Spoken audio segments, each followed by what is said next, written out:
56 House Banquet. Salazar suddenly woke up and Ethan was pressed to the side of the bed before he could react. The pain on the back of his head and neck made him frown. He raised his eyes and met a pair of red eyes that exuded a strong bloody feeling. There was no emotion in them, just blank and indifferent, as if he was looking at an insignificant corpse. These were a pair of eyes that Ethan was extremely familiar with, eyes that belonged to someone who had been wandering in bloody storms for many years. When you see such a pair of eyes, you will not pay attention to the other person's face at all, even if it was almost instantly covered with cold sweat. Salazar Slytherin? Ethan quietly signaled Severus with his hand to be patient and stop him from moving forward. Salazar was too dangerous at this moment, like a vigilant beast on the verge of extinction, and any movement would lead to a fatal attack. Salazar's hand that was pinching Ethan's neck began to tremble. His body was too weak. "Who are you? Prince Ethan, do you remember what happened before?" Ethan asked calmly. This Salazar was very different from the previous one. Ethan, it's you." Salazar seemed to think hard. The emptiness in his eyes gradually dissipated, and then he suddenly realized something. His frown loosened and naturally relaxed and lay on Ethan. "I'm so tired, where am I?" Seeing that Salazar seemed to have recovered, Severus stepped forward to help Ethan turn Salazar over on the bed and let him lie down properly. It was just that the force of turning over was a little too strong and the sound of Salazar falling was a little louder. There was nothing else. Really? Humph, he actually lay on Ethan. He also pinched Ethan. Looking at the pinch mark on Ethan's neck, you can see how much strength Salazar used just now. Prince Manor. Ethan ignored the pain in his neck. It was not important at the moment. Your body has started to decay. It has been controlled, but you still cannot overexert yourself. Oh. Salazar didn't seem to care about his body at all. "I feel a little hungry." "Is that the feeling?" "I haven't been hungry for a long time."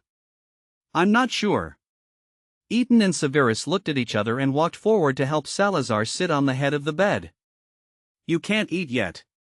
Tell me, Salazar, is there anything you need to tell me about your body?" Salazar was stunned, staring at Ethan with his red eyes, and reacted after a while, "It's okay, as long as I'm not dead, my body will recover." He is a descendant of Quetzalcoatl and a black magician. He has suffered many physical injuries, but he has never cared about it. So the great Slytherin doesn't care about his own health at all. Isn't it funny to see others worrying about this stupid question? Severus was indignant. He and his grandfather had been looking up information and brewing potions day and night, but all they got in return were indifferent looks and perfunctory answers from others. Who are you?" Salazar frowned, his expression turned cold and his body seemed to be tense. He seemed to have just noticed Severus's presence. "Who am I to be of no concern to the great Slytherin?" Severus snorted, "I am so insignificant, how dare I trouble you to pay attention to me? You seem to have a problem with me?" Salazar raised his eyebrows, narrowed his eyes slightly, and his tone became a little dangerous. "Some people are so naturally ungrateful that they almost strangled someone's neck. How dare I have any objection?" Severus sneered. "Who cares who he is? If you bully Ethan in front of him, you have to be prepared to be poisoned by him." Severus pulled Ethan to the chair next to him and took out a trauma potion. He did not accept any refusal and applied it to the pinch mark on Ethan's neck, glaring at Salazar from time to time. If he still doesn't understand, then Salazar has lived in vain. He naturally noticed the scar on Ethan's neck. Forgive him for not realizing this problem just now. He felt a little guilty at this moment. You know, thousands of years ago everything was in danger and there was no peace and tranquility at any time. Who dared to sleep peacefully? He swore to Merlin that he was really acting on reflex just now. Even Rowena and Helga didn't dare to approach him when he was sleeping. Ethan, are you okay?" Salazar asked cautiously. Perhaps it was because Ethan saved him, or perhaps it was because of his long-standing gratitude to Prince. He was not wary of Ethan at all, and his true nature was revealed naturally. Ethan glanced at the red eyes with a hint of flattery and always felt that it was an insult to these beautiful eyes. "Just take care of your injuries honestly and consider it an apology to me. If I'm fine, no need to apply so much." If Eaton could see his own expression, he would find out how similar his expression was to Salazar's just now. Severus still had a cold face, and he applied the whole bottle of potion, making Eaton's neck greasy and watery, ready to be fried in a pan.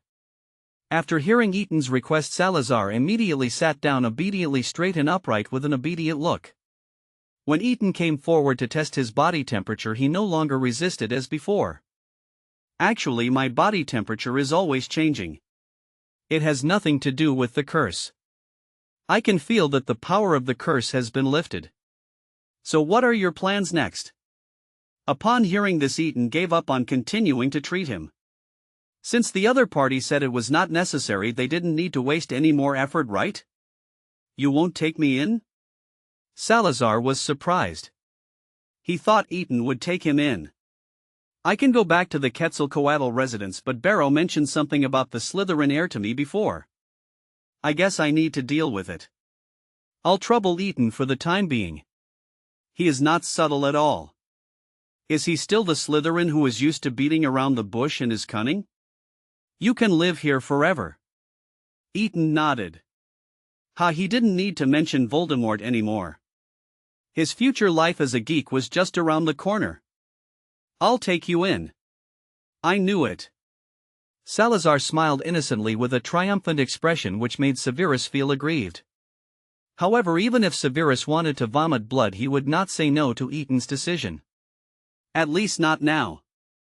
That heir can be said to be your descendant. Will you deal with him?" Since he couldn't talk about taking him in, Severus would still feel uncomfortable with this person. "Descendants? I don't need that kind of thing." Salazar's expression suddenly turned cold, as if the smile just now didn't exist at all. His red eyes were filled with cold, murderous intent, which obviously made Severus' face turn pale. Fortunately, Eaton immediately stood in front of Severus when he saw that the situation was not right. Severus still had no ability to resist the so-called killer's murderous intent. After all, the murderous intent of wizards was released through magic power, and the real bloody murderous intent was fundamentally different from this. It seems that things were not peaceful 1,000 years ago. Eaton sighed expressionlessly, although he didn't mean to sigh at all. No matter what the situation was between Prince and Slytherin 1,000 years ago, now to the outside world you will be a member of the Prince family. Saying this is definitely a precautionary measure. Who knows what the situation was 1,000 years ago? The secrets of an open family are not enough for an experienced dark wizard, and they are too easy to get. If Salazar is sent away, not to mention Wharton, even he and Severus will not agree, which will cause too much trouble. I swear in the name of Salazar Slytherin that as long as Prince is sincere to me, I will not betray Prince. Salazar knew what Eaton meant and immediately swore a magical oath. This was the oath he swore when he and the other 3 people founded Hogwarts. The oath, made with a magical name, is at the soul level and is very solid. Eaton heaved a sigh of relief and nodded to Salazar.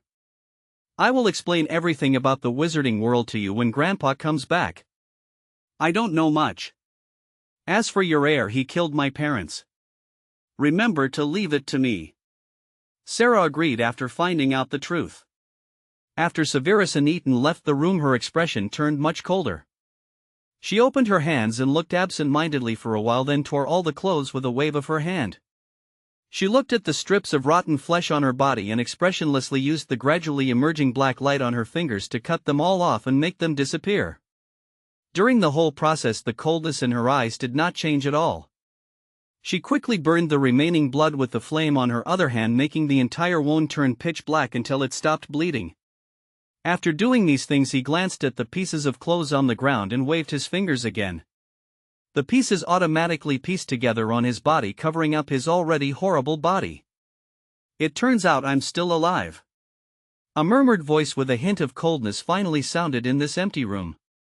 The Prince family's Christmas dinner was held as scheduled. All the invited families showed up early in a small manor on the border of England. Small is naturally compared to the main house, but the location of this banquet gave the Death Eaters an opportunity to laugh at it. Mr. Prince, why didn't you open the main house? You know our Lord was looking forward to it, but who knew that we would be disappointed? Maybe you can comfort us?" An unknown Death Eater parent sneered with an elegant smile. I didn't know you wanted to enter Prince's main house? Wharton raised his lips with contempt in his eyes. If I remember correctly, all historical materials record the rules of the Prince's family. The main house is not open to the public. Oh, sorry, I believe this is definitely not your problem. It's just that everyone has their own expertise. How dare you, an uneducated guy, come and provoke me? The other party was furious, but he didn't dare to say anything even though his face was red. It was because his lord hadn't arrived yet, but Dumbledore had already arrived. Congratulations, my old friend.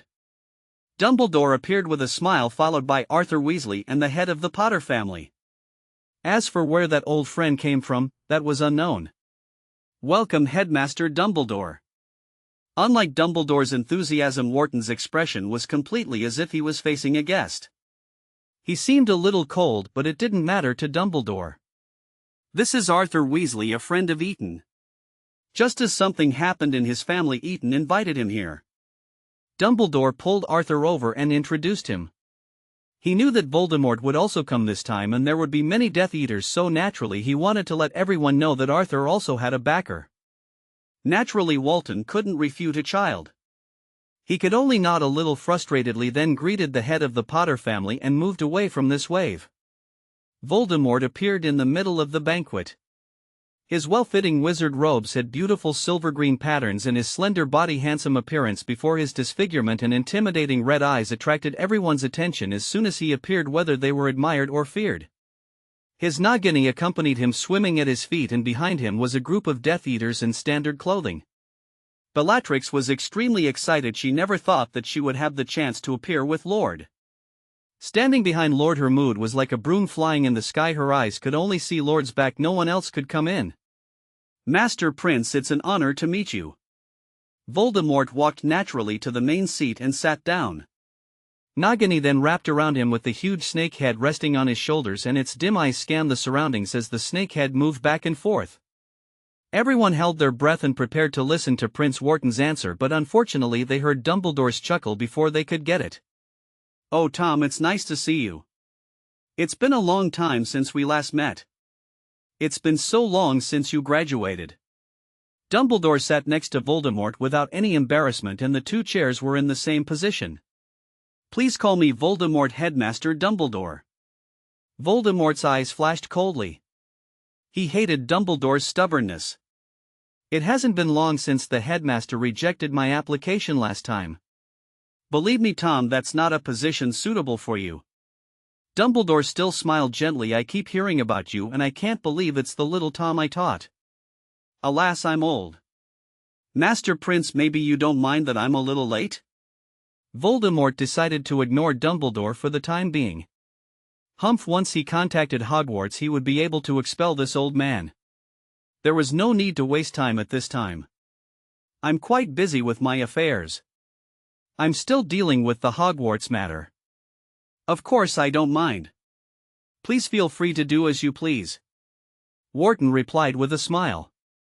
He then turned to the people around him and said, the party continues. Perhaps everyone would like to dance. He then went to invite Madame Zabini. Eton and Severus were entertaining the backup forces at this time, so they were naturally ridiculed by Lestrange and others. Unfortunately, with Severus's sharp tongue they could not gain any advantage and were even scolded. Arthur felt relieved. With the persuasion of Headmaster Dumbledore, he understood Eton's comfort to him, so he was grateful and felt a little guilty about his previous reaction. When he came here today, he wanted to apologize to Eton, but he saw the Death Eaters before he had time. He couldn't control his anger and wanted to rush up to fight. Although he didn't know who killed his parents, he knew it must be the Death Eaters. Unfortunately, before he could act, the black-haired kid kicked him into an empty room and taught him a lesson and finally let him go. If you dare show any sign of that, you'll go wherever Dumbledore goes. If he were alone it would be fine, but Headmaster Dumbledore saved him and took care of him. He really didn't want the headmaster to be implicated by him. He knew that Headmaster Dumbledore valued the Prince family. So he could only endure the internal injuries. But later he found the fun. Those hateful guys dared to have a quarrel with Eton, and the kid who hugged him actually suppressed those big guys. It was really too refreshing. He decided to worship him from today. By the way, his name is Severus Snape. Then he carelessly stroked Nagini's cold skin and said, "Mr. Voldemort, please feel free to do as you please." Wharton raised the red wine in his hand towards Voldemort. "How dare you speak to Lord like that?" Lestrange was immediately angry. He had just explained Lord's greatness to Prince in a kind and polite manner. "Withdraw." Voldemort frowned and glanced at Lestrange, who had appeared. He waited until the other party immediately retracted his head before showing his elegance again. "Wharton should remember that I have invited you to dinner many times. Although unfortunately I have encountered obstacles every time, but it should be almost done by now, right? Oh, I was wondering why Tom ignored an old man like me. It turns out he came to see Wharton." Dumbledore's voice came again. It was impossible for him to give Voldemort a chance to win over Prince.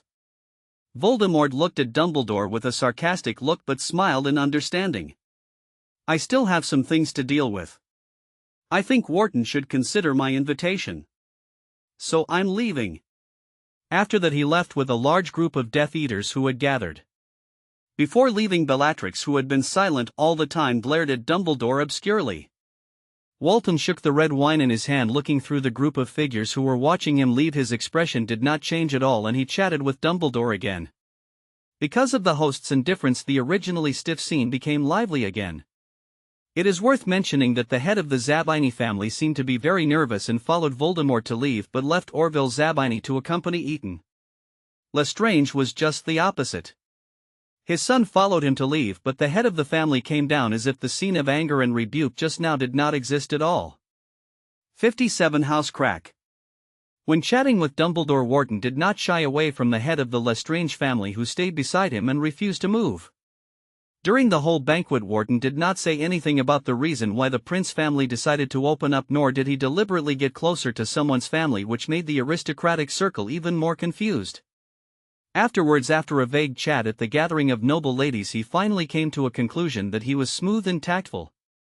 In the subsequent friendships he still seemed cautious, while the Death Eaters seemed to be much more open and went to the Prince family's potion shop to order a large number of top-level potions without any hesitation. The person who took the lead was surprisingly the head of the Zabini family. Although the head of the family did not openly mention Prince's great achievements, everyone knew it, so for a while the atmosphere of the entire magic world seemed even more weird and abnormal. Putting aside the situation in the wizarding world, Severus was facing an extremely severe challenge at this moment. He felt a little nervous. Although he didn't know what was going on, he couldn't help but secretly pinching his hands uneasily. He sat obediently in the chair with a serious posture and a chubby white and tender face. "Have you thought it through?" Eton sorted the necessary potion materials with his back to Severus. He picked up the timberwort he had obtained from the Slytherin Chamber of Secrets, looked at it carefully, and determined its growth cycle. No, Severus was silent for a long time and finally lowered his eyes and answered with some grievance. He didn't know what was wrong at all? Eton called him over and asked him to think about what he had done wrong, and then he went to make potions on his own. However, he thought about everything from the time he met Eton to now, and he couldn't figure out what mistake Eton wanted him to admit. He was always learning, and more importantly, he was meeting Eton's needs. After thinking for a long time, he couldn't think of what he had done wrong. "It seems that my words have fallen on deaf ears?" Eton turned around. Although his expression did not change and he was still expressionless, there was a hint of anger in his eyes. "Has your memory been cleared? You don't remember anything I said?" Severus jumped off the chair and stood up. Seeing that Eton was really angry, he felt very uncomfortable and pursed his lips. "What do you mean?" Eton looked at Severus's hesitant expression unhappily, knowing that he didn't realize his problem at all and didn't remember the conversation in the secret room. He couldn't help but really turn cold. "If you can't figure it out, don't come to see me again. I don't need someone who doesn't know how to cherish me around me. Get out." After saying this, he turned around and continued to work. He didn't know how to explain it clearly to Severus. If he continued to take all the dangers upon himself so recklessly, he would not live to see the moment when he truly grew up. Perhaps it was because Severus had been living and learning and training for so many years and had too little contact with basic social practices. His IQ was too high and his EQ was too low. But this was definitely not a solution. A venomous snake must look like a venomous snake, and to learn to be a lion you need to have the capital of a lion. If you don't have that, then just be a venomous snake. Eaton. Severus couldn't help but tremble in his heart. Don't you always speak frankly? Why? No reason, Severus. Eaton still didn't turn around but paused. You always expect others to point out your problems. When will you really realize it? Get out. Don't make me say it for the third time. Severus took 2 steps forward with a begging and sad light in his dark eyes, but he finally clenched his fists and turned to leave. He would definitely figure it out and would never let Eaton down. Although he still had no clue up to this point, he knew that Eaton would not say these words for no reason and that the decisive words he said were all true. If he couldn't figure it out, Eaton would really never see him again, which he could not accept anyway. After hearing the door being closed, Eaton lost his patience, threw down the materials in his hand in annoyance, and leaned on the back of the sofa to spread out. This shouldn't be the case. At least Severus shouldn't let others become the meaning of his existence. Family, friendship, love, any kind of love is closely connected to a person's spirit and soul. If the spirit and soul are occupied by one person, then how should Severus enjoy the feelings he deserves? He is not like himself, who has completely given up his rights as a human being. He is just a child with a slightly dark childhood. He should not be deprived of the joy of life, and he should not focus his life on a person like him who is unwilling to contact the public from the bottom of his heart. Even if he doesn't admit it, he has begun to feel sorry for this child.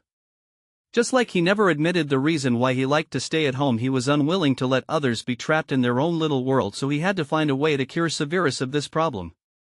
Eaton covered his eyes with his hands to hide the truest emotion in his eyes. He needed to think about it carefully. How do you feel today? Wharton sat down beside the bed with the potion in his hand, carefully lifted Gettler's clothes, poured the potion into his hand to warm it, and gently applied it to the wound. Very good. Gettler smiled. He had been awake for a while. Don't be so gentle. I'm not made of glass. Wharton glared at Gettler unhappily, and then he attacked him fiercely, causing Gettler to cry out in pain. If it weren't for the fact that your action was effective, don't think I would waste my time rescuing you. I know. Gettler spread out his other intact hand with a funny expression. Fortunately, I am still somewhat useful, otherwise I would really have to meet Merlin. I guess he would laugh at me when I see him. Niller Flammel didn't know that the Philosopher's Stone was used to save you, otherwise do you think he would have lent it to you? Seeing that Gettler was not a good person, Walton simply poured all the potions on the wound and then watched Gettler grinning as entertainment. When you offended him, didn't you expect this? Niller asked to come and observe the condition of the wizard after using the potion in a few days. Don't worry, I'll take care of it. Gettler nodded thoughtfully. This time he was planning to draw a clear line between himself and Dumbledore. The result was just as he expected. This time the relationship between them was completely severed. In this case he wouldn't have to cause dislike for no reason anymore. Salazar Slytherin didn't allow me to get close. Wharton suddenly remembered this incident, not to mention those potions. He doesn't need them at all, but looking at his condition I always feel that something is wrong. Have you heard of dark magic that can produce the effect of potions? If it's him, it's normal to be wary. When Gettler woke up and found out that Mr. Snake Ancestor was in Prince Manor, he was stunned for half an hour. He thought it was just a mystery game, but the result was really unexpected. As for black magic, I heard that a long time ago, when potion makers were extremely scarce, some dark wizards would use some special spells to burn wounds and wait for magic power to repair them automatically. I used to sneer at this. No wizard could bear that kind of pain. But now I'm afraid it's true. I see. Wharton frowned and nodded. He was indeed happy at first, but now he felt that this person was a hot potato. Except for Eaton, he ignored everyone. His expression was very cold and his attitude was very indifferent. He refused to let others get close to him. Even if he allowed him to talk about the situation in the wizarding world, he would spend most of his time staying in the room reading various magical histories or staying next to Eton and chatting like a child. It was really hard to figure out. At dinner, Severus did not show up. Mitt reported that the young Master Severus was sitting in meditation on the back hill. Wharton originally wanted to bring him back but was stopped by Eton. This made Wharton and Gettler very puzzled, but Eton did not intend to explain but brought up another matter. "Grandpa, how is Severus' mother doing recently?" Eton lowered his head and looked at the food on the plate, asking calmly. "Irene?" Wharton frowned. Why did he suddenly think of asking that unfilial daughter? "She's not dead." "Then let Severus go meet her." Eton made this explosive decision expressionlessly. After all, they are his parents. It's not right not to meet them.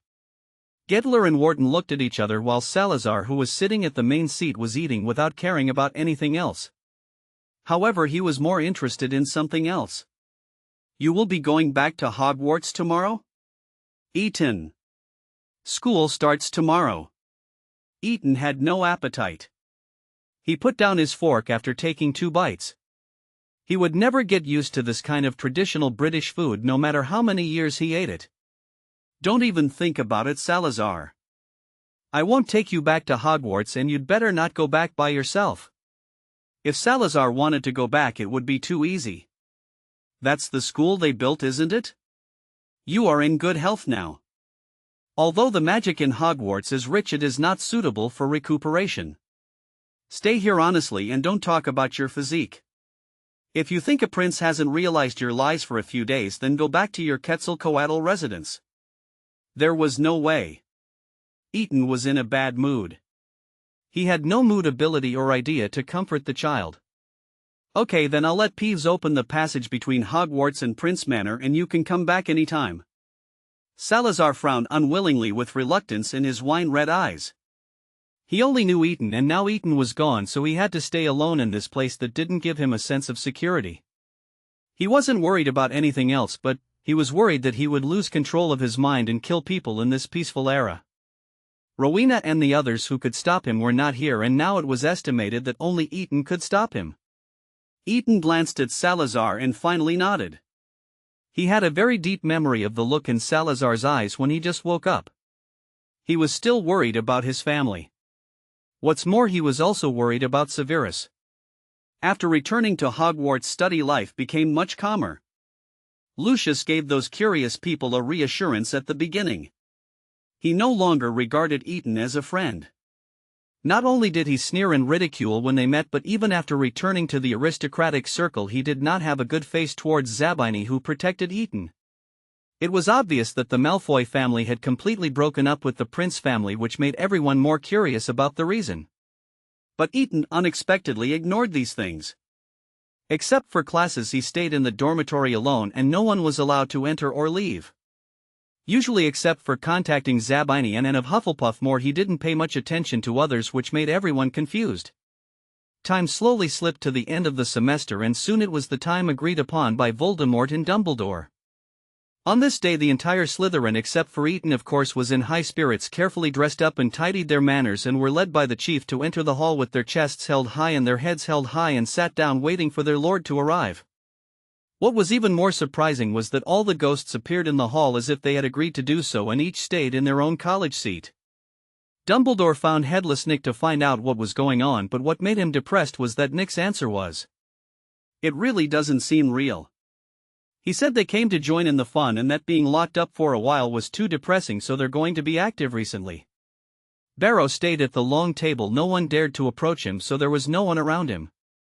Everyone was indifferent to his dull eyes, bloody clothes, and heavy chains.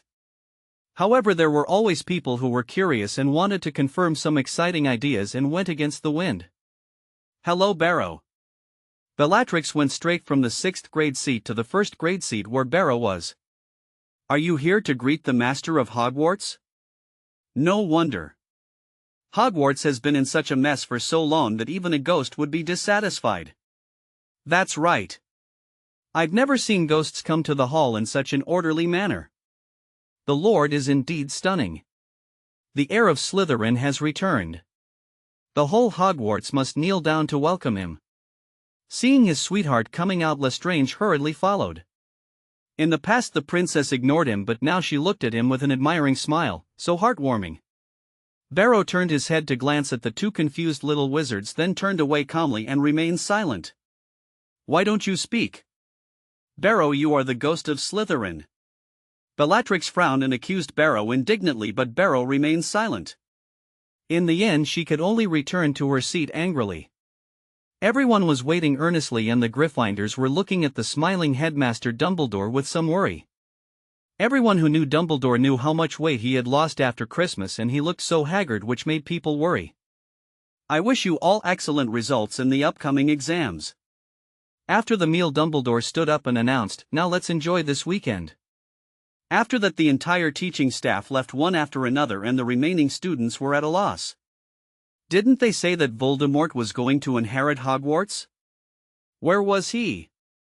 What's going on? Lucius reached out and knocked on the table to quiet the first-year students. "Orville, have you got the news? My father said that Lord will come with those people from the Ministry of Magic, and the magic documents are ready." Zabini was also troubled. Everyone knew how ostentatious Lord was. "Then let's go back." Lucius nodded. Everyone understood that this might not be open to the public, so they could only leave with regret. The seniors here also understood the development of the matter. Even though they were annoyed, they had to go back to the lounge. This must be the decision of their lord, and they couldn't disobey. However, Zabini knew the news that even Malfoy didn't know, and it seemed that Zabini had known it for a long time but didn't reveal it. Dumbledore, who had returned to the headmaster's office, was greeted by the Ministry of Magic officials who were nodding and bowing to Voldemort. At the same time Severus Snape, under the arrangement of Prince Wharton, returned to Spinner's End, which had occupied all his thoughts. 58 House Wedding. Spinner's End was exactly the same as it was before, and even though Severus' memory of that time was fuzzy, he could still easily recognize it. "How do you feel, little Sever?" The escort Gettler held his arm and glanced left and right with a sneer. If Eton hadn't persuaded him and Wharton, he would never allow his students to come to such a boring place. Nocturne Alley in the British wizarding world is much better than here. No feeling. All Severus was thinking about was what his grandfather said to him when they were chatting. What is one's own life? Why should he pay more attention to the world around him? Such pretentious words could have been said by his academic grandfather. "Go for a walk by yourself. I'll pick you up in a day." Gettler was relieved. If Sever had any feelings, he would really be worried. Severus ignored Gettler's apparition and found a place like a square where he sat under a tall tree. Over the years Eton often came back and they met often, but Eton refused to tell him anything except potions. Even if he made up his mind to admit his mistake to Eton, the ending was still the same. But he really couldn't think of where he did wrong. If his grandfather hadn't been unable to bear it anymore and came to talk to him, he might not have figured it out even after another year. Lily Evans and Penny came here to play today as usual, but today was special. In the past there was no one here, but today there was a boy who looked about their age sitting under the tree with thick black hair, fair face, melancholy eyes, and clean and decent clothes. For girls of their age he was really handsome. "Hey Penny, look." Lily quietly pulled Penny's sleeve. "Have you seen that boy?" Penny naturally saw it too and couldn't help but blushing quietly. She suddenly felt embarrassed, which made this always strong girl become a lot more shy. "I haven't seen him before. Maybe he just moved in. Let's go and take a look." Lily was determined to get to know the boy, so she pulled Penny and walked over there. Looking at the small lake in front of him, Severus finally let out a breath and his eyes softened. Although he couldn't figure it out, he knew that Eton was worried about him.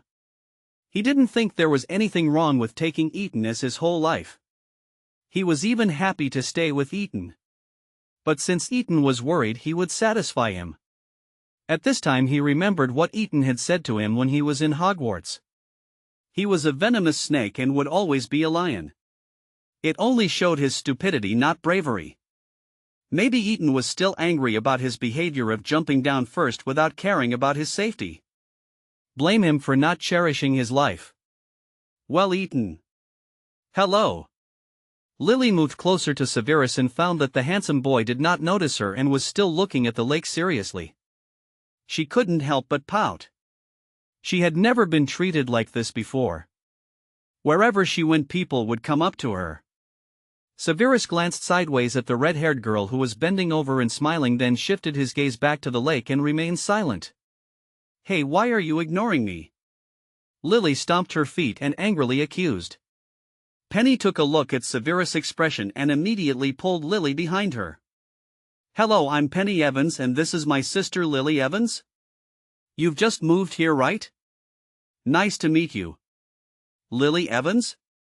A thought flashed through Severus's mind and he seemed to know this name. What's the matter? Seeing Severus paying attention to them, Lily instantly became happy. She walked past the blushing Penny and sat directly next to Severus. "What's your name? I've never seen you before." "I'm just passing by." Severus didn't intend to give his name. This was the Muggle world. Although he didn't have such a strong aversion to Muggles, he didn't intend to have any contact with them. "Why is that?" "You can move in. I heard that the Jones family is moving away. If you move in, we can play together." Lily was depressed for a moment, but then she immediately revived. The way she danced and jumped combined with her pretty face and lively expressions made her look very lively, which would easily make most people like her. Unfortunately, Severus was not an ordinary person. "Lily, don't be so rude." Penny frowned and scolded. It was obviously her who asked the boy to speak, but Lily still stole her limelight. It was really too much. "I'm not being rude. I really hope he can live here." Lily pouted and retorted, "Tell me your name." "Just call me Lily." Severus looked at the sky and remembered the task given by his grandfather. He decided to go and take a look. It didn't matter if he just took a look and left. So he stood up and dusted off his body as usual. He turned around and left without even looking at the two sisters, but he underestimated the volume of the two sisters. You can do this too?" Lily exclaimed. "I saw it. You waved your hand and the dust disappeared, even the leaves." Severus then realized what he had just done, and froze for a moment. "You saw it wrong, I just swatted it away." "No way. You just waved your hand and they all disappeared." Lily approached Severus anxiously and emphasized, "How did you do it? What on earth is that? Can you make leaves float? Perhaps you can explain to me the meaning of the word also?" Severus grasped the key point keenly. He paid special attention to the pale face and frightened eyes of the girl named Petunia. Perhaps this girl named Lily is also a wizard? Lily was at a loss for words. She couldn't help but glance at Petunia, who was winking at her. She had promised her parents not to tell them. "It doesn't mean anything, Lily, we should go home." Petunia went forward and grabbed Lily and pulled her out. "Penny, I think he's the same as me. I want to understand." Lily stopped abruptly, her green eyes firm. "Penny, I can't keep going like this. Last time I can't. Lily." Petunia was really furious this time. "What did you tell my parents?" "If you dare, I will tell my parents right away." "Even if you tell my parents, I will tell them. I believe you won't tell anyone else, even if he is different from me." Lily pulled back her hand, took 2 steps back and walked to Severus' side. "I can make leaves float and flowers bloom. I don't know how it works, you know?" Severus narrowed his eyes slightly. He really didn't expect that he would meet a Muggle wizard when he came to the Muggle world. This was really an extraordinary fate. "You are a wizard." "Wizard?" Lily and Petunia shouted at the same time, and they looked at each other in shock. How could I be that kind of evil guy?" "You lied to me." Lily was scared. She had read fairy tales since she was a child, and what she hated most was the witch who was always treacherous and scheming. She didn't want to be that kind of person. "What do you think wizards are?" Severus sneered. He was really full of sympathy. No wonder Eton wanted him to think about his mistakes. He always thought of himself as a lion. It seemed that he really wanted to change this habit. To lie to you is the same as to lie to a troll. Lily and Petunia didn't understand the sarcasm, but they understood the content and were relieved. So, what do wizards do? Is it fun? Severus felt that he was wasting time. I don't have time to waste. Goodbye. Then he turned around and left. Hello? What's your name? Lily asked after him. Can I ask you questions later? Where do you live? Can I come visit you? Severus walked quickly. The square was not far from Spinner's End, and they soon reached the entrance of Spinner's End. When they got here, Lily and Petunia, who followed behind, didn't dare to follow him. This was a place that their parents strictly prohibited them from entering. It was very scary. You can't go in here. There are a lot of bad guys here. Lily tried to hold Severus in a hurry, but he dodged sideways. It's really scary. If you have nowhere to go, you can go to my house. My mother made delicious cakes. Severus frowned. Why is this kid so annoying? Isn't he busy? It's rare to see a nagging wizard. Especially a muggle wizard. Humph, Gryffindor for sure. After all, he is also a Gryffindor contract holder. Thinking of this, even though he was very annoyed, he still turned to face Lily. Pay attention to receiving letters when you are 11 years old. After giving these instructions, he walked into Spider's Tail Alley and no longer paid any attention to the two sisters. The situation in the headmaster's office was tense at this time. Voldemort asked to go for a walk by himself and did not allow anyone to follow him, but Dumbledore could not allow this, so the situation remained deadlocked. Oh Tom, this is Hogwarts. Can't you sense Hogwarts? Dumbledore pushed his glasses and said with a smile, you know, Hogwarts is so naughty that it even changed Slytherin's password in the first half of the semester. The people in the Ministry of Magic couldn't help but wipe their sweat with their handkerchiefs. Was Dumbledore mocking Voldemort? Well, don't be so arrogant. They were shot while lying down. If Hogwarts accepts others so easily, it will no longer be the guardian of Slytherin, don't you think? Principal Dumbledore. Voldemort responded to the move without being humble or overbearing. If I want to completely solve the problems of Hogwarts, I must act independently in Hogwarts. I don't want anyone to hinder me. I believe that Principal Dumbledore is also worried about the safety of the students, right? Upon seeing this, the officials of the Ministry of Magic also followed suit to persuade Dumbledore. After all, Hogwarts was a piece of fat meat, and Voldemort had already promised them that if he inherited Hogwarts, he would hand it over to the Ministry of Magic to run. In this way, who knows how much profit would be made every year. In fact, Dumbledore finally spoke after seeing everyone's behavior and expressions. I have found many rare ancient books recently and finally figured out a small part of the inheritance tradition of Hogwarts. Each of the 4 colleges has a parchment contract. After signing, one can inherit everything of the college, including portraits and ghosts. But unfortunately, these contracts have been lost for a long time, and the magic circle of Hogwarts has long been closed. Inheritance is no longer possible. Everyone was shocked by this conclusion, but Voldemort sneered, Dumbledore, don't be so absolute. You know my identity. I am not necessarily here to inherit Hogwarts. After all, Hogwarts belongs to the entire wizarding world. It's just that because Hogwarts has regained consciousness, I am worried that it will be dangerous to the students in school. I can ignore other things, but I cannot ignore the future of the wizarding world. These words made the people around them straighten their chests and raise their heads. That's right, the purpose of their coming was for the children, not for the inheritance of Hogwarts. Dumbledore's glasses flashed. In that case, I have absolutely no reason to refuse you. However, the end of the semester is coming soon and everyone is busy reviewing.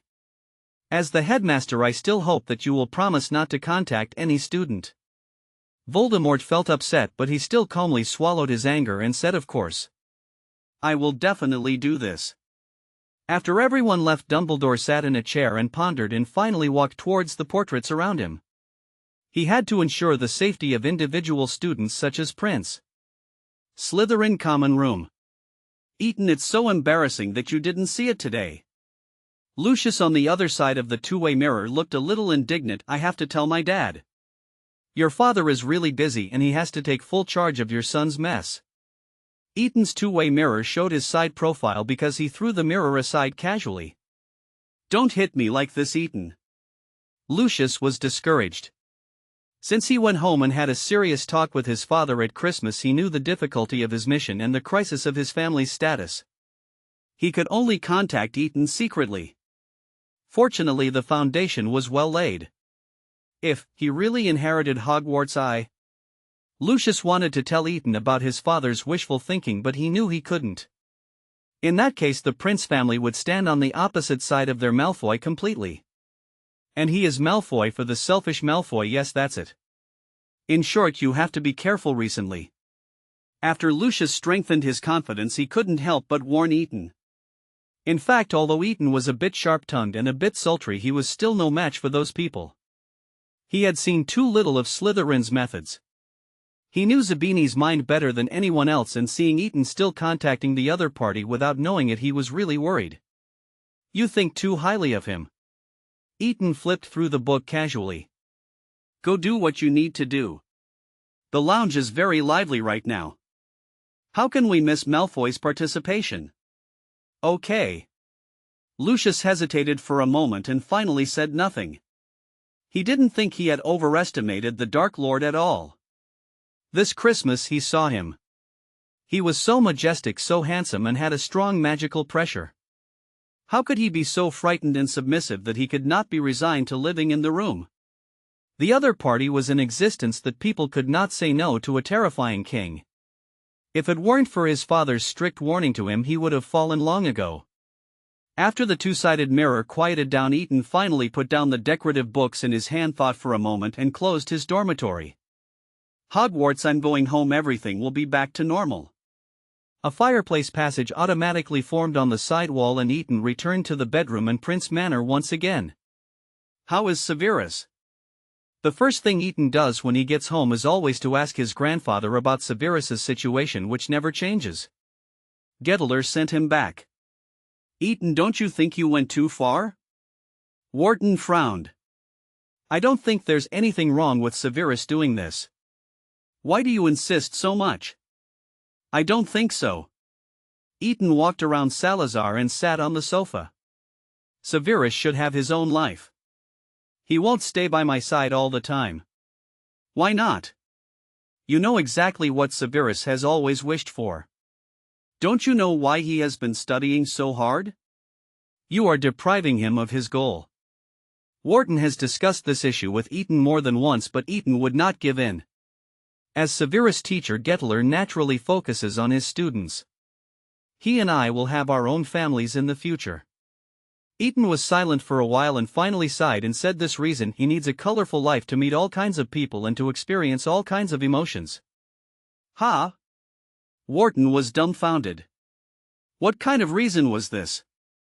Wasn't Severus his granddaughter-in-law? He had accepted it for so many years, but his grandson told him to let his granddaughter-in-law get married and have children? Was this a joke? "I say, Eton, tell me the truth." Wharton couldn't help but sit next to Eton with a complicated expression.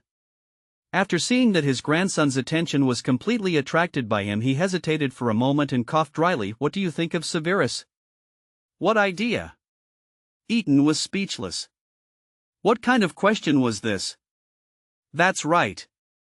Don't you want Severus to stay with you forever? Aren't you happy that he stays with you forever?"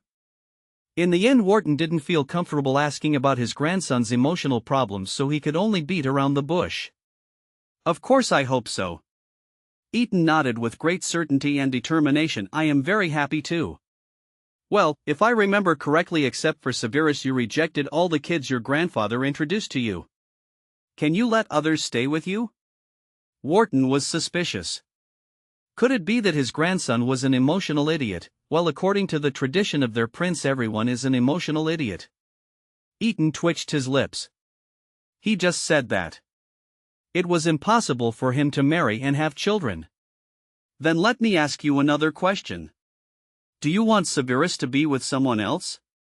In the future you will stay in the house with no one to buy things for you, no one to help you with things, and no one to help you choose satisfactory materials?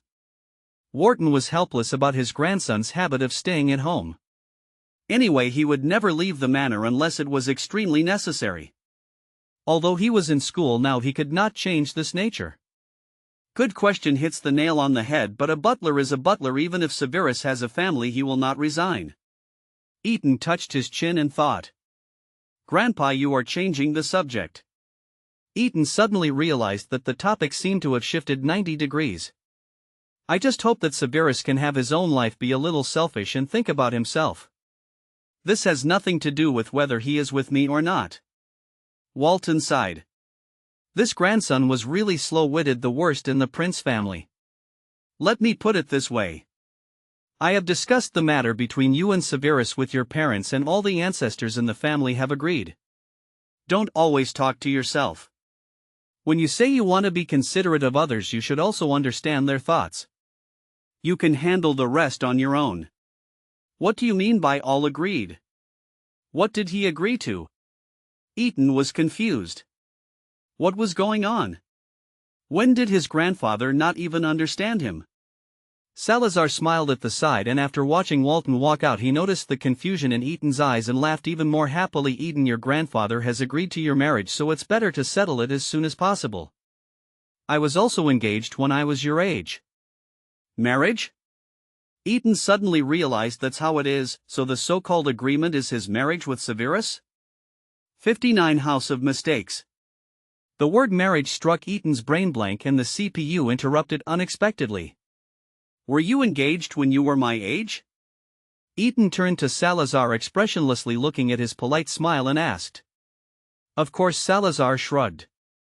He was not as surprised as Eaton at the time. The chances of survival are slim, so of course we should make a decision as soon as possible. That's right. No wonder the guy who calls himself Voldemort has such strong magical powers but a simple mind. Eaton nodded seriously. He didn't mind dampening his pride at all. That guy has nothing to do with me. Salazar choked. How can I have any offspring? Engagement is engagement, but it doesn't necessarily mean marriage. Shouldn't you be considering your marriage with that little guy? Eaton nodded with a blank expression, then stood up woodenly, turned around mechanically, and walked towards the door step by step. After a while he turned back and asked, what does the magic world think about homosexuality? Is your fiancé a man or a woman? A man. Salazar leaned back on the sofa, crossed his legs, and put his arms on the armrests. He answered with a smile, but there was a hint of irony and sadness in his eyes. Oh. Eaton nodded, thought about it, and turned back to sit on the sofa. You have this feeling? What kind of feeling is that? Does this mean he's a relationship counselor? Well, Salazar didn't know what a counselor was, but he felt awkward and always felt that he might not be able to find a way to get out of this situation in the right way. You're asking the wrong person what it feels like. Salazar's expression was a little cold. This piece of history was a taboo in his heart. I don't need that kind of emotion. Eaton frowned, and this time he carefully studied Salazar's expression. You are not good at hiding your emotions. You don't have to say it if you don't want to. So what are your plans next? Salazar had been with Eaton for a long time and they knew each other well. Naturally, he would not be angry or arrogant. Let him jump around for another 2 years. His power is too small now, and he is not worthy of my help. Whatever you want. Eaton didn't know why Salazar had such strong hatred. It was an outward emotion, and he couldn't admit his mistake. To be honest, if the Prince family and Salazar stood on opposite sides, everything would be too bad. Even his grandfather had an indescribable fear of Salazar. As for Getteler, he never met Salazar and always avoided him. It is said that he was once pulled by Salazar for a duel and was frightened by his style of fighting, which was even more ruthless to himself than to others. Even if it was not a duel, he could be so ruthless. He used black magic, which was heard of and unheard of, and all hit the fatal points. But there are also benefits. At least in terms of the attainment of black magic, the Prince family has made great progress.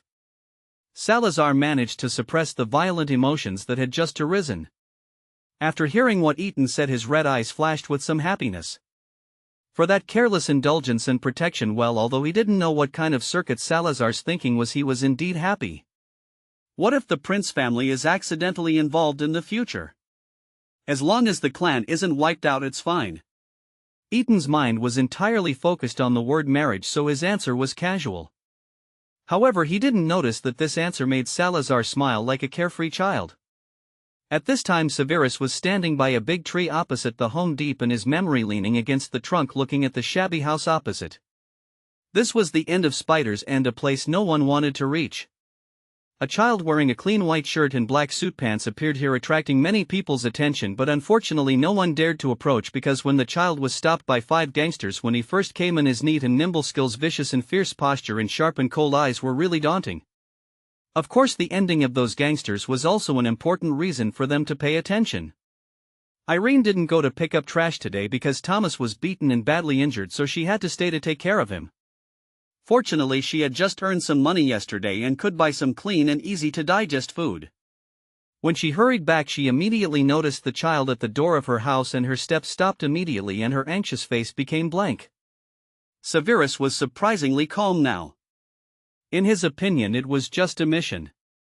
As for parents, they had no meaning to him since he was 3 years old. At first he thought he would have some complicated emotions, but in the end there was nothing. After thinking about it, he decided not to go in.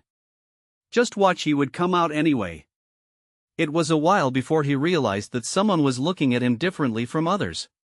He turned his head and saw that it was a woman who looked very old. She was hunched over with obvious old scars on her face and neck, but her eyes were filled with a complex mixture of excitement and sadness. Severus stood up and faced her. The image of his mother had become blurred in his mind, but this lady made his memory clearer. However, it was impossible for him to call for help. He just came back to take a look. The scars left by the abandonment back then would never heal. When Irene saw Severus looking back at him, she immediately shrank back, still tightly clutching the white bread she had just bought. She hesitated to take a step forward, but still hesitated for a long time. Finally, she hardened her heart, turned around, and hurriedly walked into the shabby house, slamming the door. Severus' eyes darkened for a moment and he couldn't help but clench his hands, then loosened them. He leaned back against the tree trunk again, staring at the house with a blank look in his eyes. In fact, Severus didn't have to wait long. After a while, there was a ping-pong sound in the room and Irene's body fell out of the room through the door, accompanied by a weak shout. "Go buy me some wine, you bitch.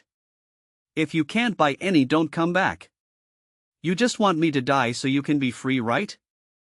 I'm telling you, there's no way. Thomas, you can't drink. You're injured." Irene struggled to get up and held onto the door, begging, "You really can't drink." Severus suddenly felt a sense of sadness in his heart. He couldn't tell the source, and seeing Irene finally walking out tremblingly, he was really going to buy some wine, but after thinking about it, he decided to follow her. When they reached a somewhat dark alley, Irene stopped and said, Why are you following me?" Her voice was trembling with nervousness, as if she was afraid and worried. "Is it worth it?" Severus was silent for a long time and finally asked. "This is my business."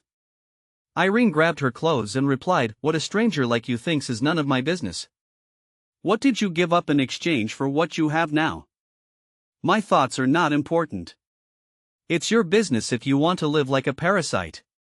It really has nothing to do with me." Severus' emotions suddenly became agitated, but he finally calmed down. Because at that moment he finally understood Ethan's worries. If you regard a person as everything to you, then what is a parasite if not a parasite? Without your own thoughts and direction and blindly taking the will of others as your own will, the possibility of a sad ending is too great. Thinking of Ethan, Severus' heart softened immediately.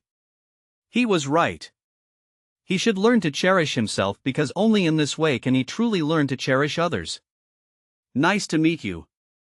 Severus bowed deeply, thought for a moment, took out 2 bottles of potion from his arms and put them on the ground. Scars should not appear on Prince's body. "Goodbye." After saying that, Severus turned and left the alley. He was now eager to go back and admit his mistake to Ethan. This time he really realized where his problem was. At this time, Severus didn't realize that when he mentioned Prince, Irene in front of him trembled violently and turned back with an unbelievable look. Voldemort's trip to Hogwarts ended with an unknown result. The members of the Ministry of Magic were all a little dejected. Why is it said to be an unknown result? Oh Tom, you're back. It seems that this trip has been fruitful. Dumbledore pretended not to see Voldemort's dark face and smiled. Then can you tell me what instructions Hogwarts has? Voldemort raised his chin and narrowed his eyes. Unfortunately, it seems that what Principal Dumbledore said is right. The Hogwarts contract has disappeared and Hogwarts self-awareness has just awakened and has not yet formed the ability to think for itself. Oh, I'm glad that Tom has come to this conclusion. Dumbledore nodded with satisfaction. It seems that Tom can communicate with Hogwarts. This is really a cause for celebration. I believe that he will not disrupt the order in the future, right? Principal Dumbledore, rather than saying that Hogwarts is disrupting itself, it is better to say that certain people's actions have angered Hogwarts. If you want Hogwarts to be quiet and peaceful, the principal himself may have to restrain certain actions. Voldemort would stimulate Dumbledore whenever he found the right opportunity, although he did not discover Hogwarts self-awareness at all. Even after he entered the Slytherin Chamber of Secrets and woke up the basilisk, he still could not get any information. In Hogwarts I am the headmaster and only the headmaster. Tom doesn't need to worry at all. Dumbledore responded to every move without any fear. I am glad that Hogwarts has self-awareness.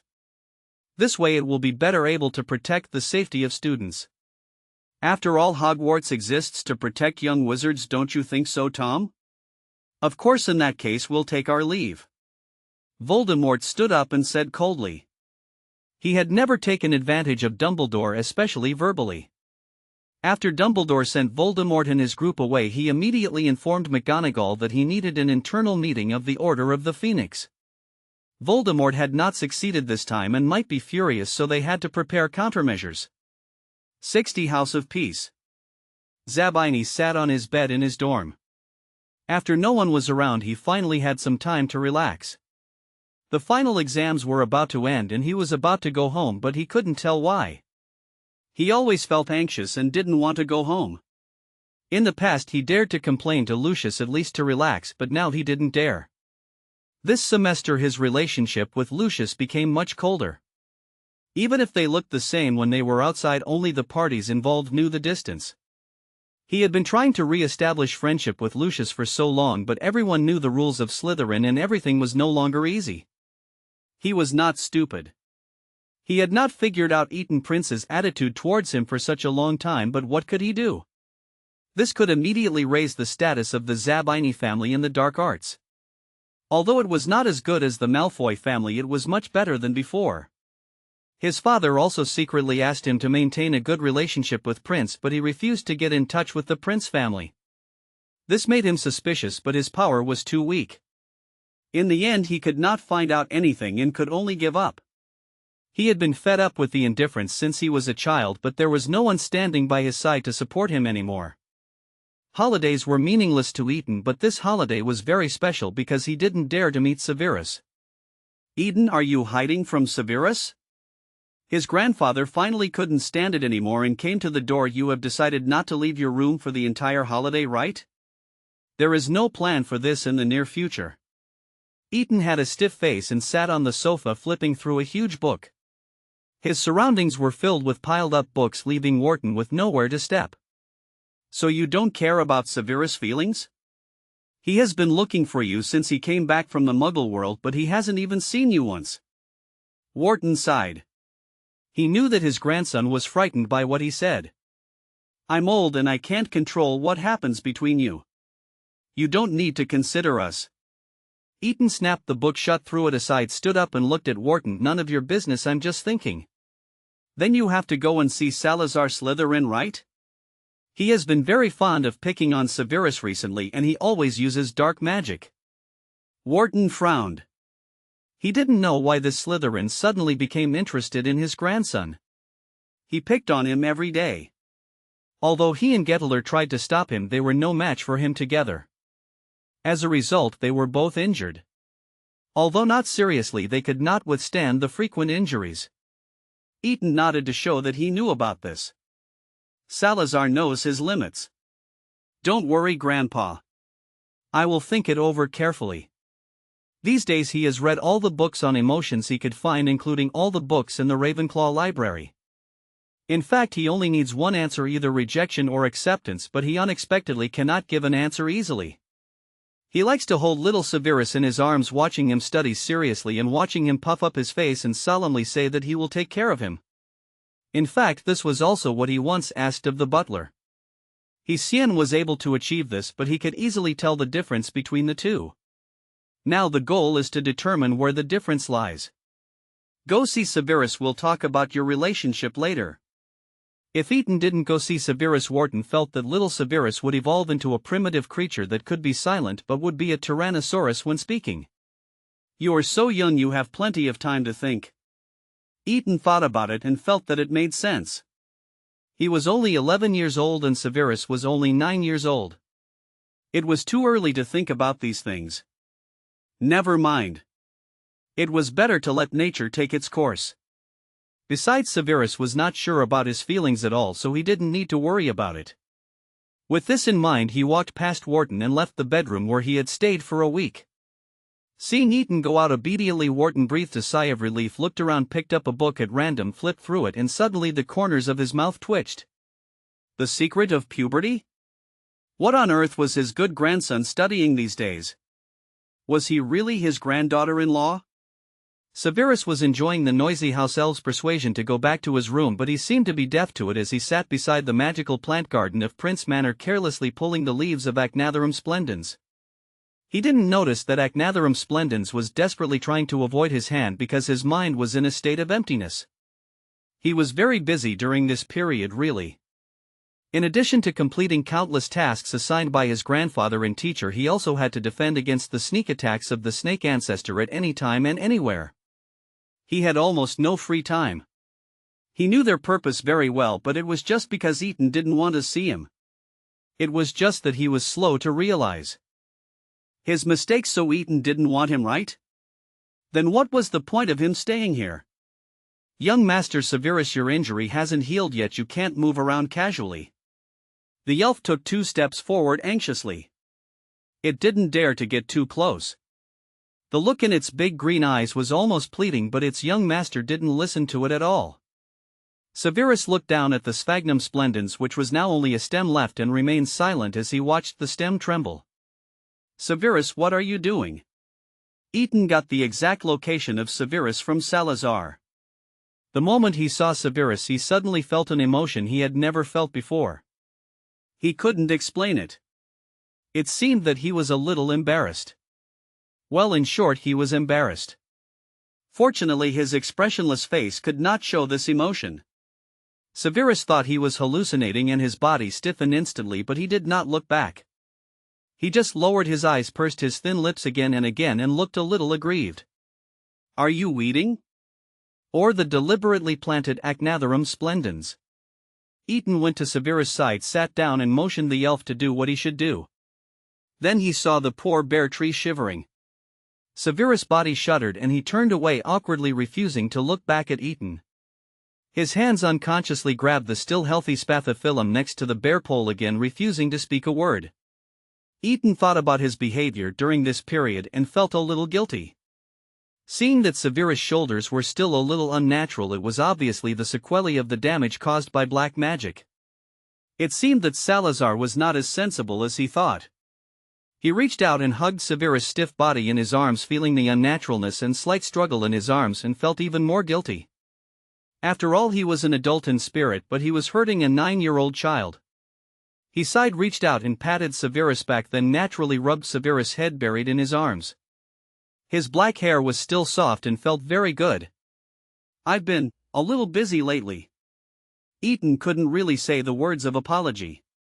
After all, he had been thinking about Severus all this time, and the complexity of his heart was really. I won't do that again in the future. Severus closed his eyes and finally reached out to grab the cloth on Eton's chest, burying himself deeper, but still refused to speak. He wanted to make sure that Eton had not abandoned him and would not give up on him.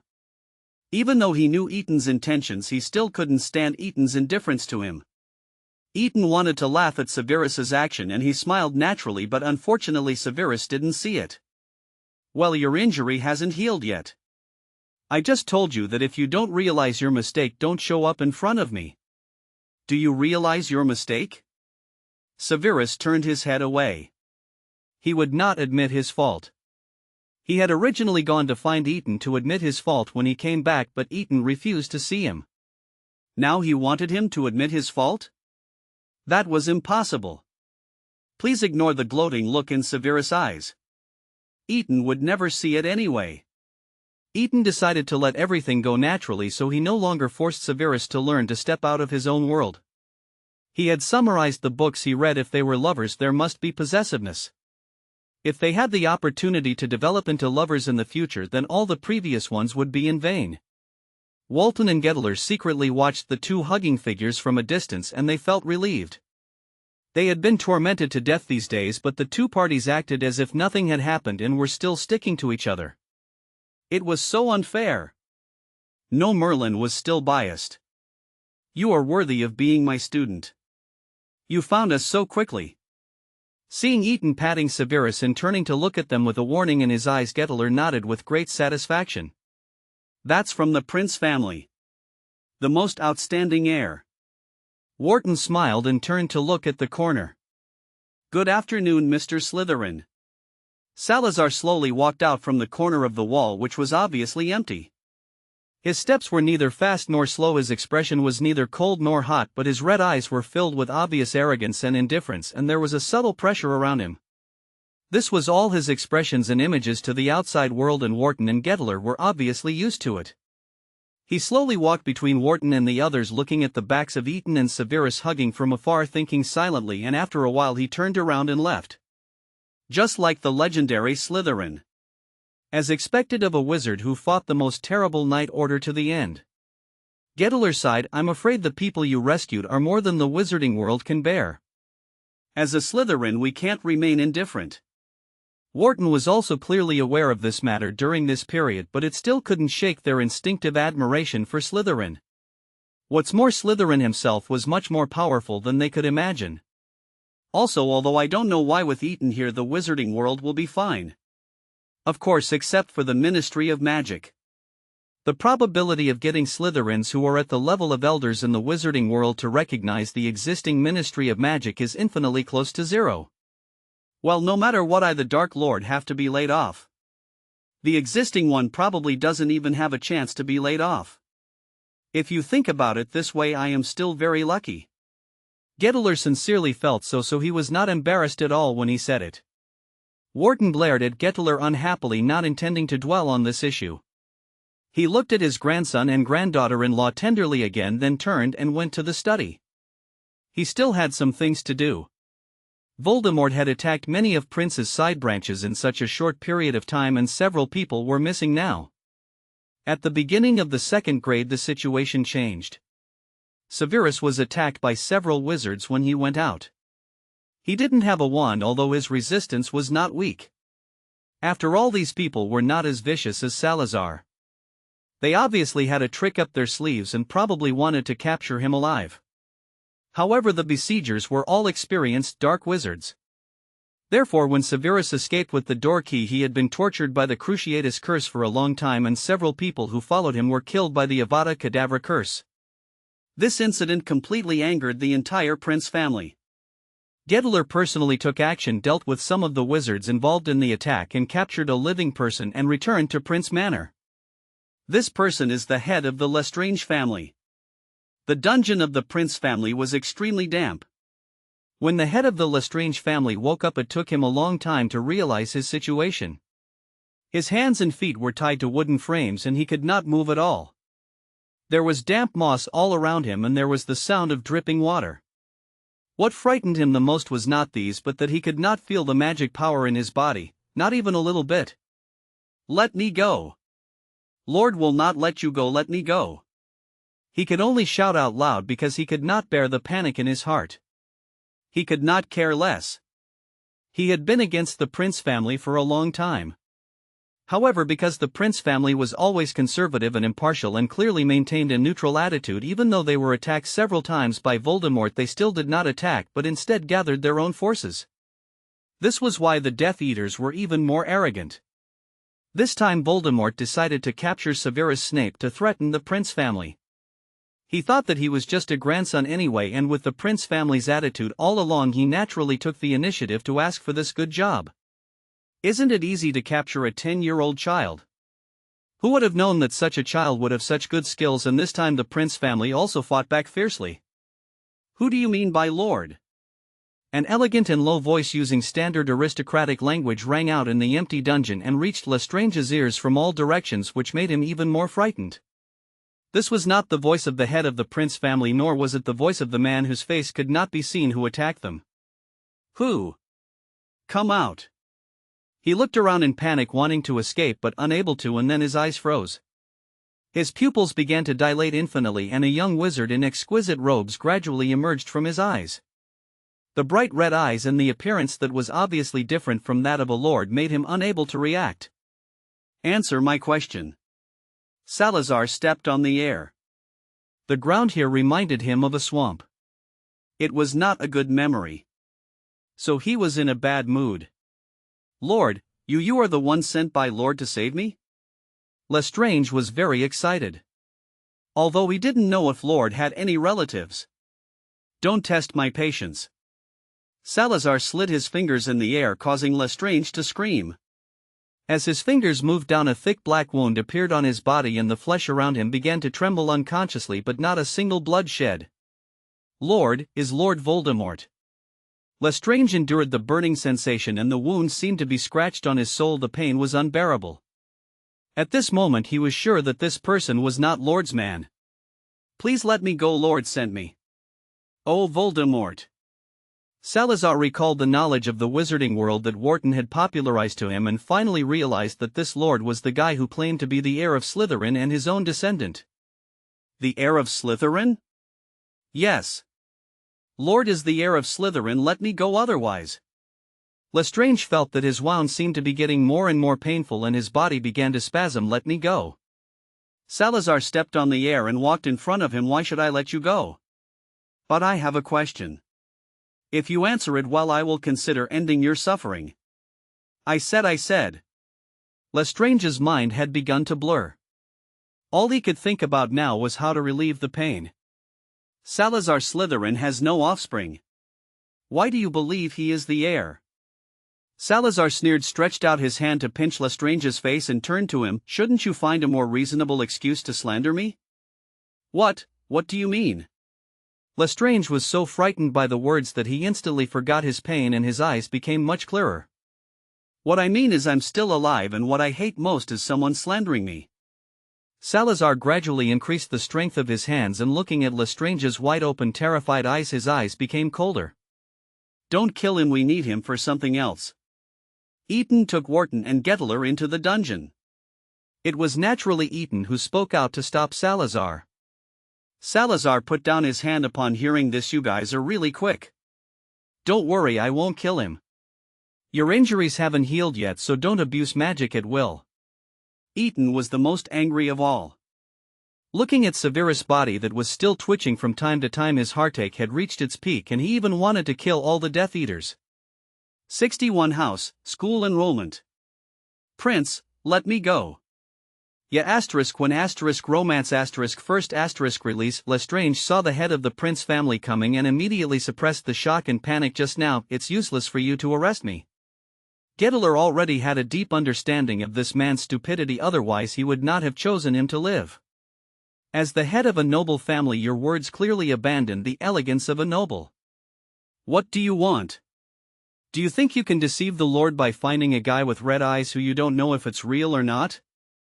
Somehow Lestrange suddenly toughened up, even though his body was still twitching in pain and he was sweating. Oh Merlin. Gettler turned his head away reluctantly. This guy is really annoying. Doesn't Salazar like others mocking his red eyes? Salazar being half dead won't do. Eaton wanted to sigh. He felt very satisfied and relieved that Salazar had scratched a few more scars on the guy's body, but being alone was completely incapable of satisfying his desire for revenge. Salazar snorted coldly but finally put down his index finger. Don't let me hear any more insinuations about me. Otherwise I will kill him and catch someone else. That won't be a problem for me. Wharton looked coldly at the painful groans of the head of the Lestrange family who had been chatting and laughing with him not long ago and took out a bottle of potion from his arms and drank it without saying a word. Looking at the other party's eyes that almost became blank, immediately a cruel and bloody smile appeared at the corner of his mouth. It's rare to see you so much like me. Salazar said this out of nowhere, making Gettler choke. I know everything I need to know, Grandpa. Severus, I hope you can go to Hogwarts with me. Eton didn't even look at the miserable captive. His focus was never on this person. I'll find a way. Walton nodded, and as he spoke he pulled up Lestrange's sleeves where the snake on the Death Eater's dark mark was still slowly crawling. Salazar glanced at it and said, Master-servant contract? It feels so cheap to be called my descendant by a guy like this. You should be thankful that he didn't take over the entire Hogwarts under your name. Eton had no problem with Voldemort coveting his position, but it was wrong for that guy to enter Salazar's Chamber of Secrets without permission to contact the basilisk, causing Slytherin to warn him. At least don't disturb his peace. Now it's even more cruel. He actually hurt Severus, and it would be too easy for him to die like this. He wants him to die slowly in despair. Just based on this fake? Salazar curled his lips in disdain. This really didn't fit in with his cool image. But Eton, you're glad you chose the Slytherin contract now, right? It's the most sophisticated of the 4 colleges. Speaking of this, Salazar couldn't help but feel a little proud. Eton turned and walked out of the cell, but his low voice still reached Salazar's ears. Ravenclaw is indeed quieter. Hey! Salazar was anxious. He disappeared from the spot and appeared next to Eton in an instant. You have already signed it. You can't change it casually. So you mean it can still be changed? Eton walked inside, glanced at the anxious Salazar. Sure enough, this kind of Salazar who revealed his true nature was the cutest. The guy who usually pretended to be so cool was really not cute at all.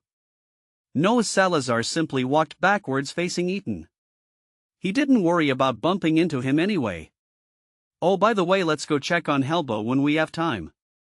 I wonder if the little guy is still alive. Wharton was still studying the master-servant contract that Salazar had mentioned. When he heard the conversation between Salazar and his grandson, he felt something was not right. He lowered his sleeves and looked back at Gettler, who was thinking, why do I hear? Eton inherited Slytherin? Gettler nodded in confirmation of Walton's puzzled inquiry. That seems to be the meaning. What the hell is this? He didn't even mention such an important thing to him? If it weren't for what happened today, would he never tell him in this life? Well, let's get down to business first. Gettler was also very depressed. After all, he had fought hard to take back the fatal Elder Wand from someone, for that matter. How come in the end, apart from the successful rescue of Salazar, he didn't know anything else? Wharton decided to have a good talk with his grandson later. Right now, studying the contract was the most important thing. After leaving the dungeon, Eton stopped chatting with Salazar and told Salazar seriously, I don't want Voldemort to die too easily, so you can only see your fake offspring at the end. Salazar wasn't really interested in this, so he didn't care. It doesn't matter. I'll leave it to you to play with. That's good. Eton nodded. I know you've been thinking about going out recently. There's no need to hide it. The wizarding world has been too peaceful for too long. It can't be active without some excitement. How did you know I was going out to play? Salazar widened his eyes in surprise, earning Eton a displeased look. I was just a little bored, so I went out to see if my old friends were still there. Stop. You can go find them, but you are not allowed to bring them back. Eton knew exactly what old friends Salazar was talking about. They were all primitive magical creatures, right? If they were to go to Prince to pretend to be original with that much destructive power, would their manners still be worthless? The otaku always has a mansion. If you don't want to bring it, then don't bring it. Why are you so fierce? Salazar was still aggrieved. The grievance in his wine-red eyes replaced the previous arrogance and indifference. He looked pitiful. I said Rowena Ravenclaw didn't leave any portraits or anything like that? Eton admired Salazar's expression expressionlessly for a long time, then uttered. Salazar's expression froze for a moment and then he turned his back to Ethan awkwardly. No, at least in Hogwarts I can't feel their souls. They? Ethan narrowed his eyes slightly, not knowing what he was thinking of, but in the end he said nothing. He just bypassed Salazar and went to find Severus. These days he accompanied Severus every day and held him to sleep at night because he was worried that this incident would bring some psychological shadow to Severus.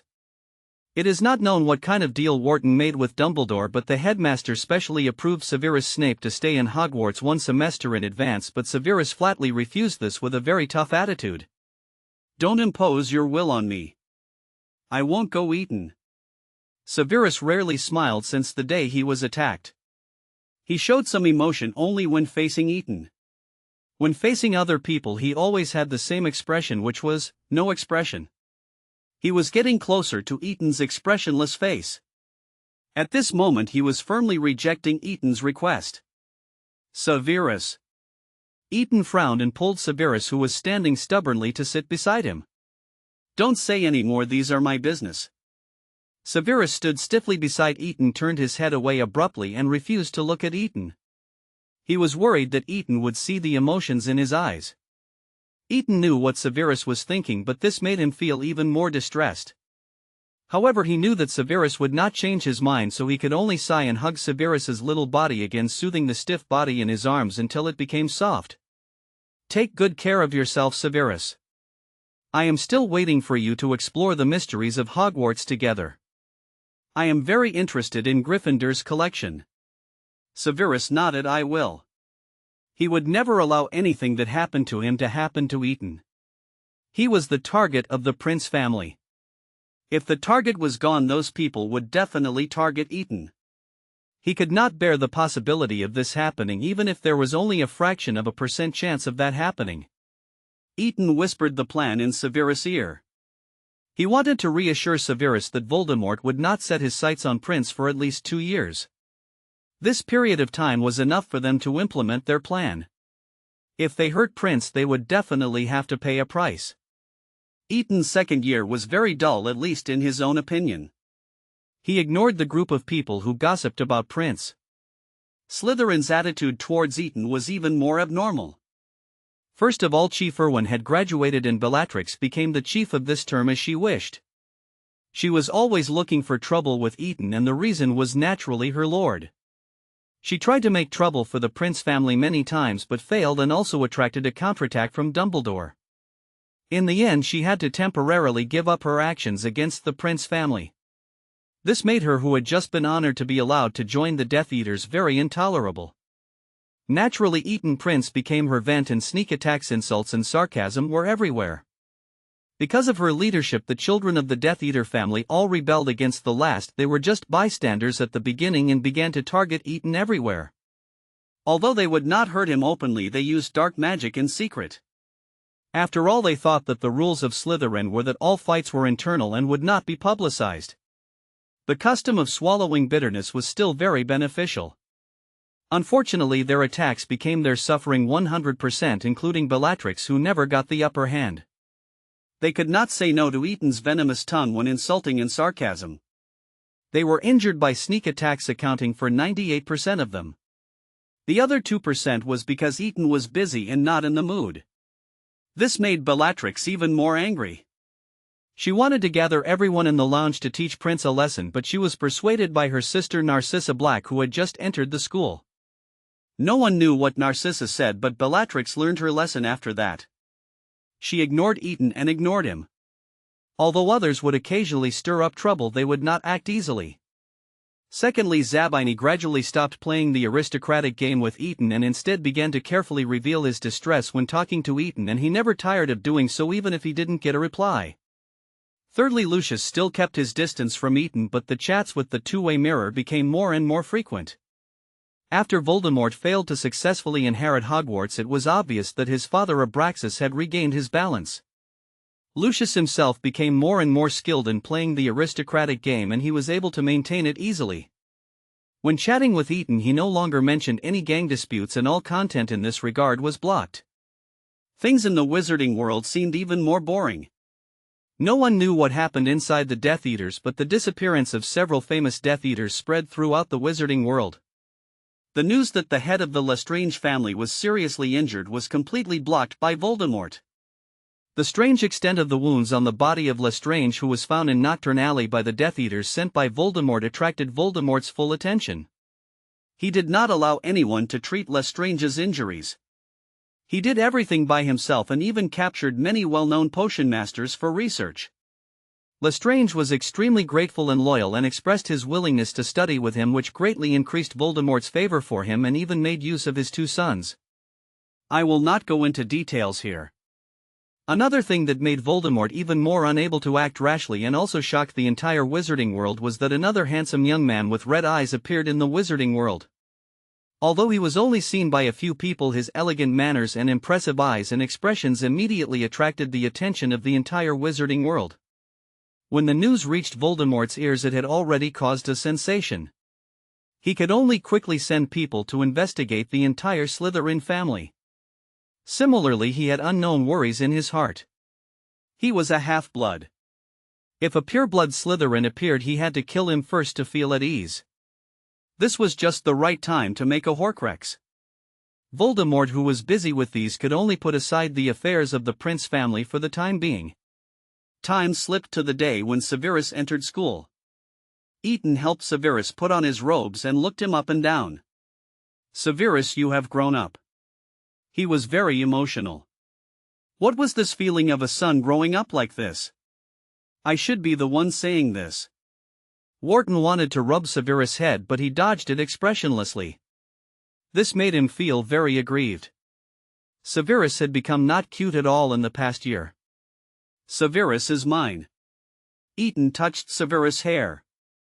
This time Severus did not hide and let Eton do what he wanted. Because of Eton's words, Severus couldn't help but blushing for unknown reasons. "Okay, it's yours." Gettler pulled the dark-eyed Wharton over and motioned him to pay attention to Severus's slightly red face. He also hinted with his eyes that if he disturbed someone else's love, he would be struck by lightning. 62 House Branch. The Hogwarts Express was as shabby as ever and the steam device was undoubtedly intact, but this did not prevent the little ones who came every time from chattering excitedly. Severus did not belong to any of them. He just sat quietly with Eton in the middle box and read books together. However, the two had completely different research directions. I don't know when Severus fixed his direction on potions and dark magic and he gradually put down the others. At this time he was holding a collection of books left by the ancestors of the Prince family. The atmosphere in this box was warm and quiet. Bang, bang, bang. "Is anyone there? Is anyone there?" A lively female voice sounded as the knock on the door sounded. Severus frowned, put down his hand and looked at Eton's expressionless face as he glanced at the door, frowning even more. There was no way almost all students knew that the middle compartment of the Hogwarts Express was exclusive to Prince, and he always stayed in this compartment, and every time he would set a spell to prevent others from disturbing him, so the old students were used to ignoring this compartment and the freshmen gathered in the back half of the compartment thinking that there was little disturbance, which was why Eton did not set an ignoring spell this time but only a locking spell. Who knew that someone would come to disturb him this time? Would he really be struck by lightning? Severus stood up and opened the car door. He was slightly surprised because the person opposite him happened to be someone he had seen before. "Ah, I found you." Lily cheered excitedly. "I knew you would be there. It's worth my searching for so long. What do you want?" Severus stood at the door, rejecting Lily's plan to enter the box. He had some impression of this girl, but it was not a good impression. By the way, the word lively is really not suitable for the Prince family. "I came to see you." Lily's eyes widened, her green eyes full of joy. "You said you would definitely receive the admission letter when you were 11 years old, but Penny didn't believe it. I said you would definitely not lie to me. So? Will this man get to the point?" Severus felt his patience running out. "Can I go to your box? I can't even find it." Lily lifted the luggage in her hand, looking a little strenuous. It seemed that she had really been looking for someone with the luggage. "No." Severus frowned and was about to refuse when he heard another loud voice interrupt him. "Hey pretty girl, I found you. A handsome boy with messy hair ran up to Lily excitedly, followed by 3 freshmen who were panting. "I just called you, why did you leave? Come to our box, we don't have any room. Come, let me help you with your luggage." As he said that, he went forward to grab Lily's luggage bag, but Lily slapped his hand away. "What are you doing? I don't know you, go away." "I'm James Potter, the only son of the Potter family." James didn't care about the pain on the back of his hand at all. Instead, he scratched his messy hair with a silly smile. "I know your name is Lily Evans. Now we know each other, right? Let's go." Lily moved her luggage and took 2 quick steps to the side of Severus, who had an expressionless face. "I found a box." "I won't go to your box. Besides, there are 4 of you, right?" James only saw the person standing at the door of the box at this time. He had to be familiar with this person. After all, most of the Prince family's affairs were handled by the head of the family with his grandson. "Severus Snape? Why are you here?" Sirius, who was standing behind James, was also stunned for a moment. He had no choice. He had just seen Severus. As the eldest son of the Black family, he obviously knew Severus much better than James. "My little beauty, the people of the Prince family cannot be disturbed easily. Let's go to our box." The remaining 2 freshmen looked at each other in bewilderment and could not help but look at this very famous grandson of Prince. As a half-blood, he was recognized by the Prince family. His talent in potions had long been known throughout the magic world, especially among several black wizards a year ago. The news of surviving the attack of the division has long become a household story full of thrills, excitement, and bravery. "No, we've been friends for a long time." Lily pouted angrily and retorted. She was actually quite guilty. She only just realized that the person next to her was called Severus Snape. But it seemed that there was a weirdo named Snape in Spinner's End. Also, when she first met Severus, he seemed to have entered Spinner's End. "Severus? Let your friend in." Eaton had gotten behind Severus at some point, and holding Severus' hand from behind, he opened the door of the box. By the way, he saw the little beauty with red hair and green eyes. She had big eyes, an oval face, fair skin, and cherry lips. Normally speaking, she was a real beauty.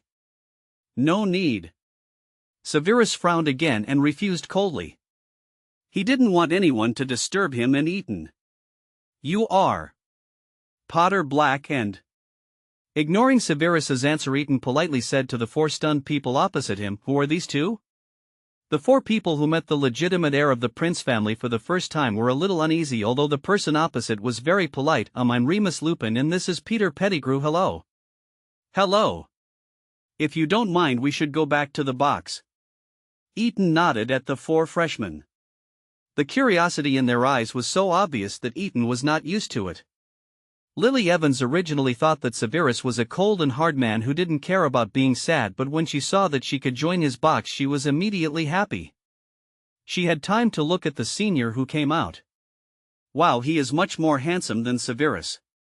He also has black hair and black eyes, but how can he be so elegant and so imposing?" Well, Lily was infatuated for a while. "Hey, well, you don't mind if I'm in this room too, right?" James came to his senses and saw that the goddess in his heart had already entered the room and the door was about to close. He immediately stepped forward and forced the door open with his hands, and then Sirius also came to help. Severus turned around with a completely dark face, coldly looking at the 2 guys in front of him who were shamelessly clinging to the door, feeling even more depressed. Was it a wrong decision to choose Gryffindor? Are your limbs unable to bear the blankness of your brain? What's more interesting is that the brain replaced by the troll has even lost its eyes. Can't you see that we don't welcome you? You are too arrogant. James was furious. Don't think you can bully people just because you are from Prince's family. I won't take it seriously. Isn't he just a snotty guy? Lily, don't you see how bad this guy is? Let's go. Don't stay with such a hateful person. You will also be implicated. James Potter, Severus is my friend. Who allowed you to say that about him? It's obviously you who are wrong. You have your own box, so why do you want to occupy someone else's box? Apologize now. Lily actually only heard the last sentence of Severus's previous words. She agreed with them very much. She personally did not welcome James and his group very much. They were disgusting. Sirius held back James, who was about to rush over. He was actually quite helpless. This friend he just met seemed too impulsive. Could the Prince family be easily offended? Didn't you see that even Voldemort was helpless? But this is also the characteristic of Gryffindor, which is understandable. Your compartment is also short of one person. This train is the property of Hogwarts. As long as you are a student, you can ride it. Lily was speechless. She really couldn't refute this. She could only put her hope on Severus. So she began to look forward to seeing Severus go. Ethan had been watching all this silently except for his eyes darkening when he heard Snotlout. Now he had to speak up because he saw Severus's furious look. Severus, come and sit down. You can do whatever you want. Severus swallowed the venom that he wanted to spray at first and glared at the two complacent people. He sat down next to Ethan with a cold face and let Ethan cast a silence and ignore spell. It took a long time for him to recover his expression, and he took out the collection again and read it quietly. As for what happened on the other side, he said he didn't see anything. James nudged Sirius with his elbow to express his gratitude, then sat down beside the angry Lily. He was glared at by her angrily, but he didn't mind at all and continued to smile foolishly. On the contrary, Sirius, who was standing at the door, secretly observed the pair of brothers opposite and couldn't stop the envy in his eyes. Everyone in the magic world knew that the children of the Prince family were free to do whatever they wanted, and their parents only spoiled and protected them and didn't care about anything else. Remus and Pettigrew stretched their heads from behind Sirius to take a look at the current situation. In the end, they pulled Sirius away, closing the door gently before leaving, and the three of them returned to their own box together. That prince is so polite. Pettigrew grinned to himself for a long time and said this. No noble had ever greeted him so politely. He always looked at people with his chin raised, so he was excited for a long time just because of a greeting. Remus didn't answer but rubbed his fingers silently. He was thinking after being bitten his parents wanted to ask the Prince family for help and even asked Headmaster Dumbledore for help, but they were unsuccessful in the end. This time when he came to Hogwarts, his parents also hoped that he could build a good relationship with the two children of the Prince family and try to get their help to study the potion to remove the wolfsbane. You're not familiar with them yet. Sirius replied nonchalantly, neither of them is easy to get along with, don't judge by appearances. Sirius, do you know them? Pettigrew's eyes were twinkling. I know him but not familiar with him. Sirius was lying on his seat. James just happened to leave, so he took up the entire long seat. That senior prince has never appeared in social activities, so I haven't seen him. I have seen that Snape a few times, but he always had a blank face. Sirius frowned and imitated Severus' expression, which made Remus, who had come to his senses, burst out laughing. There was nothing he could do. Sirius' face was really not suitable for this blank expression. And he speaks quite venomously no matter who he talks to. His family protects him and doesn't care at all. Sirius did not hide his jealousy at all. His family would only nitpick on his behavior, saying this was not good and that was not right. At one point he even imitated the expressionless face of the prince and started to spit venom, which led to another round of criticism and education. Wow! Pettigrew exclaimed, becoming even more envious.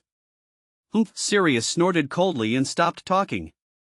He kept looking out the window, thinking about his own thoughts.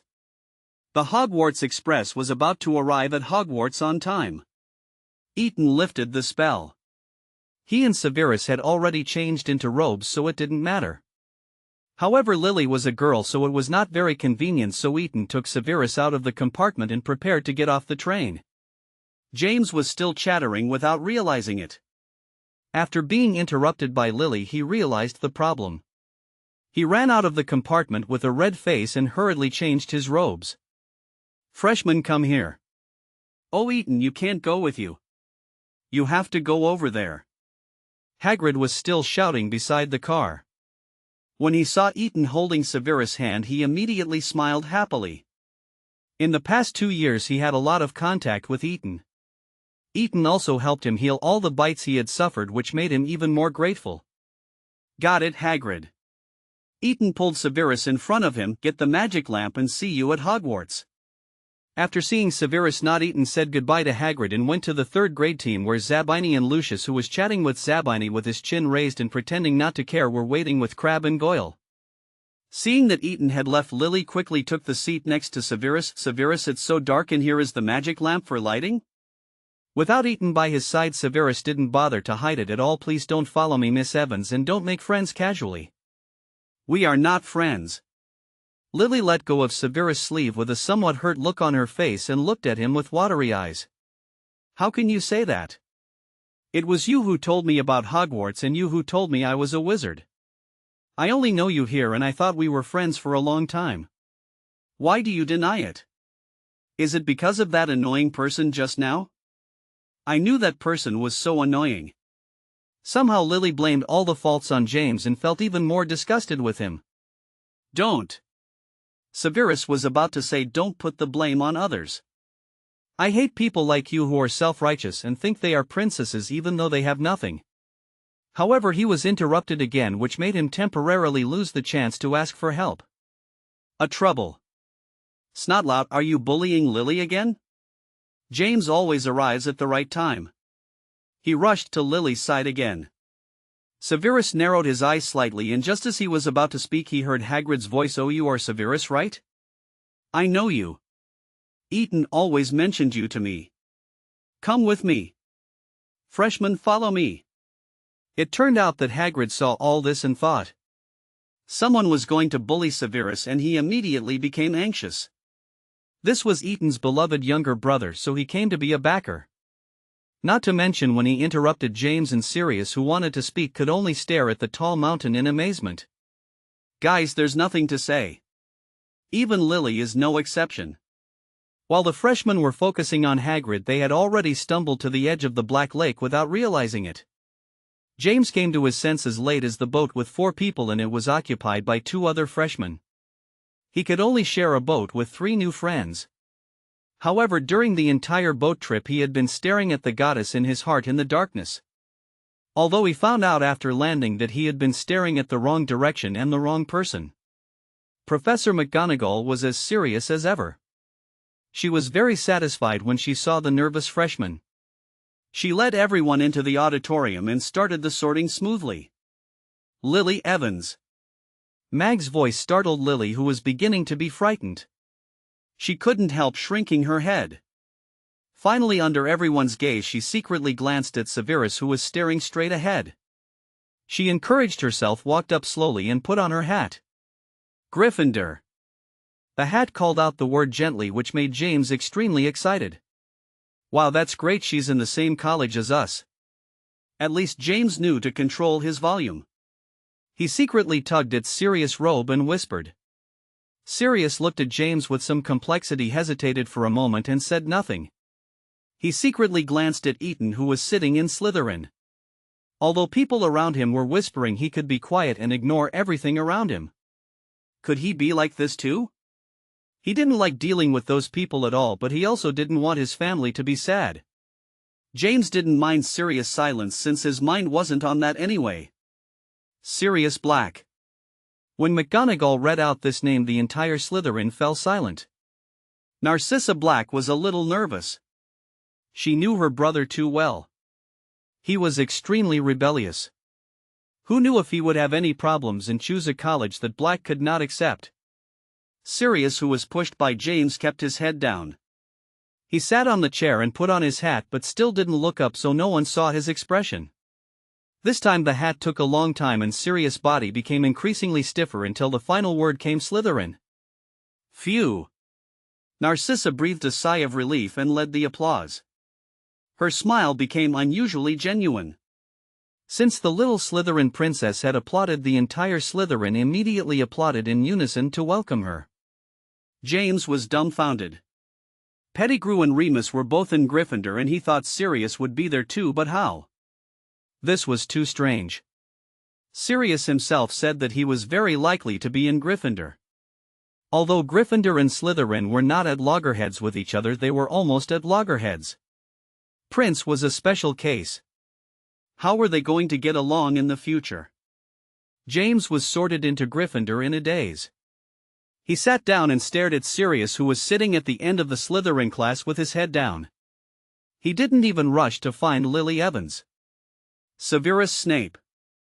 The Hat knew very well that this person was a Gryffindor bondholder, but if you dare not sort me into Slytherin, be prepared to be doused in potion. Severus threatened without hesitation. He was furious about the Hat's hesitation, including on the train, and he was ready to vent it all on this broken hat. It's really an old broken hat. If you can't even sort us, I don't mind changing the way we sort us. The contractor really has this right. Slytherin. The Hat didn't hesitate this time. 63 House of Big Dog. Severus fulfilled his wish and no longer bothered about the shabby hat. He took it off and handed it to Professor McGonagall, then walked towards the Slytherin table with great momentum, the corners of his black robe flowing smoothly like ripples. The Slytherin people had known Severus for a long time, so they naturally left an empty seat next to Eton, so Severus didn't need to go to the freshman's side. However, Severus was unwilling to accept Slytherin's kindness. As a Gryffindor contractor, he naturally knew the rules within Slytherin College very well. He didn't want to give others the impression that Eton was protecting him. He wanted to create his own world so that he would have more powerful power to protect Eton in the future. So he also walked directly to the end of Slytherin and sat next to Sirius. Eton knew Severus's thoughts very well, so he just smiled at him to welcome him when Severus passed by. This smile shocked everyone who saw it. Everyone knew that no one had seen Prince smile in the past 2 years. Hufflepuffs were even secretly betting on who could make Prince smile. Just like that, everyone immediately admired this black-haired, black-eyed, imposing grandson of Prince. I thought you would be with Eton, Prince. Sirius had just lowered his head, but this time he raised his head with surprise in his eyes. Weren't you two doing well on the train? Severus immediately frowned and gave Sirius a stern look. Is the function of Black's eyes to keep an eye on other people's affairs? Your ability to meddle in other people's affairs is more like Gryffindor. It seems that you have chosen the wrong house. Sirius choked, then stared at Severus. What do you mean I chose the wrong house? You have a problem with that? I am a Slytherin and I chose Slytherin. My Black family has been Slytherins for generations. Are you jealous? Humph, I thought you would be with Potter. Weren't you two getting along well on the train? Severus raised his eyebrows and retaliated in the tone that Sirius had used just now. After he finished speaking, he shifted his gaze and looked directly at the students, who continued to be sorted. Aha, you said I'm a Gryffindor, aren't you the same as me? Sirius thought he had caught the trick and laughed out loud. He suddenly felt that he seemed to have chosen the right college. It was completely different from what he had imagined at the beginning, and it was still very interesting. The combined power of these two idiots has such a wide range that even Merlin couldn't stand it, let alone weak little people like us. Severus didn't even look at Sirius and mocked him directly. What does idiot mean? Sirius was a little confused. He had been studying aristocratic courses since he was a child, and what he was exposed to were all those elegant and malicious sarcasm. So far he had never seen such a straightforward word. Severus turned his head speechlessly and glanced at Sirius, who was asking for advice seriously. He was so impatient. This Black seemed to have a problem with his brain. He didn't know what potion could cure it, but he was afraid that he was powerless. It was too cheap to compete with such a person. Severus kept silent, worried that idiocy would be contagious. The confrontation between the two obviously attracted the attention of other Slytherins, especially Narcissa. She was terrified and then happy, and then she became worried that her unruly brother would cause trouble. You know, it was always easy for Prince to make people unlucky. As the eldest son of Black, if he appeared in an indecent image, Sirius's position as heir would be shaken.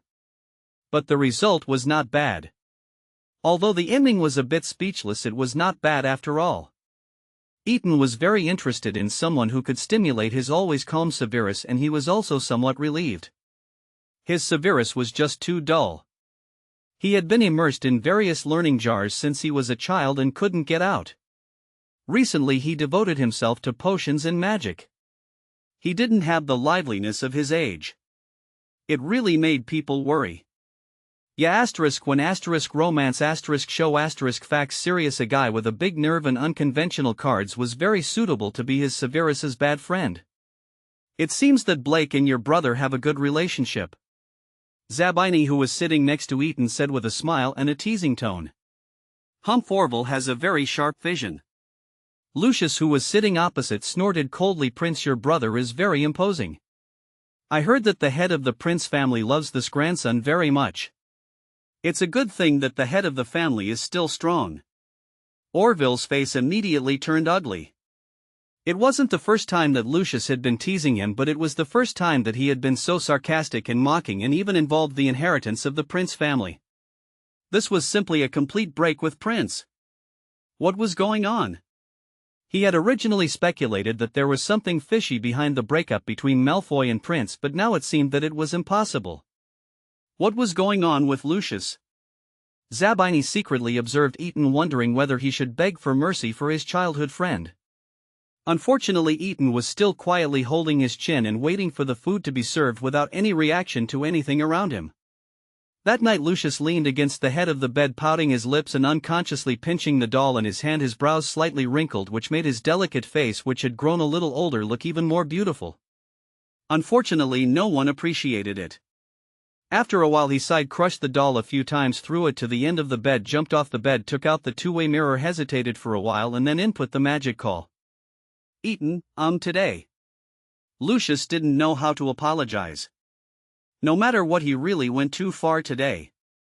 However, the Dark Lord, whose mood had become abnormally volatile last holiday, became more and more suspicious of his father, so he had to do this. Malfoy, has your magic been exhausted so that you can't see the present time? The look of the little kid that impressed Lucius unexpectedly appeared in the two-way mirror with a profound accusation in his eyes. Ah, it's Mr. Snape, long time no see. Lucius silently adjusted the two-way mirror so that the messy hair and clothes would not appear in the two-way mirror and adjusted his expression. You have to choose a time for greetings, Mr. Malfoy. Severus had naturally heard about what happened today, but Eaton had already told him about some of the arrangements of Prince's house, so it wouldn't cause him to feel disgusted. Just because Malfoy is willing to drink toad slime doesn't mean Prince is willing to do so. Ugh. This was Lucius's intuitive reaction. Could you please not make beauty potions sound so disgusting? Wait, don't hang up. Lucius remembered that he still had something to say. Well, my father said that he has been feeling haggard and weak recently due to the dry weather. He always wanted to eat some of Honeyduck's new lemon-filled chocolate candies, but he was worried that it would conflict with the beauty potion, so he asked me to ask. This requires research. Eaton's head pushed Severus aside and appeared in the two-way mirror. The problem of ingredient conflict has not been analyzed yet. Got it. Well, Eaton, my father brought me a lot of cakes today, including the ones you like. I'll put them in the old place tomorrow. Lucius would never say sorry after all. These two words did not exist in the aristocratic dictionary. After hanging up the two-way mirror, Eaton laughed at Severus's fixed comments and put his arm around Severus' shoulders. The old place is the room of requirement. Severus nodded in understanding, and after Eaton lay down he left and went back to his dormitory. Sirius tossed and turned in his dormitory, unable to sleep. Finally he got up in frustration and snored his hair. He really didn't like the atmosphere of Slytherin. It was roundabout. A sentence needed to be turned around a dozen times before you could understand what it meant. He was fed up with these red tapes. Compared to being straight, he preferred to let himself go with James and the others, saying whatever he wanted to say and doing whatever he wanted. But he finally chose to let himself get stuck in the quagmire. After thinking for a while, he got up and ran out of the dormitory barefoot to stand at the door with Severus Snape written on it. He raised his hand to knock on the door, hesitated for a moment and put it down again.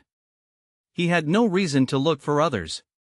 He couldn't find others to be upset just because he was upset. This reason didn't make sense even in Gryffindor. May I know what Mr. Black's perfect appearance at my door means? Severus's voice with a strong sense of mockery sounded behind Sirius, which startled him. He really jumped, which made Severus's forehead veins move uncontrollably. Why are you behind me? Sirius patted his chest. Aren't you in your dormitory? It's obvious that Mr. Black's eyes are not very useful. Severus crossed his arms and looked coldly at Sirius's obvious Gryffindor behavior. He was actually a little surprised that this guy chose to stay in Slytherin. Now please tell the insignificant person who was disturbed and couldn't even enter his own dormitory, what do you want to do standing in front of my door? I want to chat with you. Black's eyes drifted. Narcissa had just expressed to him her satisfaction with his choice of college and hinted that she would give him a big gift, and even a gift for Bellatrix, who had already graduated and would write a letter to his parents. Although he understood what she said, he was also really annoyed. When facing Narcissa, he didn't say a word and remained silent. He wanted to find someone to chat with. The first choice was naturally James, but the two were not in the same college. The second choice was naturally this guy who spoke a lot of venom but was rarely straightforward, so he didn't think about the fact that they didn't have much friendship and came. I'm sorry, as a normal person I think what I need now is sleep. Severus was not so kind as to be someone else's venting bucket. Besides, I don't think we have enough friendship to support the so-called chat. I am doubting my choice. Black lowered his head and said in a low voice. He pretended not to hear Severus's refusal. I don't like it. After being taught by the nobles for 11 years, you have learned to doubt your own choices? That's right, a guy with a simple brain structure and well-developed limbs will only doubt himself. In this regard, I don't think I can help you. Severus sneered at Sirius' words. Do you regret it now? What were you doing during the sorting? After making the choice you said, sorry, I made the wrong choice. Can I try again? Why don't you ask your mother? I'm sorry, I think I made the wrong choice and I shouldn't be born in your belly. Can I try again? If Mr. Black can be retrained, I believe everything can be started over again. Black stared at Severus's eyes full of sarcasm where he saw a timid self. He didn't react for a moment and watched Severus walk past him, open the door and go, and then close the door with a bang. This sound brought Sirius back to his senses. He blinked, thought for a while, and then suddenly realized, turned around and went back to his warm bed. How he understood and what he realized, who knows? The first day of freshman year is always full of curiosity and excitement, with all kinds of laughter and discussions.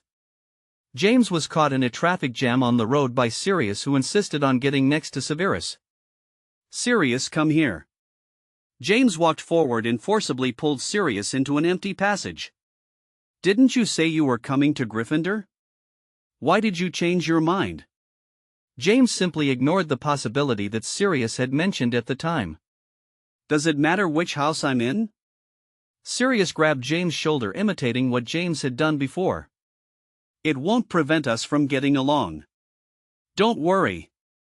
Although I'm in Slytherin, my heart is in Gryffindor. I'm with you guys. Ha, I knew it. James smiled as if a heavy burden had been lifted off his shoulders. Don't worry, I won't look down on you. Even though you entered that evil Slytherin, I knew you were different. Of course. Sirius was a little disgusted with the word evil, but his excitement that James could forgive him overwhelmed that slight disgust.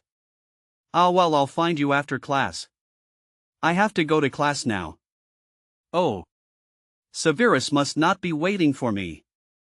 After saying that, he was about to chase after her but was stopped by James. Hey, why are you so close to that snotty guy? Don't you know he's my love rival? Don't worry, I will help you supervise and will never give him the chance to become your love rival. Ha, let's go. Sirius turned back and said a few words of comfort hurriedly, then broke free from James' hand and ran away. James nodded in satisfaction from behind. You are worthy of being my brother. Well, James, we have to go to class too. Pettigrew's head appeared from the corridor entrance and he said awkwardly. Ah, let's go, let's go. James, who just realized that he also had to go to class, found that there were only a few minutes left, but they didn't even know where the classroom was, and he suddenly became anxious. When Sirius arrived at the classroom panting, Severus had already sat in the first row comfortingly and a student was seated next to him. Sirius stood next to the student and put his bag on the table.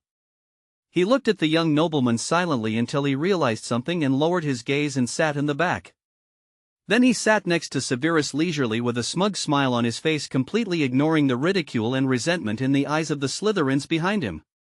At least now Black is still a noble on par with Malfoy, and most people have heard of the rebellion of Black's eldest son, so no one dared to provoke him, but behind the scenes they all despised this guy who had nothing to do with the elegant nobility. Severus, why are you walking so fast? Sirius took a breath and complained. I'm not your babysitter, Mr. Black. And call me Snape. Severus read the book. Why are you so unfamiliar, Severus? Sirius shrugged. If it weren't for you I wouldn't be able to figure it out, and I almost went to find Xiao Zhang. It goes without saying why he was looking for the principal. The transfer to another hospital was a first. In that case, please shut up. If you can't control it, I don't mind using other things to help block it. Severus slowly turned the page. This morning when he went to Hogwarts for exercise with Eton mentioned Sirius to him. Otherwise he would not be in such a good mood to sympathize with this giant monster who was obviously fluttering around. Oh, you're still revising something you've already learned? Sirius couldn't help but say something, but was silenced by Severus's sharp glare. 64 House Startup. Severus, I found you. Yeah, when romance first release. Severus and Sirius, who refused to stay with the others, were both stunned, but Severus continued to walk quickly towards the auditorium as if he didn't notice anything, while Sirius moved sideways to stop Lily, who was chasing after him. Hey pretty girl, why are you here? Where's James? Sirius blocked Lily's way wherever she went, looking around behind her and making irresponsible remarks. Why are you stopping me? Lily pinched her waist angrily. Her bright green eyes seemed to be spitting fire. And what does that bad guy have to do with me? Lily. James really caught up with them from behind, panting. Remus and Pettigrew were panting even harder. Hey Sirius, thank you. Remus, Pettigrew, Sirius waved and greeted the two people who were holding their knees and catching their breath behind him. You're welcome, James. Why are you following me? Stop following me. Lily frowned and turned her face away. She had no good feelings towards this guy who always depended on her. James didn't say anything. He just scratched his head with a silly smile and then looked at Lily's face, which became even pinker because of her anger. After Lily couldn't stand it anymore and glared at him and turned away, he carefully approached Sirius, who was chatting with Remus. After peeking around, he said stealthily, Sirius, do you want to go out tonight? Aha, my dad told me that there are many secret passages in Hogwarts. We can go out at night without being discovered. Sirius was surprised by this suggestion and was eager to try, but... Well, Slytherin is going to choose the head of the group tonight, so we can't leave. Let's do it tomorrow night. Alright then, the three of us will go first tonight. James patted Sirius on the shoulder quite straightforwardly and stopped him walking towards the auditorium. Let's go eat. Narcissa was sitting in the hall, keeping a seat next to him, waiting for her brother to arrive so that she could show their love for each other. Unfortunately, Snape came and her brother still didn't come. This morning she saw that Sirius was very fond of Snape. Nep's specialness, but it just happened that they needed to contact the Prince family, and the heir did a very good job in this regard. Senior Prince, Junior Snape, hello. Narcissa walked behind Eton and Severus, watching the two brothers eating in unison, feeling a little embarrassed to interrupt them. Eton ate the steak that Severus had cut and turned around to see the little princess, who was always known for her gentleness and cuteness. What's the matter? I just wanted to ask because Snape is in the same class with my brother Sirius. I wonder if you have seen him? Narcissa was still standing there gracefully despite her young age. Opposite her was Lucius Malfoy. Her family told her about the marriage with Malfoy and she blushed. Sorry, I don't think I have any obligation to watch over Black with his legs spread out. Severus said the same thing to everyone regardless of gender. Fortunately, he could still control the venom. Narcissa's face turned even redder this time with shame and a little anger. No one had ever treated her like this before, so she felt a little aggrieved. It's truly gentlemanly of you to treat a lady like this. Lucius said sarcastically, as a half-blood you don't even know the most basic etiquette of aristocrats. It's better than having a few yellow feathers and pretending to be a peacock. Severus lowered his head and continued to cut the lamb chops seriously without even looking up. Lucius's face instantly turned from white to red and then to black. He gritted his teeth and the knife and fork in his hand were squeezed so tightly that his hand was almost deformed. "You dare to insult our Malfoy, I want to duel with you." Narcissa stepped forward to appease him when she saw this. "Senior Malfoy, we all know that Snape has a unique personality and his language skills are also very unique. It was not his intention. Why do we have to point our wands at each other over such a small matter? What's more, we are going to have a fight tonight. It's a prefect's challenge, why should seniors and juniors waste their magic power on it?" Lucius was impressed by these words. They said that a black man is not bloodless. He felt that Narcissa, who seemed mediocre and gentle before, was very scheming now. It seemed that the method that appeased Bellatrix was not the black family's idea as he thought, but the yellow-haired girl's own method. "If you want to duel, you can." Severus handed the plate of cut lamb chops to Eaton's side before responding, "As long as you don't mind ruining your appearance, I don't mind helping you at all." Lucius threw down the knife and fork in his hand and said, "Okay, I'll inform you of the place and time of the duel, we'll see, huh?" After that he got up and left without even eating. Crabbe and Goyle quickly followed him with a bunch of cakes. Seeing that there was no hope, Narcissa was about to return to her seat when she saw Sirius passing by Lucius and being held by the shoulder by the Potter child as he walked towards the Gryffindor table. Her mind went blank for a moment. "Sirius, why don't you come over for dinner?" Aware of the ridicule from the Slytherins around her, Narcissa suppressed her panic and anger, forced a smile, and quickly walked over to stop Sirius. "Narcissa? Oh, okay. Let's go, James." Sirius naturally saw Narcissa's anger, and then he realized that he was in Slytherin, not Gryffindor as he had imagined. He suddenly felt a little embarrassed. After returning to Slytherin, Sirius was forced to sit next to Narcissa and received a whole afternoon of obscure education. Even the gifts he received from various relatives and friends at home could not soothe his frustration. It seems that Sirius Black has a good impression of Sev. Eaton was sitting in the library with a dozen silencing spells set up around him. However, he did not immediately enter the research and study state as usual. Instead, he had a teasing mood. "Hump strong limbs but a simple mind. I should be glad that he didn't enter Gryffindor." Severus sneered, "But he is indeed much better than those cunning blacks. I heard that the Potter family likes Quidditch very much." As for Sirius, Eaton did not continue this topic but changed it. "This is the tradition of the Gryffindor family." "Why are you asking this?" Severus raised his eyebrows. He never knew that Eaton was also interested in the Potter family. "Nothing, I just think flying is really a good pastime." Eaton turned around and looked at the sky outside the window, smiling. "Well, the revenge of the snot monster has not been avenged yet." Abraxas staggered and struggled and threw himself on the bed. His messy clothes, injured mouth and still twitching body said it all. He had just been tortured by the Cruciatus curse for a few minutes. Although it was not long, the long-term pampering made Abraxas not able to bear the pain in his soul. For so long Tom had always been polite to himself as a senior and friend. But in recent times Tom's emotions became more and more unstable. Because of a mistake he made long ago, he attacked without any explanation, which immediately tilted the balance that was originally balanced. "Dobby!" Abrax sneered at his own stupidity and stood up abruptly. "Bring me the potion box." Dobby appeared and immediately cried out in surprise when he saw his master's appearance, covering his mouth tightly with his little hands. It was an elf that was born not long ago, and its fear of its master made it panic. Upon hearing the order, it immediately took out the potion box and carefully placed it on the bedside table. "Go down." Abrax never had absolute trust in the house elf. After letting it go down, he took out 2 bottles of healing potion with difficulty and drank them. After recovering a lot of physical strength, he went into the bathroom to wash off the dirt on his body and the shame in his heart. After leaving the bathroom, Abraxas turned pale and had returned to the elegant Malfoy. "Since you are unkind, don't blame him for being unjust." Abraxas was different from others because he was the only one among the Death Eaters who knew Voldemort's true identity.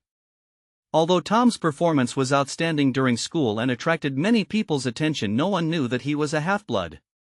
Moreover, when he became Voldemort and came back many years later, he had changed too much. If it weren't for the fact that only he who could be considered a good friend knew some of Voldemort's actions, and if it weren't for the fact that Dumbledore, who liked to sabotage, spread the news everywhere, no one else would have recognized him.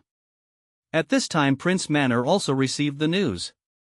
Salazar himself didn't know much about these sinister fights in peacetime, but he was very interested, so he had been participating in the small meetings between Wharton and Gettler since he came back. "What's the news?" Wharton put down the staff he was cleaning and said to Gettler, who came hurriedly, "This has nothing to do with Britain but more to do with me." Gettler sat on the sofa and smiled strangely. Voldemort sent Malfoy to Germany to win over the Saints. He seemed to be particularly obsessed with the wound on Lestrange's body and somehow found this clue. Salazar stood at the window and looked outside. "It took that guy so long to find this?" "Yeah, who asked Lestrange to give such a hint?" Wharton laughed strangely. At this time it is indeed courageous to plan to re-attack the German Saints. I heard that Malfoy has been punished. Gettler poured himself a cup of black tea and took a sip. It seems that Lestrange's status in the Dark Lord has improved a lot. 65 House split. The Slytherin common room became lively again after dinner because Sirius's arm-in-arm relationship with Gryffindor in the Great Hall made many senior students extremely dissatisfied. Although Narcissa did play some role later, she still could not quell their anger. Please wait for the selection of freshman class leaders. I have something to say. A senior with a ferocious face interrupted the chief. Obviously he did not take the chief seriously. The new chief seemed to have gotten used to this and did not say much. Instead he showed a gesture of concession. Severus sat in the freshman group and observed this person. Combining the information Eton had sent back to the manor, he matched a face: Antonin Dolohov. Slytherin, the world of purebloods, is what all wizards pursue.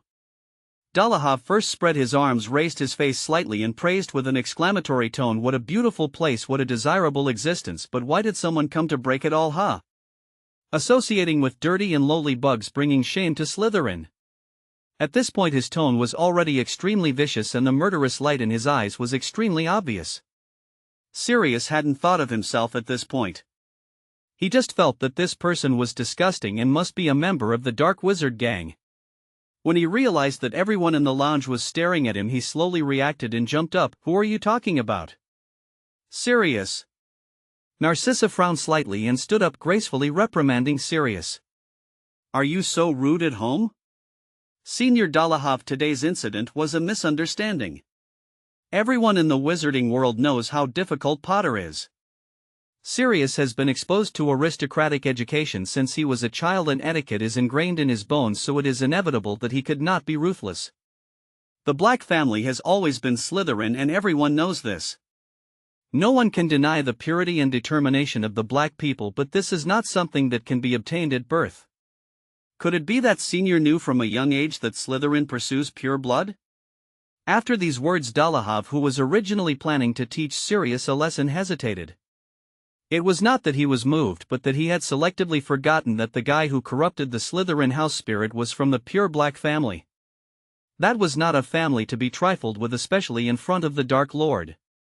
To show temporary satisfaction at this time would be equivalent to blocking his way to act recklessly in the future, which was not a good deal. For Narcissa's sake we will let him go for now, but if we see him again next time we won't be so easy to deal with.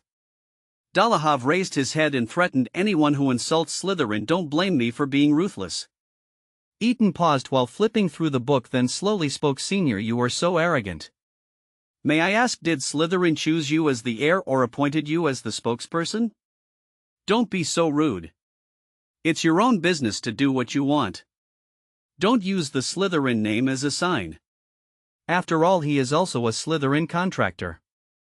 Now, under normal circumstances, all students in the academy are under his jurisdiction. The entire Slytherin area, including the Black Lake and most of the Forbidden Forest, is under the management of Slytherin. If there are any problems in the future, they will be attributed to him. This guy keeps talking about Slytherin. How has Slytherin got in your way?" Eton's words made the entire lounge silent. Over the past 2 years, Eton Prince's silence and absence have been deeply rooted in people's hearts. Although many people have taken the initiative to get close to Eton, they cannot get information, cannot make friends, and cannot test him. Everything has been rejected. Although he is a very piercing person, he has never hurt anyone. Even if those people have provoked and tested him in various ways, they will only fight back after that time and then nothing will happen. It's just I won't offend others unless they offend me. Absolute neutrality. After a long time, no one is willing to cause trouble for themselves. Who would have thought that he would take the initiative to cause trouble this time? Prince, what do you mean by this? Delahav, who was about to return to his seat, suddenly became furious and pointed his head at Eaton. Why, Prince, do you think what I said is wrong? Or is pure blood not what Prince pursues? As he said this, he looked meaningfully at Severus in the freshman area. Everyone knew that this grandson of Prince was a half-blood, and he didn't cause trouble only because he was worried about affecting the Dark Lord's plan. The meaning is simple, just as it says. Eaton snapped the book shut. Before you talk, please read the Slytherin house rules. If nothing unexpected happens, I believe you will gain something. Don't blame me for not reminding you that Slytherin has its own rules. Don't think of adding some messy things yourself unless you can also claim that you are a descendant of Slytherin. These words made at least half of the senior students stand up and stare at Eaton. They were all students who had decided to follow Voldemort, who was at the peak of his power. They had already met Voldemort and surrendered to his ideal world and personal charm. They would not tolerate others making fun of their king. Seeing this, Severus walked to Eaton with a cold face. This time he did not stand in front of Eaton but stood parallel to him. Following him came the heir of the Black family, who deeply admired Eaton and decided to support him. Prince, you must be responsible for your words. Delahav drew out his wand and grinned. Someone has to pay the price for this. Oh, you're angry already? Eaton raised his eyebrows and threw down the book in his hand. I heard that the Muggle world has been very uneasy recently, with various explosions, dismemberment and murders happening frequently. I don't know who is so tasteless. They claim to be noble and elegant but prefer all kinds of dirty, messy and disgusting things. It's really puzzling. Crucia. A beam of light shot straight towards Eaton from Delahav's wand. Unexpectedly, neither Severus nor Eaton made any move and the light disappeared silently, which surprised everyone present. Don't worry, I haven't gotten to the point yet. Eaton said expressionlessly in a teasing voice. What's even more surprising is that the nobles who usually hold their chins high, look arrogant and superior, prefer to sign slave contracts and become lifelong slaves of others and think they are happy. This is really a good topic. Maybe we can let Wizard Weekly publish it, which will definitely make us common people look at it with new eyes. The malicious anger turned blank. What are you talking about? Delahav was stunned for a moment, then he reacted immediately and cast another curse and disappeared without a trace when he was close to Eaton. Humph, you want to sow discord? It seems that the Prince family has probably already joined forces with those Muggleborns? Lucius had been sitting in his position as the third-grade head student and had not stood up. He was very glad that he had not followed the crowd, because the news made him hold the chair tightly with his hands. Fortunately, while he was sitting, no one would deliberately observe his look and expression. We, the Prince family, have been upholding the will of Slytherin since the time of Merlin. Oh, it wasn't called that name back then. What disappoints you is that this will is really not what you said it was. So there's nothing I can do. I also want to support you. Who made you so disappointing? Since Merlin, any wizard who would be willing to offer himself to be slaughtered would have died long ago. Such courage, such dedication and such selflessness, very few wizards can possess all of these. Eaton suddenly changed his expressionless face. His smile was particularly gentle. His apology was just right and his praise was vivid. You will be smashed to pieces. Your heart and bones will be dug out. Delahav was at a loss for words, but he knew that he must not continue speaking, otherwise it would cause certain losses to the Lord. Don't bother, you can't hurt me. Eaton stretched lazily. Don't you know about the awakening of Hogwarts? It's really troublesome to want to hurt someone here. In fact, in Slytherin, the contracted person can hurt others at any time and others can hurt the contracted person at any time. Well, after all, there are some benefits to signing a contract. At least you can ask the magical creatures who rent the Forbidden Forest for accommodation fees at any time. Prince, are you trying to break our neutrality? Lucius saw that the seniors began to put down their wands and walk towards Eton as if ready for a fight. He immediately stood up and spoke righteously. Seeing that they stopped, he secretly breathed a sigh of relief. You should have evidence when you speak. Slytherin's advocacy of pure blood started with the great Salazar Slytherin. We have our own ideals. Since our ideals are different, our paths are naturally different. We should be neutral if we are to be neutral. We are not going to ridicule your cowardice and incompetence. Are you going to make us your enemy now by talking nonsense? When he said the word completely, Lucius emphasized his tone. He wanted to remind Eton not to trigger a group reaction, otherwise the two princes would have a hard time. Although there was a potion, it was not a panacea. He saw the madness of these people last holiday. Although he didn't know what happened to the muggle in the end, the so-called feast gave Lucius nightmares for many days before it turned around. Fortunately, because he was young, he didn't need to take action. When his father came back from going out and found out that someone had taken Lucius to participate in such an activity, he immediately closed the door and asked Lucius to learn the Platinum House rules again. Don't talk about Salazar, he will kill you. Severus spoke suddenly. Salazar Slytherin was a man with a strong nature and extremely strong attack power. After all, it was a life and death situation thousands of years ago. If he didn't kill others, others would kill him. When killing became a habit, it would be too difficult to get him to correct it. The innocent side of that man would only be left to the people he recognized. What do you mean? Lucius immediately realized something was wrong and asked back. 66 House of Bloodshed. All the Slytherins present were staring at Severus and Eton. Only Sirius was puzzled. He was ready to fight just now. Why did he stop when he turned around? He was feeling depressed at this time.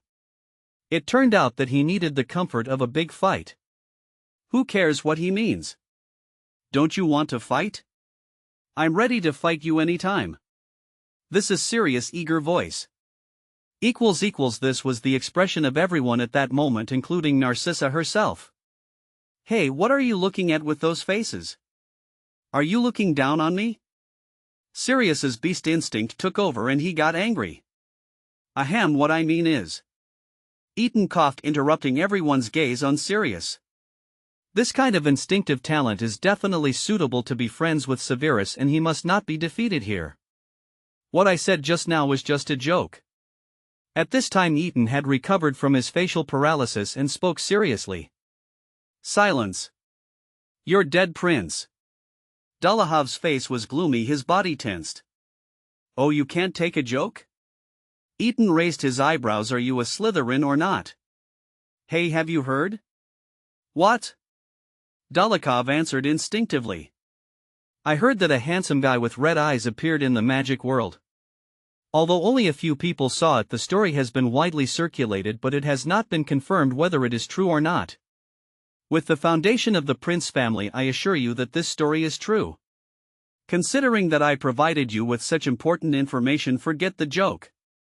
Eton said very seriously, oh, by the way, as for why you can't beat us, believe me, every family has a few precious heirlooms. What do you think? Prince, do you think this is the end? Dolahov's face was green for a long time. His brain was not so logical, so he could not understand the impact of Eton's words. He thought it was obviously a provocation to him. However, if he reported this information to the Lord, he would definitely get a reward. Maybe he could be the first to join the Death Eaters. Actually, this deal is quite worthwhile. Don't joke around, Prince. I'll let you go this time. If there is a next time, don't blame me for being ruthless. He really didn't want to let this guy go, but if the spell was ineffective, he had no choice. He would talk about it after he figured out what the heirloom was. Lucius took a special look at Severus's expression.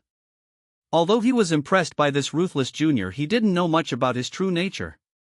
He didn't know what kind of person Severus was. He just instinctively wanted to know the meaning of the words just now. Could it be that Salazar Slytherin is still alive?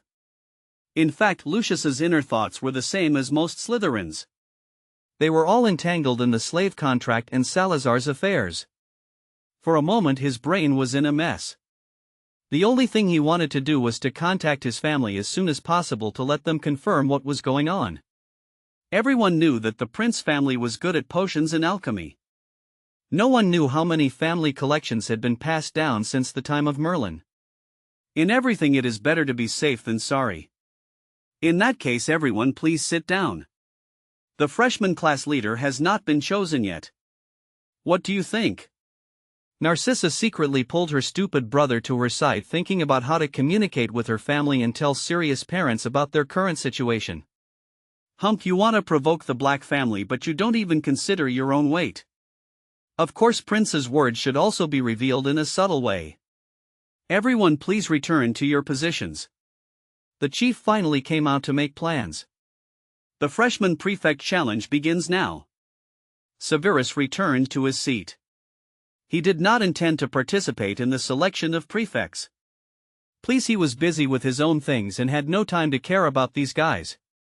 Severus, aren't you going to go up? Sirius asked, sneaking up to Severus. Well, in a place like this position is not easy to earn. Severus couldn't help but turn his head to look at Sirius, who was very disdainful, and then looked at Eton. After the two exchanged glances, Severus decisively pulled Sirius up and pushed him to the center of the venue. If you can't get the prefect, don't come down. Sirius was dumbfounded. Narcissa was so relieved. Severus, what are you doing? Severus was silent. Just now so many Slytherins had been causing trouble for Eton, and he was going to make those people uncomfortable. A Slytherin with Gryffindor traits becoming a prefect would definitely cause aggrieved people who were proud of their pure blood. It was a pity that the black family was not so easy to mess with. No matter how uncomfortable they were, the most they could do was attack from behind. Well, he would help them then. Looking at Severus's expression, Sirius also caught a glimpse of Dolahov's gloomy face and the frustrated expressions of many people, and suddenly realized, don't worry Severus, the prefect is no problem. Everyone, we have all met at the black family's banquet, right? After saying that, he performed a standard noble salute. Severus expressed satisfaction with Sirius's comprehension ability. The courses for the black family heirs have always been the most rigorous. As a family of dark magic, the magic they have studied since childhood is extremely lethal. Everyone is very clear about this, so the expressions of the freshmen on the field are very solemn. The next thing was simple. Whether it was magic or physical combat, no one could defeat Sirius. The chief had no choice but to announce Sirius as this class's class leader. At that moment, Dolahov and several senior students expressed their extreme dissatisfaction, but the school rules could not be changed. Narcissa stood up gracefully and walked to Sirius, who was talking to Severus excitedly with a decent smile. She also glanced at Dolahov and others in the middle of the conversation, and her meaning was self-evident. She took out a handkerchief and wiped the dust off Sirius considerately. Uncle and Aunt will be very happy. Haven't you always wanted a manor? This time you have it. Although Narcissa's tone was teasing the arrogance, and it was quite obvious. She just wanted to let everyone know the prominence of the black family. Hasn't Regulus always been nagging you to write letters every day? Later your sister will give you a pair of two-way mirrors so that people at home don't worry about you. Speaking of Regulus, Sirius frowned, looking a little nervous. This younger brother of his was good, but he was too clingy to him. Okay, Narcissa, in front of so many people. Sirius muttered. What's the big deal? Look at you. You are the future owner of the black family. Narcissa said angrily, in the future the entire black family will be yours, and you are embarrassed now. I just don't want to inherit the black family, so I'm like this. Sirius's excitement just now was suddenly weighed down by a huge stone, and his expression became gloomy. Why does Narcissa always bring up things that are not related to the topic? Soon everyone dispersed. Dolahov kept staring at Sirius and Narcissa, his eyes like a venomous snake. When most people had left, he approached them and said, "What would happen if I told the Lord that the heir of the black family was hanging out with Gryffindor and communicating with the Mudbloods?" Narcissa stopped Sirius from acting impulsive and smiled gently. "Senior, you can go and give it a try. I wonder if the Lord will trust a small family that can't even get the middle-level nobles, or will he trust his most trusted subordinates? Oh, I forgot, it seems that Senior has difficulty meeting the Lord. What a pity. The Lord just said that he would come to visit the black family at Christmas. What do you think would happen if the uncle accidentally told the Lord about someone who committed treason? You know this is what the Lord hates the most. After saying this, she smiled even sweeter. Dolahov's face turned dark instantly. After a long time he finally suppressed the anger and panic in his heart. I was joking. Why are you so serious? I have always admired Blake but have no chance to meet him. So I come here to make a name for myself, haha. At the end he even laughed stiffly twice, which made Sirius burst out laughing. Narcissa secretly pinched Sirius and said of course Senior, no one would take a joke seriously. Sirius was just talking to the Gryffindors and making a few jokes. There's nothing to take seriously, right? Of course the entire wizarding world is well aware of how difficult the Potter family is. Dolahov had not yet mastered his skills, and after saying this he finally couldn't help but turn around and leave. Narcissa heaved a sigh of relief and turned to talk to Sirius. She saw Severus and Eton sitting on the sofa calmly, and Lucius was also watching everything with appreciation on the single sofa. Noticing Lucius's eyes, Narcissa blushed instantly. Clap clap clap, Lucius clapped his hands a few times. This is brilliant. Narcissa's heart couldn't help but beat a few more times, and she said shyly, thank you for the compliments, Senior Malfoy. For my family I must spare no effort. One of the rules of the Malfoy family is to put family at the center. Severus, how is it? Did I perform well? Sirius rushed to the side of Severus' sofa, acting like a little animal asking for praise. Don't act like a narcissistic peacock. Severus glanced at Lucius. Did Black only teach you to be complacent? Of course not. I beat them to a pulp every year. Sirius understood without any surprise, which drew the attention of Lucius and Narcissa. It seemed that Severus' venom had no effect on Sirius at all. It's late, time to rest. Eton stood up. Today's mission was over. Everything depended on tomorrow's results. Now it was time to inform Grandpa and Salazar to get ready. Appropriate activities were really good for physical and mental health. The terrorist attacks in the Muggle world continued to increase, which was not a good thing. Sirius also wanted to leave, but Narcissa grabbed his wrist and prevented him from leaving. After Lucius disappeared at the entrance of the corridor, Narcissa's face finally got rid of her shyness. She set up various spells around to make sure that no one could hear their conversation. Sirius, let's have a good talk. Narcissa's face was solemn. Severus followed Eton into his room and hugged Eton from behind without saying a word. He was silent for a long time before he said sullenly, tell me before you do anything dangerous.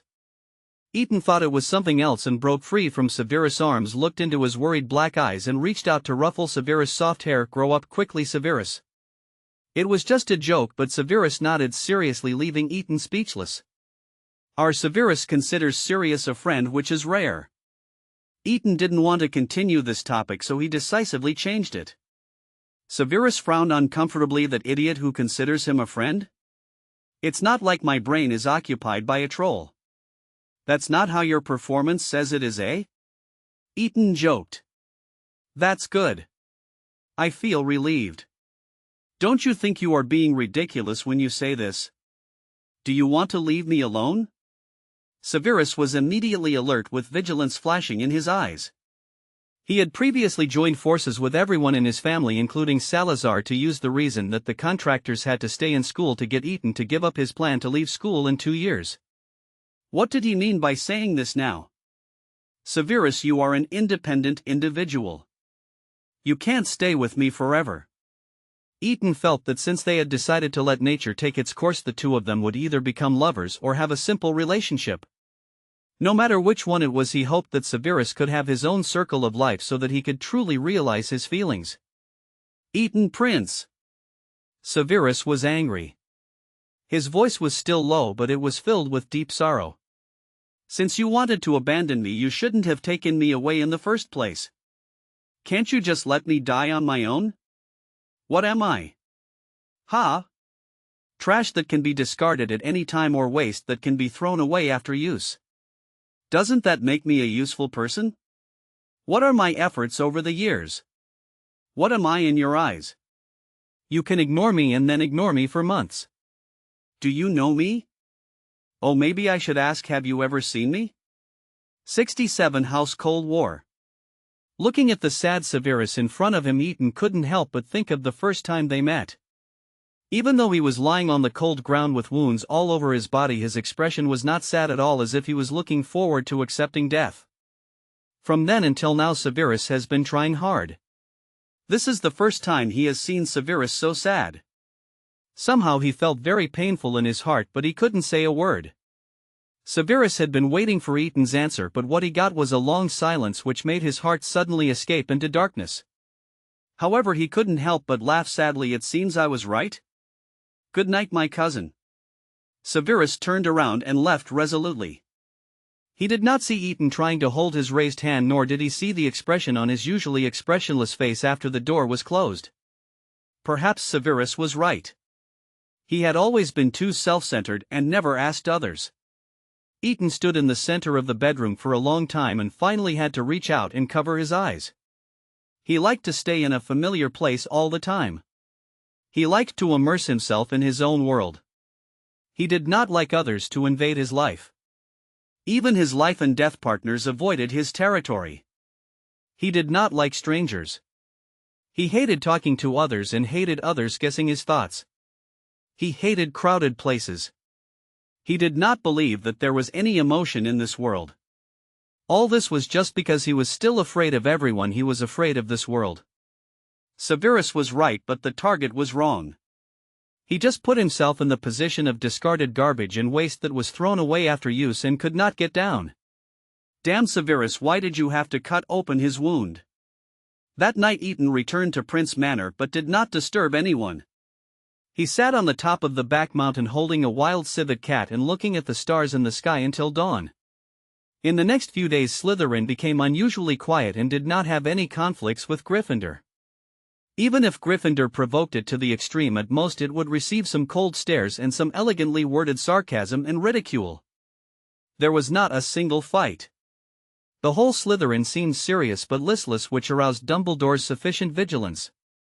He was worried that Voldemort had a new conspiracy while venting his anger on the Muggles and provoking a war.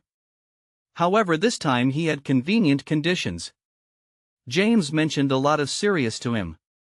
For this he observed and understood this heir who grew up from a family of dark magic from many aspects. In the end he was very pleased. However, in order to ensure Sirius's position in Slytherin, he secretly notified James to bring Sirius to the principal's office for a chat. The fact that Sirius was interviewed by Dumbledore did not attract the attention of the Slytherins. On the contrary, the Prince brothers, who were always so close to each other, fell into a cold war and received most sidelong glances. Hey, how many days has it been? A ladylike girl sat in the lounge and pretended to wipe her mouth with a handkerchief. 5 days, 6 hours, 23 minutes and 5 seconds. No, it's 6 seconds now. A long-haired girl was writing on parchment carefully and her fingers tapped her face involuntarily as she thought deeply. It's a break, huh? A half-blood can make the head of the Prince family admit that he is blessed by Merlin and still dream of getting the recognition of the heir? A girl in a skirt lowered her voice while looking at her face in the mirror with disdain. What are you discussing, dear ladies? A cold and slightly arrogant voice sounded in its characteristic tone, followed by Lucius' handsome face with slightly longer hair and a slender figure for his age. Oh, Senior Malfoy. The 3 second-year girls who had gathered together immediately stood up and greeted Senior Malfoy with blushing faces. They were all children from small families and had longed for the handsome and wealthy Malfoy family. If they could successfully become the hostess of the Malfoy family, it would be the happiest thing. We didn't discuss anything. It's just that the relationship between Senior Prince and Junior Snape seems to have become strained recently. We are just worried. The girl who was looking in the mirror secretly put the mirror into her sleeve and explained shyly.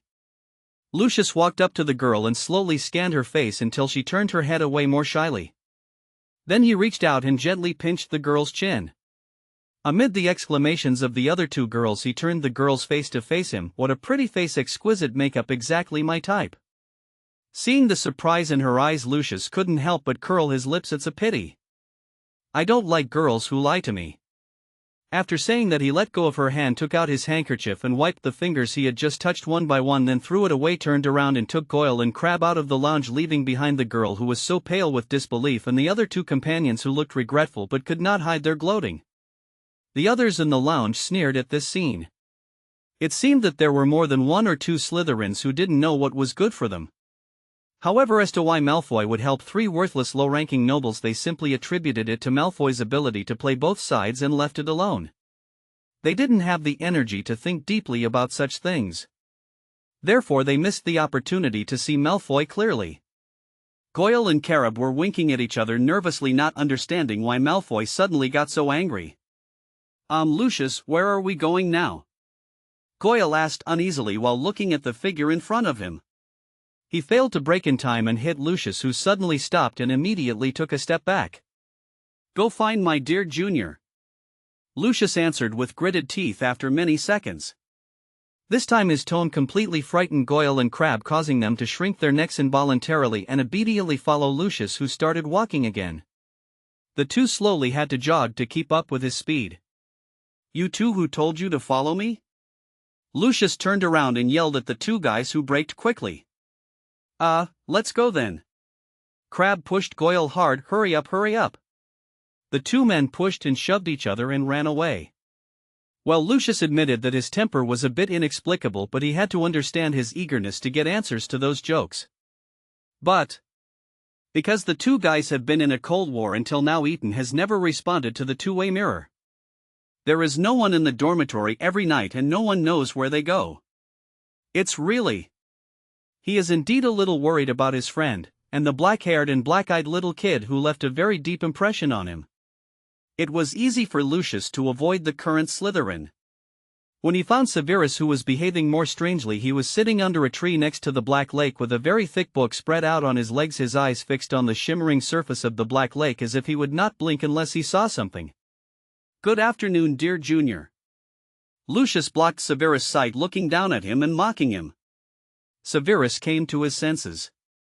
He had already set up a silencing charm and an ignoring charm around him, so he didn't hear what Lucius said, but he knew from his expression that it wasn't a good thing. Severus closed the book, stood up and lifted the silencing charm. "It seems that I am really short-sighted. I actually disturbed the senior's silence. I'm sorry." Severus' voice tablet was like a machine. Lucius's expression stiffened for a moment. "I am here to kindly warn you that a person has the right to choose his own life, to be frank or cowardly. Whether you want to be a wretched villain or a qualified Slytherin, it is naturally inconvenient for us to participate. But before that, as a Slytherin student, please read the Slytherin house rules.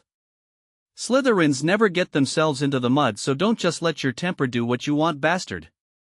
Humph, if you are a doll, I can't crush you to death.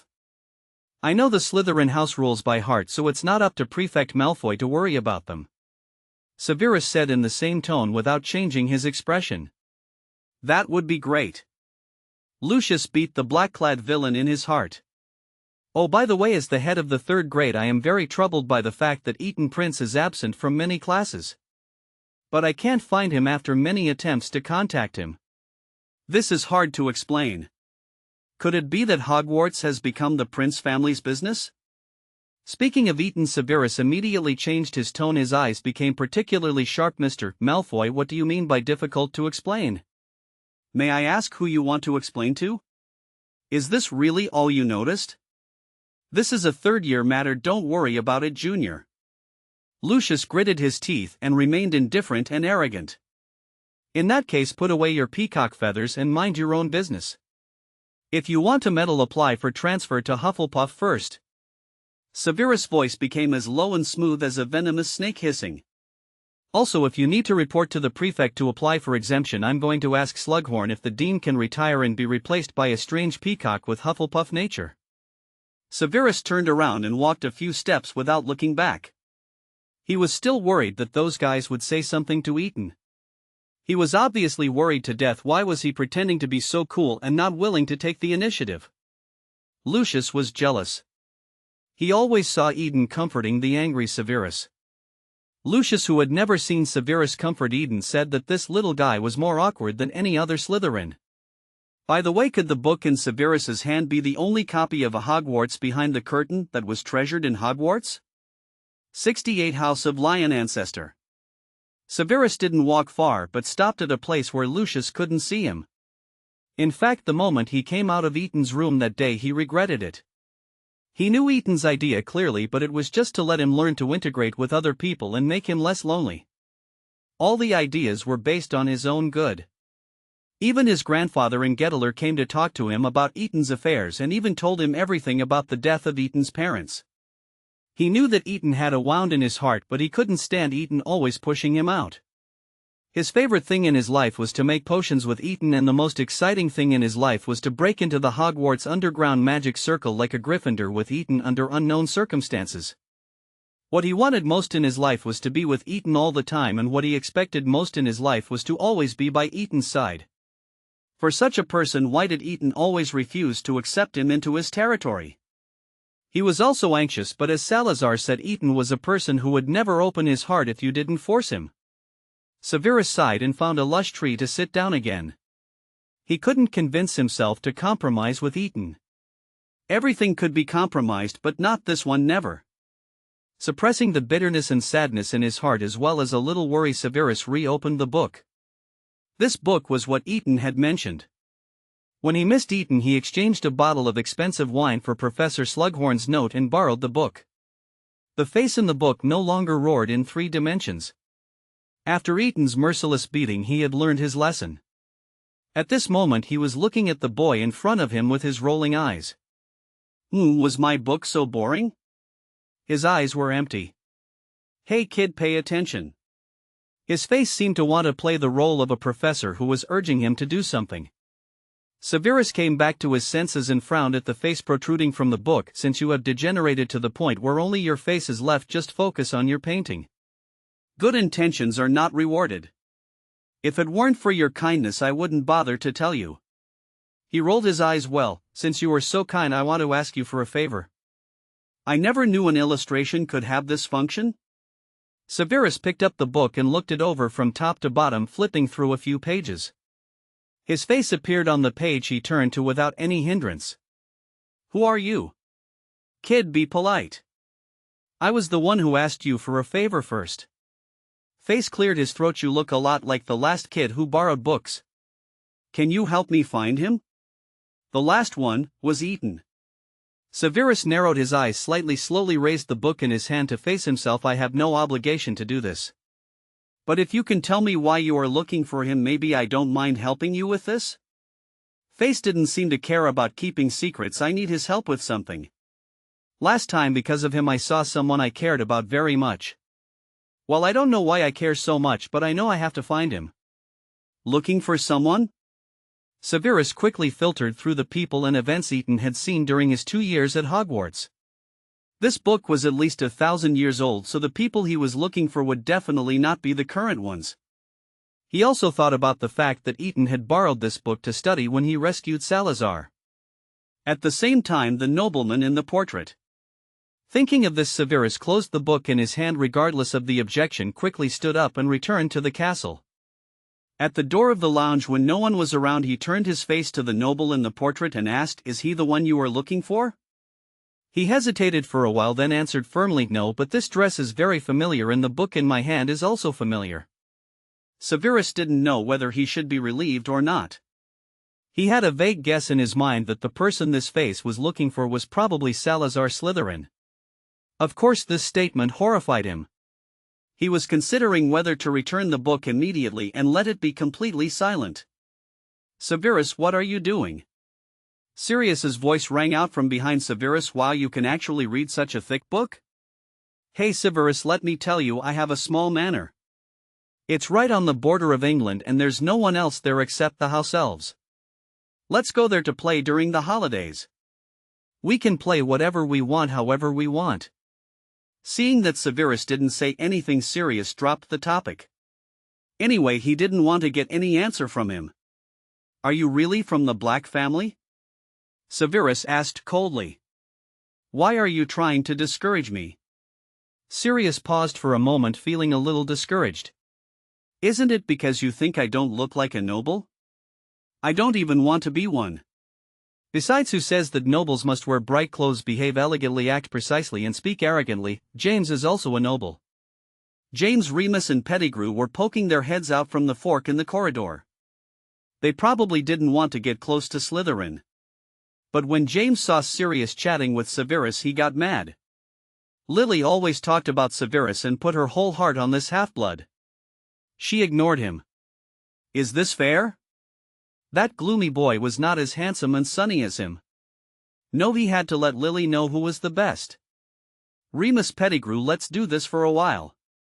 James rolled his eyes and came up with a plan. He planned to make Severus look bad so that Lily could see the uselessness of this half-blood. James, Snape has no grudge against us. Is it necessary to do this? Remus was the first to object. He was still thinking about asking the Prince brothers to help him. How could he offend someone like this? If so, that person would be completely offended. Forget about the antidote for wolfsbane. I'm afraid the poison would be used directly. That's right, James, this isn't a good idea. Pettigrew still remembered Eton's politeness to him, and he had a good impression of the brothers. Besides, they were not evil Slytherins, they were both well known for their neutrality in the wizarding world. Why are you so weak? He is a Slytherin and we are Gryffindors. What's wrong with that? Didn't those Slytherins fight with us last time? Are you still brave Gryffindors? James yelled angrily. Severus easily caught the sudden roar in Slytherin, the quietest place among the 4 colleges. He sneered and looked at Sirius with sarcasm in his eyes. Yeah, you can also learn from him and discuss with others behind my back how to make trouble for me, how to start a group fight, and how to become a brave Gryffindor.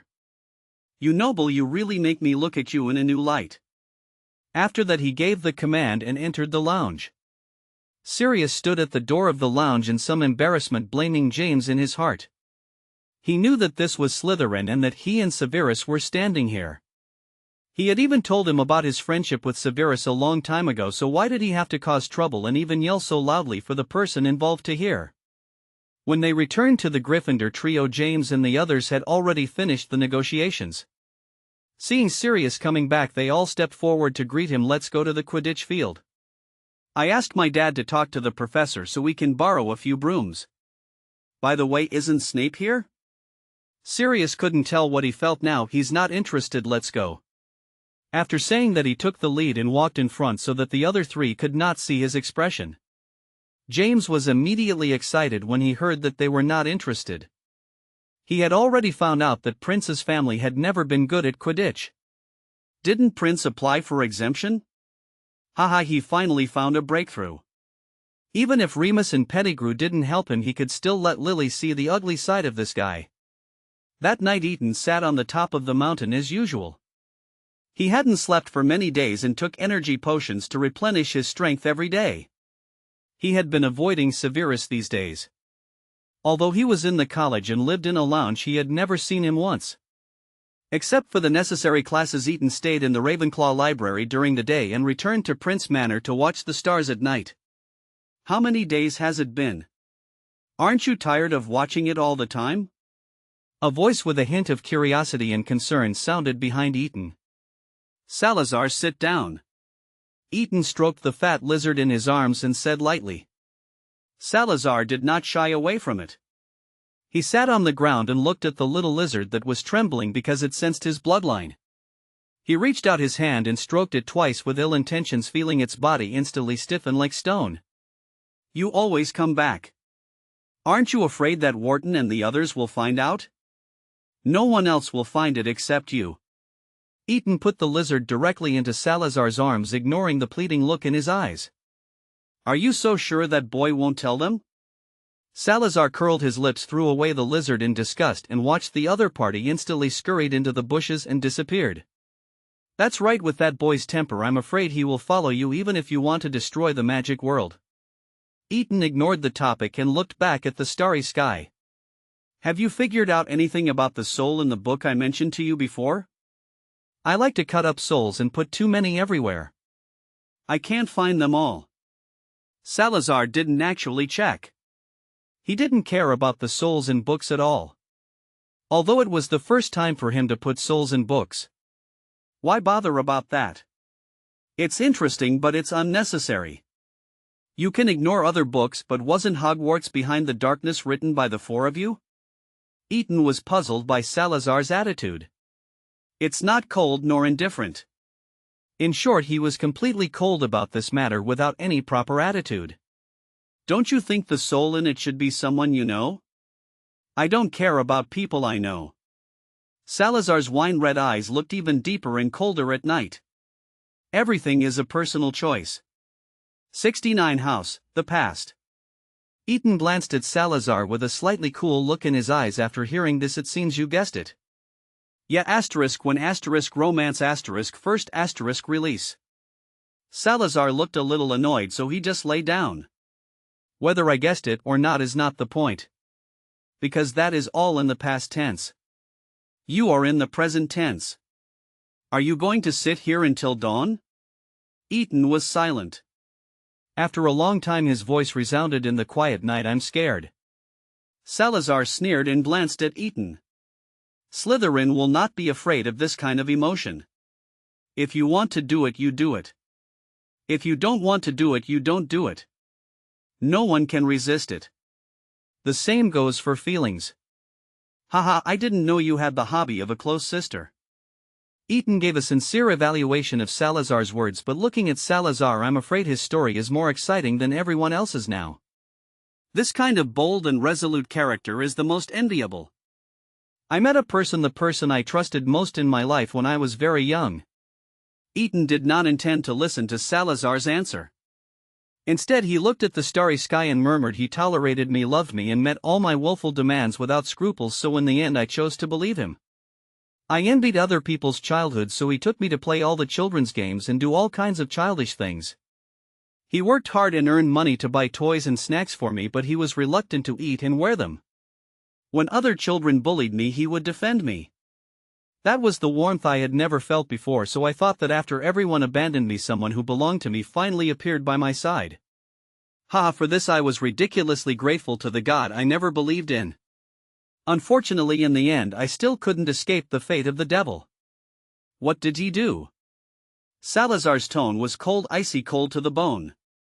He just wanted me to voluntarily accept the examination and work for him. Eaton's mood became very calm at this time. After the wound was sealed, he never opened it. In order to prevent him from suffering so much, I chose to help those who came to me to make more money. It was probably a few years. My hands were stained with a lot of blood. I became extremely disgusted with myself, but seeing him happy, I was also happy. Until one day I was injured very seriously. At that time I thought I was going to die. I guess everyone thought so, so I didn't care about what I said and I got unexpected information. He sent those people. Salazar said confidently. A slight demonic pressure began to rise around him and the grass around him kept trembling. To be exact, it was an accomplice. Seeing that I was dying and useless, they sold me to an underground market that specializes in superpower research. Eaton nodded and lay down with Salazar looking empty-eyed. I was dissected. Fortunately, they knew to save my life. Salazar didn't know what autopsy meant, but that didn't stop him from understanding the bloodiness there. Come here. What? Eaton looked sideways at Salazar's red eyes, which were filled with tenderness. Salazar took Eaton's head and pressed it into his arms without question. I am a powerful dark wizard. I have probably killed more people than Merlin has ever killed, but that doesn't stop me from having feelings. You can cry in my arms so no one can see. Eaton was immediately at a loss for words. Who is so narcissistic as to call himself a powerful dark wizard? Well, although what he said was true, what about crying in his arms? You must have read too many romance novels. Eaton reached out and pushed Salazar's chest. Hey, let go, I'm not that fragile. You're not that fragile to stay on the top of a mountain for several nights without eating or sleeping, sitting there in a daze? Salazar expressed strong doubts, holding Eaton's hands tightly. Don't force me to cast a spell on you. What spell are you going to use? After hearing this, Eaton stopped struggling and leaned calmly on Salazar's chest and asked. Since he could say something that had been sealed in his heart for decades, it proved that he no longer cared and naturally couldn't cry. For him, tears had long been thrown away. Even during the years he stayed in that underground mall and was studied, he didn't shed a single tear. Tear gas spell. Salazar said loudly. How could you underestimate the dark wizards? Such a small matter could be solved with just one spell. Oh, I wonder if it has the same effect as tear gas. Teach me this practical spell later. Eaton nodded. Well, I'm a little sleepy, just stay here and be my pillow. Good night. After saying this, Eaton's even breathing sounded and he had fallen asleep soundly. Salazar carefully cast a few spells around them and used a leaf to turn it into a blanket to cover the two of them. No wonder the souls feel so kind. They both came from darkness, were immersed in the underworld and carefully preserved the only remaining beauty. Boy, you are lucky. No one has stayed in my arms for all these years. Salazar childishly stretched out his slender fingers and poked Eaton's face. Don't worry, with me here no one dares to bully you. With the current level of the wizarding world, it will be easy for me to take over the entire wizarding world. Hump, if that expressionless boy in black dares to betray you, he will let him thoroughly understand what the sorrow of life and the desire for death are. Salazar didn't care about the fact that what Eaton said had nothing to do with the eldest grandson of the Prince family. To him, Eaton Prince was the only one he knew, and he didn't care about the others. At this moment, Severus was sitting on the sofa in the dormitory looking at the book on the table in deep thought, not knowing that his Eaton had already been embraced by someone else. What kind of saying is this? The knock on the door interrupted Severus' thoughts. He frowned, stood up and opened the door with a chill. Unexpectedly, there was no one outside the door. However, with many years of experience in fighting saints, he keenly felt that someone had entered his bedroom from beside him, so he closed the door silently and mercilessly cast an exposing spell and Expelliarmus at them. Do you have to be so cruel? Lucius looked at his wand being disarmed in embarrassment. He could only watch helplessly as the weapon fell into his hands. This junior was even more domineering than he had imagined. If I remember correctly, it should be your beauty sleep time now, senior. Severus had no intention of returning the wand. Instead, he leisurely walked to the sofa and sat down, squinting his eyes to look at the noble who was still dressed in bright and beautiful clothes. I am honored to be here. What can I do for you? Lucius came back to his senses, pretending that he didn't care where his wand belonged, and sat on the sofa. Severus, why be so polite? Just call me Lucius. If you want to talk about this, please go ahead, senior. Pointing at the door, Severus continued to turn on the air conditioner. Severus, at least the guests are here, so you should receive them well. Lucius did not intend to show weakness immediately. After all, he came to deliver information to the Prince family, so he had to entertain them. That's fine. Whether you want troll saliva, mud snake venom, or lazy toad mucus, I can satisfy you. Severus naturally knew the purpose of Lucius's visit. He had been in contact with his grandfather and others in the past 2 days. Although he was expecting his grandfather to mention Eaton in passing, he still put business first. Just hearing this makes my stomach hurt. Lucius's eyes flashed with a trace of entanglement and depression, and then he straightened his face. It's better not to do so. It's late at night and entertaining is not good for your health. My father came back from Germany today and he was very happy. As long as you are happy. Severus expected this to happen. Nothing else, I want to rest. Eden is not here. I wonder if you have. Lucius's eyebrows flashed with a hint of obscurity and his eyes also flashed with a faint light. High-quality potion for treating mental trauma, no matter how much it costs. Hearing this, Severus glanced at Lucius, whose face was gloomy, and got up to take out his potion box from the cabinet beside the bed, took out a few bottles of potion and put them on the table. Get out. Lucius said nothing more. He immediately put away the potion, took back his wand and cast the invisibility spell again. He stopped when he reached the door, his tone returning to its arrogant and indifferent tone. Slytherin has always been about purity. Although Eaton's words caused panic among the Death Eaters, it is said that someone has already reported it to him. In fact, Voldemort had already wiped out a family of Death Eaters with wavering minds last night, and now no one dared to mention it again. After that, Lucius quietly left the room. He had come to visit Severus late at night to make sure everyone was asleep. For safety reasons, he invited all members of the Death Eater family to drink tea with sleeping potion. He also placed a spell in front of Severus' door to prevent eavesdropping. He quietly lifted it before leaving. After Lucius left, Severus took out his own two-sided mirror and rubbed it. Finally he put it down and took his grandfather's pear. He answered the phone. Lucius was here just now. The head of the Malfoy family should be punished by the Cruciatus curse again. I got it. You and Eton must be careful at school. Just now Voldemort personally slaughtered a family of Death Eaters who had not yet betrayed him. I'm afraid that once the Death Eaters are panic-stricken and dare not betray him, he will find an opportunity to attack Eton. You must stay with Eton for 24 hours. Wharton's expression was extremely serious. Even if Severus didn't contact him, he would probably contact him soon. Okay. Upon hearing that Eton was in danger, Severus immediately put his own affairs aside. Neither of you is safe. If necessary, you can ask Dumbledore for help. In the past 2 days, Wharton was actually so busy that he had no time to sleep. Voldemort suddenly began to bombard the Prince family's industries in turn. Not only that, anyone who had contact with Prince would be attacked as long as they could be caught. Voldemort had gone crazy and didn't care about anything at all. Understood. Severus agreed solemnly.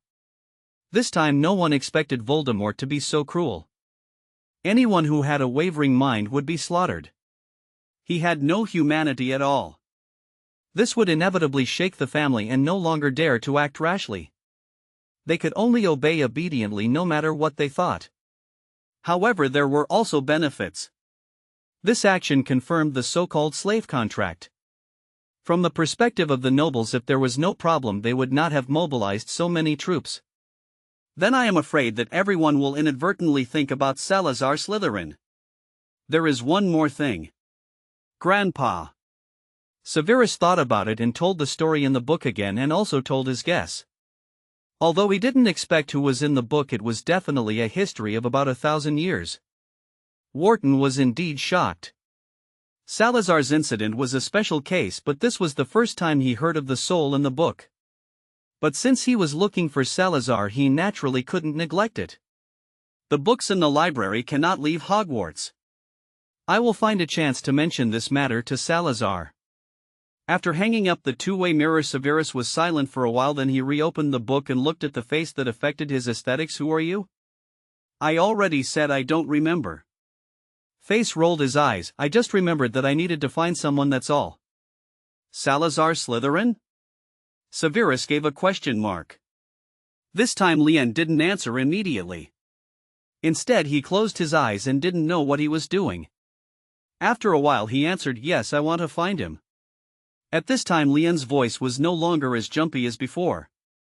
Instead it sounded unusually low and serious. 70 House of Arrest.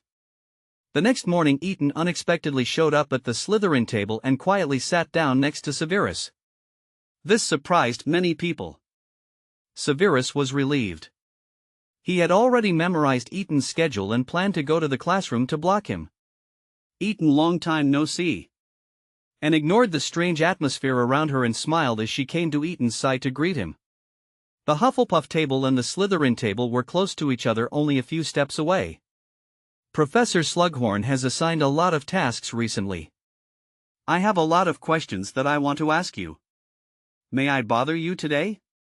Although Anne and Eton's relationship cannot be called friendship, it can be considered friendly. As two families that have been friends for generations, even if Wharton is here, he will treat this gentle girl who has an absolute affinity for plants and even exudes the fragrance of plants as his junior. Okay. Eton nodded and agreed. That's great. See you in the library then. Anne was very happy. As Slughorn's apprentice, she had worked very hard. Even so, the professor seemed very dissatisfied with her. Severus glanced at Anne's back and frowned slightly. He suddenly felt unhappy. He glanced at Eton from the corner of his eye. It seemed that Eton didn't intend to talk to him. Instead, he focused on the food. Suddenly he felt that the food in his mouth became tasteless. Severus had been thinking about how to talk to Eton during the whole meal. Because of Eton's danger, he suddenly felt that his little thoughts were insignificant. He had been determined to stay by Eton's side before, and this was not affected by Eton's will at all. But he said that before, which only proved that he became greedy. Obviously he had nothing before and everything he had was given by Eaton. But he didn't know when he became greedy. Until the end, when Eaton got up and followed Zabini, who came to find him to go to class. Severus still hadn't figured out what to say. Sirius touched Severus carefully and got a fierce glare in return. He felt wronged. Well, we should go to class too. After all, he is the class leader. Can you give him some face? I've been waiting for you alone. Severus, I'll show you something at noon. Sirius said softly when Severus stood up and then pretended nothing had happened and took the Slytherin first years to class in a dignified manner. According to the Slytherin house rules, group classes are required in the first week. After all, the location of the classroom is unfamiliar and it will cause a lot of trouble. In the corridor on the way to the magic rune class, Zabini kept stealing glances at Eaton, and from time to time he also looked at the classmates around him covertly. It was just before class time and there were students whispering all around. Zabini also greeted people he knew from time to time and flirted everywhere, fearing that others would not notice his hormone index. I haven't seen you for a long time, Eaton. You rarely go out, don't you? Zabini complained with a smile. I can't even find you. What do you want from me? Please get to the point. This Orville Zabini has changed a lot since his father remarried a year ago. Although he wants to get closer to Prince, he is still too weak. As an heir, he cannot even collect the most basic information. It is impossible to resolve Prince's hatred for Zabini. There can only be one ending for the Zabini family. As a friend, I naturally have to show some concern. Zabini replied, well, I don't have such a good chance to have a romantic encounter. You know, the one who just invited you is also a rare beauty. How about giving her to me? My potion skills are not bad either. It's up to you. Eaton walked into the classroom without looking around and sat down. Professor Mowen was already standing on the podium preparing lecture notes. Severus spent the whole morning with a serious expression, serious eyes, and an empty mind. He decided to go to Eaton's room tonight to apologize. He didn't like these days at all. There was no direction, no motivation, no warmth, only one persistence insisting on making Eaton compromise. It was this persistence that made Eaton and him distanced. He couldn't figure out what happened to him before. His purpose was to get closer, but he ended up being away. He suddenly began to hate himself. Severus, don't be so sad. I've brought you to the secret passage. Sirius chattered for a long time, but when he saw Severus standing there motionless with no expression, he immediately became discouraged and sat down on the ground. Severus looked at Sirius with empty eyes for a while before he began to look at this so-called secret passage. Where is this? Aha, you finally woke up. Sirius jumped up and pointed excitedly at the endless passage covered with dust and spiderwebs. James and I found it. I'll tell you a secret. This is the path to the Forbidden Forest. Forbidden Forest? Severus staggered as Sirius pulled him. He glared at the excited Sirius sternly, but it was obvious that his words caught his attention. From where? I told you that you had no idea just now. You definitely can't guess. Sirius proudly stretched out his fingers and waved them. He looked like he deserved a beating. At least Severus' temper made him take out his wand. Announce the answer. You must have never been to Hufflepuff, right? Oh, and the kitchen is over there too. You can't imagine the scene when we found the kitchen. There were so many house elves. I've never seen so many. Let's get to the point. Severus frowned and interrupted Sirius's chatter. Well, when we went to steal food, Filch accidentally followed us, so we accidentally fell into a huge landscape painting nearby and then came here. Sirius said it quickly in a somewhat depressed tone after being interrupted. Severus looked back at where he came from. It was a wall. He walked over and carefully stretched out his hand. Sure enough, it was the same setting as the entrance of the Hogwarts Express, which could be passed through using magic. Have you been to the Forbidden Forest? I only dared to show my head secretly and came back immediately after I found out where it was. Sirius refused to tell James that he had stopped him from going to the Forbidden Forest. What was the Forbidden Forest? He had known it clearly when he was at home, so he would not go in without knowing his own limitations. Moreover, the exit was not at the border of the forbidden forest but obviously at the center. Well, anyway, I know you'll be interested. Sirius threw away all the messy thoughts and focused on asking for praise. You were assigned to the wrong college. Severus took the lead and walked in the other direction of the secret passage. He needed to confirm the location of the forbidden forest. There's nothing wrong with being a Gryffindor, Sirius muttered. Seeing Severus walking away, he could only run and stumble to catch up with him, walking side by side with Severus. Do you really think I'm suitable for Gryffindor? He couldn't help but. Severus snorted. Look at you, I'm afraid you've already thrown your Slytherin tricks to Merlin. Sirius couldn't refute this. From school to now, although his family always wrote letters of praise and compliments and various snacks and rewards were constantly given. That was also because Narcissa and Bellatrix helped to cover up. His former aristocratic model had long been abandoned. Now Sirius, except for studying, has no trace of Slytherin in etiquette, behavior, manners and speech. Oh, of course, maybe lying can be thrown out. After all, Sirius had promised that only 4 people knew about this secret passage and it would not be spread to others.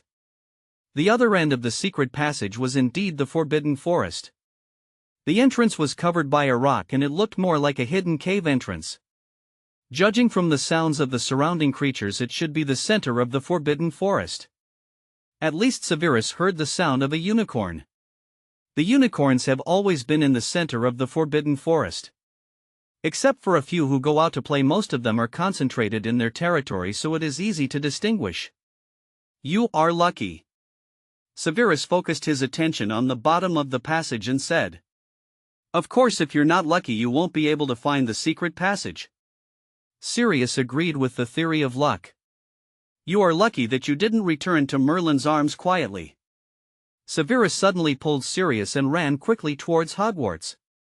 What's wrong, Severus? Sirius realized that something was wrong, and without Severus pulling him, he ran quickly. Is there something wrong? Without Severus's reply, Sirius heard a rustling sound and a creepy feeling swept over his body.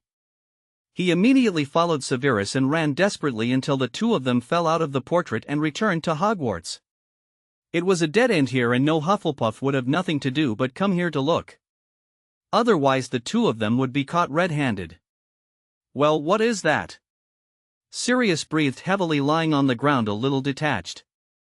He felt jealous when he saw Severus standing upright without any difficulty breathing. What kind of physical strength is that? Of course Severus knew what it was. He was too careless. He really couldn't trust this idiot Black too much. Stop wandering around idle in the future. Watch out for your life. Damn, I have to notify James and the others. They can't come in here again. Hiss, I felt cold all over just now. Sirius rubbed his arm with lingering fear. After a while he climbed up and took a last look at the portrait, wondering whether he should notify Headmaster Dumbledore. Severus thought about mentioning this matter to Eton in the evening. After all, he was the Slytherin's contract holder, and Salazar would probably want to know the news that the Slytherin pet had woken up, although Salazar had made it clear that he did not want to return to Hogwarts.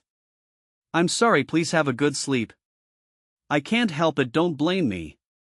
Severus had been thinking of many things to say to Eton all day.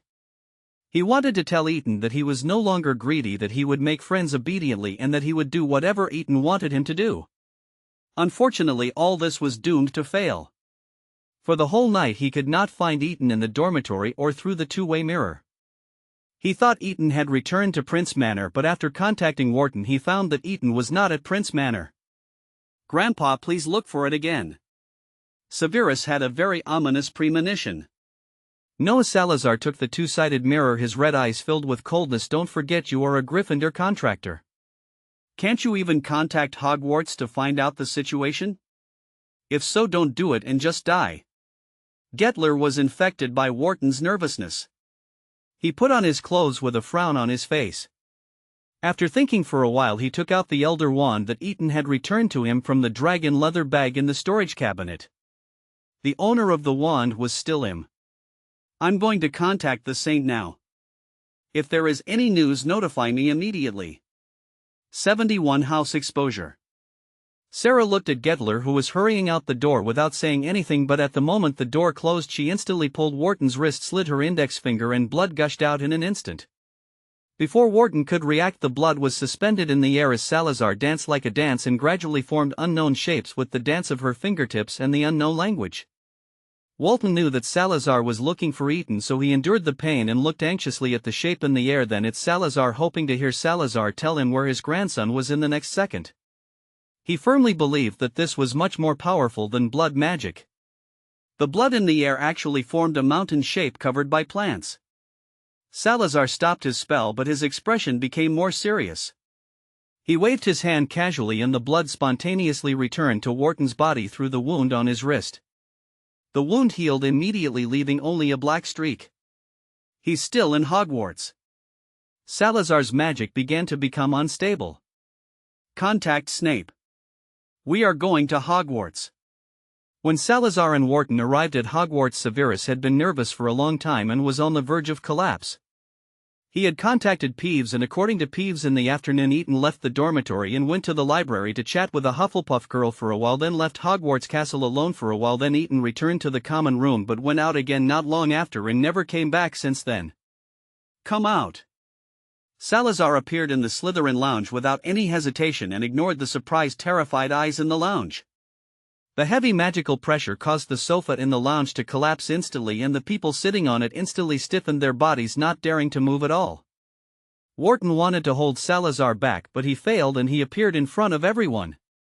They knew the temper of this snake ancestor well enough over the years, and he didn't care about anything at all. At this time the Slytherins did not know about Eaton's disappearance but were enjoying a normal evening of chatting.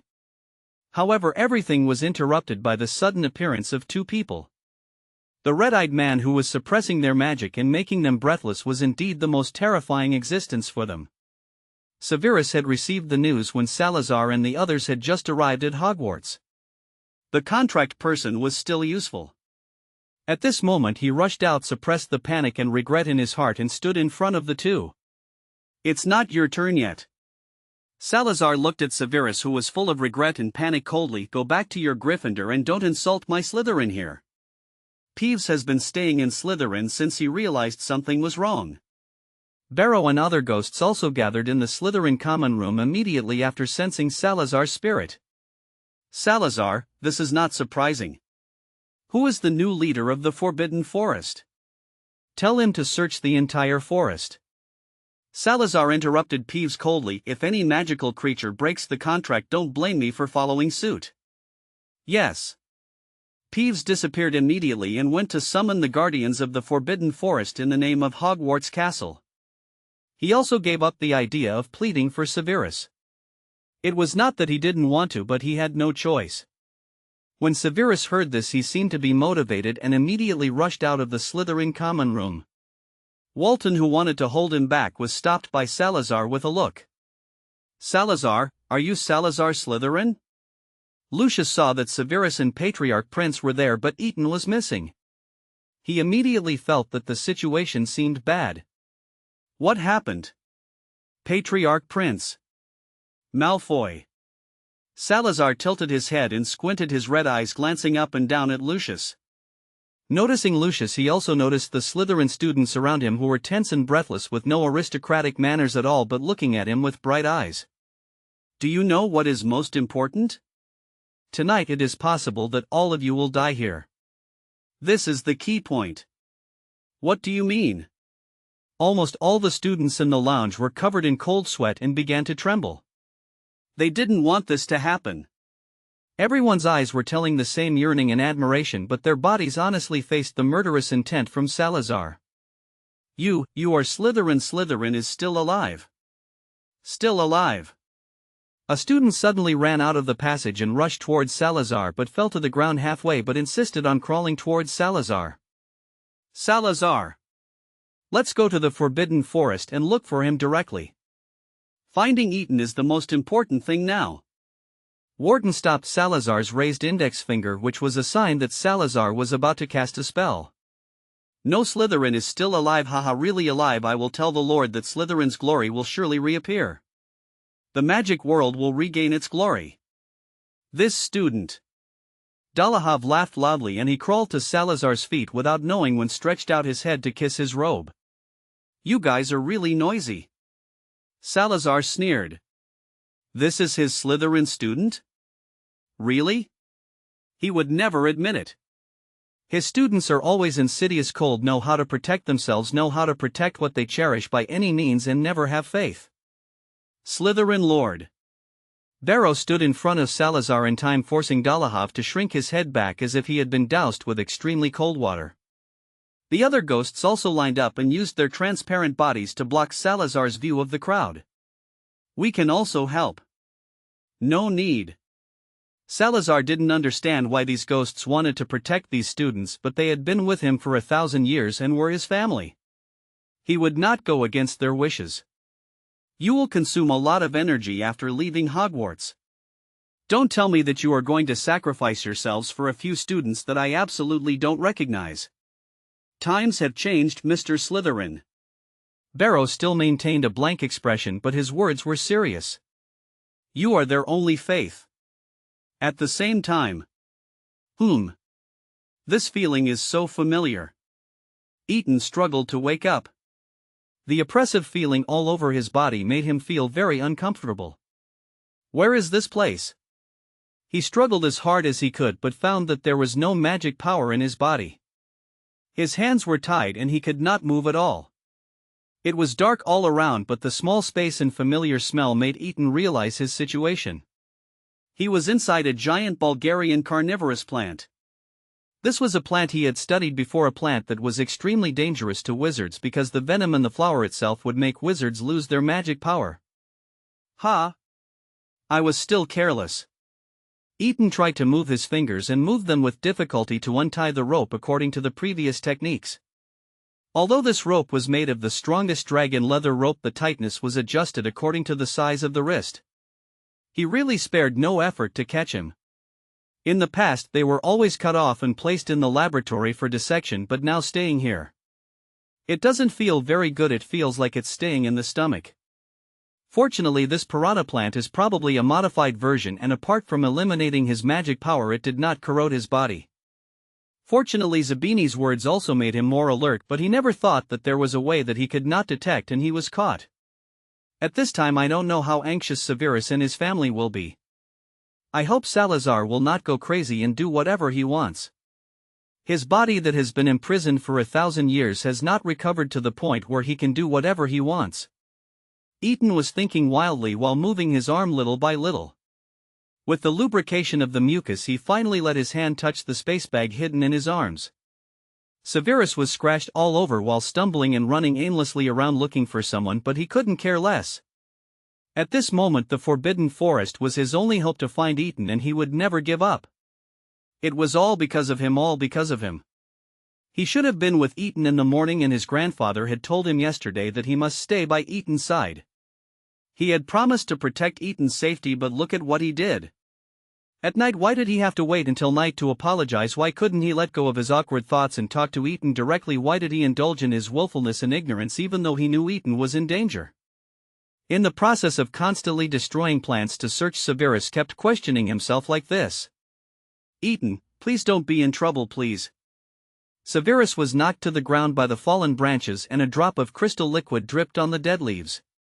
Gryffindor's contractor. All members of the Forbidden Forest have been dispatched to search for Slytherin's contractor. A horseman ran down and stood beside Severus, leaning down and helping Severus up. Due to the special circumstances, you can stay on my back. I will take you around to search. No, let's search separately. Severus rejected the proposal. With more strength it would speed up the process. No one knew Eton's current situation, but no one could give him a good word. Didn't you hear me? I said to search separately. The centaur looked at Severus' current injuries, sighed and ran in another direction. At this time Slughorn, who was in the potions office, was sitting there with a frown on his face. Finally he just walked back and forth on the floor as if something was bothering him. From time to time he glanced in the direction of the lounge. 72 House Mystery. Know this matter. Slughorn finally sat on the sofa, frustrated, and tugged at the few remaining hair. His originally smooth hair became extremely postmodern abstract style under his messy technique. Yes, I'm going to resign. I can't stay in Hogwarts anymore. He jumped up from the sofa where he had just sat for less than a minute. His body was as bouncy as a ball. He ran to the bottom of the cabinet and pulled out a suitcase. He frantically took things out of the cabinet and stuffed them into the suitcase until the entire cabinet was empty.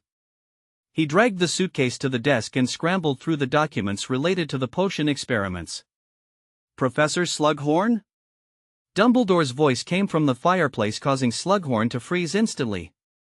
His eyes were filled with fear, but he was still in full control, forcibly suppressing the trembling of his body. Principal Dumbledore? His back was still facing the fireplace. He slightly leaned to the side to block the suitcase. His slightly high voice exposed his abnormality. However, he was always lucky. At this moment, Principal Dumbledore was not in the mood to pay attention to these small details. Professor, this matter is very urgent. Hagrid just found me and I need your help. Headmaster Dumbledore did not come in person but used the most convenient way to transmit the message through the fireplace, so he did not see the situation in the potions office at this time. Of course, if he had seen it, he probably would not think that Hagrid's matter was very urgent. Ha! Slughorn finally heaved a sigh of relief and collapsed to the ground. He finally came to his senses and looked at the fireplace in a daze. Okay, Dumbledore, anything? Yes, anything. The last voice became very small and very hesitant. That's great, my old friend. Hagrid has discovered something unusual in the Forbidden Forest. Our magical creature friends seem to have become unusually active and restless tonight. I need some potions and we need to go into the Forbidden Forest together. Of course, the materials for potions are very abundant in the Forbidden Forest. Dumbledore obviously knew his old friend very well. Given his temperament, he would never get up early without benefits. Whenever he wanted him to do something, he had to give him enough benefits and security. Oh, of course. I'll be there right away. Slughorn did not respond positively as Dumbledore wished. Instead, he was very calm, almost indifferent.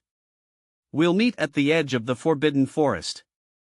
After saying that, Dumbledore stopped the call. He seemed a little anxious.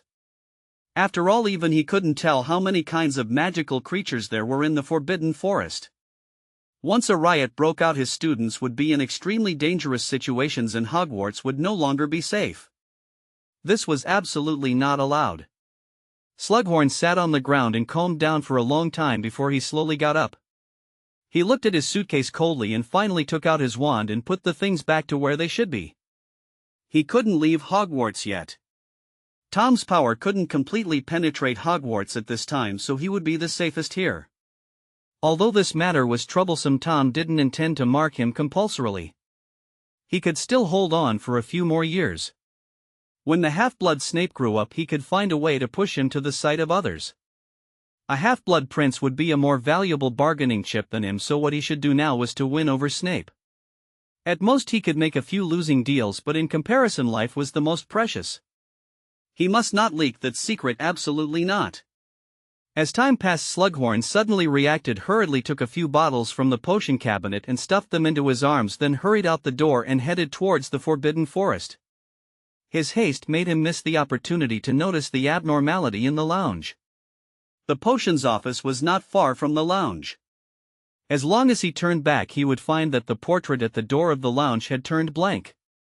Barrow, do you know what you are talking about? Salazar replied coldly. He is the faith of these people? Is this a joke? I know Mr. Slytherin. Barrow nodded. Although he couldn't make any expression, there was still admiration in his eyes. The reason why he was willing to protect these students was because Salazar Slytherin was his eternal belief. Your ideals are the direction of my sword. Ideal? Salazar raised his eyebrows. I never knew I had an ideal. This made all the Slytherins, including Wharton, stunned. All the surprises about Slytherin still being alive and appearing in front of them were not as shocking as this sentence. What did he mean by he had no ideals? If not, then what was the world of pure blood? What was it about letting wizards become the masters of the world? What was it about purging bloodlines? What was their family doing? The emotions in these people's eyes made Salazar understand something. After all this time, the slogan of the so-called Dark Lord was his ideal? What a joke. Don't force that kind of thing on me. Salazar was very disgusted by this. He was the kind of person who would ignore anyone except those who agreed with him. Now a bunch of people told him, oh, this is your ideal, you have to yearn for it in this way, and that way we are all fighting for your ideal. Is this just a joke out of boredom, or is it a provocation to his dignity? Even if it is a misunderstanding, sir, it is because of my admiration for you. You have always been the only one Slytherin looks up to. Barrow insisted on his point of view. Binns has lost his vision in passion. He can no longer tell the students the real you. Salazar pursed his lips. He couldn't convince himself to blame Binns and other ghosts who had given so much for him. Because of him, many ghosts had already disappeared, and the remaining ones had also lost too much energy, especially Binns, who had always stayed by his side and told him vividly about the outside world for hundreds of years. He could feel that Binns' passion was slowly fading away in the repeated consumption. I understand. Salazar finally compromised. They won't remember what happened today or who I am today. But Barrow, remember, don't use you to protect them anymore. I never remember teaching Slytherin to hide behind people. Even now, this is something they must understand and implement resolutely. The next time we meet, I will still be myself, but if they continue like this, I will not compromise anymore. Yes, sir. Barrow retreated, and the ghosts looked at each other. In the end, they still didn't dare to go forward to disturb Salazar, but they were unwilling to leave. So some floated in the air, some had no place to stay and had to stay in the wall and tried hard to show their faces, and some were stacked in layers and squatting in one place. The shapes of the ghosts surprised Wharton. They were really a very creative group. Look at these difficult movements. We don't have enough exposure to them in normal times. Maybe with more exposure our thinking will become more active. Salazar, what do we do now? Wharton saw that no one in Slytherin dared to speak, and the man lying on the ground had lost consciousness at some point, and no one knew when Salazar made his move. Salazar ignored Wharton's question and drew an arc in the air with his right index finger. Everyone in the dormitory come to the lounge. As soon as he finished speaking, more than a dozen doors were opened instantly, and the students walked into the lounge in order. If you look closely, their eyes have become a little blank and their emotions cannot be seen clearly. You all chat and play tonight until it's time to rest. This will be all you remember about tonight. Now listen to my orders and go back to your beds. It's getting late and it's time to rest. Salazar changed his hand shapes, and a wave of magic power spread out from him, refreshing the memories of the students present over and over again until the students returned to their rooms one after another and the lounge became empty. Then he put down his hands and frowned. Even he would feel a little powerless with the large-scale memory magic, not to mention that the wounds caused by the curse on his body had not yet healed completely. Salazar, drink it. Walton stepped forward, took out a brown potion bottle and handed it to Salazar. Seeing his slightly narrowed eyes, he sighed and explained, Eton asked me to carry it with me. He is worried that you will use magic indiscriminately. Salazar then relaxed his brows, concealed the doubt in his eyes, took the potion bottle and drank it without hesitation. In this respect he was actually very gullible. Barrow and other ghosts who saw this scene all became inexplicably gloomy, even slightly annoyed and worried. They would never forget the scene 1,000 years ago, even though they were still young students at the time. Now Salazar had someone he trusted wholeheartedly again, which made them worry that the scene would happen again. This would hurt Salazar too much. After all, his trust in people came so inexplicably, and losing his trust would cost him almost his entire life. Sir Slytherin Dumbledore has taken a few professors to the Forbidden Forest. Peeves came in quickly and said a little embarrassedly. He was too careless. It was easy to communicate with the Forbidden Forest with the consciousness of Hogwarts. The problem was that he didn't say to keep a low profile and reduce the noise. So things seemed to get out of hand. What's worse, the Gryffindor kid was in the Forbidden Forest. At this time Eton was struggling to crawl out of the piranha plant that he had cut open from the inside. The sticky venom made his movements somewhat difficult, and the previous invasion of venom also consumed a lot of Ethan's strength. When he completely got rid of it, he could only lie flat on the ground, exhausted and gasping violently. 73 House Meeting. Hagrid? Is that you, Hagrid? A series of tapping sounds came from the large hole not far from where Ethan was lying, as if countless feet were running on the ground. This made Ethan immediately understand his situation. Aragog. Hagrid once accidentally let slip the name of this giant acromantula, which by the way is a really weird name. But considering the many bottles of venom, Ethan had no objection. Unfortunately, at this time his opinion would be magnified to infinity. He quickly took out the energy potion from the shrunken space bag and drank it. The energy potion would take about 5 minutes to take effect. Ethan's brain was quickly analyzing how to delay the 5 minutes. Judging from the sound, this big hole was probably the gathering place of the 8-eyed giant spider family. There were at least hundreds of them. The 8-eyed giant spiders ate meat, and there were many records of wizards being eaten by this kind of spiders. This was why the 8-eyed giant spiders were expelled from the wizard world several times and driven into the distant forest. Ethan quickly glanced around, and there were no spider-eating birds around. He struggled to get up and leaned against the fallen piranha plant.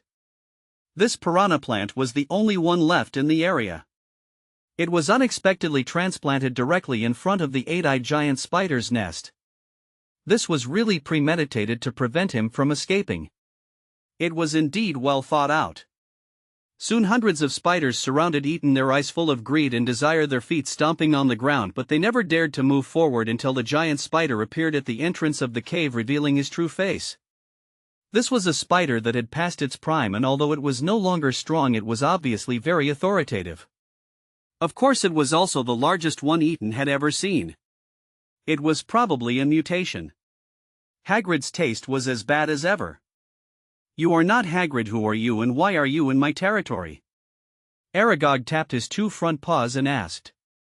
He had promised Hagrid not to hurt anyone, but his children had longed for the fragrant meaty smell of the little wizard for a long time, but he had always suppressed it. Apart from the wizard with the disgusting smell, this was the first wizard who took the initiative to enter their territory. Tonight he would not be able to say no to his children. I'm afraid you're wrong, Aragog. Ethan felt his strength returning to his body little by little and replied coldly, don't forget where you are. You are in a territory you shouldn't be in. Although the Forbidden Forest has not fulfilled its obligation to eliminate you because Hogwarts lost the contract for many years, you should not forget your roots. Aragog stared at Ethan with his big eyes for a long time, so long that the children around him began to get restless and kept asking him to eat the wizard. I have lived here for many years and no one can kill me, little wizard. Although I promised Hagrid not to hurt anyone, you are not Hagrid, so no one will know that you have been here. My children have been hungry for a long time. Are you sure you want to do this, Aragog? Ethan stood up, his body still sticky with the venom of the piranha plant. See the plant next to me? The piranha plant, its venom can burn the shell of any acromantula, not to mention the internal organs. Also, don't you find that the Forbidden Forest is a little too restless today? In the distance he heard the sounds of many limbs touching the ground. No magical creatures will come here. Don't count on it, little wizard. Aragog's voice was still calm. This is the territory of spiders. After saying that, he retreated back into the cave. As the words fell, a large number of spiders quickly ran towards Ethan. The speed of the acromanthus was world famous, and it was the champion of the spider world. Ethan had no magic power at this time and could not connect with any magical power, including Hogwarts. His physical strength was only half restored because of the energy potion. The only thing he could do at this time was to empty the space bag on his body and sprinkle bottles of poisonous potions in the middle of the seamless siege of spiders. He did not carry potions for acromanthus with him. Thinking about it now, he might have a little regret. Who knows, but he knew that Aragog was right. Those hooves would not step into the spider's territory. The surrounding area was sprinkled with their special smell by this damn spider, and other magical creatures could not stand that smell. Maybe he would face death again today. But he actually resisted. He didn't want to die. He still had Severus. If he died, what would happen to Severus's child? He would definitely die with him. This was absolutely not okay. The child couldn't die, absolutely not. Suddenly Ethan felt a little flustered, and when he poured a bottle of corrosive potion, his mind suddenly froze for a moment. He seemed to understand his feelings for Severus. Waves of spiders died from the poison, and the next wave was still running around trying to get close to Ethan, while more were looking for opportunities to break through the venom around Ethan. Several spiders began to climb up the trees around Ethan, closely watching the movements of Ethan's hands, ready to find an opportunity to pounce. At the moment when Ethan paused, a spider on the tree pounced directly on Ethan's head with a ferocious look in its eyes and excitement of eating delicious food. Snapped. The spiders around paused, somewhat puzzled as to why another spider on the tree pounced on and bit its companion, who was about to bite the delicious food. After a while, when they reacted and pounced on Ethan again, several more spiders pounced on their companions. This confused the little spider, who was not very smart to begin with, and it stood still staring at Ethan as if thinking. This gave Ethan time. Magical creatures have very strong wills, and Ethan could control very little of them, and it was very easy for them to backfire. Fortunately, with Severus as his pillar, Ethan gritted his teeth and endured the mental pain for a chance to survive. He also wanted to see Severus. He wanted to hug Severus, kiss his slightly red face, and look at his shiny black eyes that were happy to meet his needs. Therefore he must not die. He believed that Severus would find him, firmly believed it. Where is ahead? Why don't you guys go in? Severus finally walked deep into the forbidden forest, only to find that all the animals bypassed this area. Speak. As the Gryffindor contractor, I order you. If you refuse, don't blame me for telling Salazar Slytherin that you violated the contract in the Forbidden Forest. If Ethan gets hurt in the slightest, I will level the Forbidden Forest.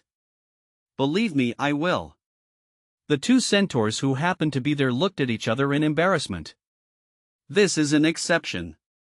The creatures here do not belong to the Forbidden Forest. But until tonight we learned that the leader of the Forbidden Forest is still here. So you let these creatures live in the Forbidden Forest, so you don't even dare to go in, so you are extremely selfish and allow dangerous creatures to come, right? Severus glared at the two men fiercely, his body shaking with anger. Okay, if you don't go in, I will. After saying that, he rushed in straight away and no one could stop him.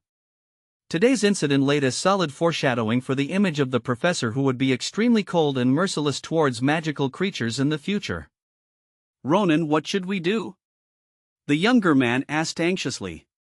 The leader had said in the message that the safety of Gryffindor's contracted people must be protected. There are 8-eyed giant spiders in here, creatures they are all afraid of. They can't be killed, and the exhaustion tactics can't overcome them at all. Moreover, there is no species in their forbidden forest that can control these 8-eyed giant spiders. If they go in, they will only be buried with them. What should we do? Gather all creatures quickly, we are about to have a bloody battle. This kid didn't know how terrifying Salazar was, but that didn't mean he didn't know. The elders had described him as extremely cold and powerful.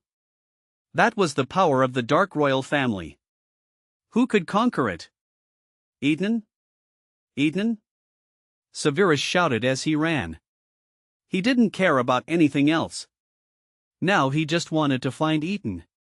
The outer spiders surrounding Ethan came to their senses and looked in the direction of the sound, then looked back at Ethan as if hesitating whether to attack another food. Severus? Ethan relaxed, endured the pain in his head, and shouted with all his might, then collapsed to the ground.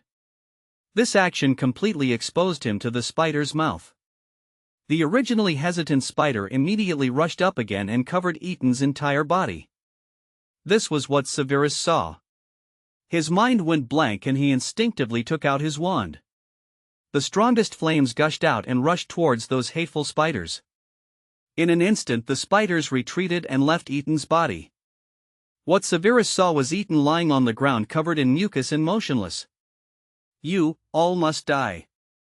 Severus' eyes turned red with hatred, and his hand holding the wand trembled and tightened again and again. Devil's flame. All of you must die. Devil's flame. Severus was radiating the devil's fire spell everywhere like he was desperate. This spell would not stop until the opponent's soul was burned out. Anyone who was touched by the flames would be burned. Pieces of flames connected together forming a raging fire here. Fortunately, the surrounding plants were not magical plants because of the giant spider but ordinary flowers and plants, so they did not have souls, otherwise this would cause the destruction of the entire forbidden forest. At this time Severus was obviously holding the idea of dying together. Because the devil's fire consumed not only the opponent's soul but also his extremely large amount of magic power. Oh, what is that? Professor McGonagall looked at the faint flames in front of her in panic. Merlin, that's the devil's fire, Albus. Dumbledore was also staring at that side and nodded silently at this time. Yes, that's right, it seems we have something to do, hurry up. After that he hurried over there quickly. Oh no, that's Aragog. When Hagrid said this he immediately reacted and covered his mouth, but it was too late. All the professors stopped and stared at Hagrid. Dumbledore also stopped and walked back. Hagrid, tell me, what is that? Hagrid rubbed his fingers nervously, his eyes drifting a little, but his mouth was tightly closed and he refused to say a word. Hagrid, if something really happened there today, I will not forgive you. Dumbledore's expression was very serious. This was the Forbidden Forest, the natural protection of Hogwarts, and no problems could occur. If it was really Hagrid's fault, then everything would be absolutely unforgivable.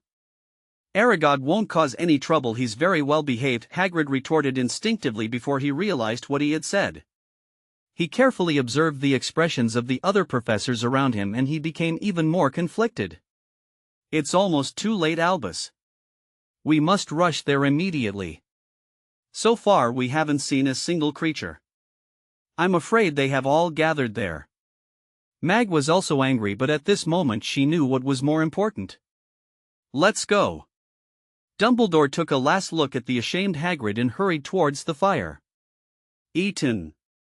Not long after, with a voice that Severus could not remember, the few remaining spiders quickly retreated back into the cave. Severus insisted on walking to the motionless Eaton. As the exhaustion wand fell, Severus fell to his knees, carefully picked up Eaton and held him tightly in his arms. 74 house saved. Severus hugged Eaton tightly, but the despair and sadness in his eyes suddenly disappeared when the breath gently brushed across his face and was replaced by great joy. Eaton? Eaton, wake up, Eaton! Severus finally regained his sanity after letting go of the hand that was tightly holding him. He let Eaton lie flat on the ground, hurriedly picked up the wand and quickly recalled the healing spells he had learned. Tonight does not seem to be a lucky night for Eaton and Severus. Aragog soon realized something. A large number of spiders poured out of the cave again and surrounded the two young wizards. At this time they did not seem to intend to attack. Instead they seemed more anxious and anxious. Aragog also walked out of the cave slowly but with full momentum. He did not stay at the cave entrance as before but quickly stepped out of the cave, blocking the sight of Severus behind him. Aragog was facing an extremely large group of magical creatures. Thousands of magical creatures living in the Forbidden Forest gathered together for the first time in hundreds of years, surrounding the entire territory of the Acromanthus for the common purpose. Tonight for them it will be a sleepless and bloody night. For so many years their comfortable life may end today, but they cannot regret it because this is their war, a war to protect the territory and defend their own race. Goal: rescue the Hogwarts contract person and destroy the spider. By the way, enemy, Acromanthus, war catalyst, Salazar Slytherin, battle significance, protect the lives and safety of the people and do everything possible to prevent someone from killing. Mars is brighter than ever before today. To the right of the group of magical creatures was a team of centaurs led by an elderly centaur elder with gray hair and a thin body. At this moment he was gazing at the sky calmly and saying this silently. Elder, please allow me to take your place. Ronan stepped forward and said quietly. It was too dangerous here. The elder was old and his movements had lost the agility of a centaur. The eight-eyed giant spider was known for its speed and venom, and it was too dangerous to be in this position. The elder obviously ignored what he said. The people behind Ronan secretly pulled the worried Ronan back. The eight-eyed giant spider is not a species that should exist in the Forbidden Forest. If you can lead your people to leave voluntarily, this casualty can be avoided. The unicorn elder took a step forward with compassion. Unicorns have always been the purest creatures, but that doesn't mean they won't fight.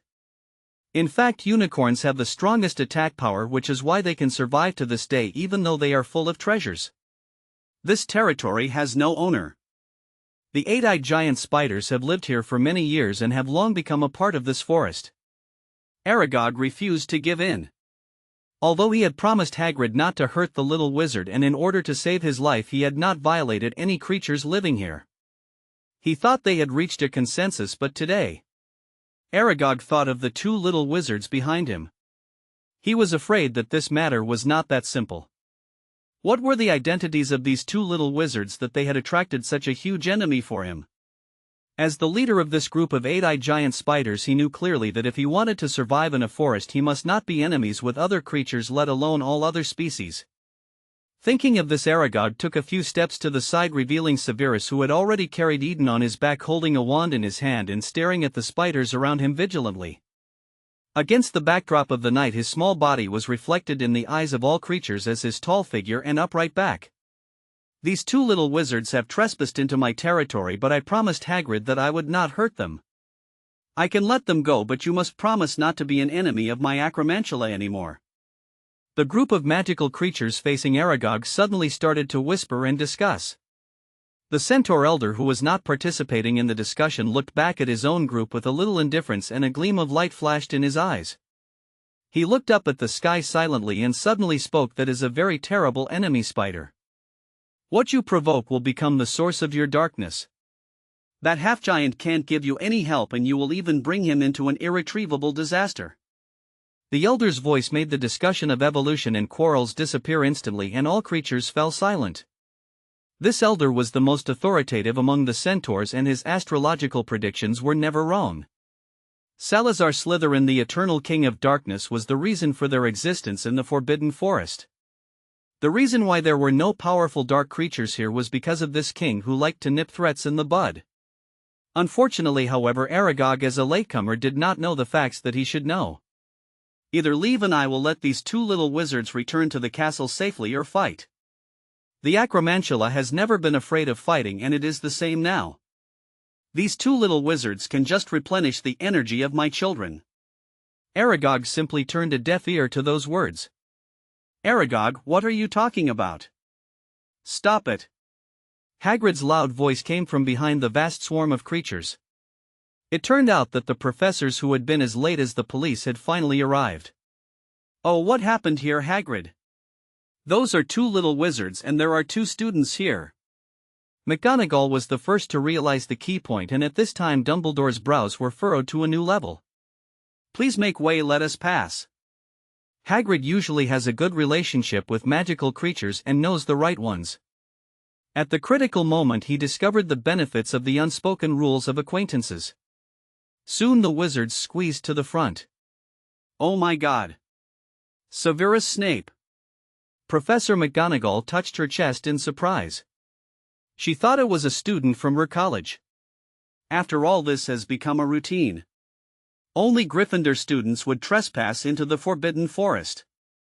She never expected that it was two Slytherin students who caused such a big trouble. Well, you don't need to guess who the other one is. Is that Eton Prince? What happened to him? Slughorn suddenly walked out of the crowd and wanted to cross the group of spiders, but Aragog blocked his way with his body. Aragog, what are you doing? Let him go, he is a professor. Hagrid was anxious. Even a thick-skinned man like him knew that the situation was not good. Aragog had caused the wrath of the Forbidden Forest, and all creatures had gathered here. Hagrid, I can't meet your request this time. If you let it go, tonight will be the end of our acromantula. Aragog was very clear-headed. He should not have allowed the children to want to eat the little wizard, but it was useless now. At this moment he could only try his best to protect his children. No, Ronan, tell me and Orson everyone in the Forbidden Forest lives in peace. Aragog promised me that he would not hurt anyone. Hagrid shook his big head, his shell-like eyes searching for familiar faces among the creatures, and then tried to ask for a reassurance but got a silent answer. Dumbledore realized that the current situation might not end well. When he saw the spider just now, he realized that he had made another mistake. He let Hagrid go. This spider should not have survived, but now it is not only alive but also forming a group. This is not a good thing. The reproductive capacity of the acromantula is unique and the growth speed is very fast. Once the spider connected with Hagrid dies, the remaining spiders will be out of control. Please listen to me. Can I call you Aragog? My student's life or death is unknown. We need to confirm that it is a convention that Hogwarts wizards cannot participate in the Forbidden Forest. Please do not hurt my students. Dumbledore's face was stern and he held the wand in his hand. Since the Elder Wand was taken away by Gettler, he used his own wand again. Aragog's big eyes silently stared at the powerful wizard for a while, then looked at Hagrid's pleading eyes and finally moved aside without looking back to order the spiders to make way. Dumbledore and 4 deans of the colleges hurried over and couldn't help but pause when they saw Severus' eyes suddenly become fierce as he looked at them. Everyone knew that the conditions of the 2 children opposite were not right. One was completely unconscious and the other had signs of corrosion all over his body, but he always remained vigilant and forbade anyone to get close to him. My child, don't worry, it's over. I'm here, everything will be fine. Dumbledore couldn't help but soothe Severus' emotions softly. Slughorn didn't care about anything else and rushed forward. How is he? Oh my God, Severus, I'm your headmaster. Yes, turn your wand in another direction. Merlin, what happened to him? He's covered in venom. Hagrid. Didn't you say your Aragog wouldn't hurt anyone? Then why is there spider venom in Iden? Slughorn shouted at Hagrid angrily. After that he turned to Dumbledore without caring about anything else. Dumbledore, he needs immediate treatment immediately. We must send him to the infirmary immediately. Oh Merlin, I have to brew the antidote quickly. Upon seeing this, Dumbledore didn't care about anything else and said, Professor McGonagall, you and Professor Slughorn take these 2 students to the infirmary. Severus, let me hold Eton. Slughorn stretched out his hand to stop Eton's body, but Severus dodged it. I will take him there and I won't allow any of you to touch him. Severus turned his head to look at Eton's face on his shoulder, carefully adjusted his position and then walked step by step towards the Forbidden Forest through the path where the magical creatures silently separated and towards Hogwarts Castle. This won't work, Snape. Prince must be treated immediately. McGonagall followed closely, frowning and criticizing sternly. Let me do it, Professor. Ronan walked out of the crowd and stood in front of Severus, lowering his body. I will take you safely to the entrance of the Forbidden Forest. This time Severus got on the horse without hesitation. After Ronan made sure it was stable, he quickly ran to the outside. This time it was Mag and Slughorn's turn to run out breathlessly because there was really no one willing to carry them. What happened in the Forbidden Forest afterwards, the professors and all the creatures who stayed there did not say a word. Hagrid was asked by Dumbledore to not enter the Forbidden Forest for a month, and he was locked up in his small room not seeing anyone. However, none of them expected that when everyone dispersed and the professors returned to Hogwarts to gather in the infirmary to check on the 2 students, the acromantula that was allowed to stay was actually facing the crisis of extinction. Is this the place? Salazar stood in front of the messy cave entrance, his cold red eyes looking at everything around him. Herbo, your dinner is here. How is Eton, Madame Pomfrey? Slughorn rubbed his hands and asked anxiously. The venom has invaded his internal organs and his magic power has disappeared. The worst thing is that his soul seems to be fluctuating violently. Pomfrey put down the wand in his hand and frowned. I need antidotes for the poison of the piranha plant and the acromanthus giant spider, as well as soul-soothing potions and magic-soothing potions. The most important thing now is to stop his soul from fluctuating. If this continues, something serious will happen. If things don't go well tonight, he must be sent to Sandmang immediately. Merlin. None of the professors had expected such serious consequences.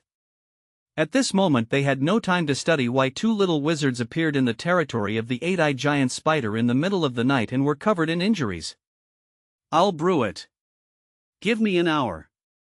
Severus completely ignored his injuries and rejected Pomfrey's suggestion to check him out. Finally he looked at Eton and resolutely ran out of the infirmary, leaving no chance for anyone to stop him. Severus' words made Dumbledore and Slughorn suddenly worried. Can he brew these most advanced potions in just his first year? 75 House of Coma. At this time there was no one in the lounge except Walton Prince. The ghost also left with Salazar, and the huge space seemed unusually empty. After Salazar left alone without saying a word, Walton could only pace back and forth in the Slytherin lounge anxiously. His worries were beyond words, and he hoped that the creatures in the Forbidden Forest would find his Eton as soon as possible and send good news as soon as possible. So his eyes kept sweeping towards the door of the lounge, never tired of it. When the heavy door moved, Wharton immediately stopped pacing excitedly and walked over quickly. When he saw his grandson rushing in with injuries all over his body and there was no one behind him, Wharton's heart suddenly reached its highest point. Severus, where's Eton? Seeing that Severus didn't intend to pay attention to him and ran straight to his dormitory, Wharton hurried into Severus' dormitory and asked, "What's wrong with your injury?" Severus rushed to his potion box, quickly recalled the list of potion ingredients he had written down, and then picked up a pile of things he needed. "Grandpa, I need help." Looking at Severus's eyes that were trying hard to hold back the silver light, Wharton immediately understood Eton's situation. How long? 1 hour. To Prince Manor. An hour later, Dumbledore and others who were still guarding the place and helping Mrs. Pomfrey to stabilize Eton's soul fluctuations waited for the still disheveled boy on time. However, if he had not ignored everyone, rushed forward to carefully lift up Eton's head, tried to feed the potion to Eton but found that he could not feed it, they would have thought that this boy had a great adult soul. How could this happen? This shouldn't be possible. Mrs. Pangred hurried forward to help Severus feed the medicine but found that it was still ineffective. She suddenly became anxious. Even after using the spell, Eton still couldn't drink the potion smoothly. In this case, Eton was really in danger. No, he must be transferred to St. Germain immediately. Mrs. Pangred finally concluded if he can't take the medicine, his soul fluctuations will only get more and more intense, and sooner or later it will cause soul damage. If that happens, he will really be beyond help. Merlin, that's just a child. McGonagall couldn't help choking up. In her eyes, Eton Prince had always been a good boy who had a good relationship with everyone. Although McGonagall knew that his situation might be a little dangerous during this period, she never thought that such a young child would be hurt so badly. This is Hogwarts. The safest place in the entire wizarding world. The kind-hearted Hufflepuff headmaster Popvis couldn't help but turn her head to wipe away her tears secretly. Flitwick, floating in the air, reached out and patted her shoulder with a sigh. "Principal Dumbledore, please send him to St. Gorman's immediately. There is at least a glimmer of hope." Dumbledore naturally understood this, and he would never let Prince die here. Once Eton Prince died, it would mean that the Prince family would completely break with the Order of the Phoenix, no matter who did it. After all, he had once guaranteed Eton's safety to the head of the Prince family, but now he had to break his promise. "My child, can I send him to St. Gorman's?" Dumbledore came forward and gently persuaded Severus, who seemed to be thinking about something while looking at the potion in his hand, ignoring the outside world. Severus, who turned a deaf ear to the words, finally pursed his lips and poured the potion into his own mouth. In full view of everyone, he pressed his lips against Eton's, passed the potion over little by little, and carefully used his tongue to send the potion into Eton's mouth, forcing the unconscious Eton to swallow the potion. From time to time, some of the potion flowed slowly down their cheeks along their lips. This trick was really effective. Eton drank 4 extremely cruel potions without knowing it and suffered with Severus for the first time. After all the potions were taken, Severus, with a slightly red face, carefully laid Eton flat on the bed, gently wiped the potion on Eton's lips, then tucked the quilt in and then used his sleeve to wipe the potion on his face carelessly. "Mrs. Pangred, I want to stay here with Eton, is that okay?" The 6 stunned adult wizards came to their senses and awkwardly turned their eyes away, looking at the sky, the ground, and the bed, fixing their clothes, their faces, and their hair. Only Mrs. Pangred showed her professional qualities as a professional medical staff and calmly accepted the situation that she didn't understand just now but now understood its meaning.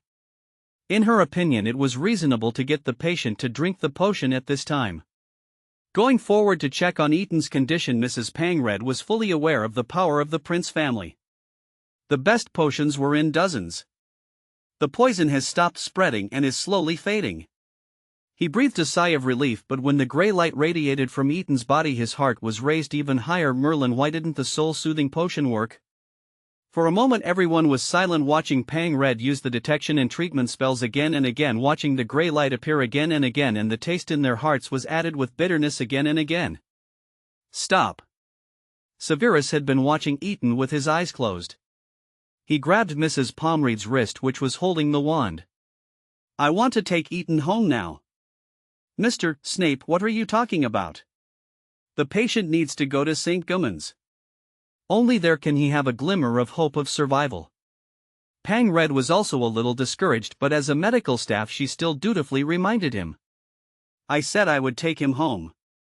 Severus said quietly, carefully helping Eton up, bending over to carry him on his back. His expression became unusually blank and calm, and his eyes were empty. Severus, my child, I understand how you feel, but as the headmaster I must make the best choice. Eton must go to St. Gorman's. Dumbledore stepped forward and blocked Severus' steps. At this time he also lost his smile and his blue eyes showed sharpness. Severus did not raise his head but glanced sideways at Eton, who was still unconscious. His tone became unusually gentle, as if he was not worried about disturbing Eton's sleep. Eton, shall we go home? This scene made the three ladies present feel very sad. They seemed to understand the mood of the child who had just entered school at this moment. Despair, deep despair. It was a suffocating emotion, as if the heart stopped beating, as cold as falling into an ice kiln, but no one came to save him. The tears that she had just held back flowed down involuntarily. Pappas could not help crying out loud and hurriedly left the medical room alone. She really could not bear to watch the scene at this moment. Wasn't Dumbledore sad? Of course not. It was just that he was used to analyzing the pros and cons, used to evaluating the value, but these were not important at the moment. What was important was that he couldn't let the innocent child die. This was not right, so no matter what, he had to send Eton to St. Gumman's, where the medical skills were the best and there was always a way to cure Eton's illness. Hogwarts stopped them. Severus walked around Dumbledore, who was about to stop him, and before the other party spoke again he whispered something that made Dumbledore stun for a moment and took this opportunity to slowly walk out of the infirmary. When Dumbledore and the other professors, who were also frightened by the previous remarks, were about to chase after him, the side wall of the infirmary suddenly surged and the only door was replaced by a wall. Soon a situation of four walls formed around everyone, blocking everyone in the center, forming a circle of encirclement. Until then, Dumbledore and others realized that this Severus Snape was probably not just a half-blood prince. How could a half-blood wizard, even a prince, command the souls of Hogwarts that even the Dark Lord couldn't find? What is his relationship with Hogwarts? A faint light flashed on Dumbledore's glasses. McGonagall and Flitwick also frowned and looked around. Only Slughorn's heart was beating very fast at this time. He swallowed saliva with some difficulty to soothe his dry and burning throat. He swore that he didn't know that Snape had another identity. If he knew, he would never do it. If he knew this even without the Dark Lord, he would definitely die. Everyone knows that only the real owner of the castle can command the creatures in the castle, not to mention the self-awareness formed by the castle over the past 100 years. Merlin, he must leave Hogwarts before this matter is exposed and hide in a place where no one can find him. Albus, that child.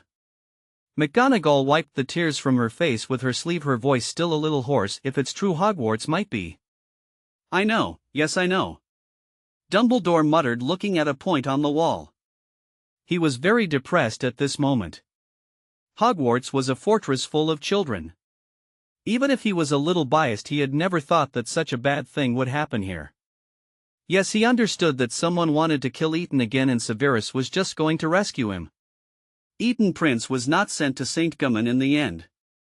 As a family of top potion masters, they always had a close relationship with the hospital. When St. Gumman's most authoritative soul doctor finally helped Eton calm down his soul fluctuations, he announced that he was not conscious enough. The soul-soothing potion he drank initially was mixed with a little bit of unicorn-cursed blood.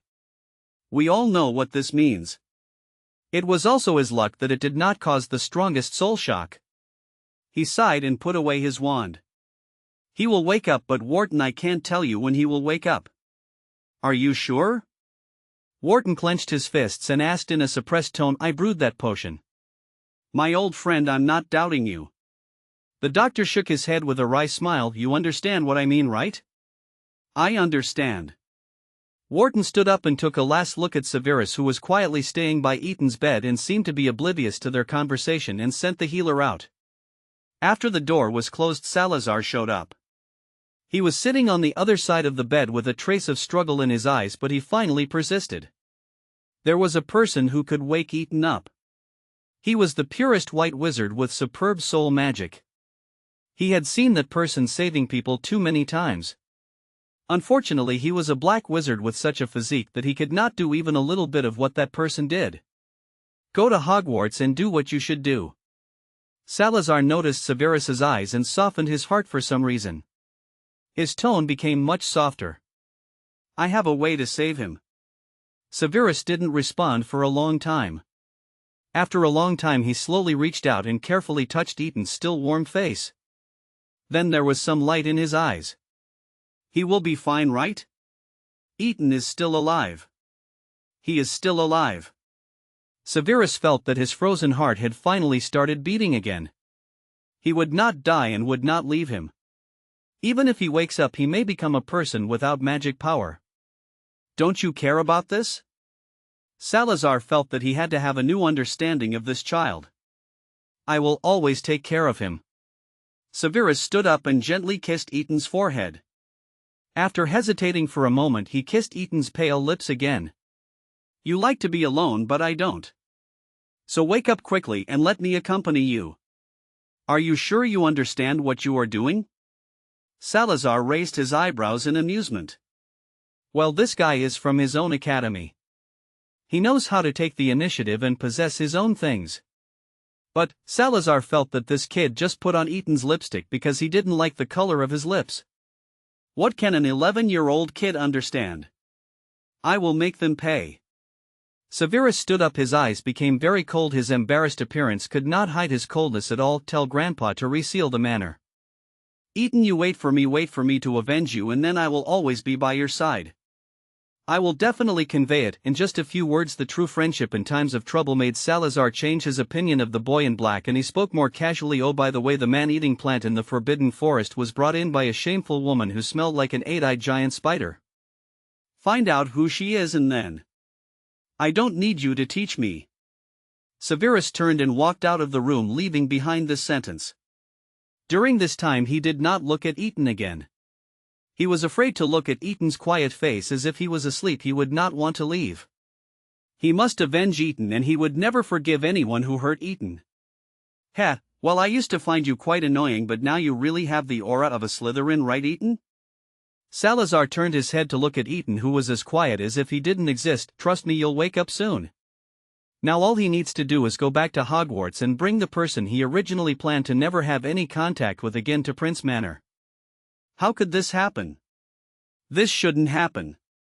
He should have completely lost consciousness. Merlin, what kind of person have I offended?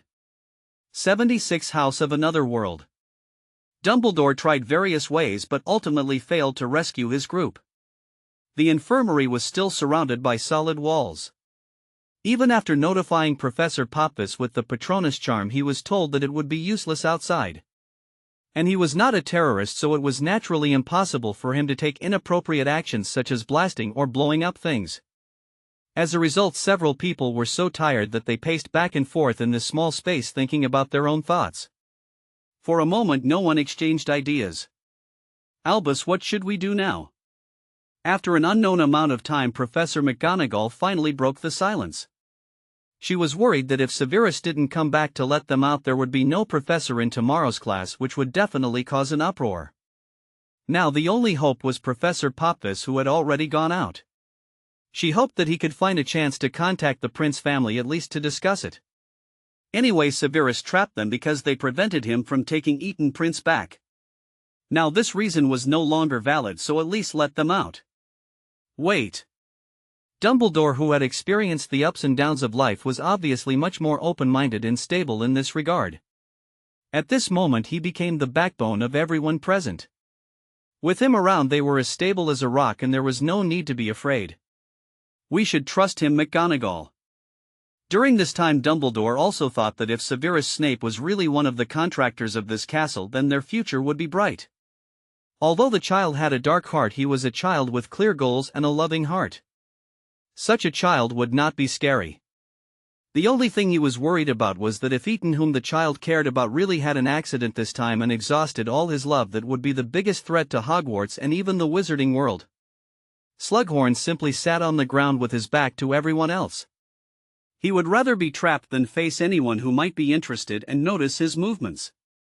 During the hour that Severus was brewing the potion, he took advantage of no one's attention, dipped his finger in a little unicorn blood and pretended to accidentally rub it into Prince's mouth.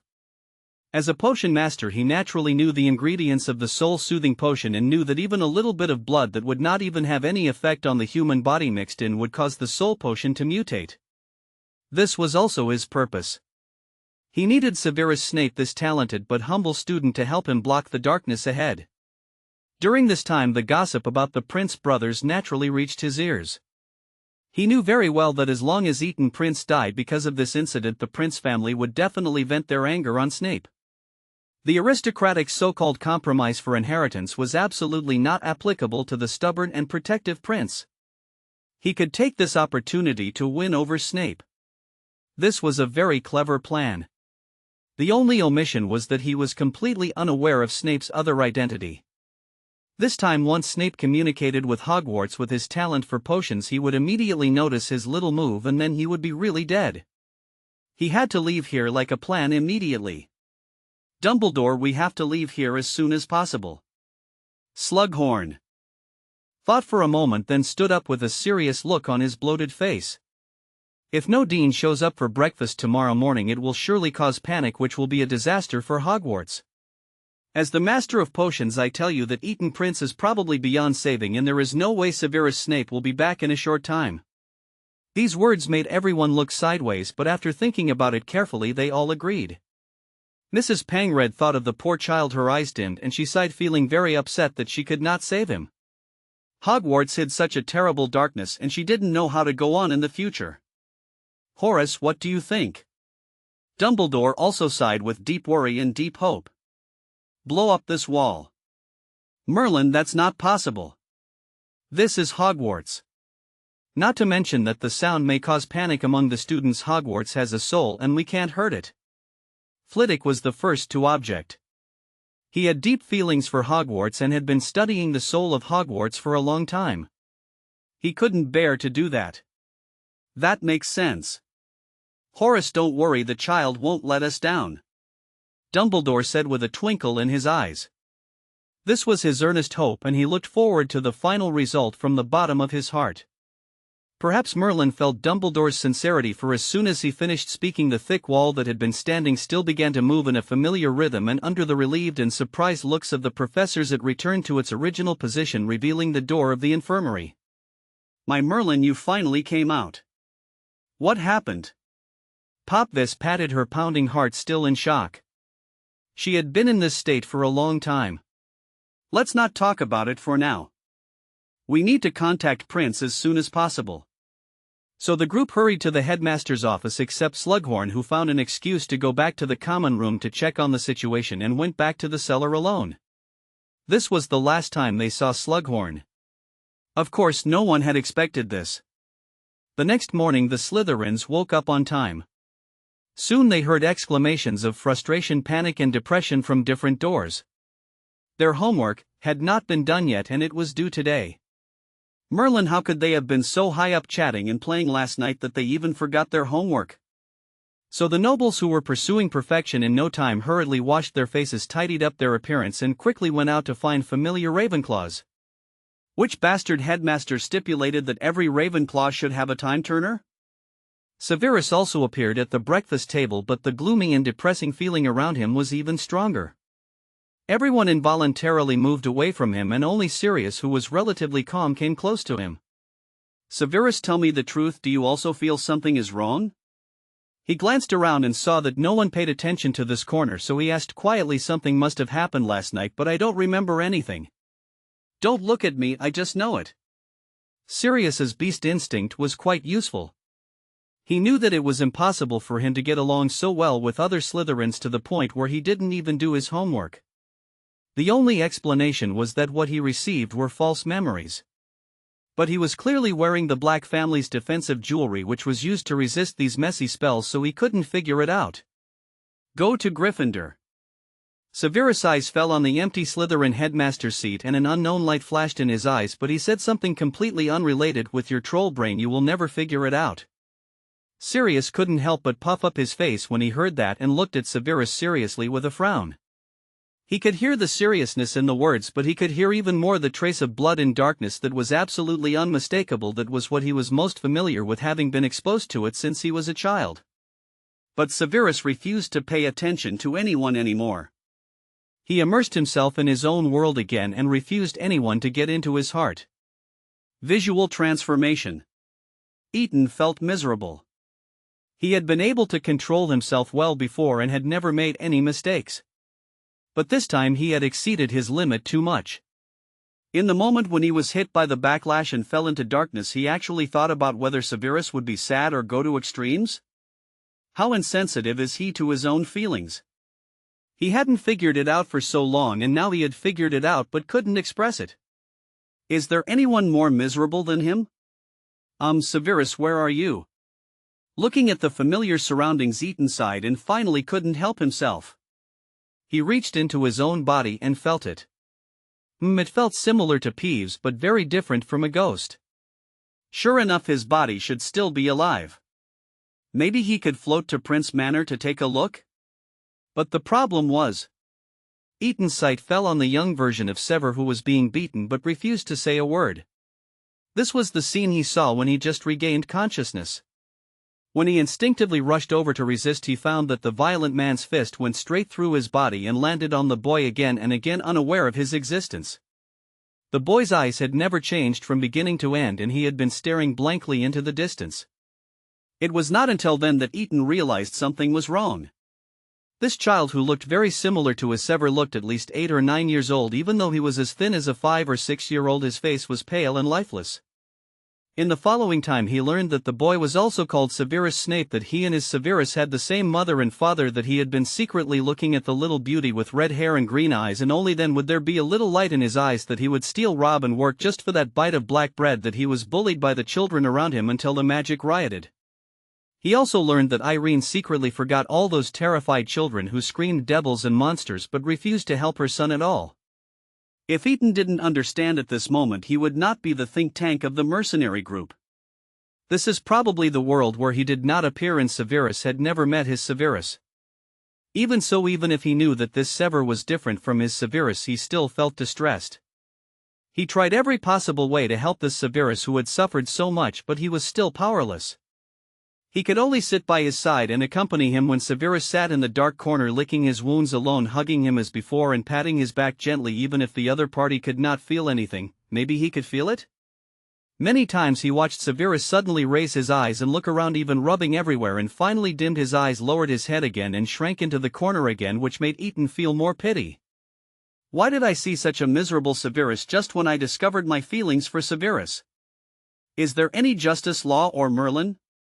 In this way Ethan accompanied little Sever as he grew up day by day, watched him impulsively go to the red-haired beauty and say wizard to her, which made her angry, watched him smile for this girl, brightened his dark eyes that were always filled with gloom, watched him fall day by day, and waited in the corner of the empty square day by day for the girl to come.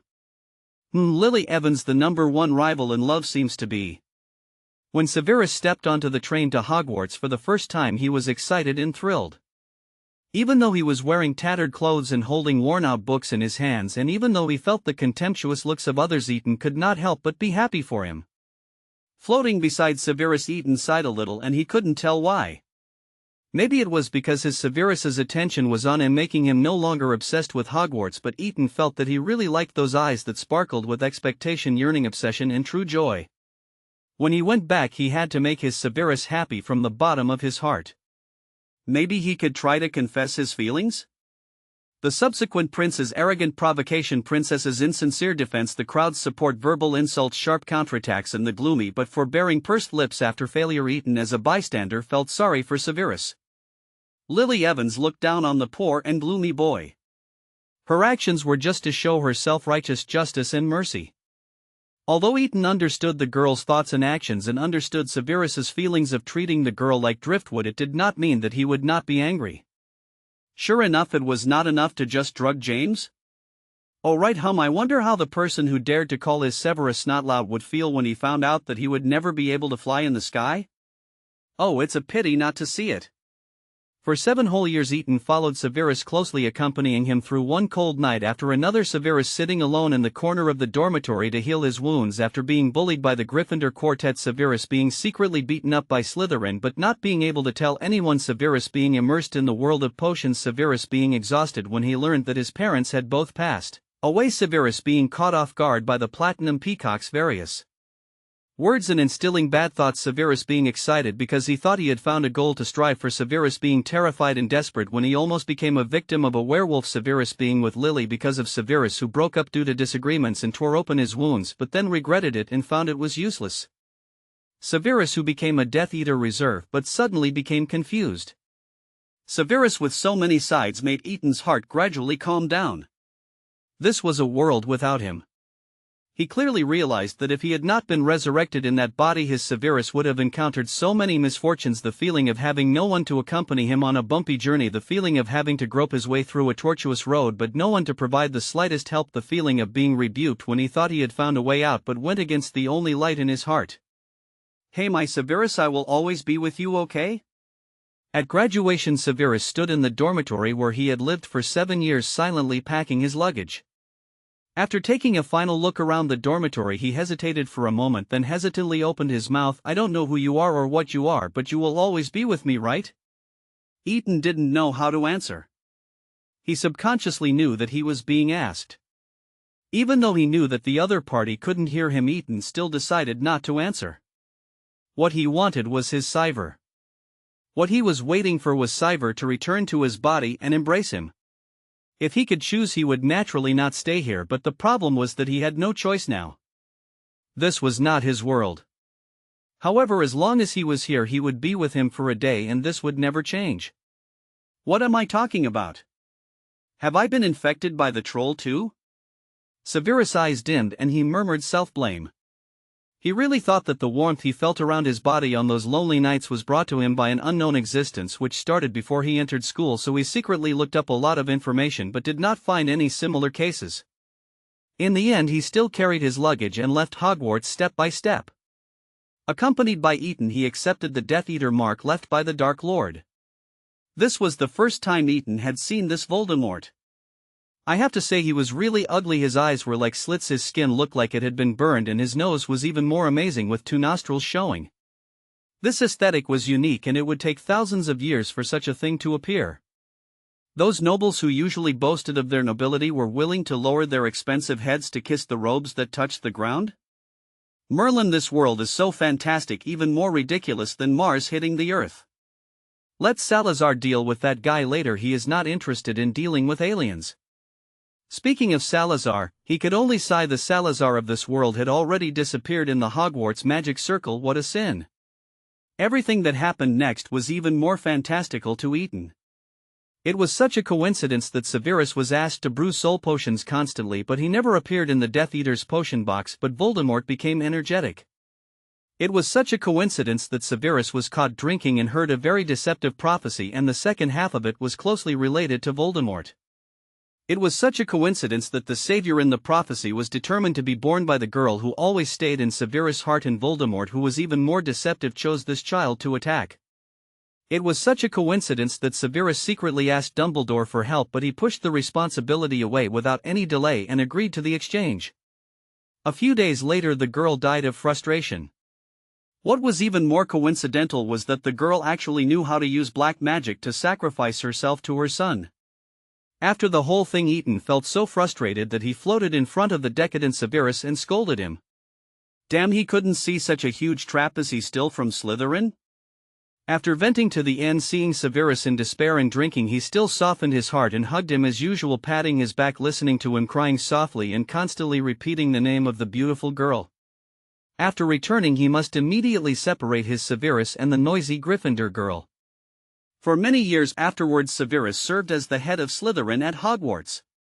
He never laughed or cried again. He spoke ill of his students and was extremely biased towards grades. His ascetic life would only bring a little brightness back when he was brewing potions. Until the savior entered school, the philosopher's stone, the chamber of secrets, the horcruxes and rebirth. Eton silently watched Severus moving precariously on the edge of danger, watching him protect the only child of his beloved girl even though he hated her to death. This was the only belief he had left, the motivation that kept him alive. What about me, Dumbledore? What about my soul? Severus' slightly excited and confused words made Eton want to cry. How many years has it been since he last cried? Severus. Why can't there be something bright in his life? What about his Severus? He just couldn't help thinking that if he didn't show up, this was his Severus. How could he bear to endure such great pain? Finally, everything settled down in the place where he was almost bitten by a werewolf and was therefore considered to be hated by Severus. Eton smiled because Severus saw him. In the second before his soul dissipated, the surprise in that second made those black eyes become unusually beautiful. Eton reached out and touched the light that kept dissipating. That was Severus' soul, a pure white soul immersed in darkness but never able to show its beauty. It accompanied him throughout his life. Eton had already automatically and consciously transformed this Severus into his Severus. At the moment when Severus' soul completely dissipated, Eton felt a dizziness that was both strange and familiar. As the darkness came again, he was looking forward to seeing his Severus again when he woke up. The boy lying on the white bed in the closed room of Prince Manor was as quiet as ever. Severus gently wiped Eton's body bit by bit with a towel and then massaged him seriously as if he was treating a treasure in his hand. "How is my grandson today?" Wharton had actually been standing at the door, but he didn't say anything to disturb him until Severus covered Eton with a blanket. "Very good," Severus said briefly, casting a spell to empty the basin. I'm sorry. I couldn't." A handsome man with blonde hair and green eyes smiled awkwardly, looking at Salazar next to him in a flattering way, but found that the other party was as indifferent as always, so he could only close his mouth in embarrassment. "Don't mention your incompetence to me again." Severus' voice was extremely cold. "You will disturb Eton's rest here, please go out." Gettler sighed. "It has been 3 years. How much can change in 3 years?" At least he didn't recognize Severus now. Compared with the awkward but emotional student in the past, this Severus has no emotions. Those emotions have gone with Eton's unconsciousness. Although the things that happened 3 years ago were finally revealed, what did it matter if they were solved?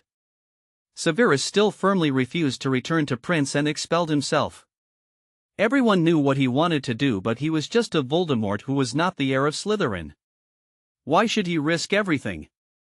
But no one could understand the child's mind.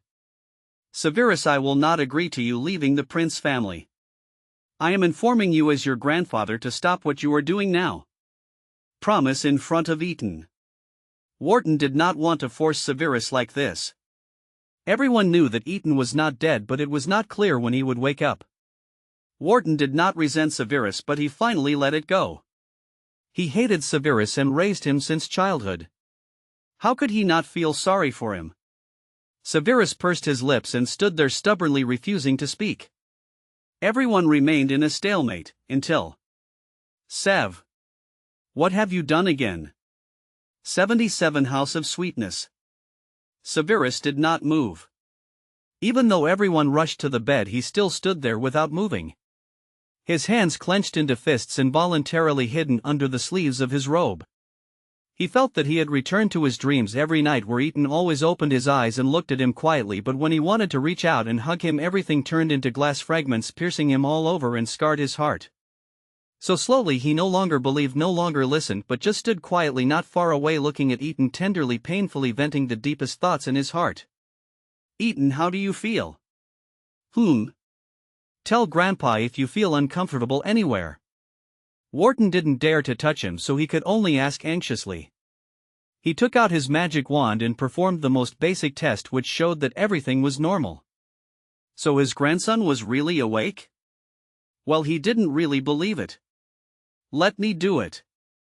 The blonde handsome guy waved his fingers like dancing, and colorful colors penetrated into Eton's body under his nimble fingers. It's okay. Everything is normal." After saying that, he looked at Salazar expectantly, trying to get a little praise there, but the result was naturally counterproductive. In that case you are not needed here, leave immediately. Salazar sent the guest away without any hesitation. If it weren't for the fact that Eaton needed this person, he would never allow the other person to stay in his sight for even a second. Salazar. The blonde handsome guy. Godric Gryffindor murmured Salazar's name in a sad voice. He himself should not be forgiven, but he waited for so many years to finally get the chance to see Salazar again. How could he give up so easily? 1,000 years ago he was the one who listened to one side and believed it, which led to the breakup between the two and broke Salazar's heart. But what about him? Wasn't he sad? Wasn't he upset? He even thought about finding Salazar, taking a last look at him and then committing suicide, but there was nothing. Until now everything was so new, which even made him begin to believe that he and Salazar could start over. He knew that Salazar would not easily trust him again just because he had betrayed him once before, but he still had a chance, didn't he? Please call me Slytherin Gryffindor. Salazar didn't even look at Eden and put his hand on Eden's forehead. There is a limit to your ability, Eden. Although Eden's body was a little stiff, he was still able to move on his own, which was enough to show how well Severus did his massage. Reaching out and pulling down Salazar's hand, Eden did not answer him. Instead, he looked at the stiff body with its back facing him from beginning to end. Severus, won't you look back at me? Come here. Eden was eager to hug Severus. He had witnessed the death of the professor, which made him still immersed in the sadness. He had to make sure that his Severus was still fine and stayed by his side for a long time. Severus' body trembled for a while, and then he slowly turned around, looking down at the ground as if thinking for a long time, and then he walked towards Eden's bed step by step. The other 3 people in the room had already left the bed except Salazar. When he reached the bed, Severus stood there and didn't move, like a wooden stake, which made Eden feel angry and funny. He didn't believe that he was still alive. Was he awake? Seeing Severus like this, Eden couldn't help laughing. It would be strange if he wasn't happy that his Severus cared about him so much. He climbed up with his stiff and somewhat uncontrollable body, refused Salazar's help, and hugged Severus. This action made the body that had been propped up with great difficulty fall back onto the bed. Then everything became Severus pressing on Eden on the bed, cough. Well, Wharton and Gedler's thoughts were somewhat inconsistent, and they found excuses to find potions and ask for St. Germain's healer, and then left in a hurry. The person they had been worried about had woken up, and everything would develop in a better direction. They were not in a hurry to reunite. Anyway, they saw that Eden didn't want to pay attention to them at all. It's easy to get struck by lightning if you disturb the couple's time, so it's better to leave some private space for the young couple. So the 2 elderly people who were powerful outside but childish inside ran away without any psychological burden. Godric seemed to want to pull Salazar away, but he didn't dare. He could only stand there and move his eyes involuntarily. Severus remained motionless for a long time. Eden held him and patted his back gently for a long time. The zombie-like body in his arms slowly softened and began to struggle slightly. Eden increased the strength of the pat as punishment. Be quiet, let me hold you for a while. Salazar sighed and finally let Eden be willful. God knows Eden's body could not withstand much pressure at this time. Fortunately, Sever knew to support the bed with his hands and did not let his body press on Eden. I'll be back in half an hour. After saying that, he walked out of the room and Godric followed him out of the room. After everyone left, Eden struggled to kick the quilt away and then motioned to Severus to get on the bed. After the other party hesitated for a while and finally did it, Eden got the opportunity to hug Severus, quietly holding him against his shoulder. The first thing he saw when he woke up was Severus as he wished, but that back figure overlapped with the man whose soul had accompanied him all his life. Sadness, anger, unwillingness, stubbornness. Eden didn't know to what extent Severus had pushed him during the time he was away, but he couldn't help but feel heartbroken. You don't believe I'm back, huh? Eden asked the kid who was buried in his arms and refused to look up. You've grown a lot taller. How long have I been away? 3 years. After an unknown amount of time, the patient Eden finally got a soft answer. So long, no wonder I missed you so much. Eden nodded, seriously touched the top of Severus' head with his face, rolled his eyes and lowered his head to kiss him. Eden was very keen to notice that the body in his arms had stiffened again. He wanted to laugh, but his heart was still heavy and he didn't feel relieved at all. This time Severus softened quickly. Not long after his red face struggled out of Ethan's arms. I miss you too. This time the voice was even softer, as if it would disappear with a gust of wind. But Ethan saw the light in Severus' eyes as he wished, which made him dazed, and then he immediately came back to his senses, holding Severus in his arms again, but his brows knitted involuntarily. He knew the difference between his Syver and the miserable professor. In that world he was just a bystander. This Syver was the one he liked and the one who was willing to open his heart to him. Thinking of this, he suppressed the experience of that long time in the lowest part of his heart. Maybe there was a place where he felt sorry for the professor, but he would not feel sad for him. You haven't answered me yet. What bad things have you done? Did you do something to let me down while I was away? Ethan wanted Sever to return to his original state and stop being immersed in the world of sadness. Therefore any doubts were justified. Especially this question. Ethan really wanted to know the answer. That noisy girl from Gryffindor had been coveting his Severus for a long time. It was hard to guarantee that there hadn't been some love at first sight or love at second sight during this period. Well, it was strangled in the cradle. Severus' face seemed to be even redder, his eyes were a little moist and his lips moved, but he didn't say anything. Hey, you're not really going to do anything to let me down, are you? Ethan raised his eyebrows. Severus frowned and suddenly regained his stern expression. Although his red cheeks and watery eyes remained the same, this did not hinder Ethan's appreciation. A person who has been lying down for 3 years has no right to say such things. Is your brain from a troll? You dare anyone to approach you without even wearing any defensive jewelry? Do you think you are Merlin in the next life? Even if you were Merlin, you couldn't save your hopeless and overflowing Gryffindor love. Well, Sifu, don't you think it's unreliable to say such things while you're in someone's arms with your head held high? Of course Ethan wouldn't remind him. I was wrong. Ethan made the promise quite straightforwardly. I didn't expect a dean of a college to do such a thing. Was it because I was careless, because I failed to supervise, because I was too sloppy, or because I was not good at academics? Severus, who wanted to continue preaching, could only grit his teeth and purse his lips when he heard this, staring with wide eyes, trying to stare until Ethan stopped smiling. This is not a funny thing. He gritted his teeth, really. Ethan sighed and fulfilled his wish by leaning over and kissing Severus on the forehead, then moving down to his straight nose. I'm smiling because I finally see my Severus again. Shouldn't I smile when I'm happy? Well, you should smile too. Severus was a little dazed after being kissed. His brain was in a chaotic state and he felt dizzy. He didn't hear Ethan's question for a while.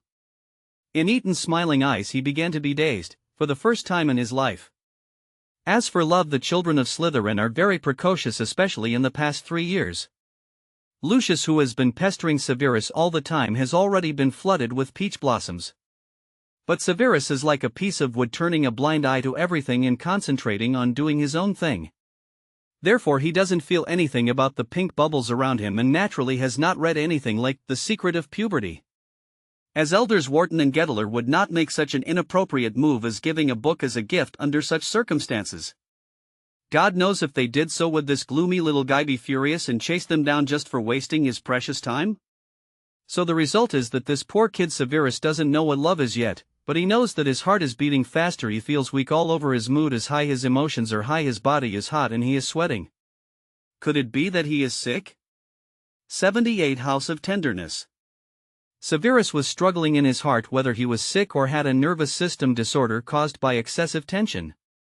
He was also thinking about what kind of potions he could brew from the potion he just got from Lucius that could be used in this situation.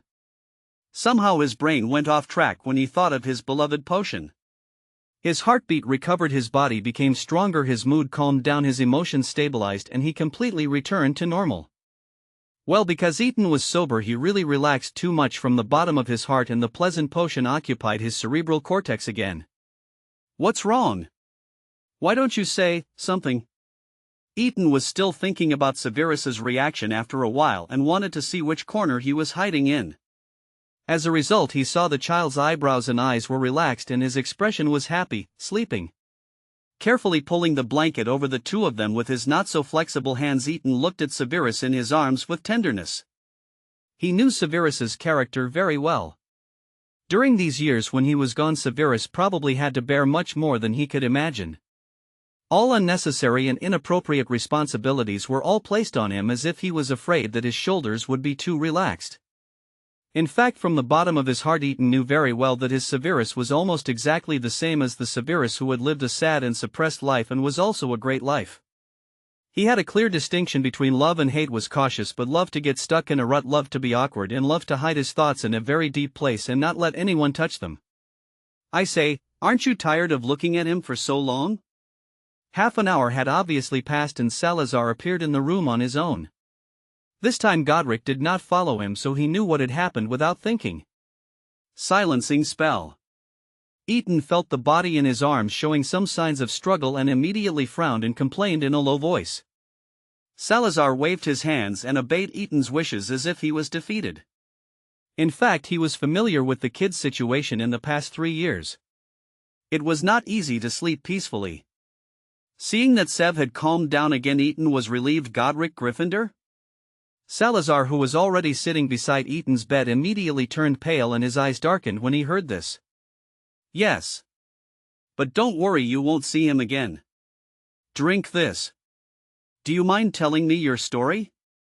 Eaton took the potion that was obviously brewed by his grandfather and drank it without even looking at it, and then continued the topic because he didn't really want to hear what happened in the past 3 years. He hoped that Severus would tell him in person, covering everything. As for Salazar, he was obviously more interested in the Gryffindor with whom he had a close relationship. Salazar stared at Eaton, who had a calm expression for a long time with a sinister look in his eyes. He pursed his pretty lips, but his brows still furrowed. Engagement, betrayal, guilt, repentance, compensation, that's all. What a summary. Eaton moved his stiff fingers, lowered his eyes and hid the expression in his eyes. Is he the one hiding in the book? For a white wizard, that's the easiest thing. Salazar turned his head away awkwardly, not wanting Eaton to see his expression at this moment. In fact, when he made up his mind to meet that person, he never expected such a tragic situation. The complete soul was actually torn out of the body and sealed in a book. This was a torture that no wizard was willing to endure. 1,000 years is not a short time. Salazar also went through this. But it was precisely because of this and because of the ghost's willingness to pay the price to accompany him that he could better understand the feeling of a soul with memories slowly consuming time in a small space. Everything was blurred and only obsession remained. You don't mean what you say, Salazar.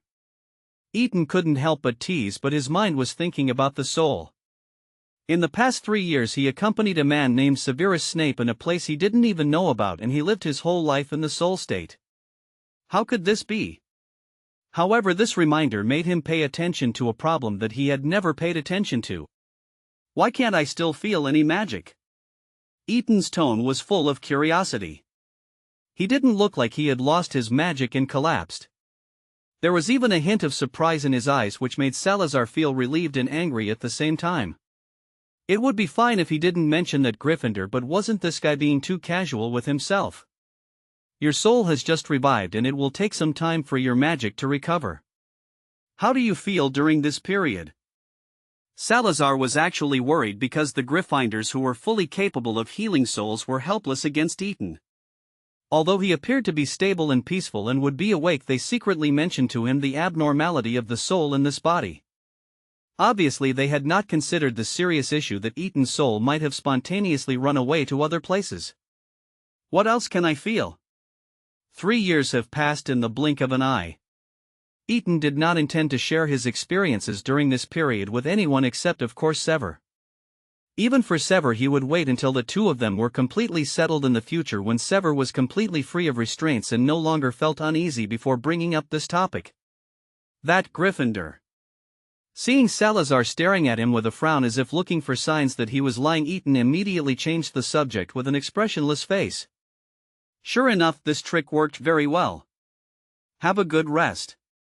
After saying this, Salazar left without any regrets in Eaton's slightly regretful eyes. In fact, Salazar did not go far. After closing the door, he walked to the window opposite. Looking at the lively scene outside the window, his brain couldn't help but recall the scene at that time. In fact, the process is very simple. Just reconnect the broken connection between the body and the soul and everything will be fine. This is not a big deal for a member of the Gryffindor family. At most it consumes more magic power and a few years of life. But he didn't expect that Godric would discard all his memories, leaving only the memories of the two of them torturing himself over and over again. Does it hurt? No, he definitely doesn't feel bad. All the pain was consumed when he saw the other party entangled with others. What did he get for his wholehearted trust? Arrogant, wanton and insulting, so he doesn't feel bad, but he feels a bit bitter. He never thought that the man who has always been high-spirited would be relegated to a corner of the blank. He didn't know what Godric had done to him. The moment he saw him, he remembered something and kept begging for his forgiveness, even though he didn't say a word from beginning to end. It was easy to find Godric's body. Slytherin came from the quagmire, so Godric put his body into the quagmire and froze it for 1,000 years. Salazar extracted Godric's soul and took it to his former home, where Godric returned to his body. Then he took it back to Prince Manor. For 3 years Godric had been by Salazar's side without explanation or retreat, discarding all his arrogance and recklessness, restraining all his sharpness, becoming humble just to stay by Salazar's side, but was ruthlessly rejected. Salazar didn't care what happened to Godric before the great battle 1,000 years ago. He only knew that he was entangled with others in their room and in their bed. This was something he could never forgive. Even though it was bitter and sad, he couldn't convince himself to trust someone who had betrayed him again. Therefore Godric must stay away from his sight forever. His eyes went from being confused to struggling a little and finally determined. Salazar still made the same decision as before. Walking away from the window, he took a last look at the door of the room. Salazar's expression became much softer. Don't repeat my past, Eton. When Severus woke up, 12 hours had passed since he fell asleep. His eyes, which were hazy at first, immediately became extremely sharp when he realized his situation. He glanced at Eton's sleeping face and paused for a moment. His vigilance disappeared, replaced by tension and loss. It's still a dream, Severus said with a hint of sadness in his tone. Obviously Severus didn't realize that he was being held in someone's arms. When the arm around his waist tightened and locked him back in the arms, Severus was still immersed in the miserable and sad atmosphere he had created. Did you sleep well? Eton opened his eyes, pretending to sleep. It was really unscientific to let a person who had closed his eyes for 3 years sleep. Don't be dazed. Answer the question. Severus was resting his head on the pillow at this moment, his soft black hair casually sticking to his cheeks, staring at the familiar pair of eyes that were extremely close to him without blinking. After several minutes he finally accepted the reality, silently pressed Eton into his arms and took a deep breath. You made me worried. Hey, how could your level rise to such a high level immediately after a good night's sleep? Yes, I was wrong. Eton was pressed on the neck, feeling a little uncomfortable, but he did not dare to struggle for fear that his son Sifu would think he was dreaming again. Don't leave me anymore. Good. Don't talk to others casually in the future. Good. We will throw away the troll's brain and replace it with a human brain in the future. Don't go too far. What kind of metaphor is this? Sif, how come you haven't made any progress at all? Eton was so miserable that he almost blurted out a good word. Fortunately, he stopped himself. Eton, welcome back. At this moment Severus finally believed that his Eton had returned to him. Well, I'm back. After the two of them stayed in bed hugging each other for a while, Sever finally noticed the time anomaly when he accidentally glanced at it again. He remembered to check the time with his wand. It didn't matter. He immediately fell silent after checking it, and his face looked a little bad. He looked at Eton, hesitantly struggled for a while, and finally the emotion of revenge prevailed. I have something to do. I'll be back soon. Severus stood up quickly, straightened his clothes, and returned to his serious little bat look. Eton noticed the change in Severus' expression but said nothing.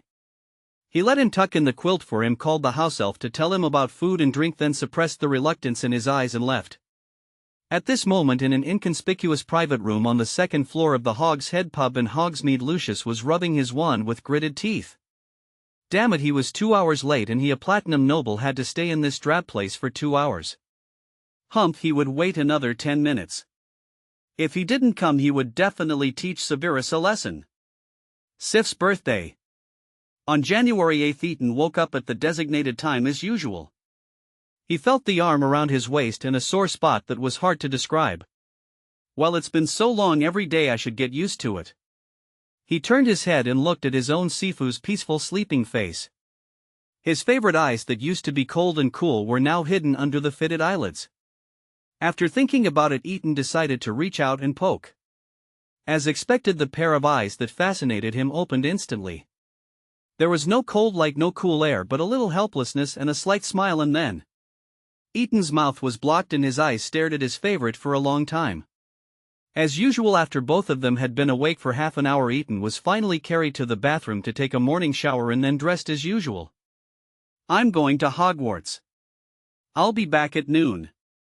Severus kissed her one last time, then reluctantly turned back into an adult bat, emitting all kinds of cold air as he passed through the fireplace and went to Hogwarts. As the headmaster, he had to be present at breakfast every day. In order to be able to come back every day to accompany Eaton, he had to accept the threat of being the headmaster of Hogwarts. Eaton, this year's Potions Academic Exchange Conference will be held in Paris. Severus doesn't have time to go on your behalf this time, so you have to go by yourself. At the breakfast table, after being given many looks by Gettler, Wharton finally made up his mind to say it. He felt much more relaxed after saying it, and his chatterbox nature was also reflected. Grandpa said, Eaton, Grandpa is old too, and I don't know when you should go. You've stayed at home for so many years, and the number of times you've gone out can be counted on one hand. Let me tell you, Severus is a very popular figure now, and many people are eyeing him. If you don't show up, be careful. Ahem. Gettler coughed and glared at Wharton implicitly. Just give enough hints. Saying too much will easily expose the secret. Salazar looked at Eaton's mechanical eating movements and blank eyes with amusement. He didn't listen to a word Wharton said, and his mind was blank. I just want to go out for a walk. Maybe it's okay for me to go to that messy exchange meeting? Salazar raised his eyebrows and ate the food on the plate slowly and elegantly. His expression was a little evil. Even though Wharton was a 100-year-old man and had seen the fickleness of the world, he still couldn't help but shiver. The destructive power of this snake ancestor was too amazing, and with this identity, there was no need to discuss potions. Those people obsessed with potions would definitely want to explore why the ancient antique who had lived for 1,000 years was still alive. It didn't matter if they explored it, the snake ancestor couldn't be teased. It would be too easy to cause trouble. No, it's too much trouble for you. Well, it doesn't matter if I don't go once. Wharton is old and soft-hearted. He really can't bear to see those potion masters being tortured. God knows, after reconciling with the lion ancestor, the snake ancestor's aggressiveness is even stronger. This is really strange. Well, he naturally didn't think that he was bullied at night, so he must get back at him during the day. I go. Who is speaking? Oh my God, why do you all have those looks on your face? Eaton put down his spoon, stopped drinking his porridge, and touched his bloated stomach. He didn't like drinking potions, so his developed body always felt a little uncomfortable. I'm not hallucinating, Gettler? Walton was the first to express confusion and doubt, tilting his head to ask his man who knows nagging every year successful every year this year in comparison, seems too easy? Walton was carefully recalling every word he had said, trying to find a reason and make more use of it in the future. Salazar, come with me, Eaton concluded and left the table. Salazar also left, leaving Wharton and Gettler counting on their fingers the key words that appeared in the conversation just now, trying to find out the reason. Paris is a world-famous romantic city with ancient buildings, quaint streets, fashionable atmosphere, and a hormone-filled atmosphere. Eaton and Salazar were strolling here. It was still early for the exchange meeting, so Eaton dragged Salazar out with him, saying that they wanted to breathe some fresh air. Salazar, who knew Eaton's nature well, found it very funny, but he still followed him out for a stroll as he was free anyway. What are you doing here? Salazar didn't care at first, but when he saw what Eaton was holding, he became uneasy. Mr. Snake Ancestor blushed. Of course I'm buying clothes. Eaton was quite shameless and kept gesturing while holding the clothes. It really is Paris, there is so much stuff like this. You can also buy a few pieces, by the way. I'm not interested in this kind of thing. Salazar firmly rejected. During the argument between the two, almost all the waiters could not help but turn their eyes to the two young and handsome men. It seemed that all the words were integrated into these two men. They paid attention to the things in each other's hands and were immediately discouraged. They originally thought that they could have a one-night stand with such men, which would be the ultimate enjoyment. But the problem is that they are now a couple.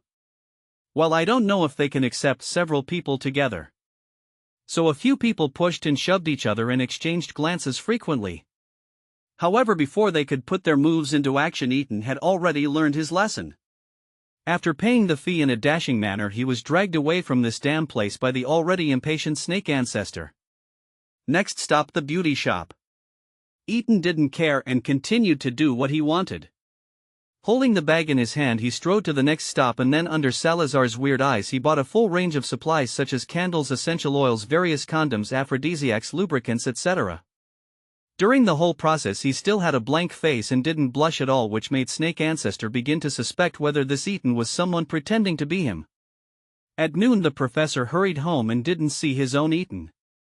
Although Wharton had mentioned it to him, he had always thought it was a joke. Eaton would never leave the manor under any possible circumstances, even if he wanted to go to Hogwarts. Since his dear was not there, there was no need to stay any longer. The professor turned around and left again, ignoring the Golden Lion's behavior of flipping the snake everywhere. "What are you going to do?" Salazar asked with some confusion. He knew Eaton's personality well. In fact, they were somewhat similar. They were not so keen on sex. "I'll leave the exchange meeting to you." Eaton changed the subject. "Did you report to Godric before you came out? Aren't you afraid that he will cause trouble again?" "Whatever." Salazar shrugged, questioning the lion's ability to cause trouble.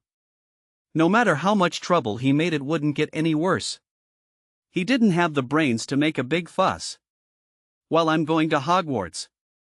Eaton looked at the time and thought he was almost done shopping. He just needed to buy something before leaving. His son Sever had a class this afternoon and would be in the office around 6 o'clock. He would have to grade homework until 7:30 and pack up to be home on time at 8 o'clock. So he had to finish the arrangement before 6 o'clock. Salazar didn't understand what Eaton was going to do for a long time, then he changed his mind and suddenly understood. Severus accidentally revealed his birthday in the topic they talked about a few days ago, and then everyone was surprised to find that they had never celebrated any birthday for Severus. Even Eaton didn't know when his birthday was. It seems that this time he planned to give all the previous birthday gifts at once. The truth about 79 House. Dumbledore said that he was feeling a little depressed recently, but strangely he could also feel a little relaxed. Sitting in the principal's office of Hogwarts, he got a good rest both physically and mentally. At least with that child there, the safety of Hogwarts was guaranteed and he didn't need to worry at all. Although he was a Slytherin with the typical cautious and prudent character and a nature of never giving up on any flaw, Dumbledore also sought his maintenance of Hogwarts. After these 3 years he was finally relieved. Leaning back in his chair, Dumbledore stared at the blank portrait on the table. His eyes were silent for a while, but he still hesitated and picked it up and rubbed it gently in his hands. "For the greatest good." Just because of this sentence, a dream, he gave up everything in himself and devoted himself to the cause of maintaining peace in the wizarding world. Maybe it was the influence of his sister on him, or maybe it was an unspeakable obsession. However, on this road even Dumbledore himself had to admit that he no longer had the strength to get rid of the constraints he had set for himself. It was like knowing that Severus was the master of Hogwarts but still looking at him with a higher attitude, but even he himself understood that even if Severus was not qualified, what would it matter? After all, Hogwarts was the master and everyone including him was just a guest. Yeah, when love ching first publish. Get alert, tell me, am I in too deep? The blue eyes without glasses finally revealed their fragility. Until now he dared not go to Germany again. That battle, the reason of which he still did not understand, and the green light that was emitted and penetrated into the opponent's body made him fall into the deepest nightmare. He held the Elder Wand in his hand only to remind him of someone. He never thought of really using the Deathly Hallows to save his sister. It was just a beautiful legend. Principal Dumbledore. Sprout knocked on the door and pushed it open. Her expression was very serious, which seemed a little strange with her young appearance and round face. This is the third time this semester that I caught them wandering at night. 4 restless boys were following behind her. The leader was obviously not that worried. Instead, he looked around casually as if he was at home with an arrogant look on his face. This made the young professor even more annoyed. Although she was gentle, it didn't mean she didn't have a temper, right? After all, she was young and thin-skinned. She was irritated by the boys, and her face immediately turned red with a little grievance in her eyes. Oh, Pomona. Dumbledore naturally stuffed the photo frame into the drawer and put on his glasses casually with a stern look in his eyes.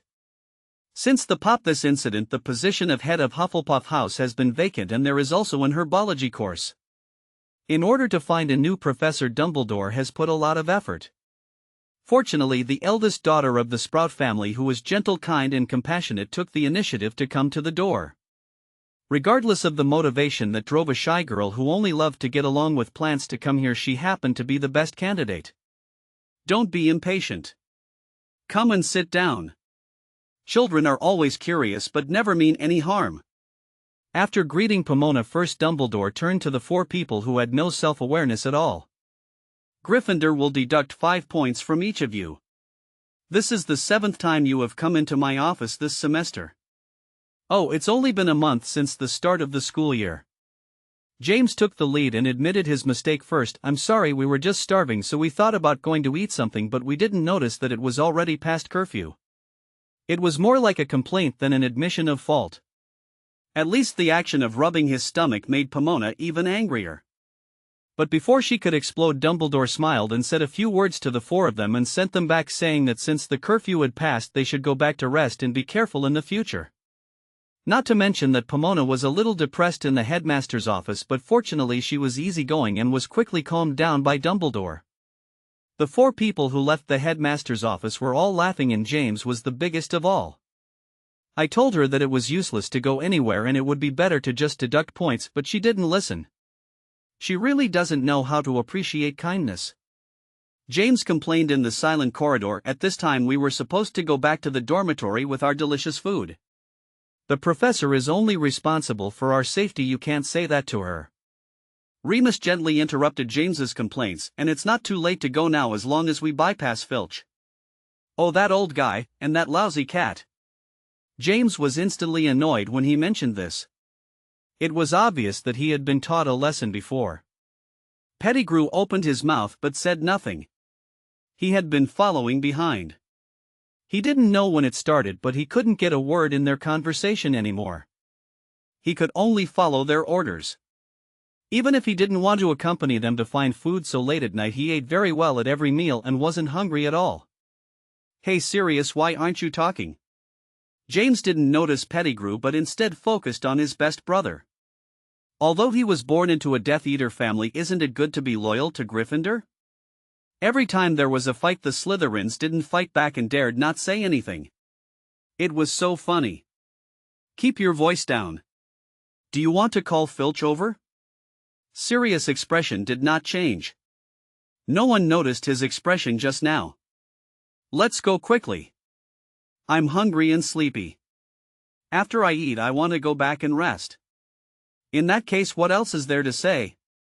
Several people hurried to the kitchen, had a big meal, and then returned to the lounge. After entering the room, Sirius was not surprised to find that the younger brother was sitting on the sofa reading a book seriously.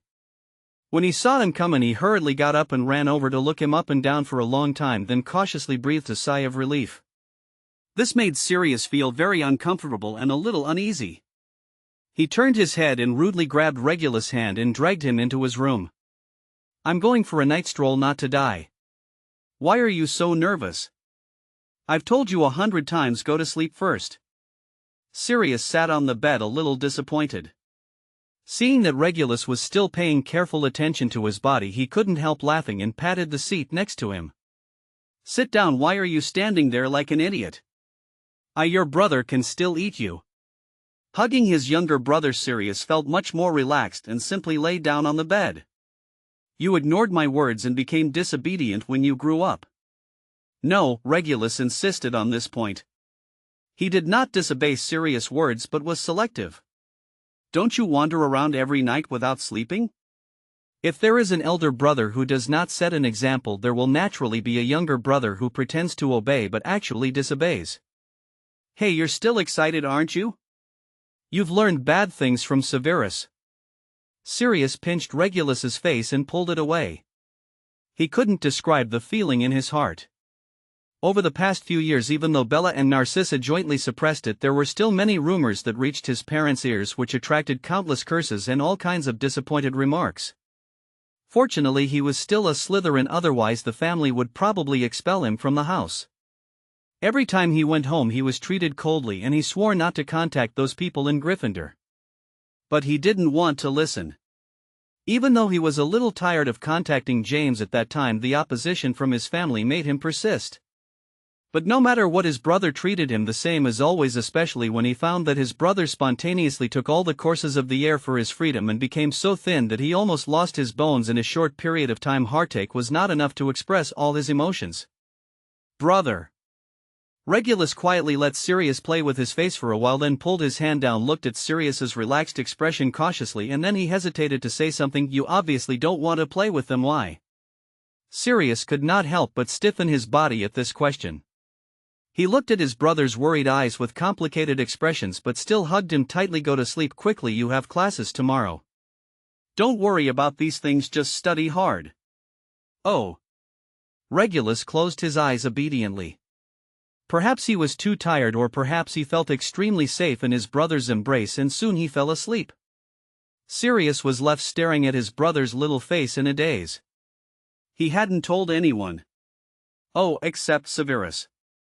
Seeing Severus's hatred for the Dark Lord growing day by day, seeing Headmaster Dumbledore's power expanding day by day, and his parents still blindfolded with black cloth, unwilling to see whether the sky outside this dream was clear or thundering, how could Sirius not feel it?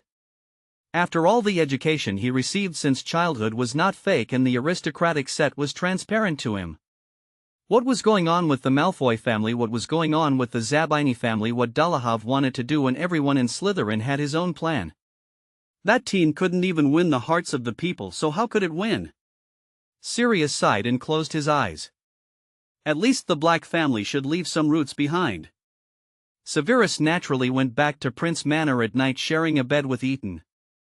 When he was kissed goodnight, he blushed again and pursed his lips. He exchanged the goodnight kiss, which made Eton smile. Because of this, Severus decided to keep this good habit forever. "Popvis, I want to meet her." Eton looked at Severus's face, which suddenly turned livid, and sighed. "Am I such a soft-hearted person? I just want to know some things." "And the Sprout family, at least they are Prince's family friends, just force them to drop out of school, don't go on. You are a gentleman from Slytherin, Sever, you should be sympathetic to ladies. They need to pay the price. Also, I don't have that kind of boring stuff." Severus' tone was very cold and hard. When his Eton was injured and unconscious and almost died in the mouth of the spider who sympathized with them? He would never forgive two vicious people, even if they were women. There were thousands of reasons and countless excuses, but the consequences had already been caused, and no matter how perfect the helplessness was, it would be useless. 80 House of Adults. Well, Eton was just saying it casually. To be honest, he doesn't have much sympathy. When he was a mercenary, he planned to wipe out the enemy's roots. He was even more than the current Dark Lord. Why did he say that? He just liked the way his Sith got angry for him, didn't he? He still understood the fun between lovers. Really? Severus carefully turned his body to let Eton lean more comfortably. Looking at Eton's bright eyes, he was absent-minded for a while. Suddenly he felt that the darkness that had been lingering in his heart had dissipated a lot. A warm light shone through the layers of fog and shone into his dry heart. "Why are you looking at me like that?" Eton's eyes were full of smiles. He wondered when the child opposite him would come to his senses and realize his feelings as soon as possible. He was only 13 years old. It seemed that he was not yet old enough to understand love. No, go to bed. Severus' face turned red, then suddenly darkened. His tone became very bad. His eyes shifted directly, but his hand seriously pressed down Ethan's raised head. Severus, you are not shy anymore, are you? Ethan got rid of the pressure on his head with great energy and lay sideways on Severus. Looking at the other's dark red face and the shameful and angry eyes, he immediately laughed. However, now he has an important matter to explain. Stay away from Lily Evans and the Gryffindor group in the future, do you hear me? Severus, who was originally in a state of wanting to escape, looked even darker when he heard this, but there was some doubt in his eyes. That Potter had been persistently looking for trouble with him, and that Muggle wizard who couldn't see the situation clearly kept acting like a saint, and they were all students of Gryffindor under his charge. After being taught a few lessons, they kept getting worse.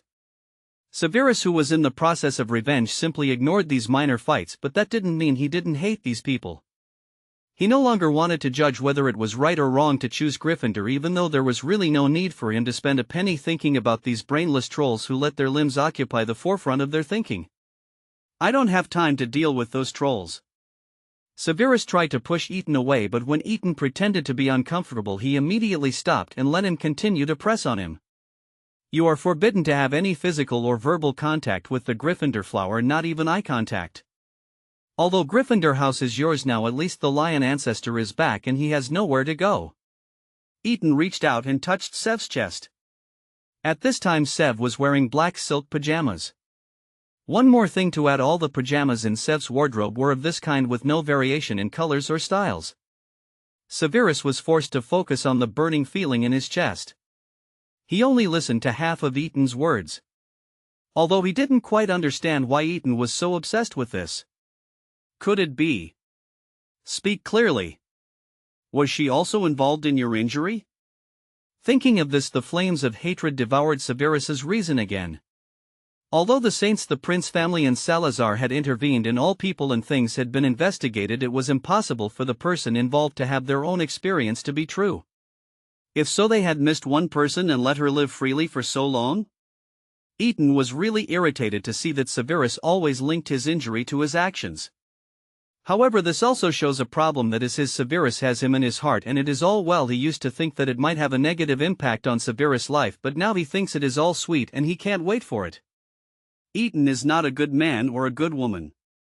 Although he has never thought about falling in love with someone, once he falls in love, there is no way he can run away. There must be only him in his entire emotional world. Don't change the subject. Ethan continued to poke his chest, pretending not to notice the change in Severus's expression.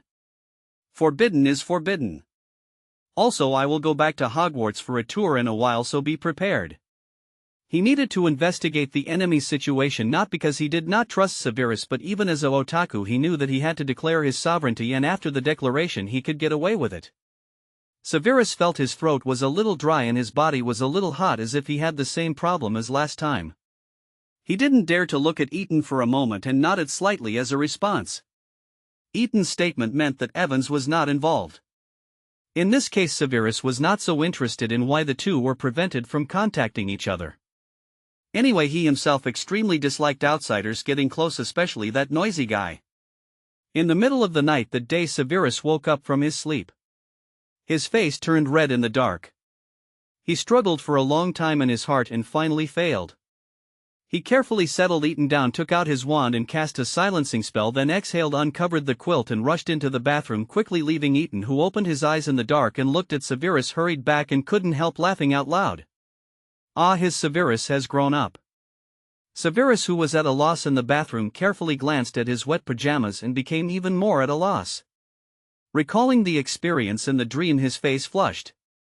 When he came to his senses, he immediately changed his pajamas, soaked in the water, and rubbed for a long time until he could no longer see his original appearance, and then he relaxed a lot. Slowly soaking himself in the pool, Severus sat in the pool and pondered. His face light and dark, and finally located the color black. Maybe even he himself couldn't tell what he was thinking, but he sat like this until the next morning. What happened to Severus? Why is he running so fast? When Gettiler walked in, he just happened to pass by Severus, who was fleeing in panic. He was a little curious. "Where's the Elder Wand?" Eaton obviously wouldn't share Sev's shyness with the man in front of him, so he mentioned something he was very interested in: the Deathly Hallows. He was really curious about it. "I really want to study it." "Behave yourself. Your grandfather and Salazar are both very nervous, but you are so relaxed. I think you are enjoying it." Gettiler and Eaton often mock each other in private, and they are much more casual. "That wand is not a good thing. It's fine to give it to you, but you can only study it. You can't use it unless it's absolutely necessary." Eaton rolled his eyes, his expression unchanged. "Well, since I have nothing to do, I might as well mind my own business. Tell me what happened to Dumbledore." "You don't have to make that expression. You can't forget him. My grandfather knows this better than I do."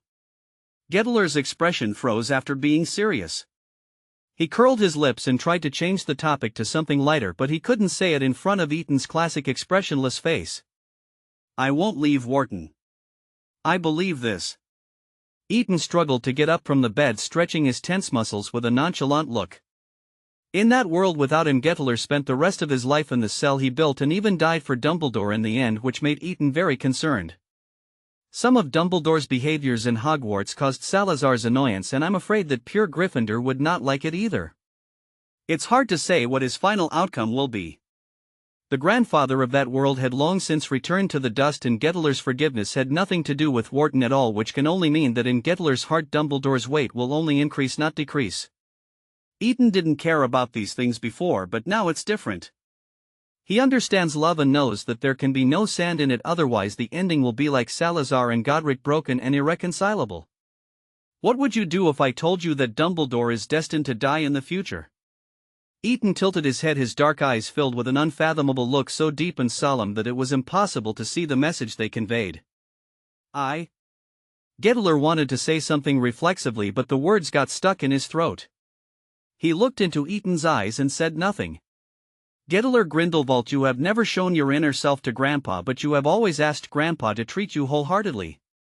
Do you know how Grandpa felt when you broke up with him? What was Grandpa thinking during the days when you imprisoned yourself? You have always known Grandpa's temperament, but you have never pretended not to know. Compared to you, Grandpa will always be my relative, but you can only be my teacher." Eaton's words were powerful.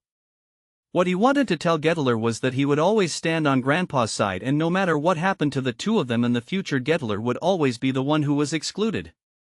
Gettiler's reaction is unknown, but Walton, who was standing at the door with a plate in his hand, smiled. Although it was a bit awkward to let his grandson interfere in his relationship, he felt touched and relieved. Perhaps the decision he made was right. He only needed his grandson and granddaughter-in-law. He was old, and it was time for him to let go of love. He had been persistent for a lifetime, but now he still needed his grandson to worry about him. This was really not like what the resolute and introverted prince would do. It was time to make a break. "I was wondering when you would make this decision. It's much later than I thought." Salazar leaned against the window with an indescribable coldness on his handsome face, but his tone seemed much calmer. "There are always things worth cherishing." Wharton simply put the plate on the windowsill. After Eaton's room was sealed, there was a silencing spell to the outside world, so there was no need to worry about disturbing those inside. Obsession is not so easy to let go.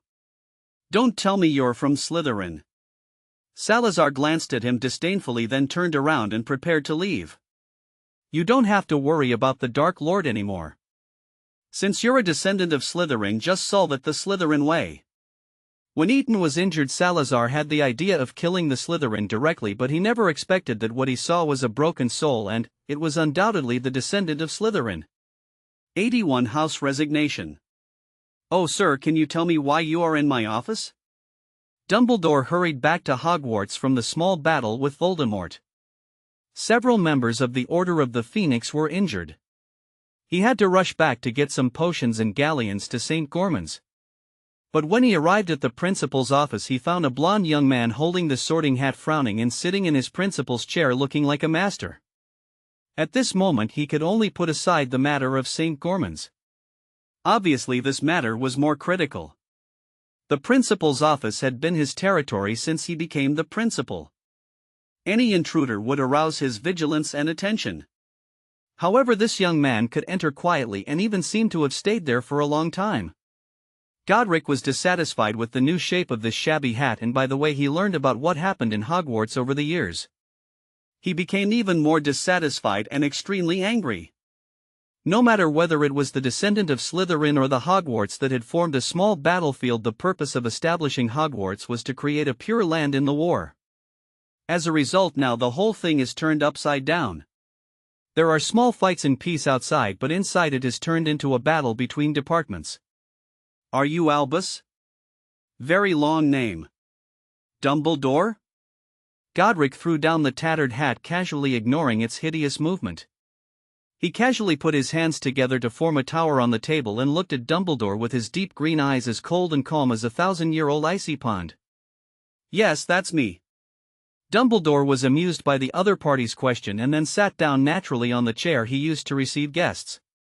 His blue eyes, which were covered by glasses, inadvertently swept across the honest Sorting Hat, and a trace of solemnity quickly flashed across his eyes. It looks like you just got out of a battle. Godric frowned with disgust. Really a smell of dirty blood. Although it is common for the Hogwarts headmaster to participate in battles, it seems that the headmaster's code clearly states that the headmaster can only fight for the students. Didn't you even read the code when you took office? Dumbledore was a little dumbfounded, not quite understanding the current situation. He was obviously questioning why a young man appeared in the headmaster's office without anyone noticing, but how did he end up being questioned about why he participated in a battle that had the wrong starting point? Sir, may I know your name? Answer the question. Godric was furious. He had known that being kicked out by Salazar was the result, but seeing Salazar's cold and ruthless eyes still broke his heart. Fortunately, he was a person who could distinguish between public and private affairs and would not vent his emotional affairs on others, especially when all the mistakes were caused by him. Oh, you know, our battle is for the future of the wizarding world, for the light. Dumbledore didn't know the other party's background, so he didn't dare to give a strong reply. He could only play it safe and plan to slowly find out the other party's details before making a decision. Of course, in a corner of his heart he was thinking that it would be best to bring this person closer to the Order of the Phoenix. Yeah, when random ching first post. Okay, he admitted that his Order of the Phoenix lacked people, money and materials. It lacked everything. It continued to recruit talents of all types, including combat, intelligence and service. You don't need to make such a summary.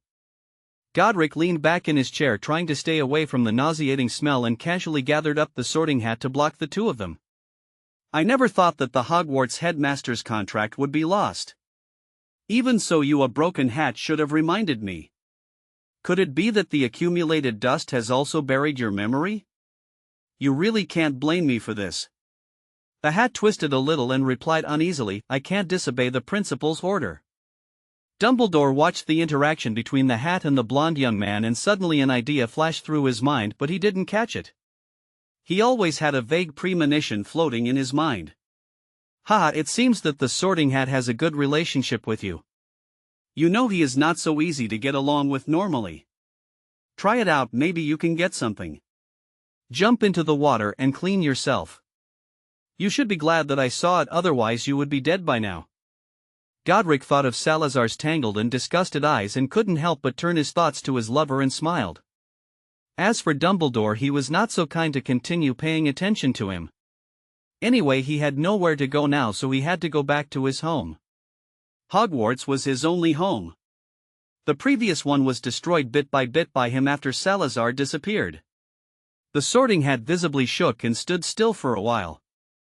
Then, in full view of everyone, it actually twisted and began to move towards the table. Its intention was very obvious. I didn't expect the Sorting Hat to be so obedient. Dumbledore laughed for a long time, still maintaining his kind and amiable side, although he also found that this attitude seemed to have no effect. Put away your attitude, Dumbledore. With this you are not qualified to be the headmaster of Hogwarts. Godric stood up and looked at the pieces of silverware around him. Suggestive magic circle? You can find this, which shows that you have good magical attainments, but...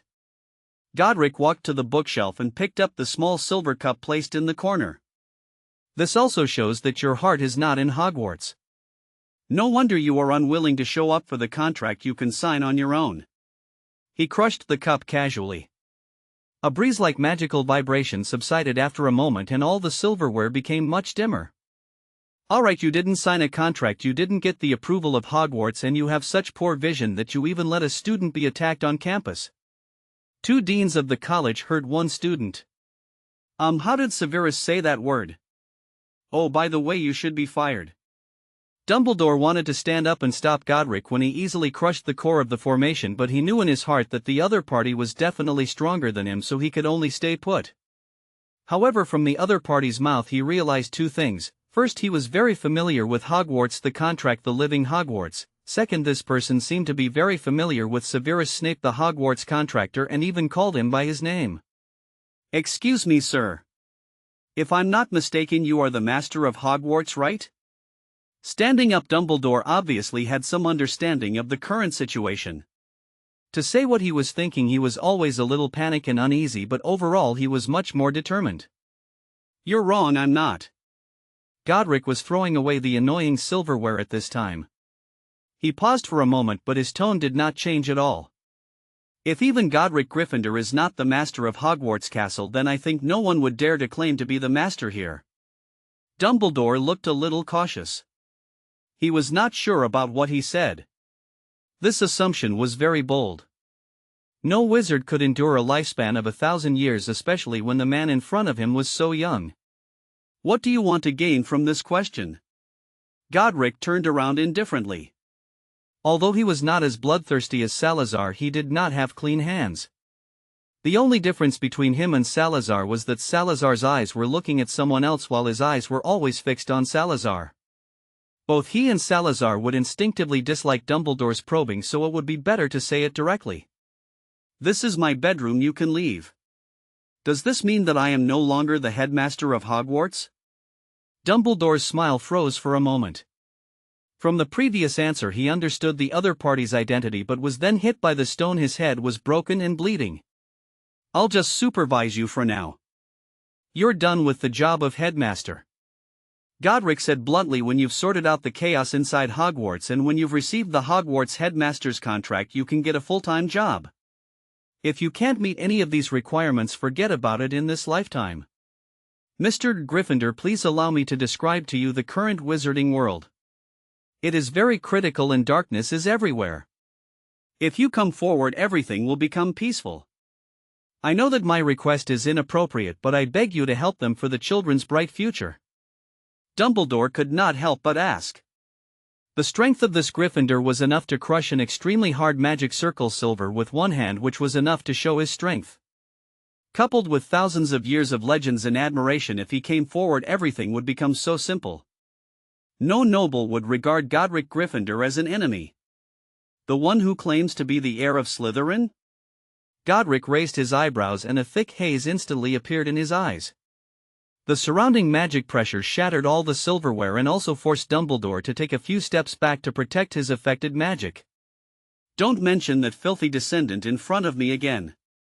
Although I hate him to the extreme, I won't do anything. Go away and don't bother me. Before he was thrown out, Salazar had warned him not to look for that guy, but if it wasn't for this, how could his relationship with Salazar have fallen to this point today?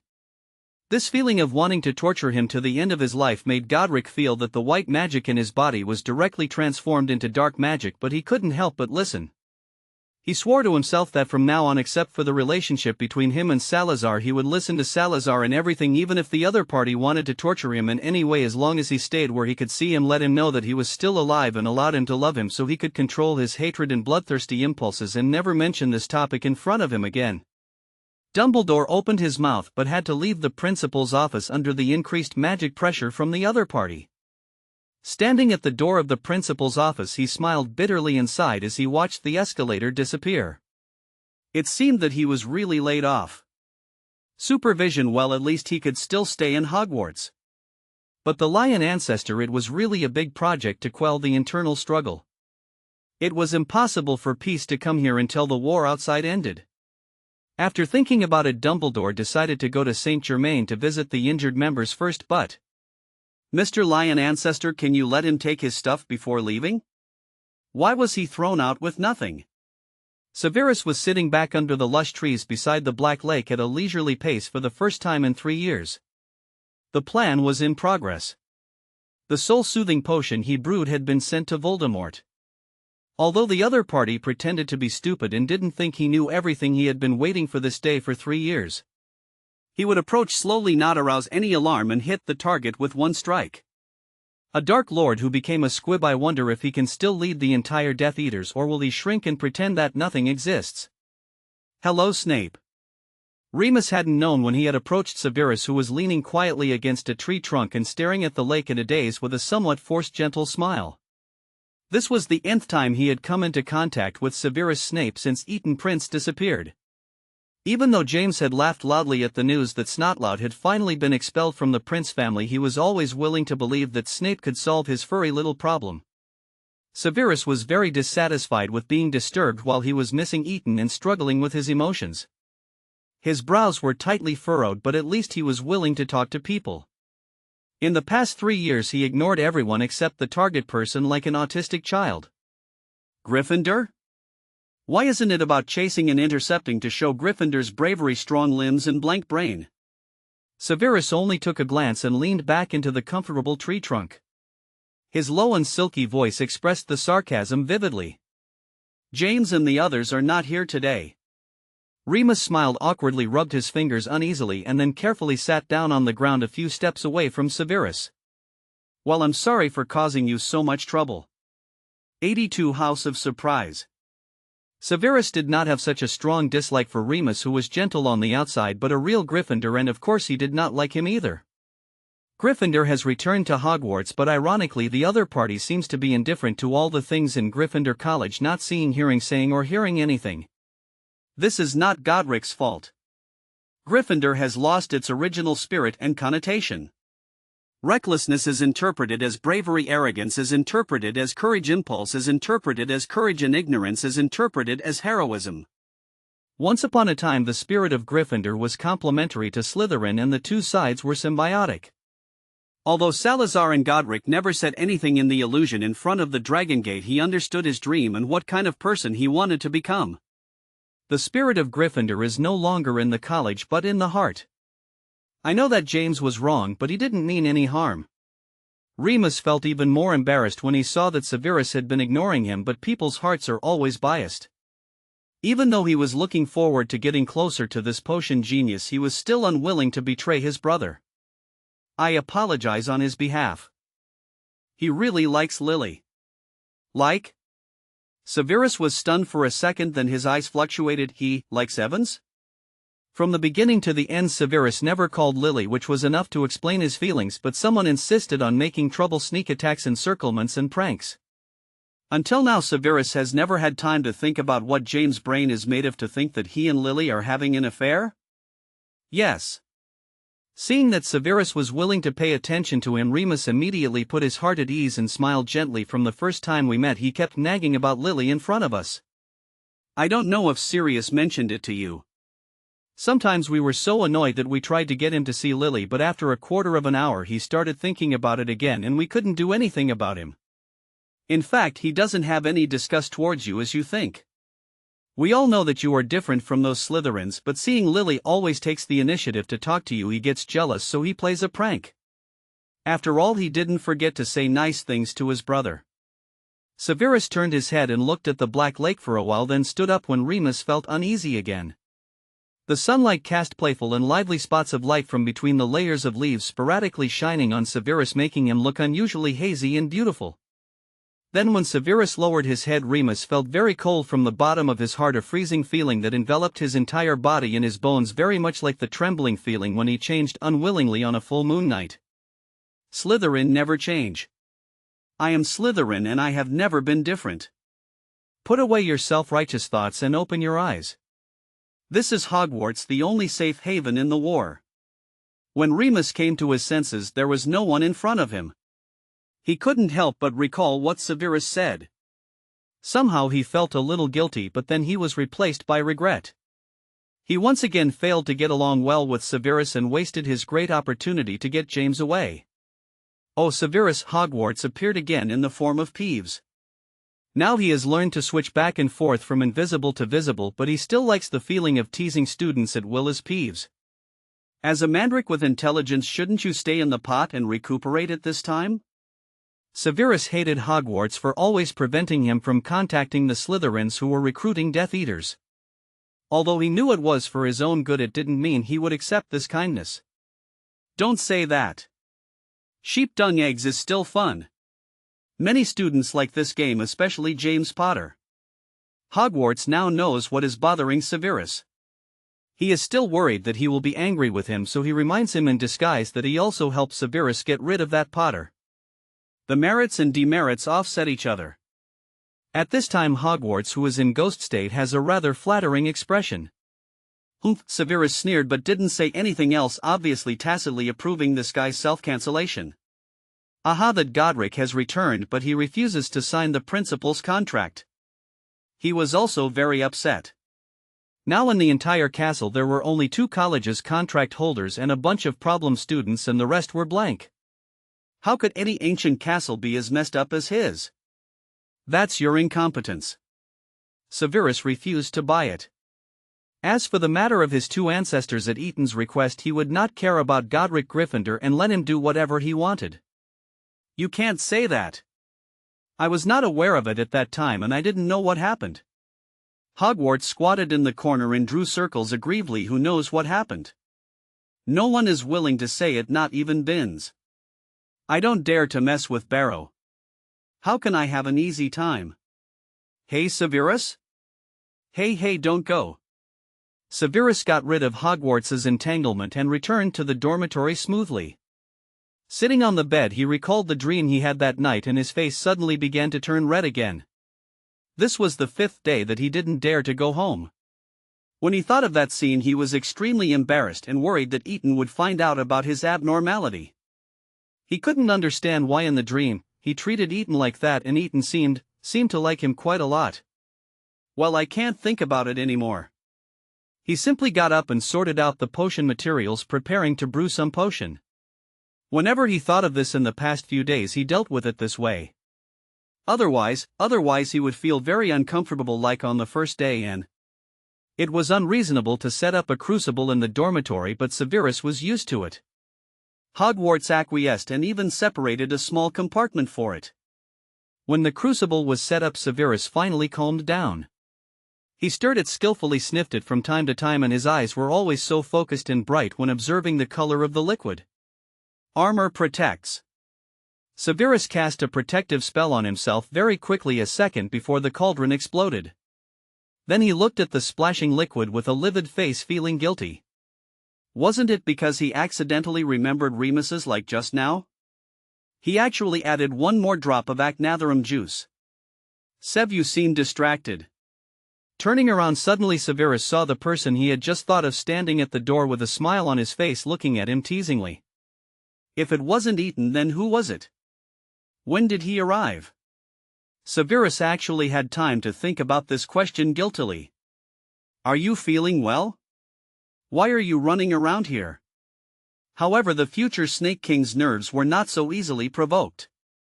He quickly realized what was more important. He walked to Eton's side with a menacing look, put out his hand to hold his shoulders, and then looked him up and down carefully for a long time.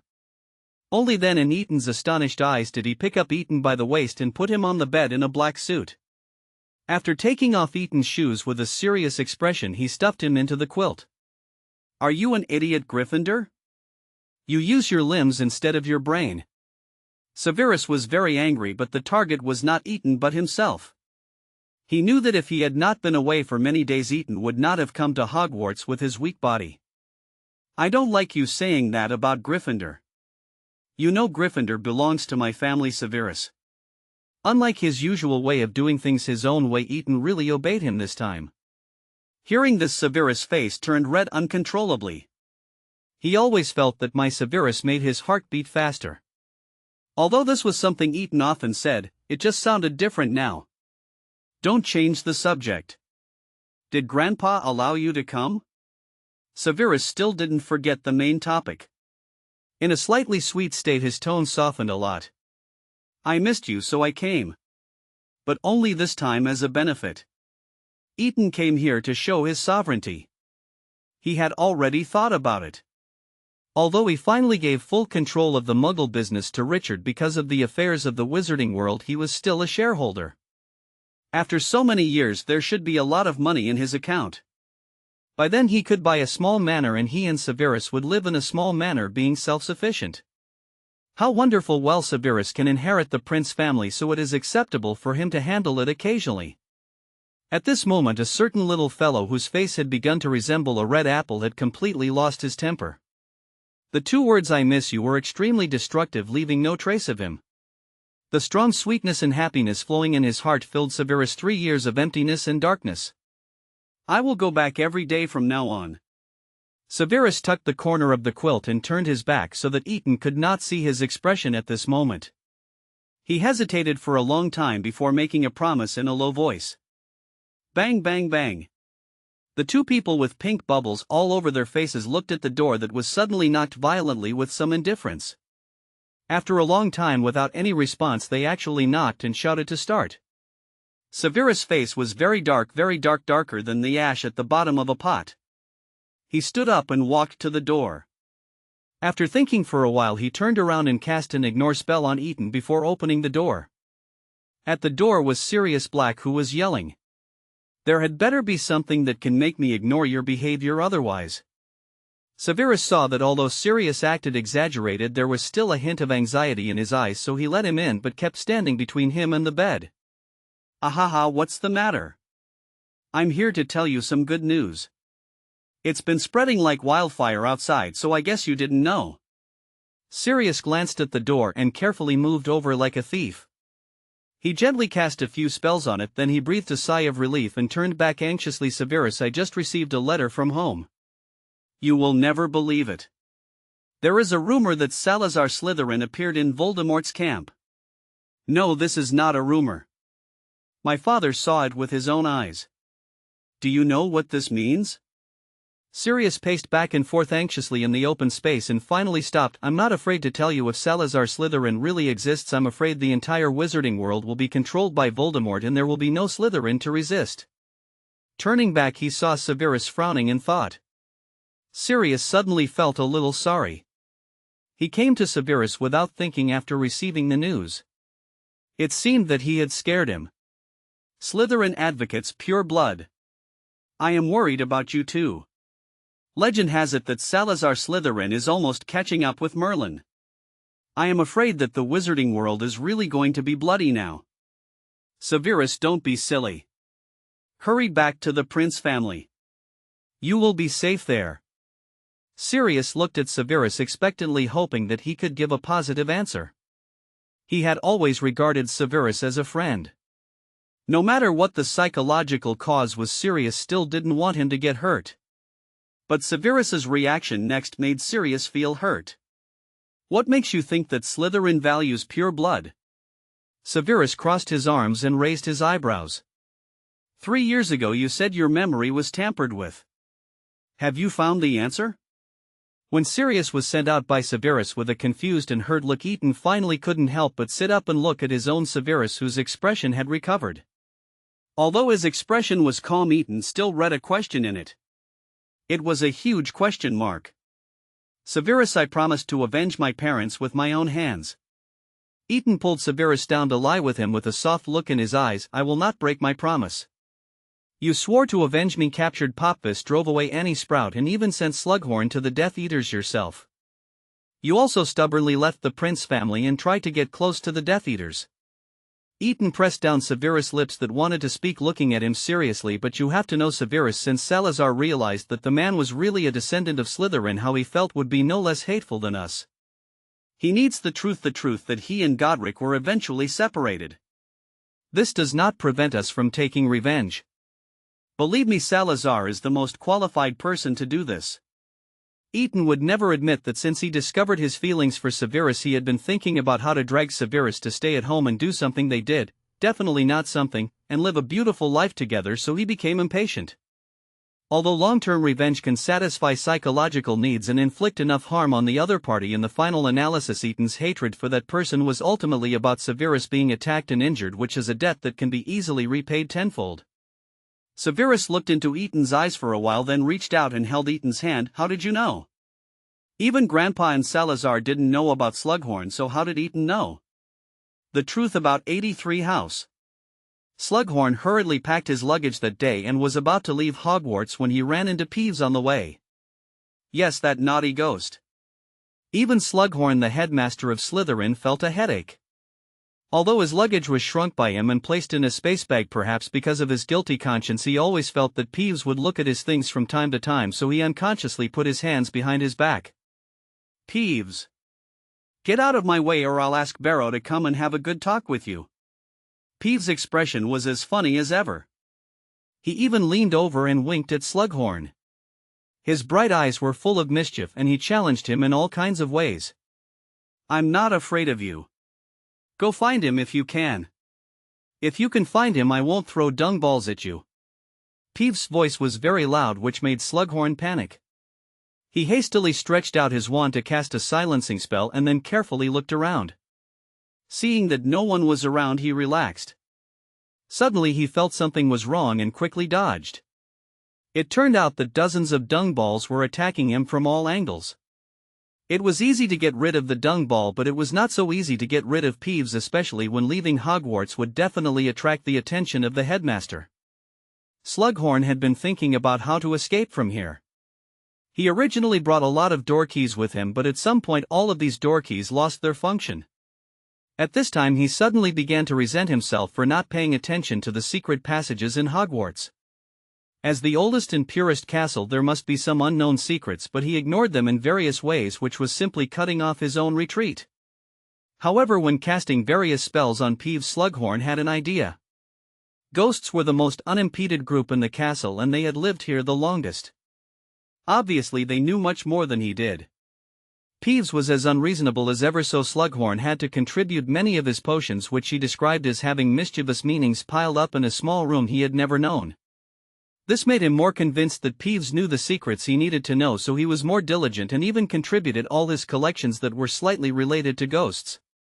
Even if they were not related, he forced them to have a connection with them, since Peeves didn't know about these things anyway. Of course, the only things he could take out were those little things that he thought were insignificant. Peeves finally pointed out a passage leading to Hogsmeade behind the statue. Watching the bloated back disappear at the entrance of the passage, Peeves, oh no, Hogwarts, became very cold. Salazar's anger and the injured and unconscious Slytherin's contract made him realize how irresponsible he was. As Peeves for many years, even though he had full control of the entire castle and enjoyed the joy from the heart wandering on the spiritual walls, the vibrant passages and the rooms with diverse histories, they all made him warm. He even lost the loneliness he once had. However, today he was hit by his own incompetence. He saw Slughorn's actions but failed to sense the danger of the contract in time. It was not until the soul-soothing potion was completely integrated into Ethan's body that he realized that the vitality of the Slytherin contract had reached a new low. "I wish you a pleasant life with the werewolves, Professor." Even as the soul of Hogwarts, he would only protect students and professors and not harm them, but that didn't mean he wouldn't do anything else. Slughorn encountered a werewolf. Yes, an underage werewolf. This was not something to be concerned about. He was confident that he could kill a werewolf that had not yet formed. However, what made him panic was that before he could make any move, he heard countless werewolf howls from near and far. When Severus came back, he guessed that it was one of the professors in the infirmary who had made the move. After learning that someone had escaped, he naturally confirmed the target immediately. But after his anger, he didn't want him to die so easily. What Gettler taught him in Prince Manor was not learned in vain. With Peeves' help from both inside and outside, Slughorn naturally could not escape. He was severely scratched by the werewolf. Fortunately, he was not bitten, but when he was rescued by Severus, he had been surrounded by werewolves who were eyeing him covetously for a long time. Even so, at that moment, he would rather be bitten by the werewolves than face this boy who was only 11 years old. "Why don't you attack me? What are you afraid of?" Severus' steps were neither fast nor slow and he looked very elegant. Although his body was covered in blood and had obvious signs of corrosion, he still couldn't hide his indifference and arrogance. "Dean Professor, why are you shaking? You have the wand in your hand. Has your plump body and stiff bones worn away all your rationality?" Slughorn sat up with difficulty. Although he looked terrified, his eyes flickered slightly. He was thinking carefully about the best and most valuable path among all the paths. "Don't say that. You are my favorite student. The Prince family has always been my idol." His voice was a little weak, but he deliberately lowered it to cover it up. Although he looked very bad, he must not let the other party know his true situation. "Then can you tell me your favorite student where you are going?" Severus was also playing with his wand in his hand. Now is the most critical moment for Hogwarts. A third-year Slytherin student was attacked and has been unconscious ever since. As the dean, it seems that you want to leave a little too early. "Of course not. I was just about to visit Prince's manor. You see, I brought a lot of potions and prepared to give them to Eton to try. Although I know that my ability is far inferior to Prince's, as the dean, I feel guilty for seeing my students suffer like this." At this point he took a few careful breaths before continuing, "So I will do my best to help him." He hurriedly pulled out several potion boxes from the bag that fell aside, opened them one by one and showed them to Severus while he carefully observed his expression and the angle of the wand in his hand. Slughorn was looking for an opportunity. As long as he knocked Severus unconscious and then made him forget everything, he would have a chance to escape. Although killing him would be better, that would mean declaring complete war on Prince and the Order of the Phoenix, and he was not that stupid. Faint. When Severus' eyes drifted slightly, Slughorn took action with full confidence. However, reality is always more cruel than ideal. He never expected that the opponent was so agile and nimble. He also didn't expect that the opponent's kick would cause his arm to be dislocated. His wand also fell to the ground and was chopped into pieces by Severus's cutting curse. "Voldemort forced me to do it. I had no choice." He finally started to cry. "But I swear I didn't kidnap Eton.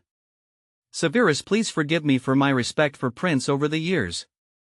When Severus stepped on his arm that was secretly holding a bottle of potion, Slughorn was completely desperate.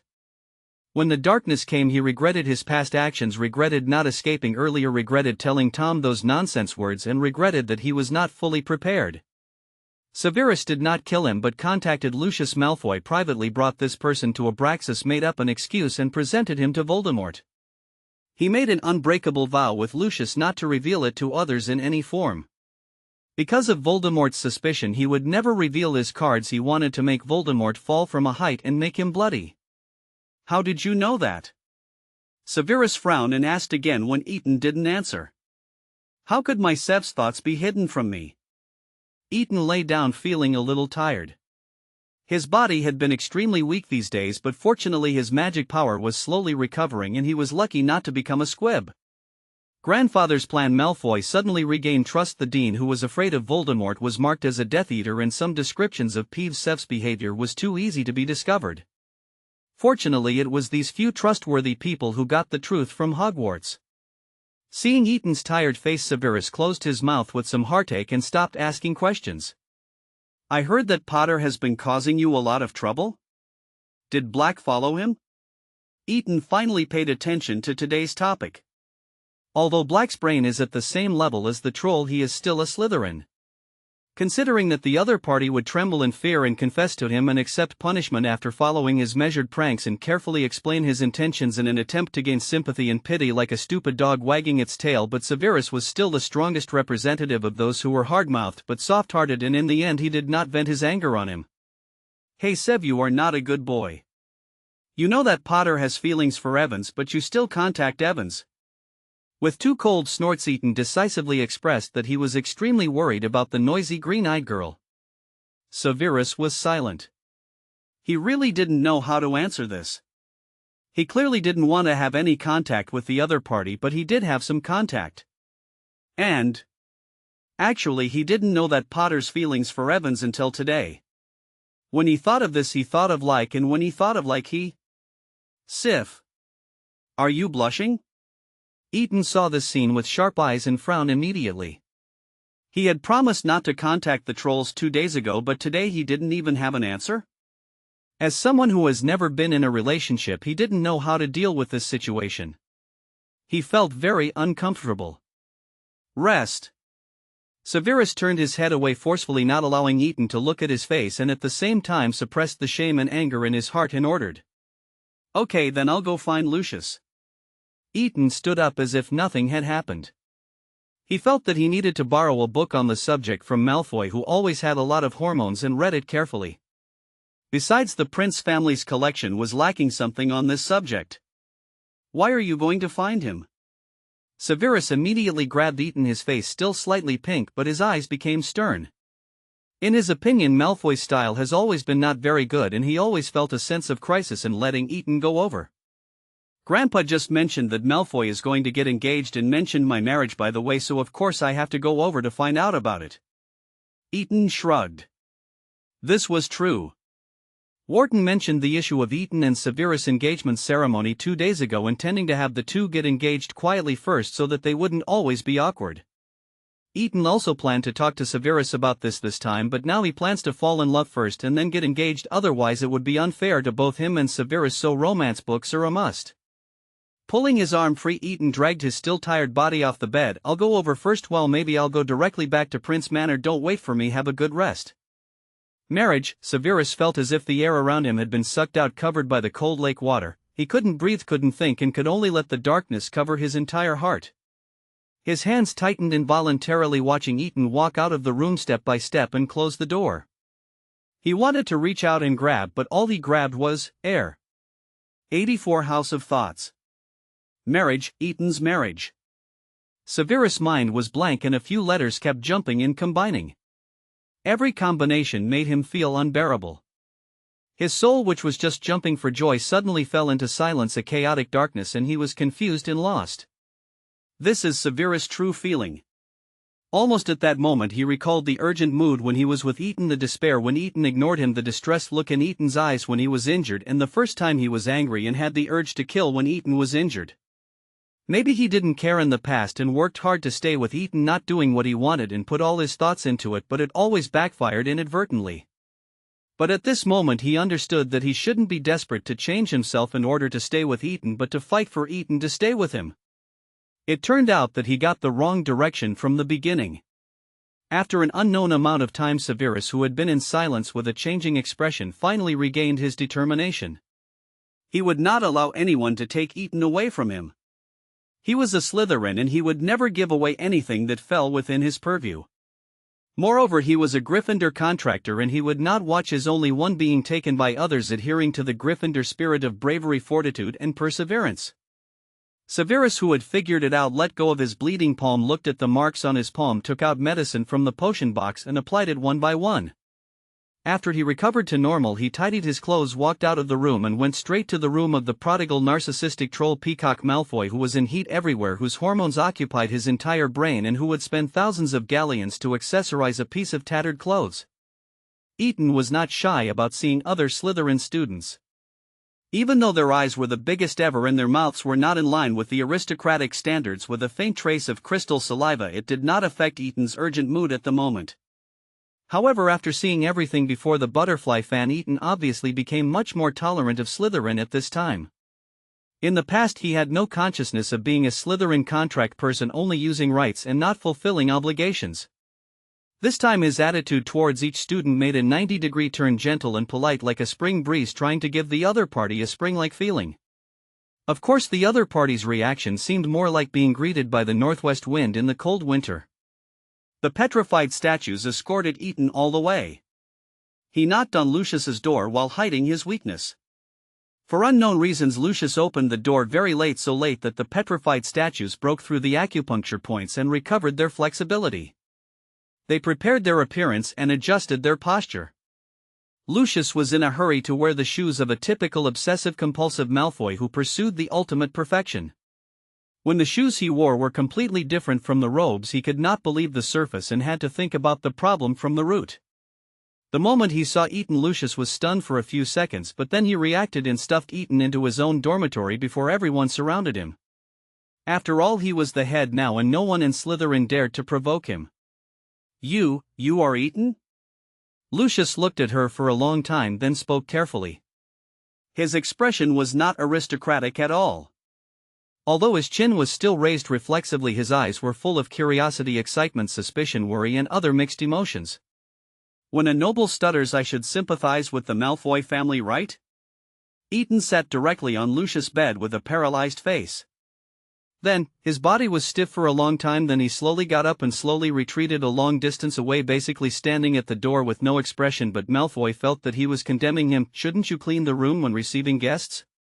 The battle-hardened Malfoy actually blushed quietly.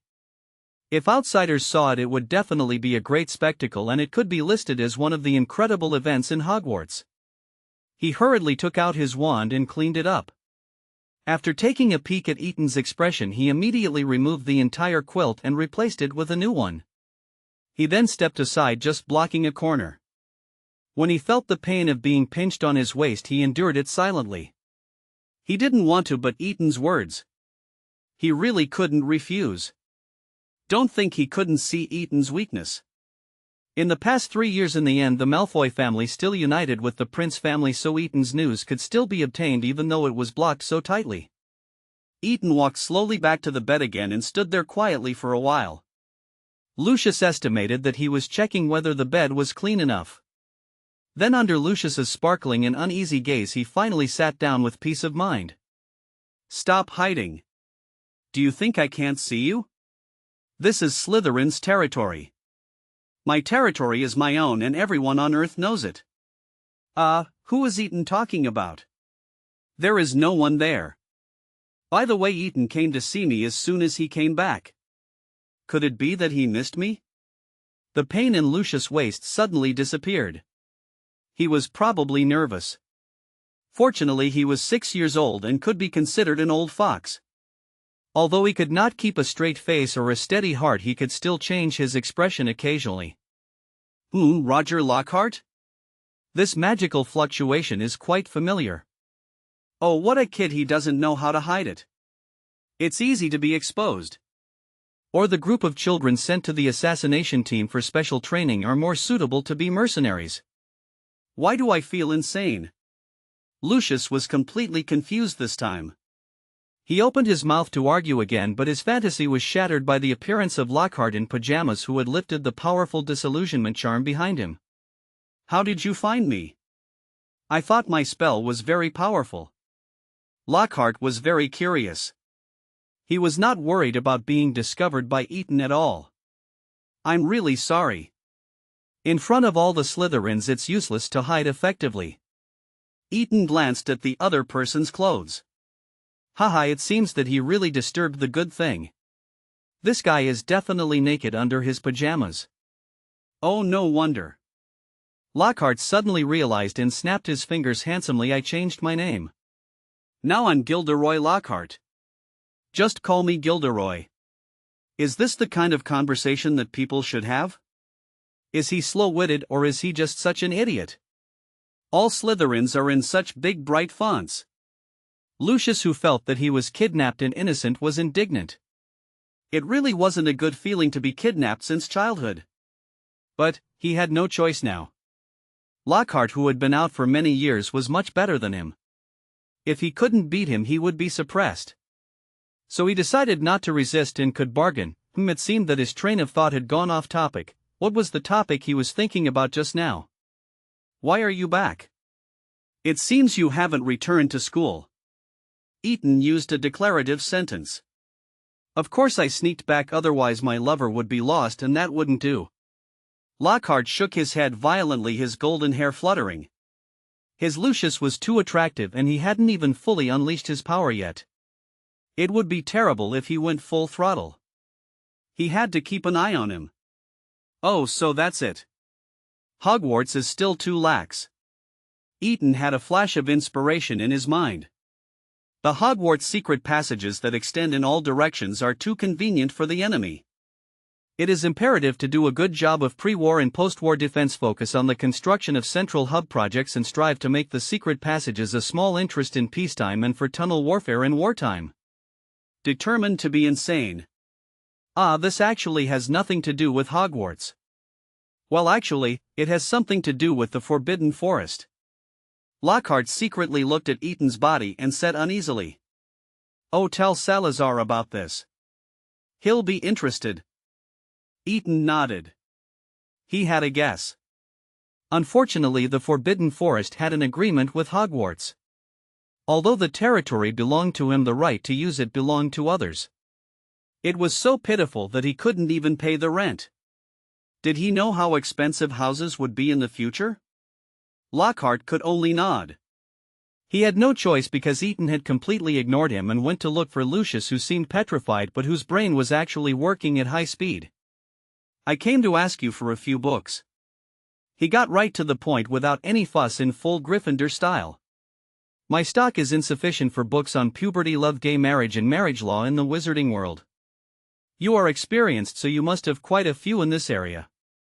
In fact, Eaton wanted to express the reality that the Malfoy family has always been full of pink bubbles, but he omitted the word family, leaving only a meaningful U. This made the jealous Lockhart kick over several sellers on the spot. Lucius, who was still thinking about all the problems of Slytherin, reacted a second late, which led to the tragedy in the bed for the next few hours. This was something Eaton was willing to ignore. Holding the shrunken books, Eaton was ready to leave calmly amidst Lucius's reluctance, but he was unscrupulously picked up by the black-haired junior, who forced his way into the chief's dormitory. He left without giving the slightest eye warning to the people present, leaving behind the poor door that was still shaking and the two lovers who were speechless and choked with jealousy. Godric was very happy now, because Salazar came to him on his own initiative. What a wonderful beginning, which will lay a solid foundation for their happy life for many years to come. This is purely Godric's own fantasy. So a human soul for me. This was the first sentence Salazar said when they met. His face was dark, but his mood seemed calm. Sewing. Godric trembled. Well, did the dark wizard capture people for experiments again? Or was it shattered by the magic shock? Godric was jealous of the person who could make Salazar come to him for help, but he could do nothing about it. However, he would satisfy all of Salazar's requests, even if it meant sacrificing his severely exhausted body. He cut it himself. Salazar, who was thought to be unable to answer, actually answered, and his words were filled with a cold quality, casting a chill on his cold and handsome face. Are you talking about the guy who claims to be a descendant of Slytherin? Godric's expression also turned cold. He never expected that Salazar would offer a price to beg the person he had been angry and resentful for 1,000 years just because of a bastard, especially when the ancestor of this bastard was the culprit who broke up him and Salazar. This time Salazar did not reply, but just stared quietly at Godric's furious expression until the other party gradually died down and became embarrassed. Don't think about it, Salazar. Guess what I found in my storage room? Ha, a dirty hair crown of Rowena. That was Rowena's favorite jewelry. So I just cleaned it. Salazar, you can ask me to do anything, even risk my life, but anything related to this person is impossible. I, Godric, do not consider myself a good person. Even though I once said that I can do anything for you, I cannot be kind to my enemies. 85 House of Relief. Salazar naturally understood what this meant. Since a piece of soul had been destroyed, it would be useless to mend it. There would always be a part missing. That meant that he could not trace back to the true situation 1,000 years ago. But somehow Salazar could not convince himself to vent his anger on Godric because of this matter. No matter what the grudge between the two was, and no matter whether he could forgive this family with Slytherin blood, was always the gap between the two. Not only was he in pain, Godric was probably not immune. Salazar had always been a person who knew right from wrong, so he could not say anything. Should he tell Godric that he had cut off the last connection between the two? Should he make the little bit of thoughts in his heart public? That was impossible. Salazar took one last look at Godric's eyes, which were filled with a little grievance and anger, and turned to leave. Salazar, why? Godric's heart began to panic and the pain in his chest doubled. He couldn't understand Salazar's thoughts from the first time he met him to now, but he loved Salazar, always had, and that was why he was angry and resentful of himself. He was obviously a straightforward person, so why didn't he refuse to talk to Salazar and be honest with him at that time, but went out to get drunk instead? But who could calm the panic in his heart about losing Salazar? Salazar finally stopped walking but said nothing. He was a man with clear goals and would not be diverted by the will of others. Godric Gryffindor was an exception. He used to be. It was because of his own gloomy temperament that he particularly liked Godric's outspokenness, optimism, and love. But he could not tolerate betrayal, and the stain on his feelings could never be erased. But how could he explain that he was trapped in Hogwarts for 1,000 years and cast the oblivion spell on himself every few days, but why could he never erase the shadow of Godric from his mind? How could he explain that in the middle of the night that bright and smiling face would occasionally occupy his sight? Do you care about him that much? Much more than me. Godric smiled bitterly. He was exhausted. 3 years really exhausted. 1,000 years ago it was Salazar who betrayed him and their marriage, and even let a pregnant woman demonstrate in front of him. When he was in great pain, not only did he not comfort him, but he also refused to say anything, and even annoyed that he disturbed his research. Well, he went to numb himself.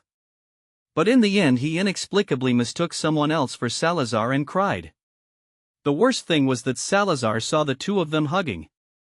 At that time Godric was happy because Salazar's research was at a critical stage, but he put everything aside and returned to the manor to find him, which gave Godric hope, thinking that he would explain what happened. The result was Salazar's ruthless cold words to cancel the engagement. Yeah, when romantic love first post, what happened then? He didn't remember anything. He only remembered that Salazar disappeared after the two of them fought desperately. He regretted, missed him, and was worried. In the end, even though Rowena and Helga tried to stop him, he still used the cruelest method to imprison himself in Salazar's favorite book, hoping that Salazar would come back to see him. For 1,000 years he didn't care about anything anymore, including past betrayals. As long as Salazar was willing to let him love him, nothing else mattered. He didn't have many years left to live, did he? Salazar turned his back to Godric and pursed his lips tightly. There was finally a slight fluctuation in his cold heart. What could he say? He could no longer give Godric hope. It was impossible for the two of them to go back to the past. I love you, Salazar. Since that woman is in your heart, why can't you cut off my feelings before I fall in love with you? Why are you so cruel to me? Godric finally couldn't suppress the pain in his heart, and the scent of blood filled the whole room. He was desperate. He had been obsessed for so long but still couldn't win back Salazar's heart. He would still love him, but Gryffindor would always have its own pride. Sometimes not getting close might be a better choice. No matter what the reason was, Salazar froze and turned around quickly. With a little disbelief in his eyes, he looked at Godric, who had already turned around. He quickly stepped forward and forcefully twisted Godric's body. Looking at the blood flowing from the corner of his mouth, a trace of panic occupied his entire red eyes. What's wrong with you? Speak, what's wrong with you? I'm fine. Godric wiped the corner of his mouth casually, not caring about the extremely precious blood in the eyes of magical creatures being wasted. You are still so hard-mouthed but soft-hearted, but don't care about me anymore, Salazar. It will make it difficult for me to convince myself to let go. Salazar did not allow Godric to leave like this. He restrained his body forcefully. Seeing Godric's eyes widened in surprise, he could not tell what he felt in his heart. Maybe it was bitterness, maybe it was sadness, maybe it was doubt. Who is that woman? The woman you are talking about. This time Godric was really surprised. Salazar didn't know? It was over. Could it be that he had misunderstood something? The lion ancestor was also very smart. You, the mother of your child, how could you not know? What should I know? Salazar frowned fiercely. How could he not know that he had a child's mother? This time this descendant of Slytherin, he only suspected that someone had taken his blood to do some shameful black magic experiments, and also suspected what role this matter played between him and Godric, but he never thought it would be like this. Could it be that Godric knew everything but he, the father of the child, knew nothing? Godric believed Salazar's words very much because Salazar never disdained to lie, so the deep despair in his heart turned into deep powerlessness. What kind of idiot was he that he didn't confess this to Salazar and was still jealous and worried about the breakup between them, and he still didn't wake up? A woman came to me and told me to leave you because she was pregnant with your child. She also told me about your future plans. Godric simply reached out and hugged Salazar's waist, and when the other party struggled stiffly, he spoke abruptly to stop the other party's actions. When did it happen? Why didn't I get any news? Salazar carefully recalled the past and found that his memory was fuzzy, but the memory of the time when the two broke up was very clear. Do the experiment of harming the possessed soul and preserving the original body again. At that time, some dark wizards were able to attach their souls to the bodies of other wizards and then harm people everywhere. Magic could only kill the possessed wizard. It caused panic at the time. Salazar was studying how to kill the possessed soul and preserve the immortality of the wizard himself. Of course, this experiment was not completed in the end because of the things between the two of them. Later, Rowena took over Salazar's job. When you came to ask me again and again whether I loved you? Salazar remembered. At that time, because the experiment was not going well, Godric asked him again and again about his feelings for him and whether he loved him, which made him very annoyed and angry. He felt a little guilty when he thought about it the next day, so he wanted to go back to the manor and hoped to accompany Godric for a night as an apology. Of course, things became out of control after that. I was wrong. I shouldn't have doubted you. Godric was brave enough to admit his mistake. I shouldn't have gotten drunk and cried to others when I was drunk. Please forgive me. Salazar didn't know what words to use to describe the current development of the plot, but he was still very concerned about Godric staying in their bed with a stranger, and Godric's words just reminded him of this, so he pushed away Godric's hug. Salazar. Godric knew Salazar's eyes too well. Fortunately, Salazar seemed to have restored his previous attitude towards him, so he was no longer as calm as before and he couldn't tell anything. I have nothing to do with that man? Why can't you see clearly who he is? That's your eldest disciple, Cheryl Black. If it were someone else, Salazar would not believe it, but Cheryl, well, that guy only liked Malfoy from the beginning to the end.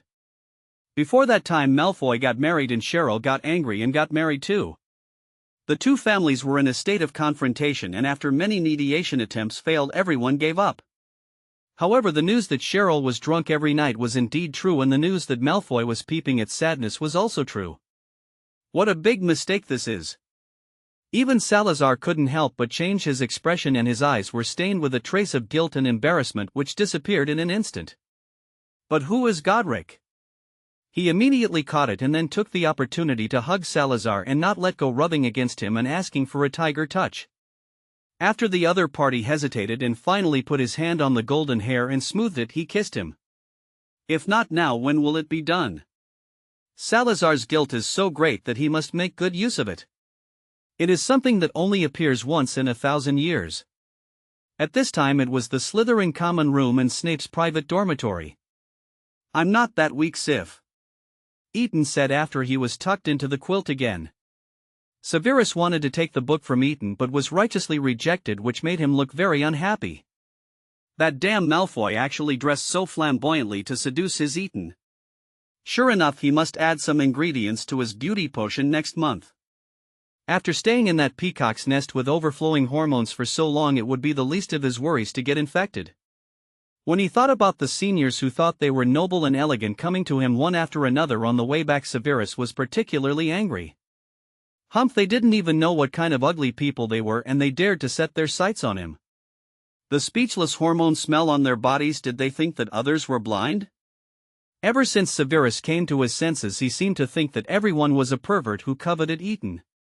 86 House of Eternity. A few days later, after reading all the love secrets on the hospital bed, Eton was thinking. It seems that none of them are suitable for him and Sever. The situation is completely different, right? Yet when romance first post, but the problem of adolescence seems to be explained quite thoroughly on I Can Show It to Sever. Of course, the situation at this time seems. Eton's thoughts are particularly off topic. Salazar and Godric stood side by side in front of the bed, watching Eton's mind go blank in silence. Hey, it seemed that he had stuck them together tenderly and didn't intend to let go, so he pulled them out of the bed? What was going on now? Was it over? Let them watch his expressionless, meaningless and deep yet handsome, fair and rosy face? I say, have you two had enough of this? Eaton finally found his thoughts and pulled his mind back to reality. His face immediately darkened, his emotions immediately collapsed, and his tone immediately became stern. Now it's rumored everywhere that there is Salazar in the Death Eaters and Godric in the Order of the Phoenix. The two dead ancestors refused to accept their age and climbed out of their coffins to do evil in the real world. But you two are so good. One of you has been missing for several days without showing up. Is this going to stop? The two people who were scolded were a little confused for a moment, as if perhaps no one dared to talk to them like this. But Salazar was used to it, and Godric was grateful to Eaton for saving Salazar, and he had no intention of resisting at all. So the two people who were actually over 1,000 years old were scolded by Prince, who was actually less than a fraction of their age. Could it be that they were going to say that they had stayed in the bedroom of Hogwarts for the past few days? They forced Hogwarts to keep silent. That I'll solve it right away, I'll solve it right away. Godric swore hastily, his eyes a little wandering. He really forgot about this matter. When he found out that the guy was not Salazar's descendant at all, he was so happy. It was spring outside and the air was full of pink bubbles. How could he have time to think about anything else? Salazar was also a little embarrassed and couldn't help but glare at Godric fiercely, his face slightly flushed. Well, he didn't remember this matter these days. He really didn't want to know how that guy came. He would die anyway, and there would be no need to think so much after death. But the hatred that caused him and Godric to have misunderstandings and separate for so long must be avenged. Since the woman was gone, the descendants naturally became the target of revenge. Originally Salazar was thinking about replenishing his soul, but now it was good enough that he didn't tear it apart even more. Well, let me check you out. Godric took the initiative to move forward, and a flash of white light passed by, showing the health of the person under the curse. It will recover quickly. In a few days you will be fully recovered. Yeah, when romance first release. No matter how much you try to get close to them, you can't make up for the damage you have caused to the Prince family. Because the Prince family was neutral as a result, when these two ancestors showed up, they became the target of public criticism. Most of the neutrality began to waver, and the impact was great. Wharton was busy day and night, and Eaton was also depressed. It was okay for Godric to be thick-skinned, but Salazar had always had a good impression of Eaton, and they had always had a good relationship, so he felt even more embarrassed inside and was even more angry at that ugly offspring who came out of some unknown black magic experiment and whose aesthetic taste was so poor, so he decisively decided to increase the intensity of his revenge by dozens of percentage points. So, Eaton looked at Salazar's expression, then at Godric's actions, and suddenly realized, you two have reconciled? Oh, what kind of way is this to change the subject?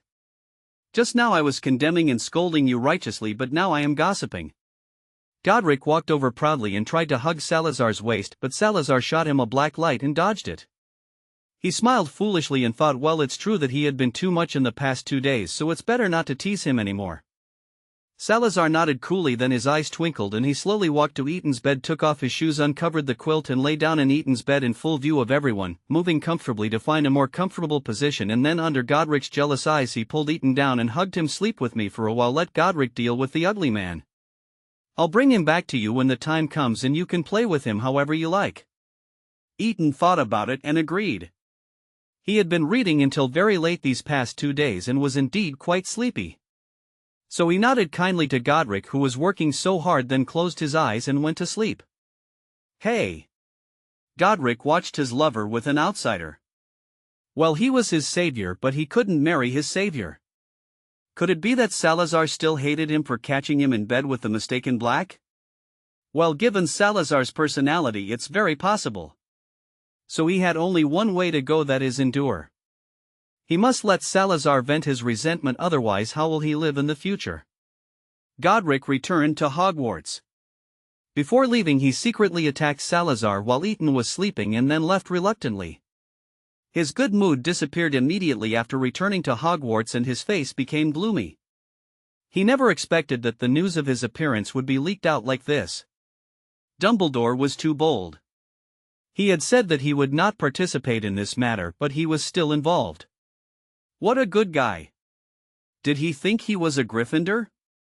Dumbledore was not at Hogwarts at the time, so he did not face the wrath of the Lion Ancestor. During this period the Death Eaters' actions were very fierce, their methods were extremely vicious, and their minds were crazy and could not be controlled. Many members of the Order of the Phoenix were tortured to madness. Dumbledore did not want to ask the Lion Ancestor for help, but he could not find anyone and could not enter the principal's office. Moreover, although he was the principal at this time, he was no longer the principal. Fortunately, he had a sense of propriety and did not reveal the existence of the Lion Ancestor in front of the students.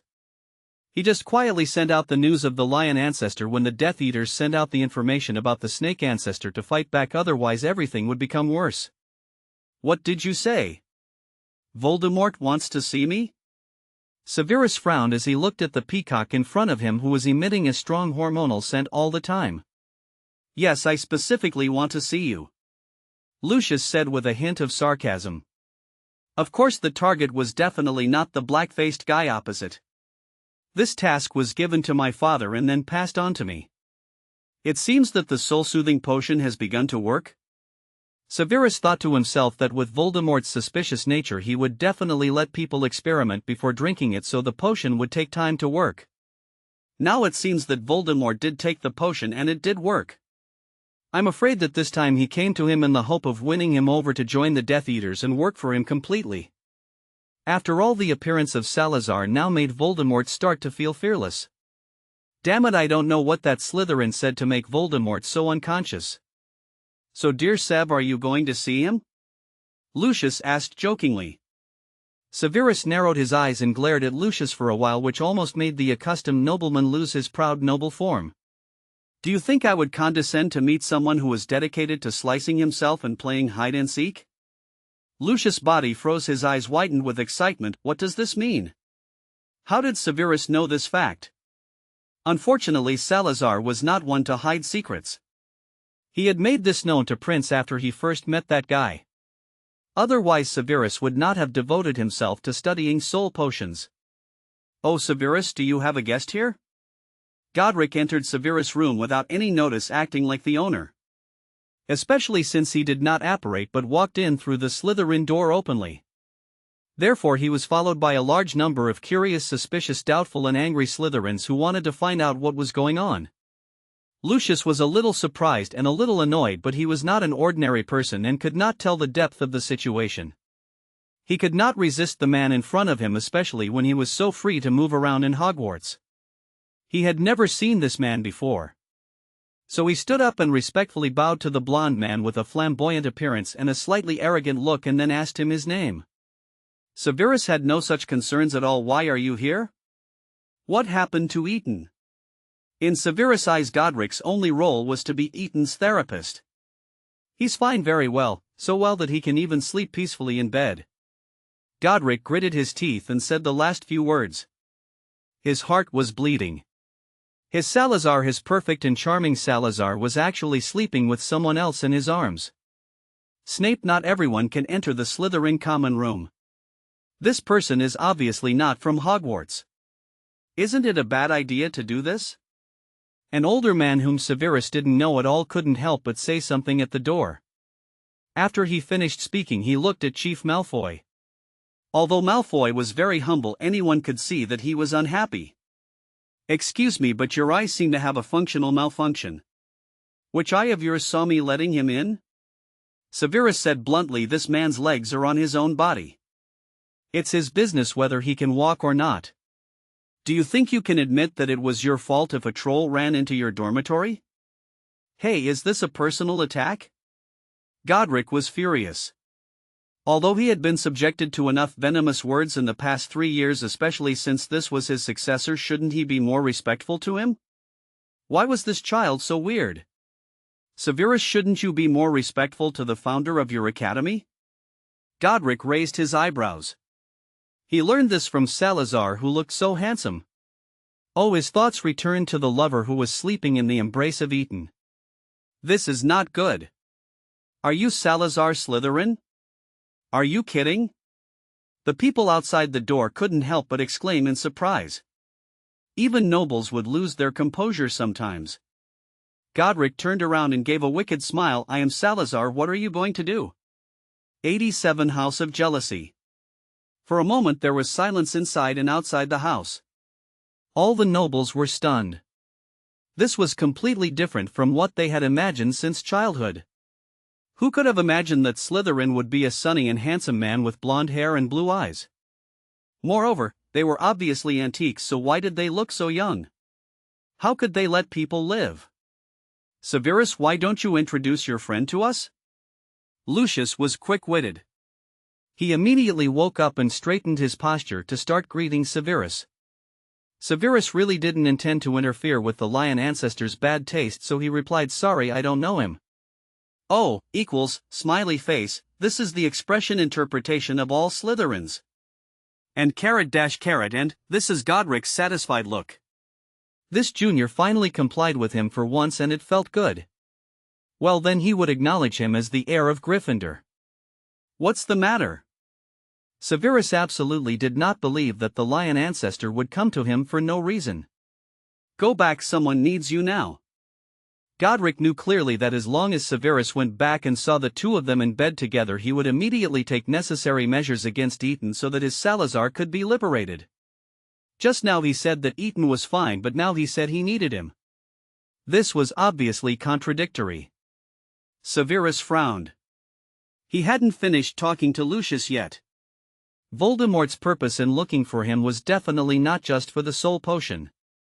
As a cunning peacock, Lucius must be hiding something, and this something must be directly related to Eton, who appeared in the Slytherin common room a few days ago and was taken back to his dormitory by this half-blood who expelled himself from Prince. Don't let your imagination run wild. I don't just appear here randomly. Godric has a strong ability to read people's emotions. It can also be said to be the intuition of a beast. His sixth sense is more accurate than prophecy. This meant that Severus had no choice. The lion ancestor had only left him one option and he couldn't refuse it. Seeing that the lion ancestor had been watching him, Severus had no choice but to leave the lounge in a hurry and find a deserted place to let Hogwarts open the back door to return to the manor. More and more Slytherins gathered at the door, and the remaining Slytherins did not dare to say anything to the blonde man who was sitting elegantly on the sofa drinking tea. After all, they were not sure whether the other party was Salazar Slytherin and could only hope that their chief could confirm it for them. Lucius felt a little uncomfortable sitting in his original seat, neither standing nor sitting, and finally chose to sit where he was. Being stared at by everyone with expectant eyes really made him, a popular person who had already adapted to being the center of attention, feel very uncomfortable. "Mr. Slytherin?" Lucius calmed down and asked with a slightly stiff expression, "I heard that you are with the Lord. Is there something important that you came to Hogwarts to deal with? If Slytherin needs any help, all of us Slytherin members will do our best." Every subject was a Slytherin, and Lucius's meaning was obvious. If it was a Slytherin himself who needed help, all of them would help, but if not, obviously nothing was guaranteed. "Just you guys?" Godric's eyes were filled with contempt. He put down the cup casually, put his arms casually on the sofa, and swept his eyes over everyone. Almost wherever his eyes went, the other party would immediately lower their heads in panic. "You are not even as good as a dog. A dog knows how to choose his master. You are only worthy of being trapped by a slave contract and never being able to turn over. Yet you still think you are so great and jump around." These words made everyone's faces turn pale. They looked up in anger but were suppressed by Godric's magic pressure. The whole space was filled with a sense of oppression. Even Lucius felt that it was becoming increasingly difficult to breathe. It seemed as if his body could not move and he could only be slaughtered. This made the nobles, who were used to looking down on others with their chins raised, instantly lose their composure, and their eyes were filled with fear and panic even more than when they were facing the Lord. "You are talking nonsense. The Lord will never sign a slave contract with us, and even if he does, he is worthy of my following." In the silence, the voice of a child who was obviously still alive was heard. Although the voice seemed a little suppressed, it truly and completely expressed his meaning. "Oh. Interesting." Godric removed the magic pressure and waved his hand to let the two seniors who were blocking the child move aside. Then he saw a first-year Slytherin lying on the ground, unable to get up, staring at him angrily as if he was looking at the enemy who killed her husband. "You are not Salazar Slytherin. The real Salazar Slytherin will definitely support Lord. You are a fake. Lord is the true heir of Slytherin. You don't even know this and you dare to pretend to be our great ancestor. Who is this? Godric raised his eyebrows and asked Lucius, who was trying to catch his breath. Barty Crouch.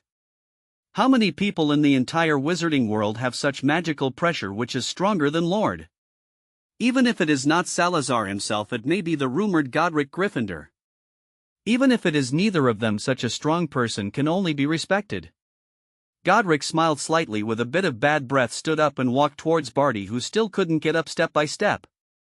When he got in front of him, he slowly squatted down. Let me teach you a few things your parents didn't teach you, Mr. Crouch. First, don't believe the rumors. Who told you that Slytherin has offspring? Second, don't talk nonsense in front of people who are stronger than you, because your life is in my hands. If I let you live, you can live. If I let you die, you can only die. Third, don't speculate what kind of person Salazar Slytherin is, otherwise it is not a matter of life or death, but a matter of living a life worse than death. Fourth and the last point, do not engage in personality cult too early.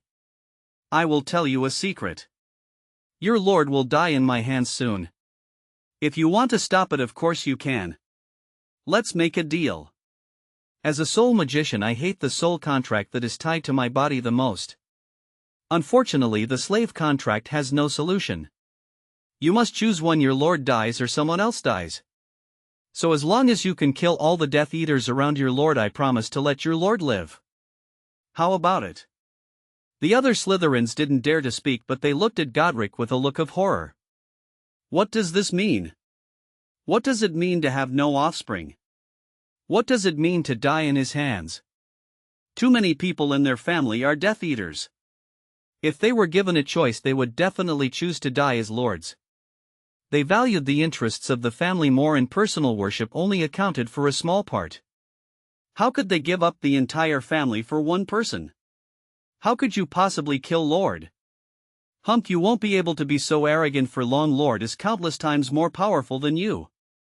Batty insisted on worshipping his idol. He had been attracted by his incomparable killing temperament and powerful abilities since he was a child. That was the highest mountain in his heart, unattainable. Well, since you said so, why not come with me to have a look? Godric laughed twice, picked up Barty's collar apparat and left.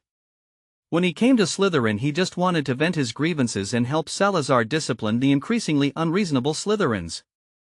He never expected that there would be students who were ignorant of personal worship and lost themselves. Such students would not have survived 1,000 years ago, because they were extremely dangerous and all dangers must be nipped in the bud. He apparat? Orville Zabini appeared from behind the crowd, wiped the sweat from his forehead and looked a little doubtful. Isn't apparition prohibited in Hogwarts? Could it be? After saying that, he looked at Lucius with an uncertain look, who had an obscure expression. The others were also silent, standing there quietly thinking. Lucius stood up first and pursed his lips. Go do your own things. The fun is over, classmates. After that, he quickly walked out and returned to his dormitory. The others who reacted also quickly ran to the dormitory. They didn't care about anything else. They had to contact their families immediately and return to the manor as soon as possible. They must not stay with the Lord. This is to save their lives. Severus knew it would be lively, but not this lively. The first thing he did when he returned to the manor was to visit Eton in his room. This was a routine arrangement, but this time things obviously went beyond his imagination. When other smells appeared in the room, Salazar woke up instantly, but he realized that it was the magic fluctuations of the half-blood kid. He relaxed a little, slowly opened his eyes and looked at the black-haired kid in front of him, staring at him angrily, and the magic that was beginning to become chaotic. He felt a little amused and moved his arms. Sure enough, Eton was resting his head on his arm.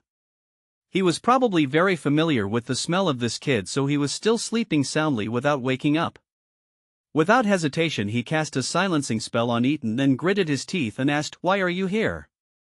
Why can't I be here? I'm just tired and there's a bed, so I need to rest." Salazar answered unconsciously. "Then go to your own room. I never knew that the snake ancestor was a creature without legs." He was still gritting his teeth. He was only guarding against those Slytherins with excessive hormone levels, but he forgot the theorem that love rivals often appear around you. Have you ever seen a snake stretch its legs? Salazar raised his eyebrows and deliberately hugged Eton again, which immediately increased Severus's anger by dozens of percentage points. If you have the time, why not go read the books on the table over there? It will be good for you, believe me. Salazar pointed to the pile of messy books that Eton had been reading before and stopped Severus from getting angry. Don't make me say it again, go back to your own room. Severus ignored it and insisted that Salazar get out of bed. That was Eton's bed, who could climb on it? Who are you to talk to me? Salazar was not angry at all. He was always very good-tempered to his own people. Severus choked. He really had no right to interfere in Eton's affairs. After all, they were two people. Eton is mine. Your. Eton admits it? Salazar couldn't stand this guy's slowness. Seeing the dark circles under Eton's eyes, he knew what the other party had done in the past few days. If Severus could be more proactive, would Eton have to drag his sick body to find materials to study? You. He choked again. I will make him admit it. I will always be the only one who can stand by his side. Boy, don't bother me until you get recognition. Salazar turned his head and closed his eyes again. He even waved his hand to set up protective spells around him. No matter how hard people tried, they couldn't wake up the two men this time. Severus was furious. He took out his wand and used all the spells he knew to remove the spells. However, he still couldn't even get close to the bed. Looking at the extremely annoying scene, his emotions seemed to devour Severus's reason like a beast. Fortunately, he saw the names of the books on the desk opposite him, which made him consciously suppress the bitterness and anger in his heart and think of Salazar's words just now. After glaring at Salazar fiercely, Severus shrunk all the books and left the room directly to return to his own room. If he saw this scene again, he didn't know if he would use all the spells he knew, including the black magic spells. Severus didn't know about the relationship between Salazar and Godric, otherwise he wouldn't be so jealous and crazy. At this moment, he only thought that an old antique who deserved to be put in the coffin was actually trying to snatch Eton from him. It was simply unbearable. He must immediately stop Eton by his side and never give him to anyone else. Brother! Regulus ran to the Quidditch field breathlessly. At this time, Sirius, James and others were playing with brooms. A group of Gryffindors were making a noise below. James showed off in front of a red-haired girl from time to time, and Sirius and Remus cooperated with them. Pettigrew was looking up at them enviously on the ground. Why are you here? Sirius flew over quickly on a broom and heard Regulus. Hurry, hurry and follow me. He was out of breath and his words were intermittent. We have to go home immediately. What happened? Sirius frowned when he saw his brother's panic. He jumped off the broom and supported Regulus's body, which was about to fall. Hey Sirius, isn't this your brother? James stopped in midair, looking down from above. Why are you here in Gryffindor? James the First have something else to do, so I'll leave first. Lend me the broom, Pettigrew. Sirius knew that his brother was not a man without sense of propriety. This matter must be extraordinary, so he directly handed the broom to Pettigrew, who came over to check the situation, turned sideways, carried Regulus on his back without allowing him to refuse, and walked back. Don't go. We finally got out what could happen. It's just the Black family's business, right? James hurriedly followed. Sirius had said long ago that the Black family's affairs had nothing to do with him, but James loved his brother and understood. Hey little Black, if there's anything, just tell us. There are so many of us here, we will definitely help. Did someone bully you? Say something. Which Slytherin? I'll teach him a lesson for you. Is it that snotty guy? James Potter, I don't allow you to call Severus like that. Why are you so annoying? How many times have I told you that? Lily caught up and just heard the last sentence. She was originally in a good mood and was even attracted by James' handsome actions, but immediately a storm came over her. Severus has always been different in Lily's heart, but she couldn't tell why. It was different from the feeling James gave her, so she really didn't want James to call him like that. James hummed perfunctorily twice, then looked expectantly at Regulus, who was struggling to catch his breath. "No. I'm sorry, my brother, and I have something to do and need to leave. You guys continue to play." Regulus suppressed the urge to continue breathing, turned around and said a friendly goodbye to everyone, which made the people who had been following him feel embarrassed and had to stop. After Sirius brought Regulus back to the dormitory, Regulus immediately jumped down and closed the door. "Brother, it's bad. A man who calls himself Salazar Slytherin came just now and said he wanted to kill Lord. He also took Barty, who was rude with him. He has been gone for a while. The two-way mirror can't contact our parents. Cousin Narcissa has already contacted Cousin Bella. We have to go home as soon as possible. If anything unusual happens, we must get rid of the Black family immediately. 88 House Revenge. Rail, don't be impatient." Sirius stopped Regulus, who was about to go to the principal's office to ask for leave. "Voldemort is a powerful man, no matter how much we deny him. Not everyone can kill him. Besides, didn't we get the news that Salazar Slytherin was on his side? How could he kill someone? It's very likely that someone is impersonating him." "Sirius, that man is really powerful, much more powerful than Lord."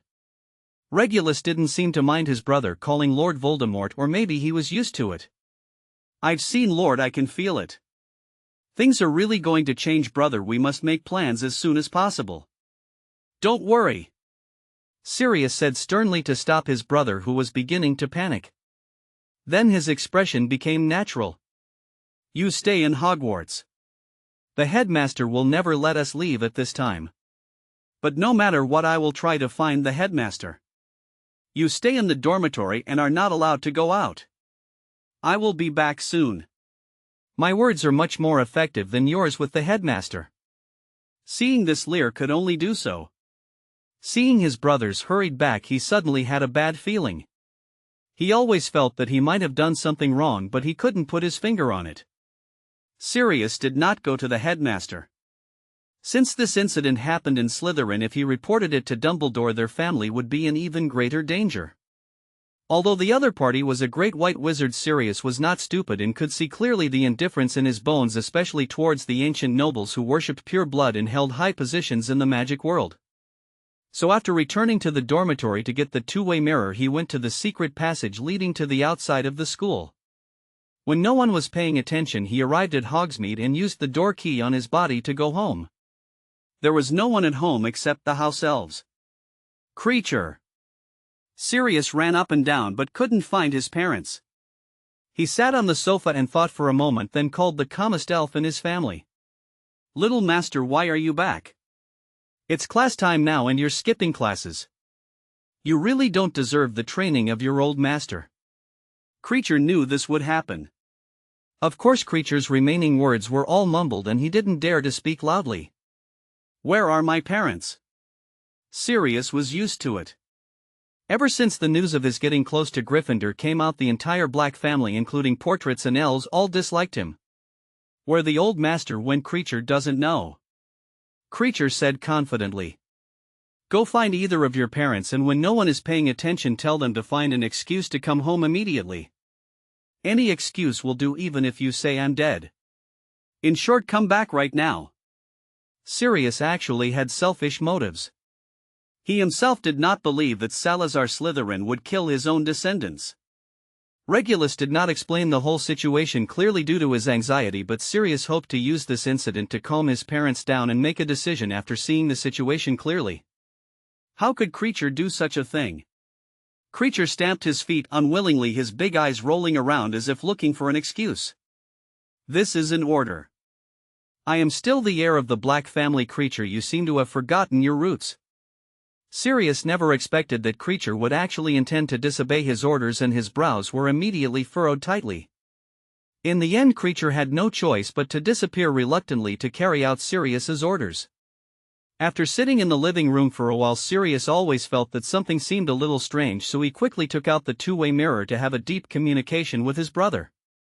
Voldemort was now truly in high spirits, sitting on the high seat looking at the respectful servants below, feeling much more relaxed. He had never thought that Salazar Slytherin was still alive. Many days ago he was chatting with Nagini in the study and a person appeared in front of them quietly but did not arouse any of his vigilance. This was unreasonable, and what was even more unreasonable was that the other party also had a pair of bloody red eyes. Voldemort was very angry and panicked at the time, which was an emotion that had not appeared for a long time. "It seems we have a distinguished visitor, Nana," Voldemort said to Nagini. "Hissed Tom. Nana is scared." The fat snake was trying hard to move its huge body behind Voldemort, trying to roll itself into a ball so that no one could see it, and it was trembling.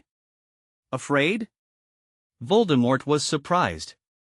Nagini was a mutant poisonous magical snake after all, and he had never felt afraid. Could it be that the person in front of him was not a human but an unknown magical creature? Take back the soul fragment. Salazar glanced at the low-level snake that was shaking like a sieve, ignored it, and asked Voldemort instead.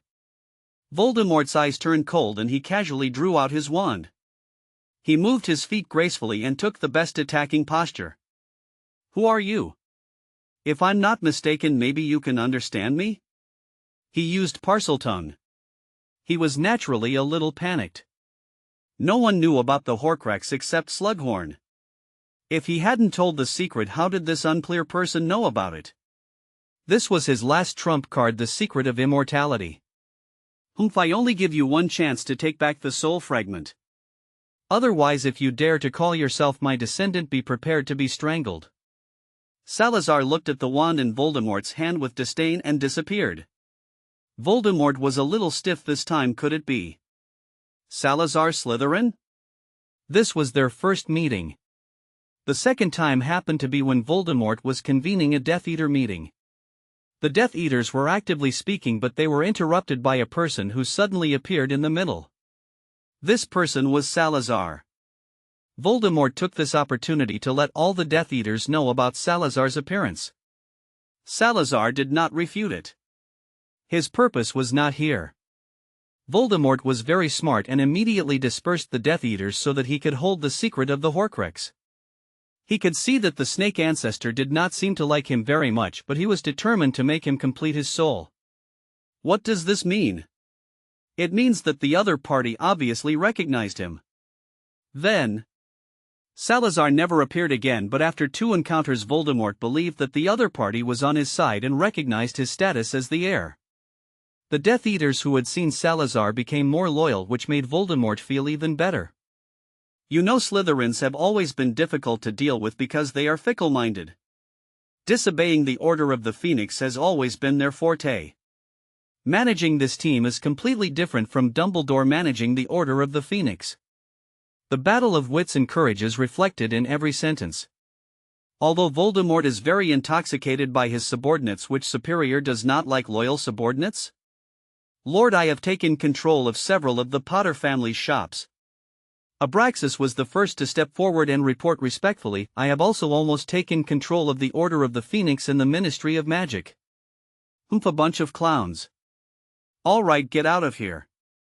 Voldemort waved his finger slightly, watching the senior who used to be so arrogant retreat respectfully. Can anyone tell me the news about Godric Gryffindor that's spreading outside? Is it true? Everyone looked at each other in bewilderment. This news was spread by the Order of the Phoenix and could not be confirmed at the moment. They originally thought that Lord would definitely know about it. After all, the snake ancestor was already there, so how could the news about the lion ancestor be out of the question? As a result, when asked about this, naturally, Lord, in my opinion, this is just a trick of the Order of the Phoenix. Once the news of the appearance of the Slytherin ancestor spread, it naturally dealt a heavy blow to the Order of the Phoenix. And they pulled Gryffindor out to save face. The head of the Black family said with a sarcastic smile. Voldemort nodded with some satisfaction in his heart. He thought so too. Dumbledore only has this much trick up his sleeve. It won't be long before the entire wizarding world will be his. Oh, I'm just for show? I never knew I had this function. Don't you think so, kid? Who? All the Death Eaters drew their wands in order and looked around. This was Voldemort's manor, which was heavily guarded, and the Death Eaters' headquarters. How could someone come in quietly? And the other party's words seemed. Voldemort tightened his hands on the side of the chair for a moment, then relaxed. He did not move but sat there seemingly calmly, squinting his eyes and looking around. The figure of a handsome blonde young man gradually appeared in the center of the room, becoming clearer like ripples on the water. This was a magic that no one had ever seen before, and there was silence for a moment. Pa, a kid was thrown to the ground and Godric clapped his hands as if he was disgusted. Let me see. Malfoy Black, I don't recognize the rest. The wizarding world has really fallen behind. It seems that there are not many ancient families left. Who are you? How dare you be so presumptuous in front of the Lord? Bellatrix jumped out first. In recent years she has become more obsessed with Voldemort. Although Voldemort arranged for her to be engaged, this fact cannot be changed. She cannot tolerate someone speaking so arrogantly in front of her lord. I told you I would hate Black. Godric walked around casually in the rustling pile of wands, causing the other wands to move with him. Cheryl is a good guy, but unfortunately he is different in front of me than in front of Salazar. Don't expect me to show mercy to a Black. Does it seem that you are really Godric Gryffindor? Voldemort's eyes were filled with gloom. He drew out his wand and cast a Cruciatus Curse on Bella. He also added a silencing charm, considerately letting Bella fall to the ground and twitch silently. You shouldn't have spoken before me, Bella. TSK, you are good at controlling your subordinates. Godric clapped his hands, but you are really merciful. Since she is your slave, why not punish her with soul whipping? That is the most severe punishment throughout history. Several wands trembled secretly and their owners seemed unwilling to hear these words. This is my business, Mr. Gryffindor. My ancestor Salazar Slytherin is here too. Perhaps you are more interested in talking to the founder of Hogwarts? Voldemort's tone was a little cautious. He had no confidence in dealing with Gryffindor, so he naturally needed his ancestors to help solve the problem. As soon as he finished speaking, Godric, who had been standing there just now, disappeared in an instant. When he reappeared, his slender fingers had already pinched Voldemort's neck and Voldemort's wand had been completely shattered into powder. What did you say just now? I didn't hear it clearly. Godric originally wanted to play for a while, but he didn't expect that this man would seek his own death. If you ask him what he hates the most, it is naturally this reason that caused him and Salazar to be separated for 1,000 years due to misunderstanding. He even dared to claim to be a descendant of Slytherin? It was simply a humiliation for himself. Lord? The Death Eaters, who had just reacted, felt their hearts sink when they saw the scene. They pointed their wands at Godric but did not dare to cast any spells. Barty, who had been lying on the ground, had recovered his strength. Seeing this scene, his eyes suddenly turned red. He gritted his teeth, rushed out, hugged Godric's thighs and dragged him out, shouting, "Kill him! Kill him!" Godric's body didn't move at all. The smile on his lips turned so cold and his free left hand just flicked lightly and Batty's small body floated directly into the air like a broken kite and then fell to the ground in slow motion without any sound. Do you want to fight back? Godric completely ignored the group of wands pointing at him and asked Voldemort in his hand in a very gentle tone, "Can't you feel the magic power? Are you unwilling to accept it?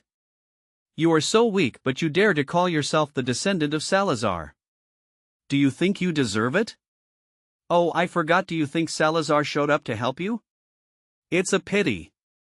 He just wanted to know one thing, that is, when he obviously has no descendants, why do some people blatantly use his name to do such despicable things?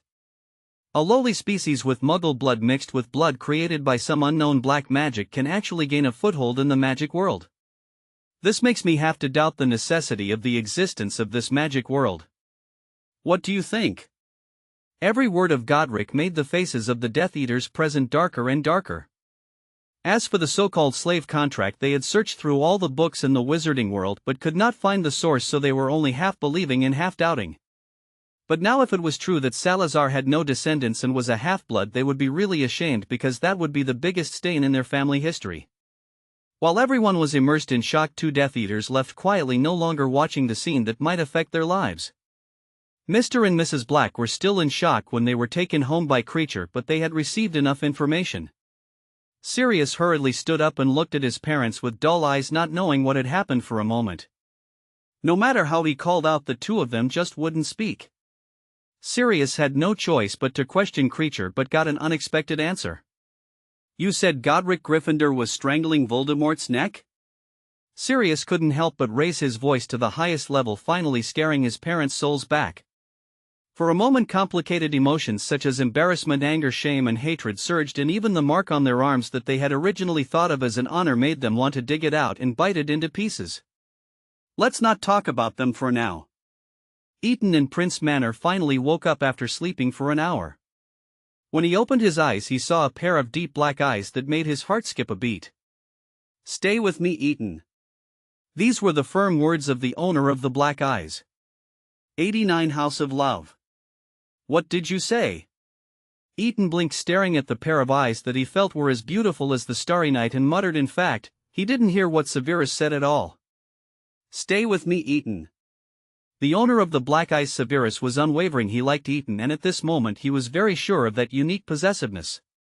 He didn't know what it was before, and he once hesitated and even didn't dare to see Eton for fear that he would do something he shouldn't do. Ever since the blushing and heart-beating dream that night, he has been restraining himself from close contact with Eton, worried that Eton would find out something and look down on him.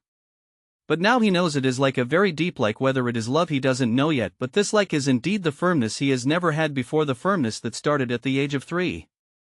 Ah. Oh. Okay.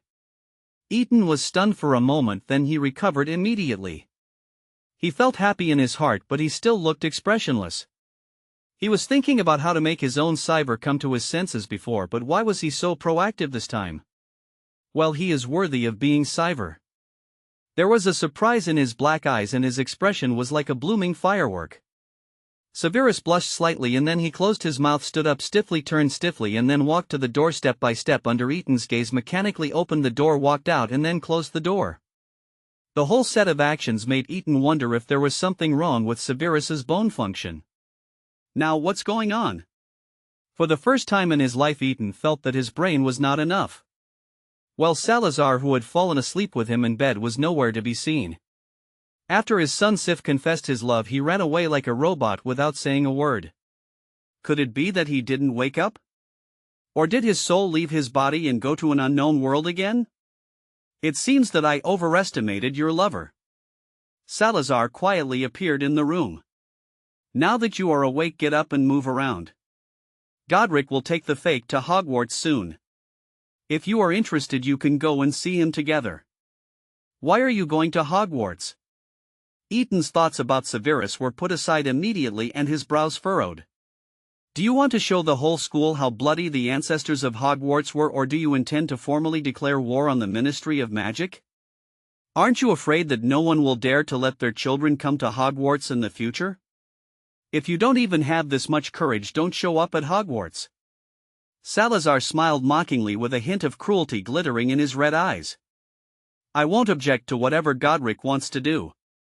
When Eton saw Salazar's expression, he immediately thought of a possibility and frowned. "Is he trying to restore your reputation?"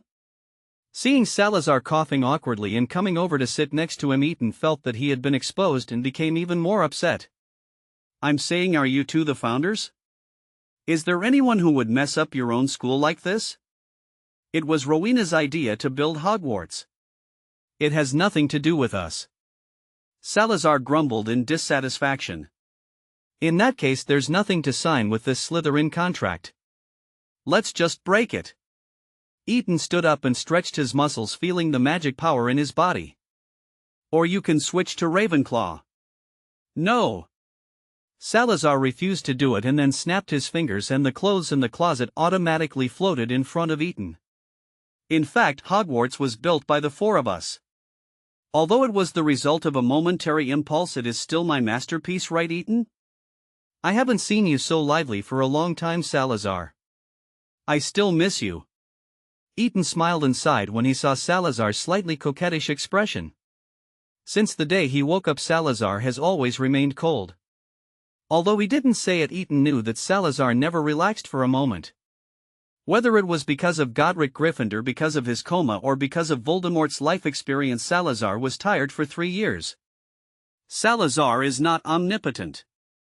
Even a strong person will get tired. Eaton always believed that the one who loves to act coquettishly clingy and dependent is the real him living in Salazar's heart. Salazar looked a little stunned, then smiled helplessly, acknowledging Eaton's teasing. Severus was sitting on the top of the hill at the back, laughing secretly. The corners of his mouth were really raised uncontrollably. He took out the book of Secrets of Adolescence from his arms, gently stroked it twice. He decided to put the book in the collection secretly, never tell Eaton. It became his own secret. Severus, why are you here? Wharton's voice sounded behind Severus with some surprise. Severus quickly shrank the book and stuffed it into his arms, then stood up and turned around. Grandpa, sit down. Walton's expression relaxed a little, revealing a lot of fatigue. It's good for you to be here. You can chat with me. Severus struggled for a bit but finally sat down obediently. He was actually very reluctant to listen to the old man's gossip, but he really couldn't say no, so he could only endure it silently. Oh, so reluctant? Wharton looked at the expression of his future granddaughter-in-law and suddenly felt happy. His depressed mood dissipated a lot. As an old man who has not had a proper rest for several days and whose face looks as haggard as that of an elf, Grandpa seems to deserve sufficient rest instead of wasting his energy here. Severus considered himself a happy man with a companion, and he also had real feelings about his grandfather's mess. Boy, do you think your grandpa is too old?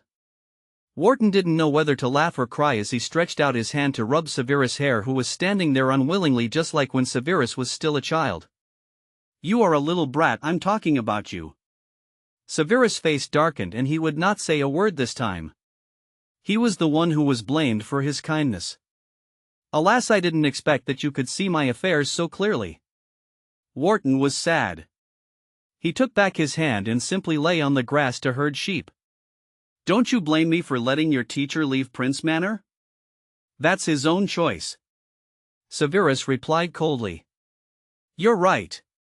Wharton was stunned for a moment, then smiled. Slytherin never sets his sights on things that cannot possibly belong to him.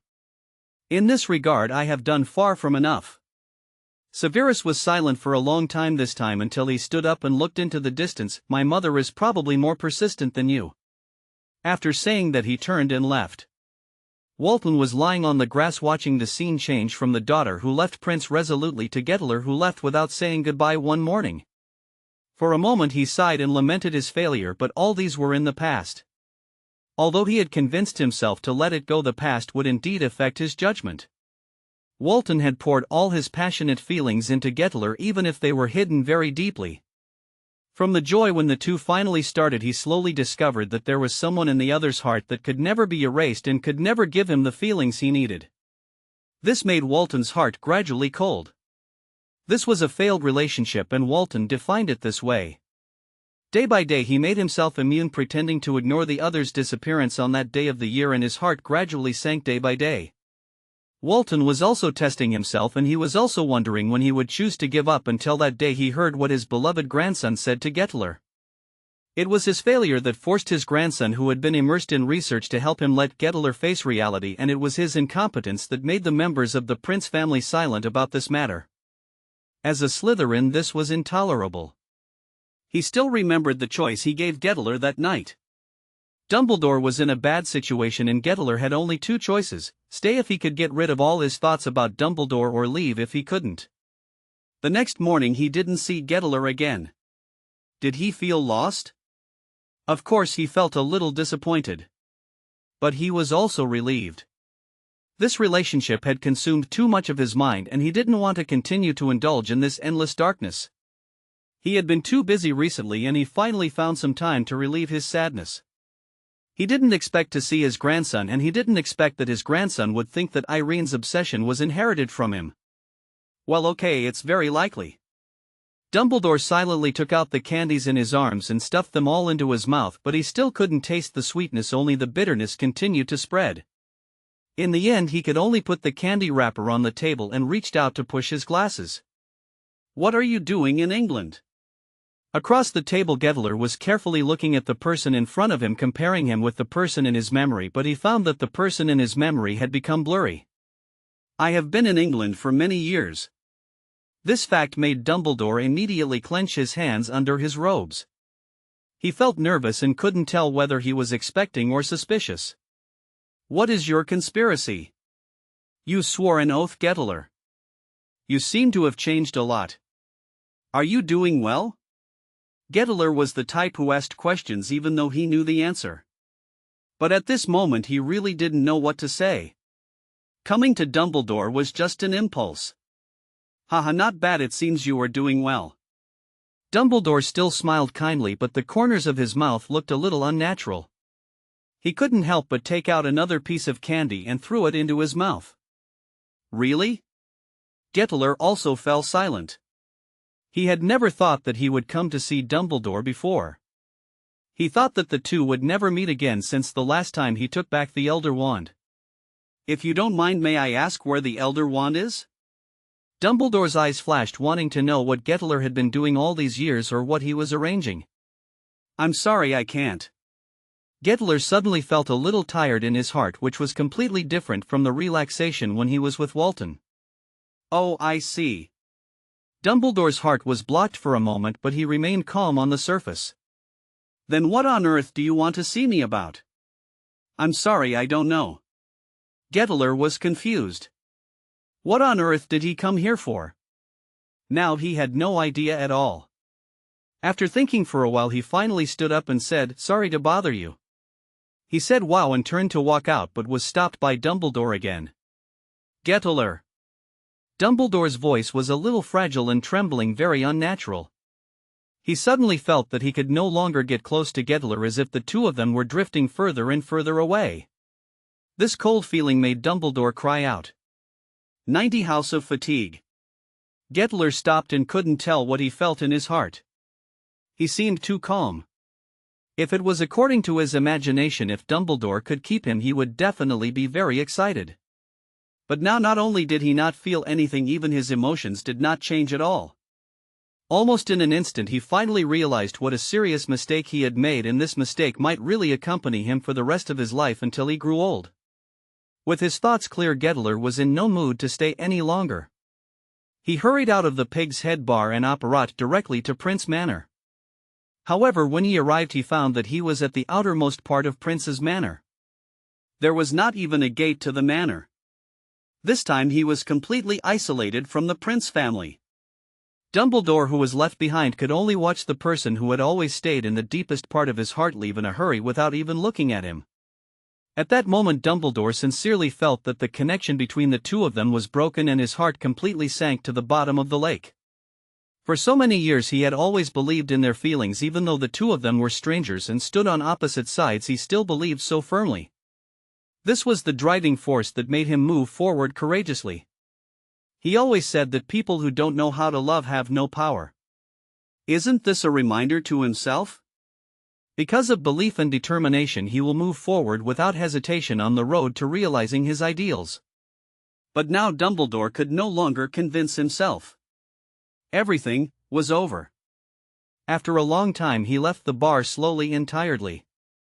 There was no love in his life anymore. He could no longer live without Hogwarts and his ideals. He had to get busy, and there were Death Eaters to deal with, which would definitely make him forget everything temporarily. But he didn't know that what was waiting for him might not be the result he expected. When Severus arrived at Hogwarts, Hogwarts was still in peace. Except for Slytherin's strange expression and secretive behavior, everyone else was normal. Slytherin naturally would not make internal affairs public. No one would be so reckless.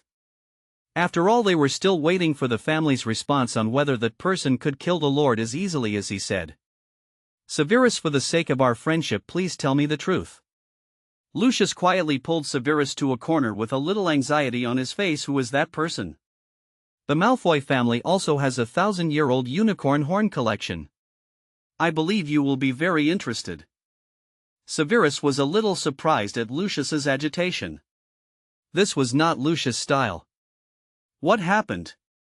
And the tale comes from the same unicorn. Yeah, when romance first release.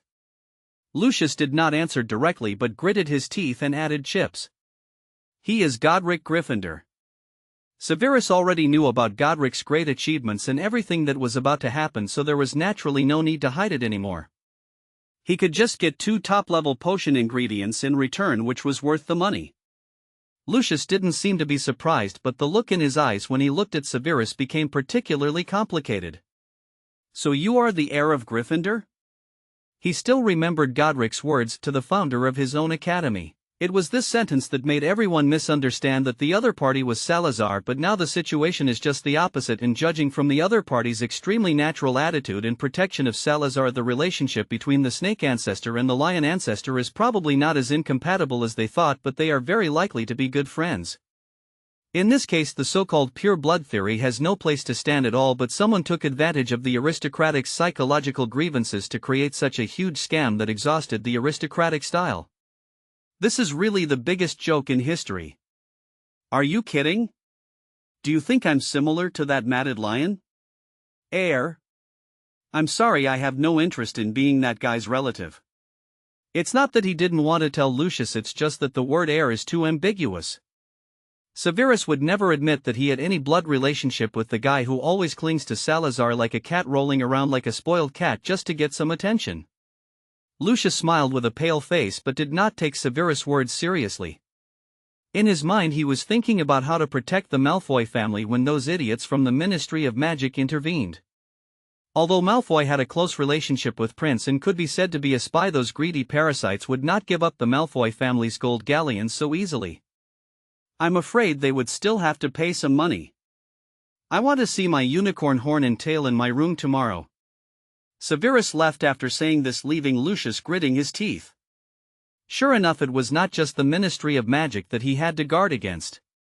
His friends were not weak characters either. What bothered the Slytherins was not only what had happened before, but more importantly their families had not responded, which was what they were most worried about. At noon that day they gathered at the long table looking forward to the owl, hoping for the first time that the familiar owl could bring them some news to reassure them. But they were even more disappointed.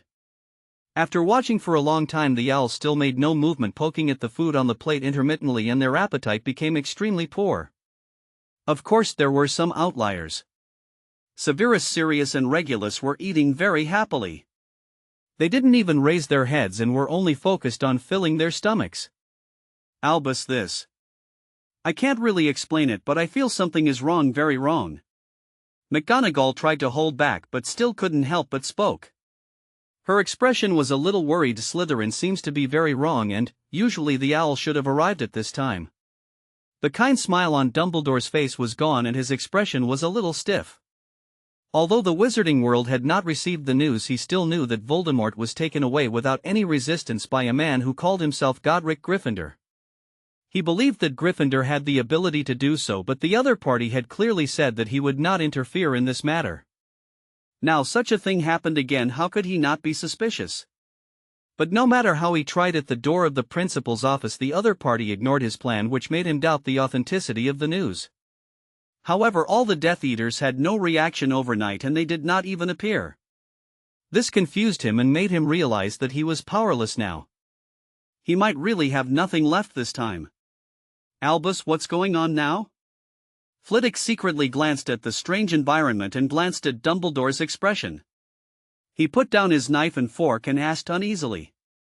Flitwick was not a member of the Order of the Phoenix, he was a neutral faction, but as a member of Hogwarts he had to care about it. I don't know either. Let's just leave it to fate. Dumbledore finally sighed. He suddenly felt that he had aged a lot. His mind couldn't move and he was exhausted. What?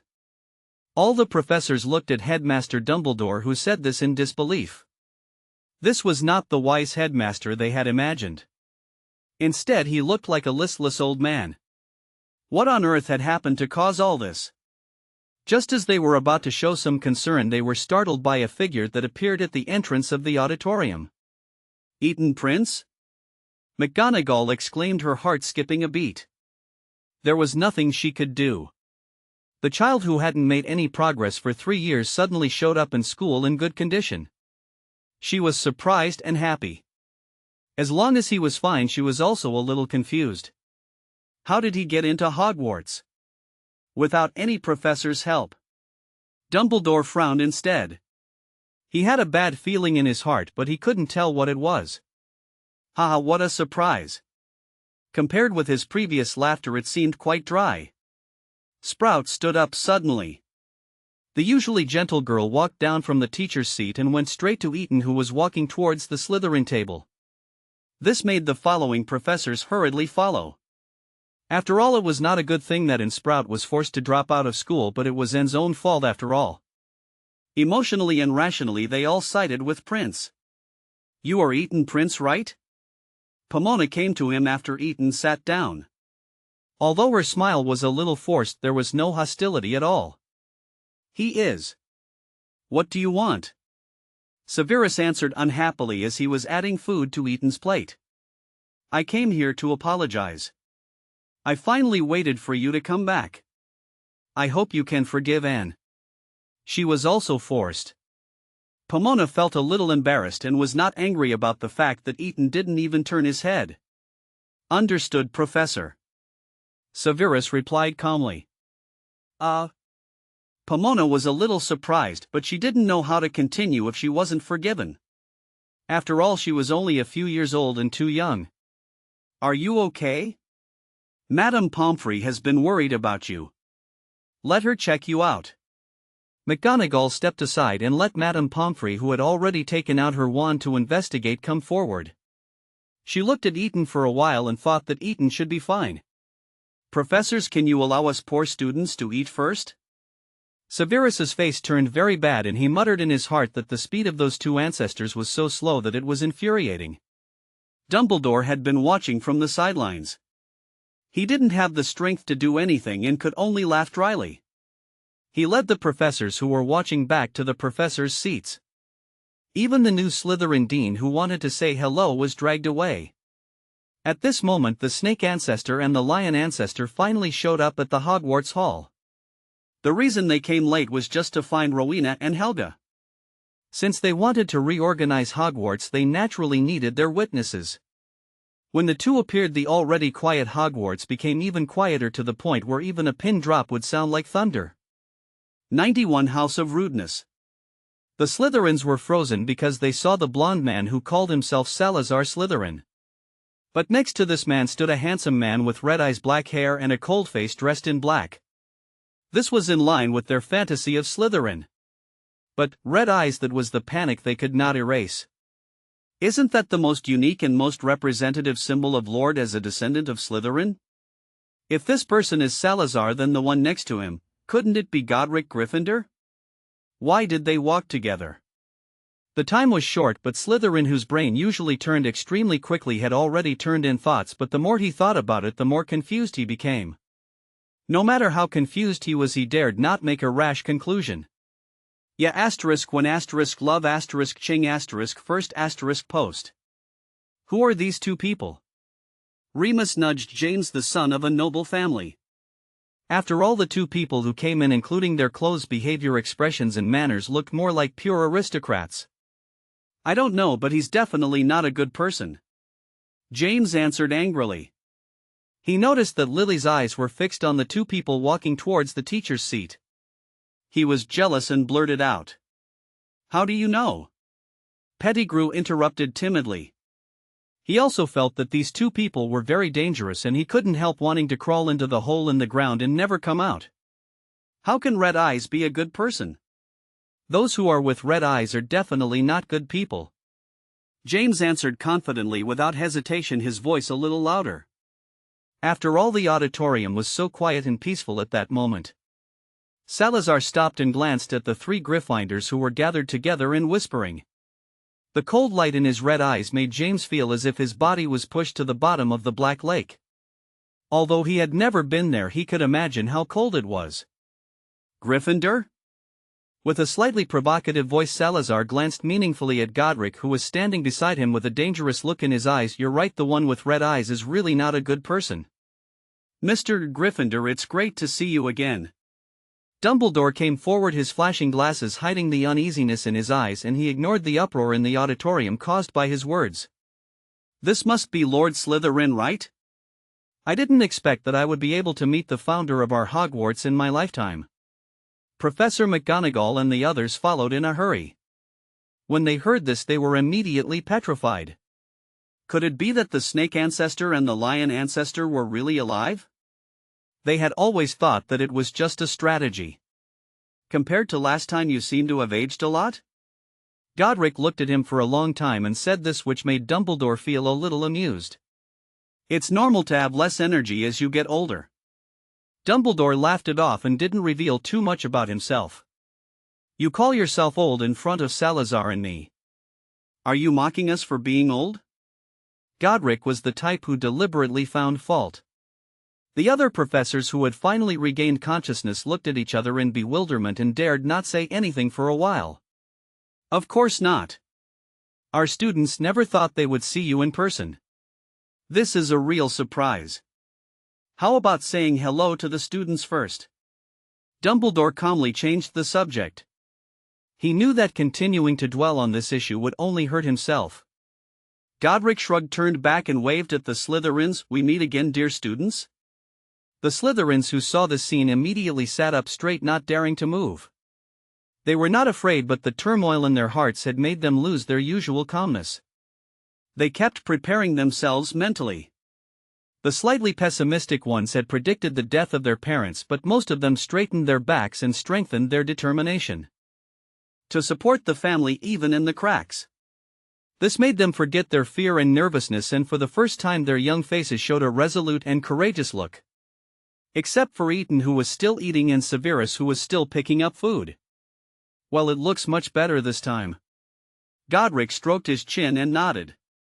At least it doesn't make me want to kill him so much, right, Salazar? So those two outliers were ignored? This was the thought that flashed through the minds of the other onlookers. But then their faces turned pale because they heard the word kill from the lion ancestor. You're not Godric Gryffindor? How can you say that? This sharp voice came from Gryffindor, a beautiful girl with red hair and blue eyes with a wronged expression and slightly red eyes. Although she came from the Muggle world and had not been in contact with the magic world for a long time, every Gryffindor would tell her about Godric's great achievements. She had long regarded the deceased founder as Merlin in her mind. How happy was she when she heard the headmaster calling people just now? The idol was still alive. But then she was not happy anymore. The person Godric greeted was not Gryffindor but Slytherin. He also called them dear students, so what were they, the Gryffindors? What's more, he even said such a terrible word as kill.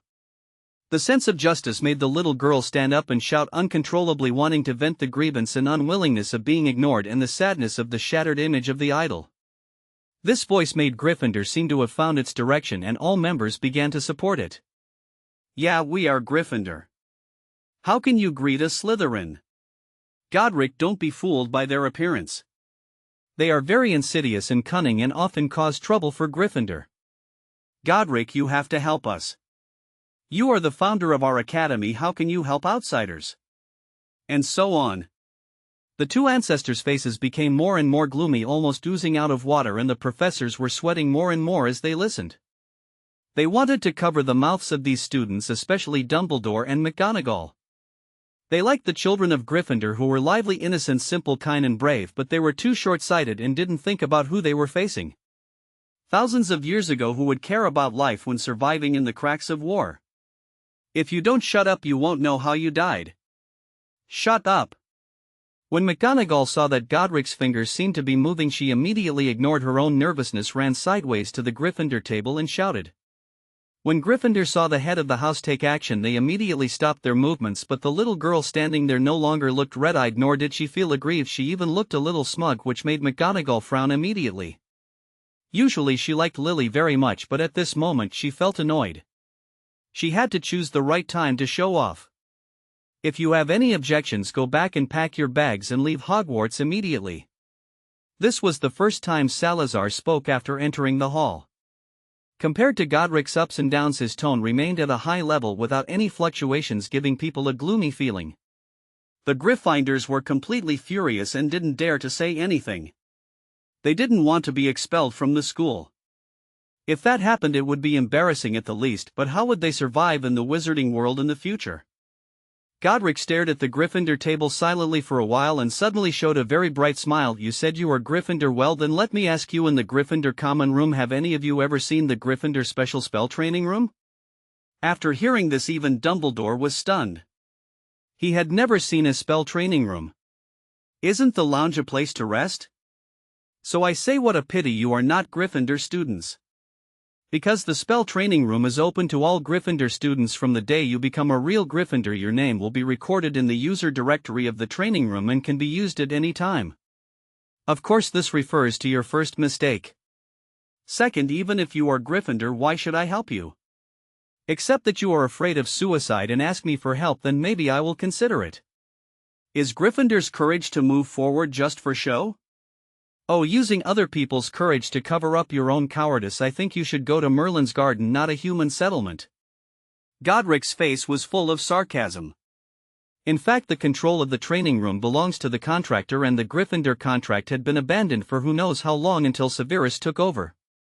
Naturally, there was no training room for people to use, but Godric hated the current Gryffindor, but he couldn't kill people, so he thought of such a countermeasure to satirize, slander and insult them, as long as they could understand. The blow to Dumbledore was greater than he had imagined. All the things he had always been proud of were taken away on the same day. His spiritual pillar was crumbling.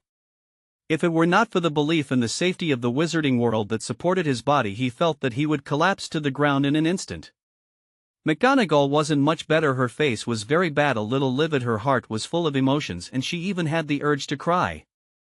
On the other hand, except for a few seniors who thought more deeply about it, the others at the Gryffindor table didn't seem to take it seriously because they were sorted into Gryffindor by the sorting hat, and from that day on they were considered Gryffindors.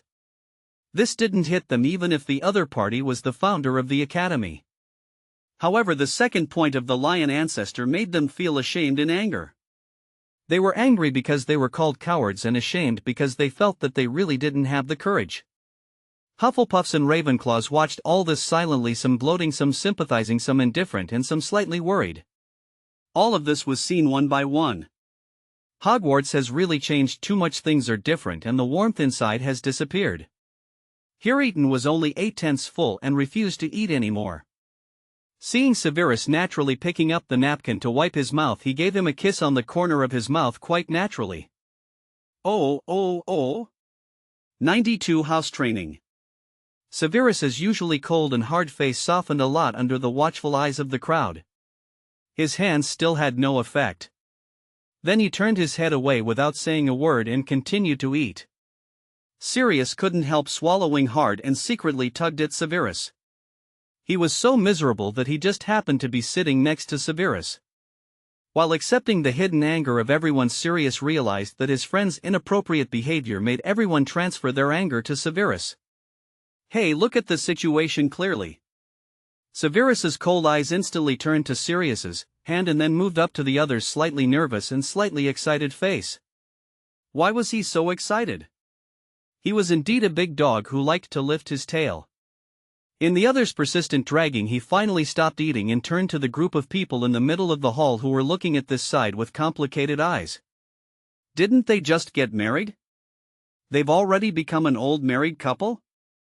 This is Godric, who is always off the track. JJ's is pretty good. This is Salazar, who suddenly became a monster. Are these two brothers? Suddenly the head of the Prince family has no objection? Dumbledore suddenly realized this, and then his stunned expression dimmed in an instant. These are the professors. Ahem, where were we just now? Godric coughed twice, cleared his throat, and then looked away. Oh, by the way, I don't mean anything else. I just want to tell you that you can leave Hogwarts at will. You can leave whenever you want. No one will stop you, even the professors. However, over the years, all the professors of Hogwarts, in fact Salazar, Rowena, Helga and I, are very grateful. After all, it is you who have passed down Hogwarts, although the current Hogwarts has become a little strange. Stop talking nonsense. Salazar frowned, then waved his fingers. Two giant paintings appeared in the air. They were standard portraits without any decoration. However, two slightly old women were still standing there, firmly maintaining their elegant postures and gentle expressions. Oh, are these the children of Ravenclaw now? It's been a long time. The blonde on the left looked well educated, and even her smile had a bookish air which made people feel a kind of austere temperament inadvertently. What's all this? Why are you so timid? Salazar, are you sure this is a child from our school? Shouldn't the sorting hat be fixed? Blonde-haired Helga is a woman with a gentle face. Even with a cold face, she looks like she is smiling. This is the advantage of her looks. Who would have thought that this guy would be so straightforward and sharp-tongued?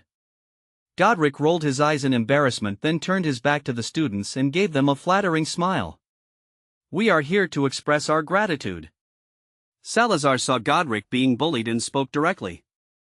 Helga snorted disdainfully. Now we're reconciled, but why didn't you defend us when we were fighting? It's not too late now, not at all, not too late, not too late. Godric hurriedly stepped forward to stop him. If he continued talking, Salazar would get angry. What would happen to his sex life in the future? Salazar pursed his lips, his eyes revealing not embarrassment or anger but a kind of heartache. Since he knew the truth, he would always wonder what Godric would feel at that time, asking him over and over whether he loved him and how he would decide to tear his body apart and bear the loneliness for who knows how long it would last. This is a pain that can never be fully described, and what price Godric paid for it, even Salazar still knows nothing about it. Occasionally he would think of Godric's bloody appearance in the principal's office, but the most hateful thing is that he knows nothing about healing spells. Whenever he thinks of this, he feels anxious. Godric didn't see Salazar's expression, but Rowena and Helga saw it clearly. The two knew Salazar too well, but this was not the time to talk. The two were not the ones who were too old to be self-abusing. They had lived for a long time before they ended their lives together. In terms of experience, they were much better than these two still childish guys. Don't be afraid, children. This is not your fault. On the contrary, you are hope not only for us but also for the entire wizarding world. We are also responsible for everything that happened in Hogwarts. As founders, we failed to take all factors into consideration, underestimated the situation, and let the trend run wild. However, the establishment of Hogwarts is still one of our proudest things. Thousands of years ago, wizards relied on heaven and earth to survive, but not on themselves. Anyone who saw it would raise the sword in their hands to pierce our skin and take our lives. The torment of the fierce fire, the flow of blood, and the silent cry are the fate of wizards in our time. Maybe you don't understand, but this is not an excuse for you not to think about it. I want you to see all this. This is my memory, maybe it will be helpful to you. Rowena lowered the corners of her mouth and became a little expressionless, but her eyes were full of murderous aura. Then her figure disappeared, and in her portrait a series of shocking memories began to play out. The desperate look of a boy who had raised a sharp blade and stabbed his skin after being killed by a human in the jungle, the stumps of limbs and dried blood on the hill, the shouting figures in the village on the towering fire, the soldiers who fought firmly but died in the war, the infants and young children who were kidnapped and tortured by the fierce-looking human men before being killed. Various cruel facts washed over the hearts of everyone in Hogwarts over and over again, and everyone's face changed from fear to anger, then to depression, and finally to sobbing. In the end, no one cared about when Rowena returned to the portrait. Everyone had been shocked by the horrific memories to the point where they could no longer think. This was not their era. Even in their era, even if there was a war, it was at most the 3 unforgivable curses, which were not that cruel at all. So you should know the purpose of our establishment of Hogwarts. Our efforts have been successful. Hogwarts has become the only safe fortress, providing a shelter for all children. Here children can laugh to their heart's content without worrying about their safety, and can play with each other because there are professors who will always protect the children until they can stand on their own. You will never imagine how disappointed and sad we are when we see Hogwarts at this moment. This should not be our Hogwarts. Even though the 4 of us have internal conflicts, we have never given up here, and we will never give up. Rowena's firm words pulled the nerves of all the children like a heartstring. Lucius stood up first and saluted the 4 giants in the most standard manner of nobility. We will defend Hogwarts to the death. Seeing this, other students stood up and started shouting until the figure grew bigger and louder, until the dazzling golden light that heralded the contract finally appeared on the ceiling of Hogwarts, and it never stopped. Defend Hogwarts to the death. Severus held Eton's hand tightly, feeling the inspiring power coming from the contract. He finally stood up and shouted with the crowd with a hint of excitement hidden under his calm face. The professors eventually joined this group. At this moment they could not remember the Death Eater's hatred grudges or who they were. They only knew that this was their Hogwarts, a place they must always ensure safety. Now I suddenly feel that it's not so annoying. Godric quietly held Salazar's hand from behind, ignoring his struggle and interlocking their fingers. Salazar, look, this is our Hogwarts. Salazar didn't have so many feelings. He just looked at Godric coldly and let him go. He walked sideways in front of Rowena, exposing their intertwined fingers to everyone's sight. When did you come up with this crazy idea? Hey kid, what are you talking about? Is this a clever idea? Rowena's face, which was originally touched, suddenly turned cold, which was enough to show that she was pretending too well. Fortunately, no one had time to see it. You are still like a child. Don't you see how useful this strategy is? Really? Helga glanced at the two people's clasped hands, and Godric's silly grinning face snorted again and said nothing. She still hadn't forgiven these two idiots. After the students calmed their emotions and strengthened their faith, they saw the lion ancestor and the snake ancestor clasping their hands tightly, and their minds went blank again. Since everyone has decided, I don't want to see anyone hindering the safety of Hogwarts. Our nature has always been to nip danger in the bud. Even students are no exception. This is not a threat. Salazar ignored everyone's gaze and continued to hold his. But the words he said were not gentle at all. In fact, he has always been violent. Everyone has to admit this. For him, except for those who approve, he will never be gentle. This sentence shifted the students' thoughts from thinking about the relationship between the two ancestors to their own personal safety. It was quite tragic. Obviously, so many predecessors had spent 7 years in Hogwarts peacefully playing and having fun, but they happened to encounter the reincarnation of their ancestors. Isn't this more terrifying than Merlin's rebirth? Most people couldn't help but smile when thinking about this problem. They always felt that they were extremely lucky. This is the legendary masochism tendency. Just get started if you're fine. Stop dawdling. I'm not interested in spending too much time here. Helga remembered that she still had plants to take care of, and she couldn't help herself even if they were in portraits. Well, let's get started. Godric waved his hand at the Slytherins. Eden, Severus, what are you waiting for? Come up quickly, the show is about to begin. After saying that, the door of the auditorium was seen opened and a person was thrown in, while Peeves bowed to the big four and then disappeared. At this time, everyone's reaction was just to turn their heads silently, feeling that nothing could hit them anymore, until they saw the face of the man who was thrown far away slid to Godric's feet and was stepped on, and they were instantly horrified. Voldemort? This is Gryffindor. Lord? This is Slytherin. This face is a bit weird and unusual. It's worth studying. This is the part of Ravenclaw that is confused about the situation. Wow, a snake face. Is it transformed from a snake? Since when did magical creatures have this function? This was the confused part of Hufflepuff. 93 House progress. I say, Godric's brain has indeed been affected. Eton frown, and Hogwarts has also been affected. Severus was not as tactful as Eton. He had already released his coldness to the maximum after the lion ancestor called out the two names, causing those shocked eyes to turn away in an instant. Unfortunately, there are still some people here who dare to take risks and persevere in trying to get answers, such as the big dog covered in black hair, the peacock shaking its feathers, and the hidden and upright look of Zabini, who has been missing for a long time. Godric waited for a long time, but Eton and Severus didn't come. Salazar just left him alone and went straight to the Slytherin table. Looking back at Rowena and Helga, he saw that they were obviously gloating. The look in his eyes was suddenly filled with frustration and speechlessness, with a variety of emotions taking turns to appear. His feet movements became even more vicious, and the poor lord, who was originally a helpless animal, was awakened by being stepped on again. When he opened his eyes and realized his own departure, deep gloom and viciousness flashed in his red eyes, but his body was without magic power. At this moment his desperate mood was the same as when he was bullied in the orphanage. He could not survive without power. This was his belief, but in the end he found that there was always someone higher than him.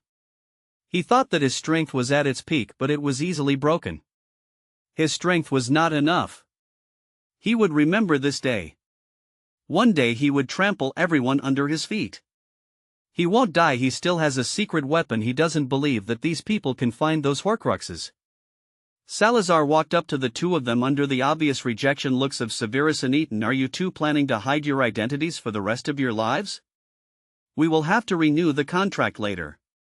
If you continue to hide, you will be exposed. Eaton refused to move, pretending not to hear Salazar's words, and ignored the Slytherin figure beside him.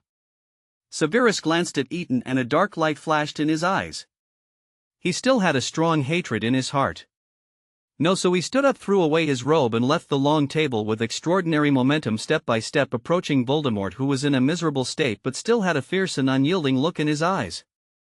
Salazar actually watched Severus go away, then leisurely sat down next to Eaton, waved his hand to change the tableware, and began to eat leisurely, which made Sirius, who happened to be sitting next to him, stiffen all over and dare not move at all. The whole Hogwarts was in a weird atmosphere. Even Dumbledore couldn't react, not to mention Professor McGonagall and others. Madame Pomfrey was cheerful, but her eyes were a little wandering. Severus squatted down and looked at Voldemort. Even though the other party still looked at him with that terrifying look, he still looked at him calmly. I don't intend to take revenge with the hands of others. Voldemort was still being stepped on, but he laughed wantonly. Revenge me? That depends on whether you have the ability. Do you think I have been defeated? You are too naive. One day I will come back, and then I will come to you in person. His voice had a hissing undertone, and when it sounded, the Slytherins who had seen it trembled all over and their faces turned a little pale, but fortunately they held on and did not show it too much. Salazar snorted coldly, somewhat disapproving of these people's courage, but he did not say much. In fact, he did not pay much attention to the current Hogwarts. This was no longer his era. When this was over, he would take Gord with him. Rick left to find a way to cure him. From now on, Eaton will be in charge of Slytherin's affairs, so the current Slytherin needs major adjustments. Those who don't obey should be thrown out directly. Don't abuse sympathy. Eaton turned his head silently. Could he pretend he didn't hear it? Obviously, this was just an attempt to cover up his mistake because everyone else heard it. Do you think I have sympathy? Eaton raised his eyebrows and asked back. Salazar shrugged slightly to show his compromise. Anyway, his goal was achieved. This time Eaton couldn't transfer to Ravenclaw, so he was relieved. Eaton couldn't help but twitch his lips. Why did he suddenly find that Salazar was becoming more and more childish? Could it be that the sweetness of love has this effect? Could it be that Severus will also become younger in the future? How should I put it? He seemed to be looking forward to it. Son. Eaton was lost in his vision of the future while Severus remained strangely calm. Do you think you can turn things around? Why bother? Don't you like that snake named Nagini? Although I don't like your interracial love, I still admire your efforts to get closer to her in appearance and language. After you die, if Merlin dares to forgive you, you can naturally be a carefree snake. You don't have to worry about when your muggle blood will be exposed, you don't have to hide your inferiority, and you don't have to think about how you were humble and clung to the aristocratic circle like a parasite. You should look forward to it, right? Severus' words made Voldemort tremble with anger. He even tried to get up with all his strength. Godric was very considerate and moved his feet away, but Voldemort struggled for a long time and could not even support his body except moving a little. Look how pitiful. Severus stood up, looking down at her, his black eyes devoid of emotion. Didn't you treat human life as nothing back then? Why are you still struggling? Are you willing to live such a lowly life? TSK, you are not afraid of your Death Eaters being disappointed. The successors of your team are all sitting here watching your extremely unglamorous squirming, really like a boneless cotton worm that was forcibly pulled out of a giant monster's body. Why bother? Godric watched with great interest as Severus drew his sword, killing people without bloodshed. He felt that it was Merlin's will that this man would inherit Gryffindor. Having such a Slytherin version of Gryffindor's contractor would definitely lead Gryffindor to a new direction. The direction at least won't be as brainless as it is now. As expected of his Severus, Eaton watched Severus' performance with appreciation, his heart full of pride. He was the soul called back by his Severus' extremely elegant voice. Of course he knew that this was Severus' revenge for him again. They had all gone beyond their previous plans, whether it was revenge or something else. Only then did he realize the true meaning of the so-called plan being not as fast as the changes, which was that he didn't care about anyone else. As long as he knew that his lover was in front of him, the two of them would always be together without any threat, he would be the happiest. Dumbledore moved his seat, feeling a little uncomfortable. He had been thinking about Severus Snape. To be precise, he was still thinking about him before today. Now he realized that the person he saw was not the real Snape. I wonder if this is the end. Helga urged impatiently. This fragmented soul dares to claim that it will not die. It is simply courting death. Deal with it quickly. It is disgusting to look at. Rowena watched with interest, a hint of regret in her eyes. If she were still alive, she would have been such a good experimental subject, absolutely top-notch. She was also the descendant of the source of the misunderstanding between Godric and Salazar, so naturally she had to be treated well. What a pity, wasn't it? Well, Godric could only look at Severus with regret as he shrugged. The queen of their family had spoken, so they had to follow her orders. How about you come, Severus? I'm afraid of dirtying my hands. Severus finally glanced at the red eyes that still revealed a cold light. Finally, I'll tell you a secret. Even if you didn't have this experience today, in the near future your magic power would still be completely gone and you would become a real mudblood without even a trace of magic left. So you should feel lucky. At least even if you were sealed, your magic power is still there and you will still die as a wizard. I sincerely regret this. After saying that, he turned to the Slytherin table and looked at Eaton from a distance. After a while his expression finally softened. Silently his mouth curled up and his eyes softened. He quickly walked to the Slytherin table, walked to Eaton's side and stood silently until Eaton stood up and hugged him. Then he hugged him back tightly. It's all over. Salazar turned his head to watch the two people hugging recklessly and consciously stood up to make room for them. However, before he turned around he heard an unusual sound. I'm going to kill you. You killed my parents. A Gryffindor boy who had been keeping his head down suddenly rushed out of the Gryffindor table, holding in his hand his thin wand and a table knife. Hey, come back. Lily stood up and shouted, Red, come back quickly. James' eyes widened in surprise. Just as he was about to speak, he saw Remus also stood up with red eyes, holding a table knife and a wand in his right hand, and walked slowly over there. Perhaps because of the chain effect, many families who were tormented by Voldemort came to the party holding a table knife in their left hand and a wand in their right hand and followed. There were not only Gryffindors but also Ravenclaws and Hufflepuffs, but no Slytherins. Godric put down his raised hand, stepped back a few steps and watched with great interest the kids who were using all the messy magic they knew without any skill and then stabbed everywhere with their knives without any clue as to the key, but each time they were more ruthless than the last. But Voldemort's loud words still couldn't stop them. Normally Godric would have disdained such behavior of relying on the power of another to bully others, but at this moment he admired the courage of these kids. 94 House of Brainwashing. Salazar frowned slightly. A cold light flashed in his eyes. He raised his left arm and bent his index finger. In the next moment he saw the group of children who seemed to have lost their minds screaming and running away. A thick black flame burned around Voldemort's body and in a moment the body turned into dust. Godric shrugged and spread his hands, indicating that he had no objection to Salazar's actions. All right, I've vented enough anger. From today on, as a Hogwarts student, please remember one thing. Hogwarts does not require everyone to become brothers who can fight side by side, but it is absolutely not allowed to become enemies with swords against each other. This is the most basic. If you don't like it, you can do whatever you want. I heard that there are magic schools in Germany and France now. You can apply for transfer. Salazar and I both have bad tempers, so we should tell you this in advance. Of course, our time at Hogwarts has not been determined. However, Eden Prince and Severus Snape, as the current Hogwarts guardians, both seem to have bad tempers.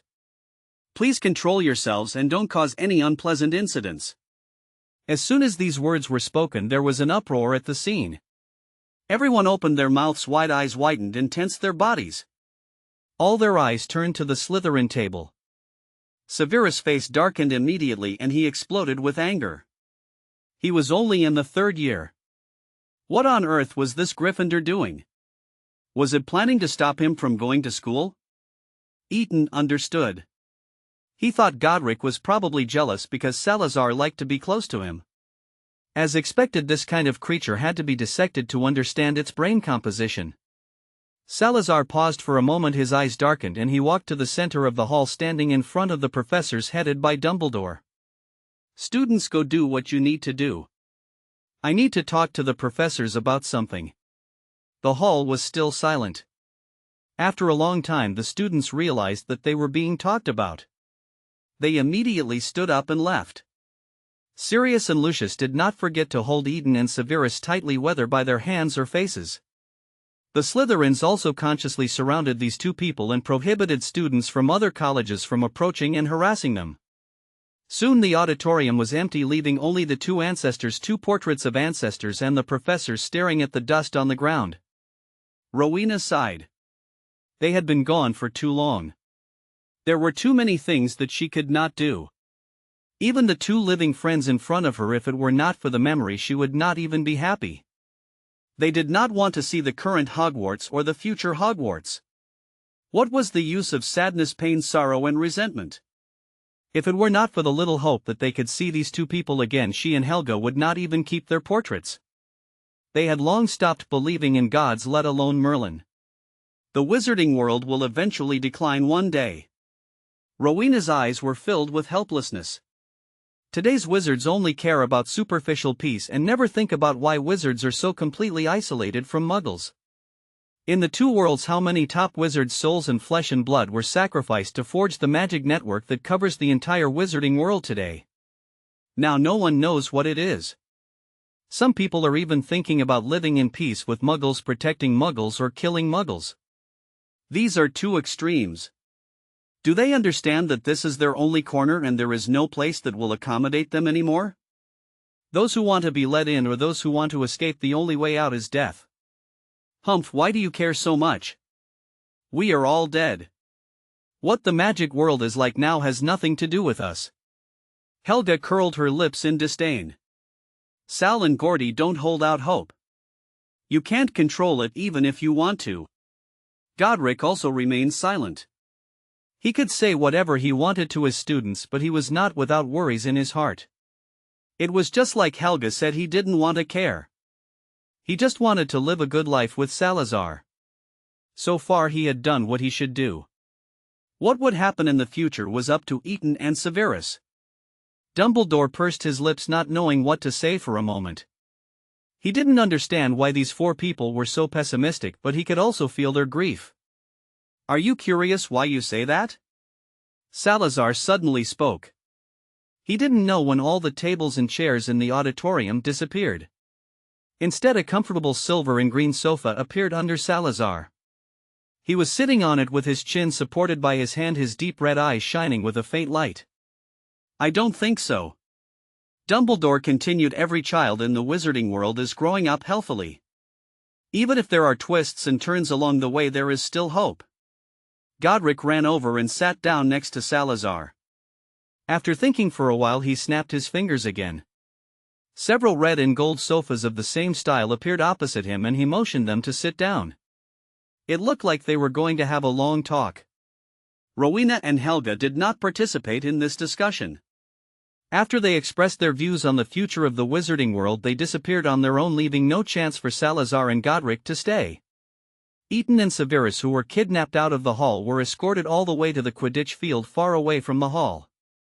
All Hogwarts students were present, including all four colleges, and a press conference that attracted worldwide attention was held. Severus, is this true? You are the master of Hogwarts? Sirius couldn't control the volume of his voice and it turned into a roar. Regulus, who had finally squeezed to the front, hurriedly pulled his brother back, fearing that he would anger the other party. The lion ancestor had just said that Eton and Severus had bad tempers. Eton, as a good friend, I didn't even know you had another identity. This is really sad. Lucius sighed stiffly and the fingers holding Eton's wrist tightened a little. Severus frowned immediately upon seeing this, stepped forward and slapped Lucius' hand, looked at the blue marks on Ethan's wrist with some heartache, took out a bottle of top-level trauma potion from his arms and applied it carefully, not paying any attention to the twitching lips of those around him. Severus, while I seem to vaguely remember that Prince kissed you before? Sirius scratched his hair, a habit he learned from James, and it really reflected his crazy mood at the moment. Severus looked straight ahead, pretending not to hear, but his ears turned slightly red. After applying the potion, he did not let go of Ethan's hand but held it in his palm and hid it under the sleeve of his robe. Now everyone completely understood the relationship between the two. James blurted out in a huge voice, "Aren't you brothers? What's wrong with brothers? Can't brothers live together?" Sirius retorted with a frown and subconsciously held his precious brother in his arms, fearing that he would be abused. Sif's birthday continued. Hogwarts was still very lively. Students from different colleges were now mingling together, chatting, playing games and playing pranks. However, in Severus' eyes they were still a group of little trolls with troll-like IQs. So he was very unhappy today. He accidentally walked into the potions class. The sound of the cauldron exploding made his face turn completely black. He immediately opened the classroom door and sprayed venom until the Hufflepuff boy who exploded the crucible turned pale and looked like he was about to faint. He then let go and left with a robe called the Black Bat Wing. The current potions professor and the students all breathed a sigh of relief. They stared at each other for a long time before slowly packing up the crucible and setting it up again. Severus cursed these brainless brats while returning to his office. He sat in the principal's chair and relaxed because he saw the photo of Ethan facing him. His expression softened instantly. He reached out to take the photo and stroked it with his thumb. This was a Muggle photo. Ethan was unwilling to leave any magical photos. Even he couldn't convince him. However, the static Ethan looked even more beautiful, which softened Severus' heart incredibly. Hogwarts is a public institution with a fixed schedule. After finishing the dark arts course, it was time to get off work. Severus didn't know what was wrong with him today. He missed his lover very much. He planned to go home to meet his lover after get off work, so he went straight back to the office and planned to go back to Prince Manor from the fireplace. But he found that the fireplace was not working. What's going on? Give me an answer. Severus snorted coldly and asked while looking at the fireplace. Naturally, the object was the ubiquitous Hogwarts itself. Unfortunately, this time was different from usual and Severus didn't get any response, which made him feel a little strange. He always felt something was wrong. He was in a hurry to leave and didn't pay much attention to his surroundings, but now. Severus sneered, drew out his wand and approached the bedroom door without a trace of breath.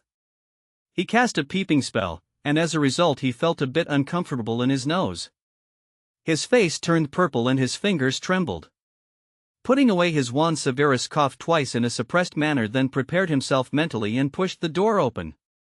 Inside the door, Ethan was lying on his side on the all-black bed in his characteristic pajamas. His fair skin contrasted with the black, making him look even more seductive. At least for Severus it was already a disaster. Seeing that his lover finally came in, Ethan waved at him, "Come here." Severus took off his robe automatically and consciously, only wearing a shirt and trousers, staring at Ethan's body step by step closer, his eyes flashing with a shiny light. Sitting on the bed, he asked in Ethan's ear with a hoarse voice, "Are you inviting me?" Ethan was very special today. He usually didn't know how to have fun in the room, but at this moment he held up his head, his cheeks slightly red, and approached Severus very actively until the distance between their lips was less than 2 millimeters. Then he smiled. "Of course not." He pushed Severus away, took the exquisitely wrapped cake from the bedside table, drew out his wand, cast a spell, and the cake jumped onto his body, automatically smearing his whole body. "I'm just inviting you to eat cake." 95 House Vortex. Severus, are you really the master of Hogwarts? That's amazing. When everyone was in a delicate mood, Lily suddenly said this, with envy shifting everyone's thoughts from the relationship between Ethan and Severus to the ownership of Hogwarts. Slytherin's emotions became even more subtle. In fact, the ownership of Hogwarts has played an important role in the intrigues of the upper class since a long time ago, but in the end no family succeeded. Although more than 100 years ago the Ministry of Magic arbitrarily issued a notice claiming that Hogwarts belonged to the Ministry of Magic, no wizard would recognize this regulation at all. The position of the only school in the British wizarding world is too important and the stakes are too heavy. Originally everyone thought that the stalemate would continue and Hogwarts could only exist as a neutral nature, but it was suddenly revealed that two of the original founders were still alive. All the forces in the wizarding world might not be able to suppress them. What's more terrible is that they designated an heir to Hogwarts and the heirs were all from the Prince family. This time Hogwarts has a place to belong. Okay everyone, it's time to stop watching. Lucius cleared his throat and said righteously, with the Slytherin and Gryffindor gentlemen here, are you still worried about what might happen to Hogwarts? But why are all heirs Slytherin? James couldn't help but blurt out the question before Lucius finished speaking. This made the students who were still frightened by Godric's threat immediately glared at him. James, what else do you want to say? Remus pulled James back and refused to let him move forward. He whispered, stop it. Have you forgotten what you just said? You will be fired if you do this. After hearing about the expulsion, James became obedient, but he still grumbled for a long time. He really didn't accept it. He always thought that Gryffindor was his world. From the time he entered school until now, even the seniors were very friendly to him and dared not complain. In his opinion, Gryffindor was his place. He could do whatever he wanted, and he was obviously the real Gryffindor, and he came from the most orthodox Gryffindor family. Even if they wanted to choose an heir, they should choose him. How could they go to Slytherin to find a gloomy guy? Don't think that he is really careless and doesn't know anything. Just look at the intimacy between Godric Gryffindor, Snotlout and Prince, and you will know that one of them must be a Gryffindor contractor. Severus knew a lot about the guy who kept causing trouble for him, so it was easy for him to catch the other's emotions, but he didn't intend to pay attention to it. He had no mood, interest, or thoughts, but Eton did. Who do you think should be chosen? Eton suddenly smiled, gentle and elegant with a scholarly air. Oh, you guessed right, Sev is indeed Gryffindor's contractor. All people, things and properties in Gryffindor, including the tower, are under Sev's management. The Gryffindors were all silent, feeling a great sense of disobedience and sadness in their hearts. If they had known this was the case when James was blocking people everywhere, they would have tried to stop him even at the risk of their lives. Great! Lily cheered, squeezed to the middle and directly hugged Severus' arm. I knew you were great, Severus. When you asked me to come to Hogwarts I knew it. Then why don't you transfer to Gryffindor? That would be convenient. Severus frowned, pulled his arm back from the other party's tight pull, ignored the other party's resentful expression, snorted coldly and said nothing. Eton, who was standing next to him, changed his position with Severus preventing Lily from trying to get close again, and even darkened his face and said sternly, please pay attention to your behavior, Miss Evans. Can I assume that you are harassing my lover again? James was already angry when Lily grabbed Severus' wrist. He broke free from Remus and rushed forward to yell at Severus as usual, but the current situation was beyond his expectations. Before he could say anything, the prince had already questioned him. Lily smiled again and asked him again, who do you think Gryffindor should belong to? Of course it's me. James answered without hesitation, and then he was at a loss the next moment. Did he seem to have said something extraordinary just now? Almost everyone present glanced at him with some degree of surprise and contempt. Even Lily couldn't help but frown and yelled at James, how could you do this? You are so selfish. Apologize to Severus now. This is a farce, a very boring farce. Severus looked at James coldly. His reflex was unclear and he was unwilling to apologize, and he held Eton's hand tightly. He was not strong yet, but he was forced to do something. He didn't care how others reacted, he only cared about whether he could protect Eton, so what if others objected? At Hogwarts he was the rule of Gryffindor. Don't bother me anymore. You are just students, just do your job. Severus had no interest in staying here, so after saying this he pulled Eton away from the Quidditch field. The rest of the people were also a little bored by the annoyance of James and Lily and left one after another. Only Remus Pettigrew, Sirius and Regulus, who accompanied him, were left looking at James, who was still unconvinced, and Lily, who was puffing up with anger. Brother, has your friend always been so unable to see the situation clearly? Regulus asked quietly. Sirius could only shake his head. He took advantage of Potter a little more, but there was still some sincerity in his heart. He was not a bad person, but he was someone who could not control his emotions. He often said everything regardless of whether it offended anyone or not. In the final analysis, he was just a spoiled child. James, the wizarding world is going to change, but Hogwarts will not change. We are just students here and have no right to say anything else.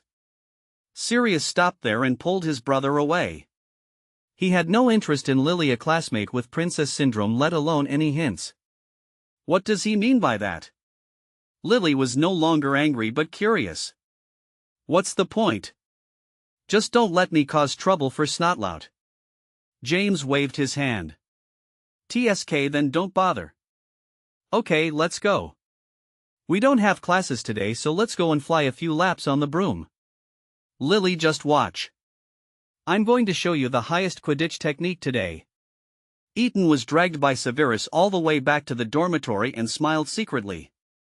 As soon as he entered the dormitory, Severus picked him up by the waist and put him on the bed.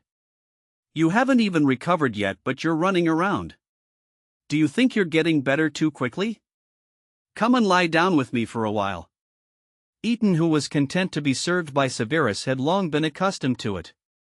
He put his arms around Severus' neck, leaning very close to him. He felt an indescribable warmth as he watched Severus's face slowly turn red. Severus pursed his lips and got on the bed. The two of them held hands quietly and leaned against each other. Eton thought for a moment and turned sideways, looking at Severus's unusually thin face. He reached out and touched it with a bit of heartache. It's uncomfortable to hug you, you're so stiff. The first stage of the revenge mission is over and the next stage of the weight gain mission is imminent. Severus was silent for a while, then suddenly turned sideways and hugged Eton, burying his face in Eton's neck. His voice sounded muffled. I like you, Eton. Except me. Eton was stunned for a moment and gently combed Severus's smooth hair with his fingers. He didn't know where Severus's extreme insecurity came from. Logically speaking, he should be the one who was insecure, right? That girl with green hair and red eyes liked Severus at first sight. And his own Severus was so outstanding. Wait, didn't I tell you to stay away from Evans? How dare she pull your arm? Eton lifted Severus' head with his hand and asked seriously. Severus didn't know whether to laugh or cry, and all his anxiety disappeared.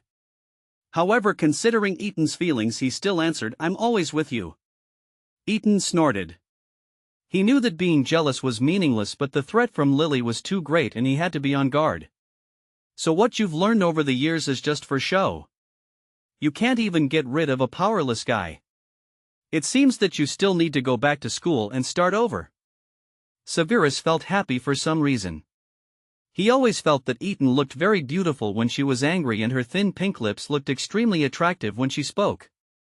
Unconsciously, his eyes were focused on those lips opening and closing and could not move away. A desire made him slowly approach, and a sense of excitement made him stick to her without hesitation. Eton stared with wide eyes at Severus, who was immersed in the kiss. The light in the other's dark eyes was so different. The trembling brought by the strong entanglement of lips and tongues made him feel at a loss for a moment.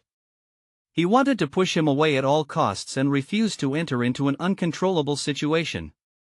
But the moment his hand touched Severus' body, he sobered up a little and knew that the other was Severus, his confirmed lover. This kind of thing was completely normal between the two of them. He really had no reason to refuse. In the end, he could only close his eyes and let himself be sucked into the vortex by Severus. His arms naturally wrapped around Severus' neck, tightening again and again. Salazar asked you to go to the hall. Hogwarts' voice hesitated for a moment and then disappeared after he finished speaking quickly. Severus' body stiffened for a moment, then he regained consciousness. He looked up and saw Eton's misty eyes, red face, slightly swollen lips, and spots on his body. Where his lips were just now was. Looking down, Eton's clothes were gone, even his underwear was gone, the red beans that were shining with water. Boom! Severus's whole body turned red and he didn't know where to look. He hurriedly pulled the quilt from the side and covered Eton carefully. Looking at the few clothes he had left, he hurriedly pulled out his wand, cast a spell, found his clothes and put them on. 96 House Strategy. Severus, who was dressed up and back in the little bat costume, felt that he couldn't continue to face Eaton in this blushing and heart-pounding state, so he turned his head and coughed, then quickly lowered his head and kissed Eaton on the lips without even looking at him, then left a sentence, "I'll go check it out, you have a good rest," and quickly swung the flying corner of his robe and disappeared into the dormitory. But haha, before Eaton could catch his breath, he saw his own Cyber pretending to be calm but running away with his ears red. He immediately felt very amused. Is this considered a bad taste? Peeves' head quietly popped out from the wall and he looked around carefully. Seeing Eaton's lazy look, he said cautiously, "How about I come back later?" I think Eaton tilted his head. "There are always some places in Hogwarts that you shouldn't and can't go to, right?" Peeves' head suddenly retracted halfway into the wall, and after a long time it slowly stretched out again with a flattering smile. Well, some people claiming to be from the Ministry of Magic asked to enter Hogwarts. Godric was very angry and wanted to go out to deal with them, but was stopped by Dumbledore. Now the atmosphere in the hall is quite tense. So we have become the exclusive fire extinguisher? Eaton raised his eyebrows. It can be considered as helping Godric. His magic power is abnormal now. Although I don't know the specific reason, if he continues to use it like this, I'm afraid he won't be able to bear it for long. Peeves frowned and answered after thinking for a while. What do you mean? Eaton couldn't lie still this time, so he stood up and forgot about his affairs for a moment. How about you put on your clothes first? Peeves didn't really feel embarrassed. He wasn't a human. Besides, he could see all the bathrooms in Hogwarts, not to mention that after curfew every night couples would do secret things in some places they thought were hidden. However, after being Peeves for so many years, he had learned a lot and knew that many people were embarrassed about this kind of thing, no matter if they were facing a person, a ghost, or a portrait. Stop talking nonsense. It is impossible for Eaton to have any concept of chastity. Let alone chastity. If the mission requires it, he doesn't mind just handing over his body. Well then. Peeves jumped out and floated to the bedside. Actually, I can't really say, but there is a record of Godric's magic in the underground magic circle, so I can feel something. His magic is not very compatible with his body. Eaton carefully recalled the time he had been in contact with Godric since he woke up, but still found no suspicious points. Either Godric hid it too well or he himself didn't realize it. The second possibility was too low, so it could only be that Godric hid something without permission. However, the worry in Salazar's eyes when he occasionally looked at Godric made him think that Salazar must know something. After all, it was said that Godric spent a lot of time and effort on him during the 3 years he was in a coma, especially since he was Salazar's lover, so he had to do something. Severus was stopped halfway, which finally gave him time to get his mind off the pink color and let his face return to normal. Unfortunately, the normal time was too short and it turned black almost instantly. Severus, Severus. Lily's lively voice sounded behind Severus. Where are you going? Why do I always run into such stupid giants everywhere? Severus complained in his heart, not wanting to pay attention to him. He wanted to keep moving forward without even pausing, but the other party was one step ahead of him and actually grabbed Severus' arm. Miss Evans, should I say that as a girl you should be able to understand the situation and read the eyes clearly? Pulling a man's arm for no reason, are you trying to show off your charm or your hunger? Severus narrowed his eyes slightly. He looked at Lily and shook her hand away. He naturally remembered what he had promised Eaton.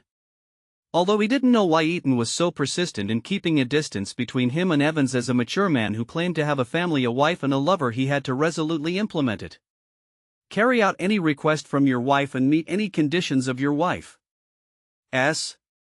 Severus, what are you talking about? Lily's eyes immediately filled with tears. She looked at Severus in disbelief. How could you say that to me? If you don't want people to say that, please learn to keep your distance, Miss Evans. Also, please call me Snape, we are not that familiar with each other. Severus didn't have that much time to waste with her, so he turned around and left. Lily felt so sad and desperate, her tears could not stop flowing, her heart was empty and extremely sour. She always enjoyed the feeling of being flattered in the past, so even if she did not like James Potter, she still kept giving him hope and kept his eyes on her. After all, he was the Prince of Gryffindor, handsome, sunny and capable. Although for some reason he could not fly high, he played the broom and the low altitude very handsomely. Gradually she also had a feeling of admiration and excitement, and she thought that was love, but at this moment she woke up, and as her hazy love faded her brain became unusually clear. Lily, what's wrong with you?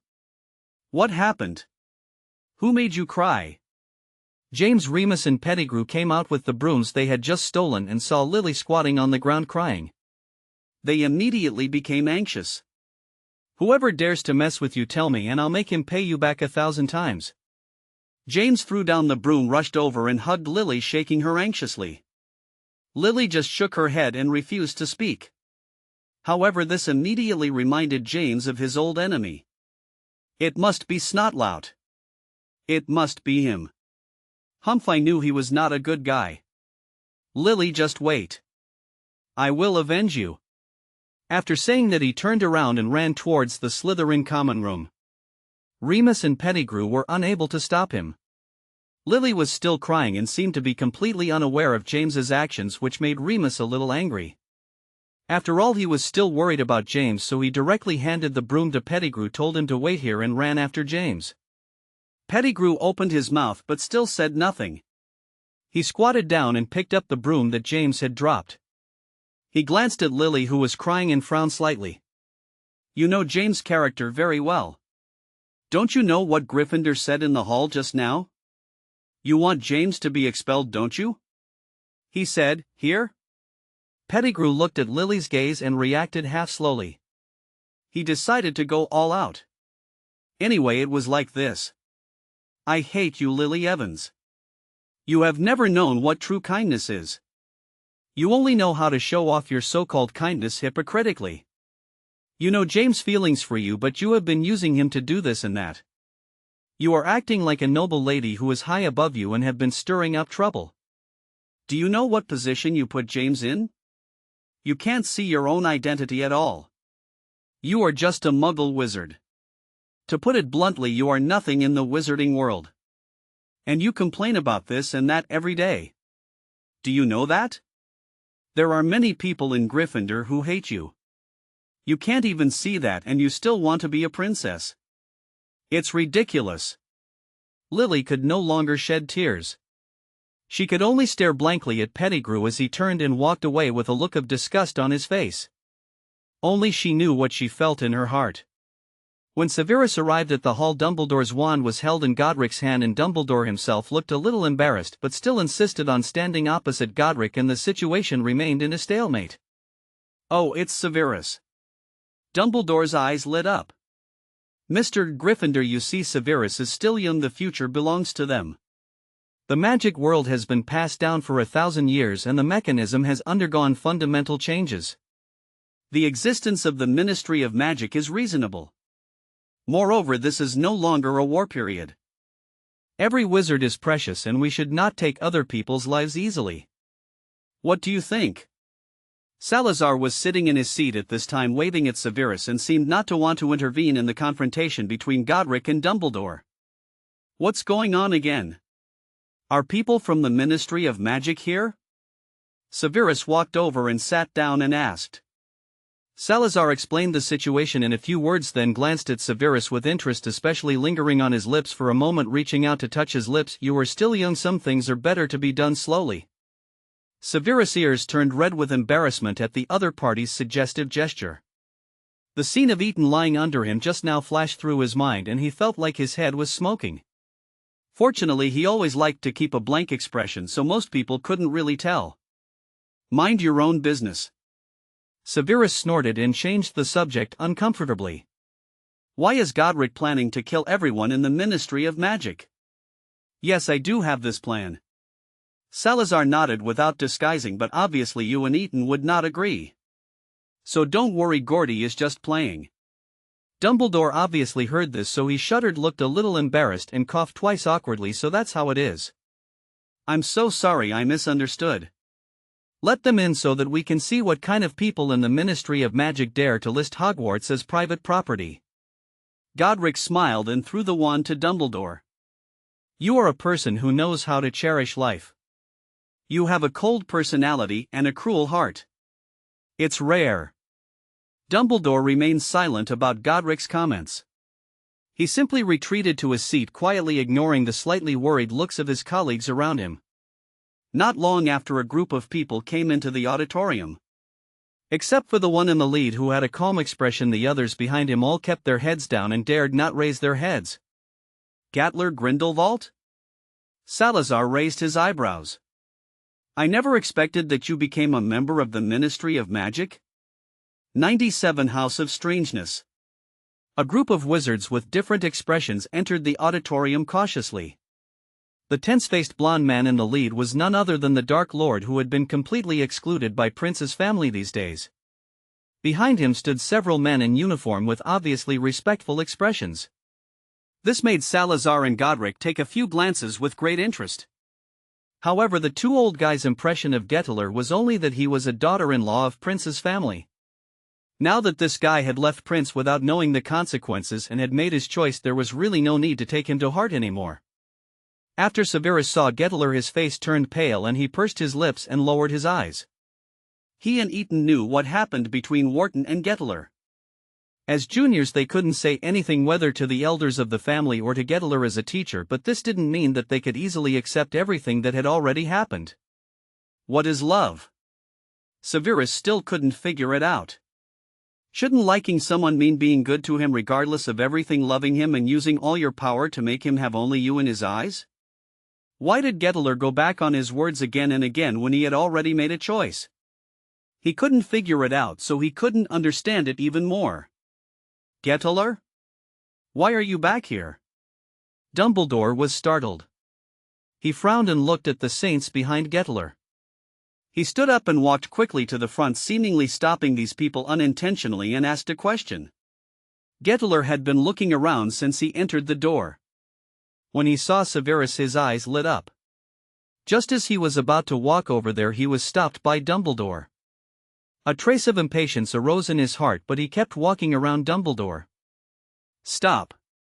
Salazar drew a black mark when Gettler was still far away from the two of them, stopping him in his tracks. As a non-British wizard trespassing with members who do not belong to Hogwarts, can I take it that you are provoking me? Gettler had not expected to be treated like this and was obviously stunned for a moment. I'm sorry, I just had to do it. Please give me some time. I have something to ask Eaton and Severus. He was very respectful in his words. Gettler's behavior made the faces of the few Ministry of Magic members who were just cowering behind him become even more fearful, with a hint of regret. It was obvious how ambitious they were before they came here, thinking they had a backer, but somehow they were fooled into believing things they shouldn't have believed. However, their courage was really not that good, and it seemed that they wished they could find a crack in the ground to hide in so that no one could see them. You're looking for Eaton and Sever? Don't make a mistake. If I'm not mistaken, your lover seems to be standing there awkwardly waiting for your response. These two are still students and the curriculum at Hogwarts is still very heavy. I don't think they have time. Salazar raised his eyebrows and mocked without hesitation. Godric watched the show with a smile on his face, as if he wanted to imprint this vivid Salazar in his eyes, and stared at him deeply. After hearing this, Dumbledore moved visibly uncomfortably, his eyes drifting away. Noticing that his colleague's eyes seemed to be moving towards him, he coughed dryly, sat back in his seat with a slightly red face, and calmly looked back at everyone's gazes. Gettler was not able to pay enough attention to the situation around him. He just stood there stubbornly, his eyes always on Severus. He knew that he could not find a breakthrough with Salazar. On the contrary, Severus basically grew up under his care. Even though he was a treacherous Slytherin, he was just a little venomous snake and was much better than this snake ancestor. Salazar didn't intend to let Gettler go, but Godric suddenly said before Salazar could speak, Salazar, it's annoying to see these people. They are so boring. I really don't understand why they can't be killed. I'm going to find Eaton first. When it's quiet here, come find us in the Slytherin common room. After saying that, he stood up, walked up to Salazar and kissed him as if no one was around, then turned and left the auditorium. Except for those who knew the situation and the professors who had been hit one after another today, everyone present suddenly felt a sense of panic, wondering if they had seen something terrible or if they would be silenced. It was really the question from Lion Ancestor just now, why can't you kill him, that strongly stimulated the deepest fear in their hearts. Godric's departure made Salazar always have a bad feeling, but he couldn't put his finger on it. This behavior was obviously in line with Godric's character. With warm red eyes he watched Godric's back disappear at the door of the auditorium. Salazar decided to get rid of this group of tactless guys as soon as possible and go to see what Godric was doing. When Hogwarts had no master, I didn't mind you assigning it to the so-called Ministry of Magic. But now that I have an heir, I don't want to see anyone coming here to stir up trouble under an unknown banner. Since we founded this place, Hogwarts has been independent of the entire wizarding world. Don't blame me for not reminding you. You may never understand everything about Hogwarts even if you spend your whole life. I advise you not to provoke him, because then even I won't be able to collect your bodies. That's all I have to say. Whatever you want to do next, Godric, and I will not interfere. Now get out of here and don't get in our way. As soon as the voice fell, the few guys who stayed closest to the door ran out of the auditorium in a panic. There was no way they could bear the sudden large-scale violent demon pressure from Salazar. Most of them didn't hear Salazar's words clearly. Only the word "get out" made them relax their tension. They couldn't wait any longer. If they didn't leave now, when would they leave? They hoped that the snake ancestor would not remember their faces. They just wanted to keep their heads down. Go back today and resign from the minister. You can't do this job anymore. Other jobs make money by working, but this job makes money by spending your life. You're not leaving yet? Salazar had already stood up. He was a little impatient. The uncertainty about Godric's condition made him suddenly feel very bad. Geddeler's forehead was also covered with cold sweat, but he still stood very straight. I want to talk to Severus. The saints, who were already leaning against the door, looked at their king with pride and worry. They were proud that Geddeler remained calm and fearless even when facing the snake ancestor who lived thousands of years ago. But they were worried that Geddeler's behavior might further irritate the Slytherin in front of them, who was dark and countless times more powerful than the Dark Lord. If he was abused, they would not be able to save him even if they were the first to do so. Salazar, I want to talk to him. Severus, who had remained silent, stood up. He had been well protected just now. Salazar's control over magic had reached Merlin's level. He could do whatever he wanted. Severus, who was sitting next to him, was not affected at all. Salazar glanced at Severus, snorted coldly, and walked up to Geddeler. He looked at Geddeler with cold eyes, tapped Geddeler's left shoulder, and when Geddeler twitched in pain, he said lightly, "Whatever you want." After that, he also left the hall. When he reached the door, he walked without stopping and said casually, without looking back, "As an employee of Hogwarts, are you sure you can be so idle?" The professors, who were easily threatened, quickly stood up and went about their business, leaving Dumbledore standing there with unknown information. Well, he was the headmaster, and there was really nothing he could do for the time being. King. A tall saint rushed forward, first reaching out to help Geddeler, but was stopped by someone who came up from behind. "Noah, what are you doing?"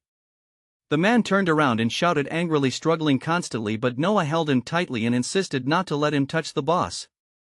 "Ludwig, that's enough." Noah signaled others to help Geddeler, and he looked at his brother sternly. "Give up your unrealistic fantasies and don't force me to use this last resort." 98 House continuation. Geddeler gritted his teeth and endured the pain. It was not that he had no way to relieve the pain. After all, he was hailed as the first Dark Lord in history, and his attainments in dark magic were not bad, but he did not dare to use it, nor did he want to use it. Since the day he went to find Dumbledore, he had actually made up his mind to stay with Wharton.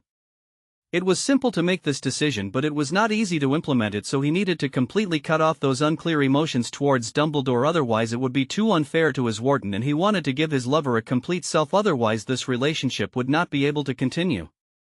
Although even now he had gotten rid of those emotional fluctuations that disturbed his thoughts, he still couldn't explain what kind of feelings he had for Dumbledore, his childhood sweetheart, but he finally understood one thing: the past is the past. He has been immersed in the past feelings and can't break free because he has been fantasizing and refusing to face reality. "Severus, how is Wharton doing recently?" Geddeler held his left shoulder and took a long time to adjust. He struggled to ask, and his eyes looking at Severus were also a little warm. Dumbledore, who was listening in, had already taken out his wand, wanting to help Gettler with his treatment or at least cast a stop instant spell. But before he could move, he heard Gettler's soft voice and his fingers couldn't help but tremble. He was very familiar with this tone. A long time ago, Gettler had always spoken to him in this slightly gentle voice. Every time he heard this voice, he couldn't help but feel unusually soft in his heart. "I'm sorry, I don't think I need to report the current situation of the head of the Prince family to my teacher, that is you." Severus snorted coldly, mocking him rudely. Gettler's face, which was already covered with cold sweat, darkened for a moment because of this sentence. He hated himself very much at this moment for not telling Wharton clearly before going to Dumbledore, causing such a big misunderstanding. He has never been good at explaining his actions to others, and the bad thing was that he forgot that Wharton was not his subordinate. "Severus, you should know what I will do if I can't bear it anymore." Gettler stood up, gritted his teeth, his eyes became dark. He would never let Wharton go. He would take responsibility for his mistakes, but the price he would never allow was for Wharton to stay away from him. "Oh? What? Since soft tactics don't work, you want to use hard tactics? It turns out that this is the only trick that the Dark Lord has." Severus sneered. He might have wanted to lend a hand. After all, with Gettler here, the time he and Eton can spend alone will increase many times. As a Slytherin, interests must be the top priority. Unfortunately, the former Dark Lord is obviously planning to bring danger. Humph, he never thought that Gettler would pose any threat to their family. "Okay, whether you want to kill people, set fire, or carry out any other attacks, it's up to you. I sincerely hope that you can achieve your wish." After saying that, he left in a casual manner, swinging his robe. King, do you want to stop him?" Noah asked carefully and respectfully. Seeing Gettler's still twitching body, the saints were in a state of confusion. Apparently the pain was still continuing, and the saints had used many spells but still couldn't stop it. "No, Noah, gather everyone and go to Diagon Alley immediately. I don't believe he won't come to see me." Gettler clenched his fists and said coldly, but the fluctuations in his heart were hard to describe. Compared with Eton, Severus was actually the one who was easier to talk to. If even he refused to give any information about Wharton, it meant that Wharton really decided to leave him, and it was even possible that he had planned to completely forget about him and refused to see him even once. Gettler was not worried about anything else but worried that Wharton would choose to abandon the memories between them. For the Prince family, this was too easy to achieve. He had to find a way to force Wharton out immediately. "Gettler, what do you want to do? Why is this person still here?" Oh. All the saints who were planning to obey the order and leave looked with twitching mouths at the White Wizard, who was blocking them, excitedly holding a wand, marching in standard combat steps, and speaking harshly to the former Hogwarts headmaster's former master's wife. Endless black air seemed to be coming out from around Gettler. When he thought about how he had lost the happiness he had already obtained because of this person, the hatred in his heart could not be stopped. "Dumbledore, you can't stop me. You have already thrown away the bargaining chip that could stop me. You have used that bargaining chip to isolate me twice. There won't be a third time." Eton straightened his clothes, looked ahead, and glanced at Peeves, who was still floating around leisurely. "I say, as a Hogwarts student, is it really okay for you to just float here doing nothing? Without me, can you watch the live broadcast?" Peeves grinned proudly. He had learned a new word, but he caught Eton's eye and immediately fell silent. Okay, you throw it away after using it." How pitiful of Peeves, he said as he walked through the wall. "Grandpa, you've seen it too. You can decide what to do. That's it. Goodbye." Eton unceremoniously slammed the two-way mirror at the head of the bed, making Wharton on the other side of the mirror depressed. His grandson was getting more and more outrageous. He contacted him for no apparent reason and didn't let him say a word, and then after watching the show he hung up directly and didn't let him say a word. In the following period of time, things went off track. The saints regrouped and did not target other countries but Britain, which made the British Ministry of Magic extremely anxious. They had no choice but to ask the two giants of Hogwarts for help, so they could only respectfully invite the White Wizard to take charge. Under the pressure of many things, Dumbledore became much older and his spirit became a little weak, but seeing Gettler's unscrupulous actions, he still couldn't bear to ignore him. In his opinion, Gettler was simply looking for death, so he had to reconvene the Order of the Phoenix and reluctantly face the Saints. He also hoped that Slytherin or Gryffindor could come out to help, but he was afraid of their methods that did not care about human life. It was quite contradictory. The Death Eaters disappeared after the fall of the Second Dark Lord, and the Ministry of Magic took the opportunity to arrest and lock up many people. The nobles simply claimed that they were controlled and locked themselves up in the manor, and they did not plan to go out in the short term to provoke their ancestors.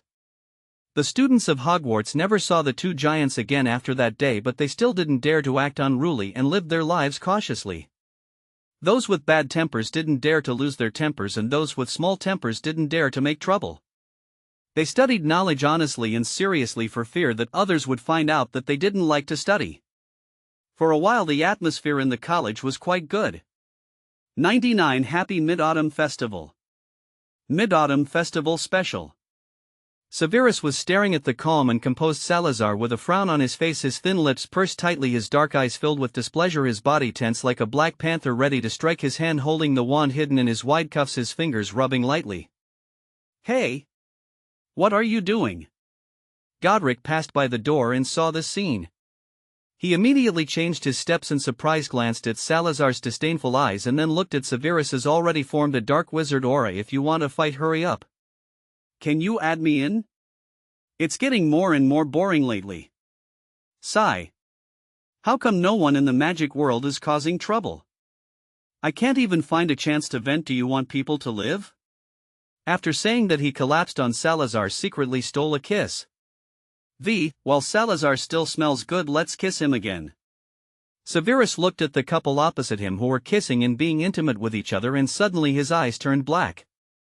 His boiling anger was extinguished by a stream of water. He weakly put down his wand and sat on the sofa with an expressionless face. He sat in a very standard posture, staring at them motionlessly without any awareness that he had become a low-watt light bulb. Godric, who was immersed in the lip interaction with Salazar, suddenly felt uncomfortable. After all, he survived the war and he couldn't adapt to peacetime very well. He was too sensitive to sight, but he was reluctant to let go of Salazar. He was very conflicted for a moment. However, in the next second, Salazar helped him make a choice. He reached out and hugged Godric's neck, which was unusual for him, and took the initiative to deepen the kiss between them. This time Godric didn't care about any sight. Of course, he couldn't be distracted at this moment. Seeing that the man opposite him had even taken off his coat, Severus felt that he was not that interested in what was going to happen next, so he had to ask, "Where is Eton?" His tone was 365 degrees below zero. Salazar reached out and pressed Godric's head to his neck. Obviously, Godric seized the opportunity and a few bright red strawberries took root. The red eyes, stained with strong charm, were particularly attractive, especially when they were fixed on a person. He frowned slightly at Godric's action and gently patted his still-moving head, then relaxed his eyebrows and raised a hint of cold smile. "You have the ability to run away from home, but you don't have the ability to bear the consequences? Besides, are you questioning me?" "Ha?" Godric's hand happened to touch Salazar's sensitive spot, and the last one was made numb and tingling by his sexy nasal voice. Most people would not be able to bear it. Obviously, Severus is not an ordinary person.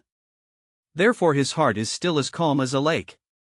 As a member of the prince family, he has learned the most since he was a child, to learn to turn a blind eye to certain things, otherwise he will not be choked to death but will be angry to death. At this moment the words that kept ringing in Severus' mind were, "Running away from home?" His brows inadvertently furrowed even deeper. "Who are you talking about?"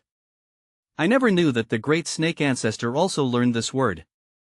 Godric seemed to think that Salazar was too distracted, and his men began to attack Salazar's sensitive points continuously. At the same time, magic naturally burst out of his body and he gently sent Severus to the corridor. The door clicked closed in front of Severus.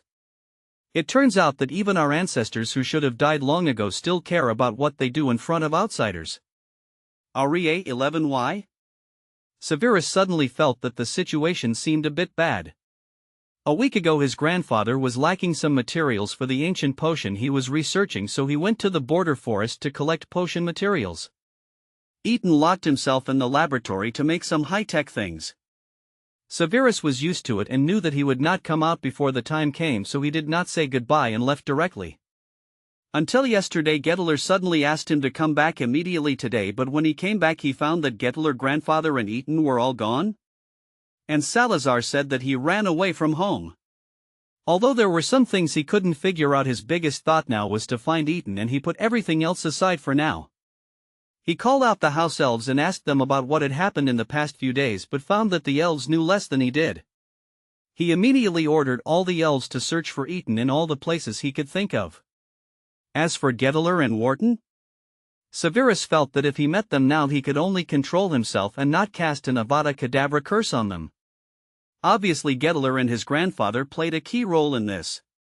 Severus himself apparat directly to the room where he and Ethan had been alone for the first time, looked at the dust around him, frowned, and apparat again.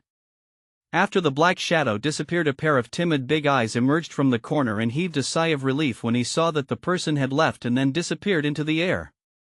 Young Master Sif has just left. Following a snap, the elf's shrill report followed. The figure who was concentrating on the experimental table didn't even raise his head, nodded randomly and uttered a hum as an answer. The elf understood and quietly left the room, then jumped up happily when he reached the door. He had completed the mission. Severus ran to several places but couldn't find anyone. He stood on the street in a daze, watching people coming and going. His brain was spinning rapidly, trying to find something that could provide a clue in his messy thoughts. Damn, what tricks are those two disrespectful old guys playing again? A dark lord who has no self-respect at all and a potion master who is becoming more and more naughty. It is simply a disaster for Merlin. Suddenly Severus' eyes lit up as if he had grasped something, and he immediately disappeared. The people on the street seemed to have no idea what was happening around them, and they were still walking quickly towards their destinations. Standing in front of the house where they lived together, Severus' eyes flashed with nostalgia. He pushed open the gate with a little hesitation and walked towards the door. His heartbeat suddenly gave him some intuition, as if Ethan was waiting for him inside. He didn't know what he remembered, but Severus suddenly leaned against the doorframe and raised his lips, his laughter getting louder and louder. His Ethan never likes to leave home or leave the places he is familiar with. As expected, he is still nervous and confused. How could his Ethan go to places that don't even leave a deep impression on him? The door suddenly opened. Severus stopped laughing, turned around, and saw his beloved standing in front of the door looking at him puzzledly. Severus moved over quickly without hesitation, held Ethan's face and kissed him directly on the lips that he had missed in his dreams for the past week. The color of their lips intertwined, conveying deep longing and strong love. After an unknown amount of time, Severus finally let go of Ethan's lips with satisfaction, then pecked him a few more times unsatisfiedly. Then he breathed a sigh of relief and held the young man's body tightly in his arms. Severus never knew how to express himself, but his eyes, his expression, his posture, his movements all showed Ethan his love that would never disappear. When Ethan recovered from the sweetness, he found that the arm around his waist was getting tighter and tighter, but he had to admit that he missed Severus very much, so he let Severus do what he wanted, until he remembered the purpose of arranging all this, and then he struggled slightly to let Severus let him go. "I'll give you a gift." Ethan led Severus into the house and directly to the kitchen. Severus looked at the pile of round things on the table that looked like a small mountain, the strong sweet smell in the air, and looked at Ethan in confusion. Ethan smiled and looked at the mooncakes on the table with a nostalgic look in his eyes. "Sif, today is a festival. In the country called China in the East, today is a day for family reunion, eating sweet and fragrant mooncakes and appreciating the round moon." Unfortunately, even in his previous life he did not have such a life. Severus sensed the sadness of his partner and hugged Ethan from behind. "I like this gift very much. So this thing is food and it's called mooncake? What a lack of imagination." Well, Severus didn't dare to complain openly. "You did all this?" Severus whispered in Ethan's ear. Ethan nodded silently. He went back to China these days and found out how to make mooncakes. He came back with some crazy common sense. He didn't know why, but although he had suppressed his past life deep in his heart, he still missed it sometimes. "Oh, that looks delicious." Before Severus could answer, a cheerful voice rang out. Severus turned around and saw Wharton and Gedler staring at the things on the table with serious eyes, nodding seriously. Just when they were about to make their unwelcome comments, two more unwelcome guys who were just full of passion appeared at the table with lazy steps with red strawberries on their necks and no moral integrity. Severus suddenly expected that the wonderful scene he was just imagining seemed to be postponed indefinitely. Looking at Eaton's sincerely smiling face from the side, Severus sighed in his heart. While Eaton was happy, he was willing to do anything for him, revenge and so on. There would be plenty of opportunities in the future. With this in mind, Severus reached out and picked up a delicious-looking soft cookie, handed it to Eaton and gave him a warm kiss on the side of his face. Happy holidays, Eaton. Salazar, Godric, Wharton and Gedler also picked up a piece each and gestured, Happy holidays, Eaton. Eaton looked at his family members around him, looked at the mooncakes in their hands and smiled with unusual satisfaction. Well, happy Mid-Autumn Festival, my family. 100 houses, leaving. So Eaton tapped his fingers on the table, unconsciously tilted his head slightly and looked straight at Salazar, who was anxious in front of him. He couldn't help but sigh. No one knows how he left and where he went. I think he probably went to find a place to rest in peace. Hearing this, Salazar's eyes dimmed even more and his body involuntarily leaned back against the chair, rubbing his forehead a little tiredly. I know that Godric is good at hiding. If he wants to hide, even I can't find him. Just a few days ago, Godric suddenly disappeared from Hogwarts. Even Peeves didn't know when and how he left. This not only shows that there are loopholes in Hogwarts' defense, but also shows that Godric's health is obviously not optimistic. I'm afraid he left this time with the intention of never coming back. So what do you want to do now? Eaton raised his eyebrows. Godric's departure was unexpected but also reasonable. According to that guy's personality, which seems sunny on the surface but dark in reality, he shouldn't just leave like that. But based on his feelings for Salazar, he had to leave. Now it seems that he is indeed a Gryffindor and his emotions override his reason. Keep looking. If you can't find him, stay with him. His tone was calm, his eyes were calm, but the emotion in his eyes was strong and deep. Salazar never cherished his life. Without Godric in this world, there was no point in keeping him alive. He should have died long ago and should have entered the kingdom of death. In this life, he didn't believe in Merlin. Whoever wanted to go to Merlin's embrace could go. He and Godric could only go to hell. Help me continue to look for Godric. If you find him, we'll bury him together. If you can't find him, just let me disappear completely. Seeing that the topic was heading in a weird direction, Eaton took out his wand and checked the time. It seemed that Severus was about to finish class. Forget it, let's stop joking. The snake ancestor has already started to deal with the aftermath. It really wasn't his hobby.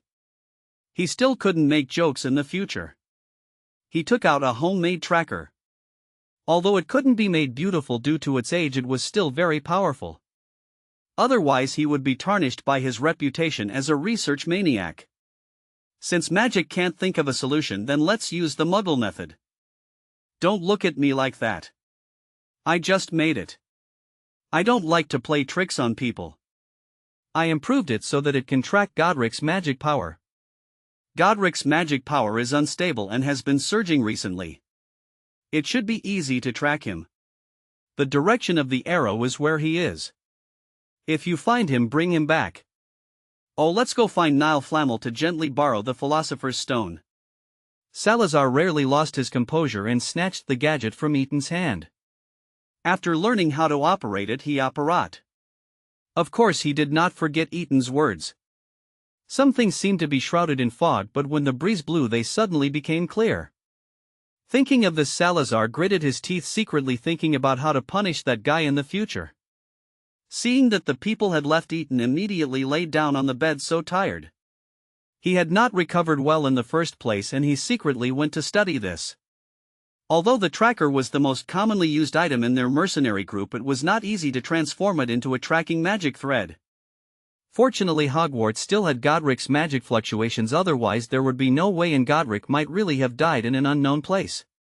But why did he feel a sense of disobedience? Would Godric really let his life pass away quietly? Well, forget it, it's none of their business anyway. Okay, get out of class is dismissed. Mag announced with a serious face to the students who were studying hard. The noisy atmosphere in the past was gone and the children seemed to have lost their vitality, which made Meg feel uncomfortable. It shouldn't be like this. Although school is a place for learning, it should be a place for students to have a happy childhood.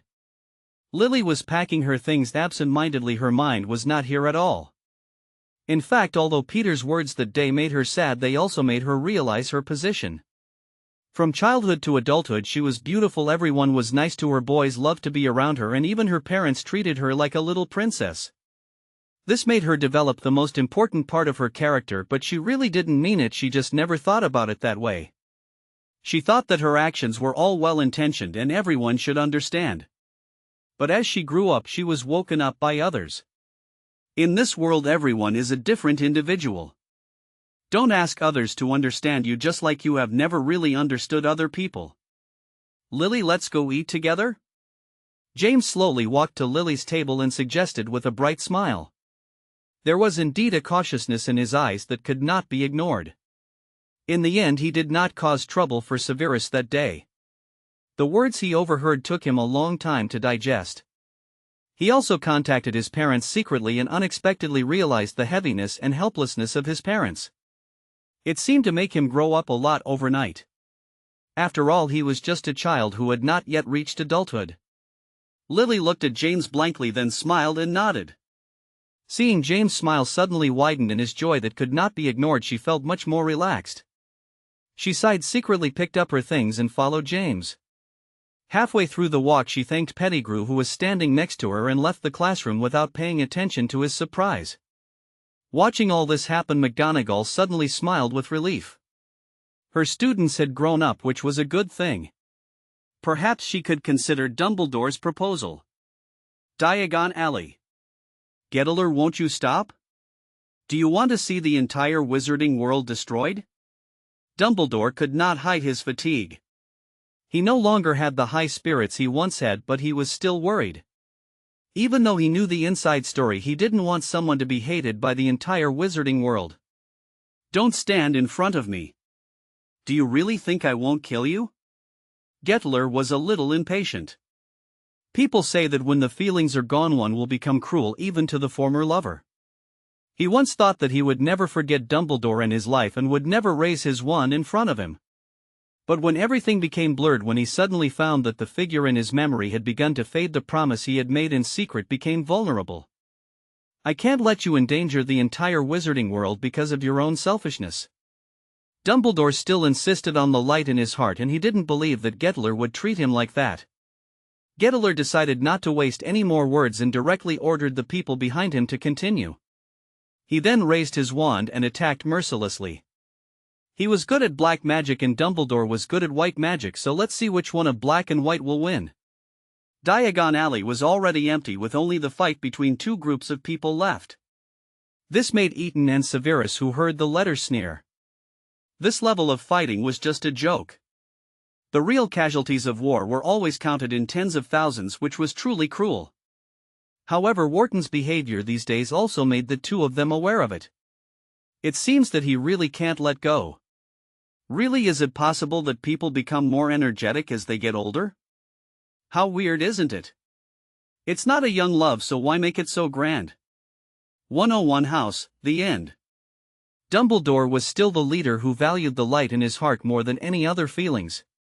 He was merciless in his attack, but he could not suppress the feeling of exhaustion and sadness in his heart.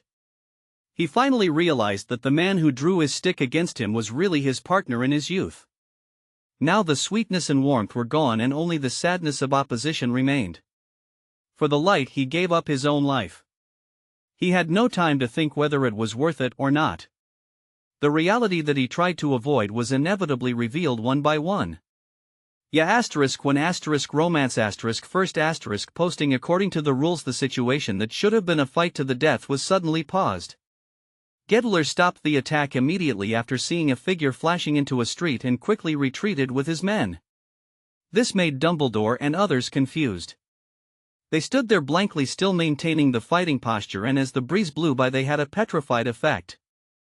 Hogwarts remained quiet and the students were still trembling with fear, except for a few who were more nervous, such as Potter. At this time he was diligently watching Lily eat and was considerate in many ways. "Lily, this sausage tastes good, why don't you try it?" A cut sausage was put into Lily's plate. "Lily, today's bread is delicious, try it?" So the bread was placed next to the sausage. "Today's roasted chicken leg is very tender. You are too thin, so you need to eat more." Then a good-looking chicken leg appeared in Lily's field of vision very naturally. The Gryffindors at the entire long table watched Lily's plate gradually filled with food. They were so embarrassed that they couldn't help laughing. Even the fear they had felt in the past few days had dissipated a little. They stopped eating and just lay on the table laughing. As the person involved, Lily didn't know whether to laugh or cry. How could she eat like this? She wasn't a glutton. "James, I can't eat so much." "You haven't eaten yet, right?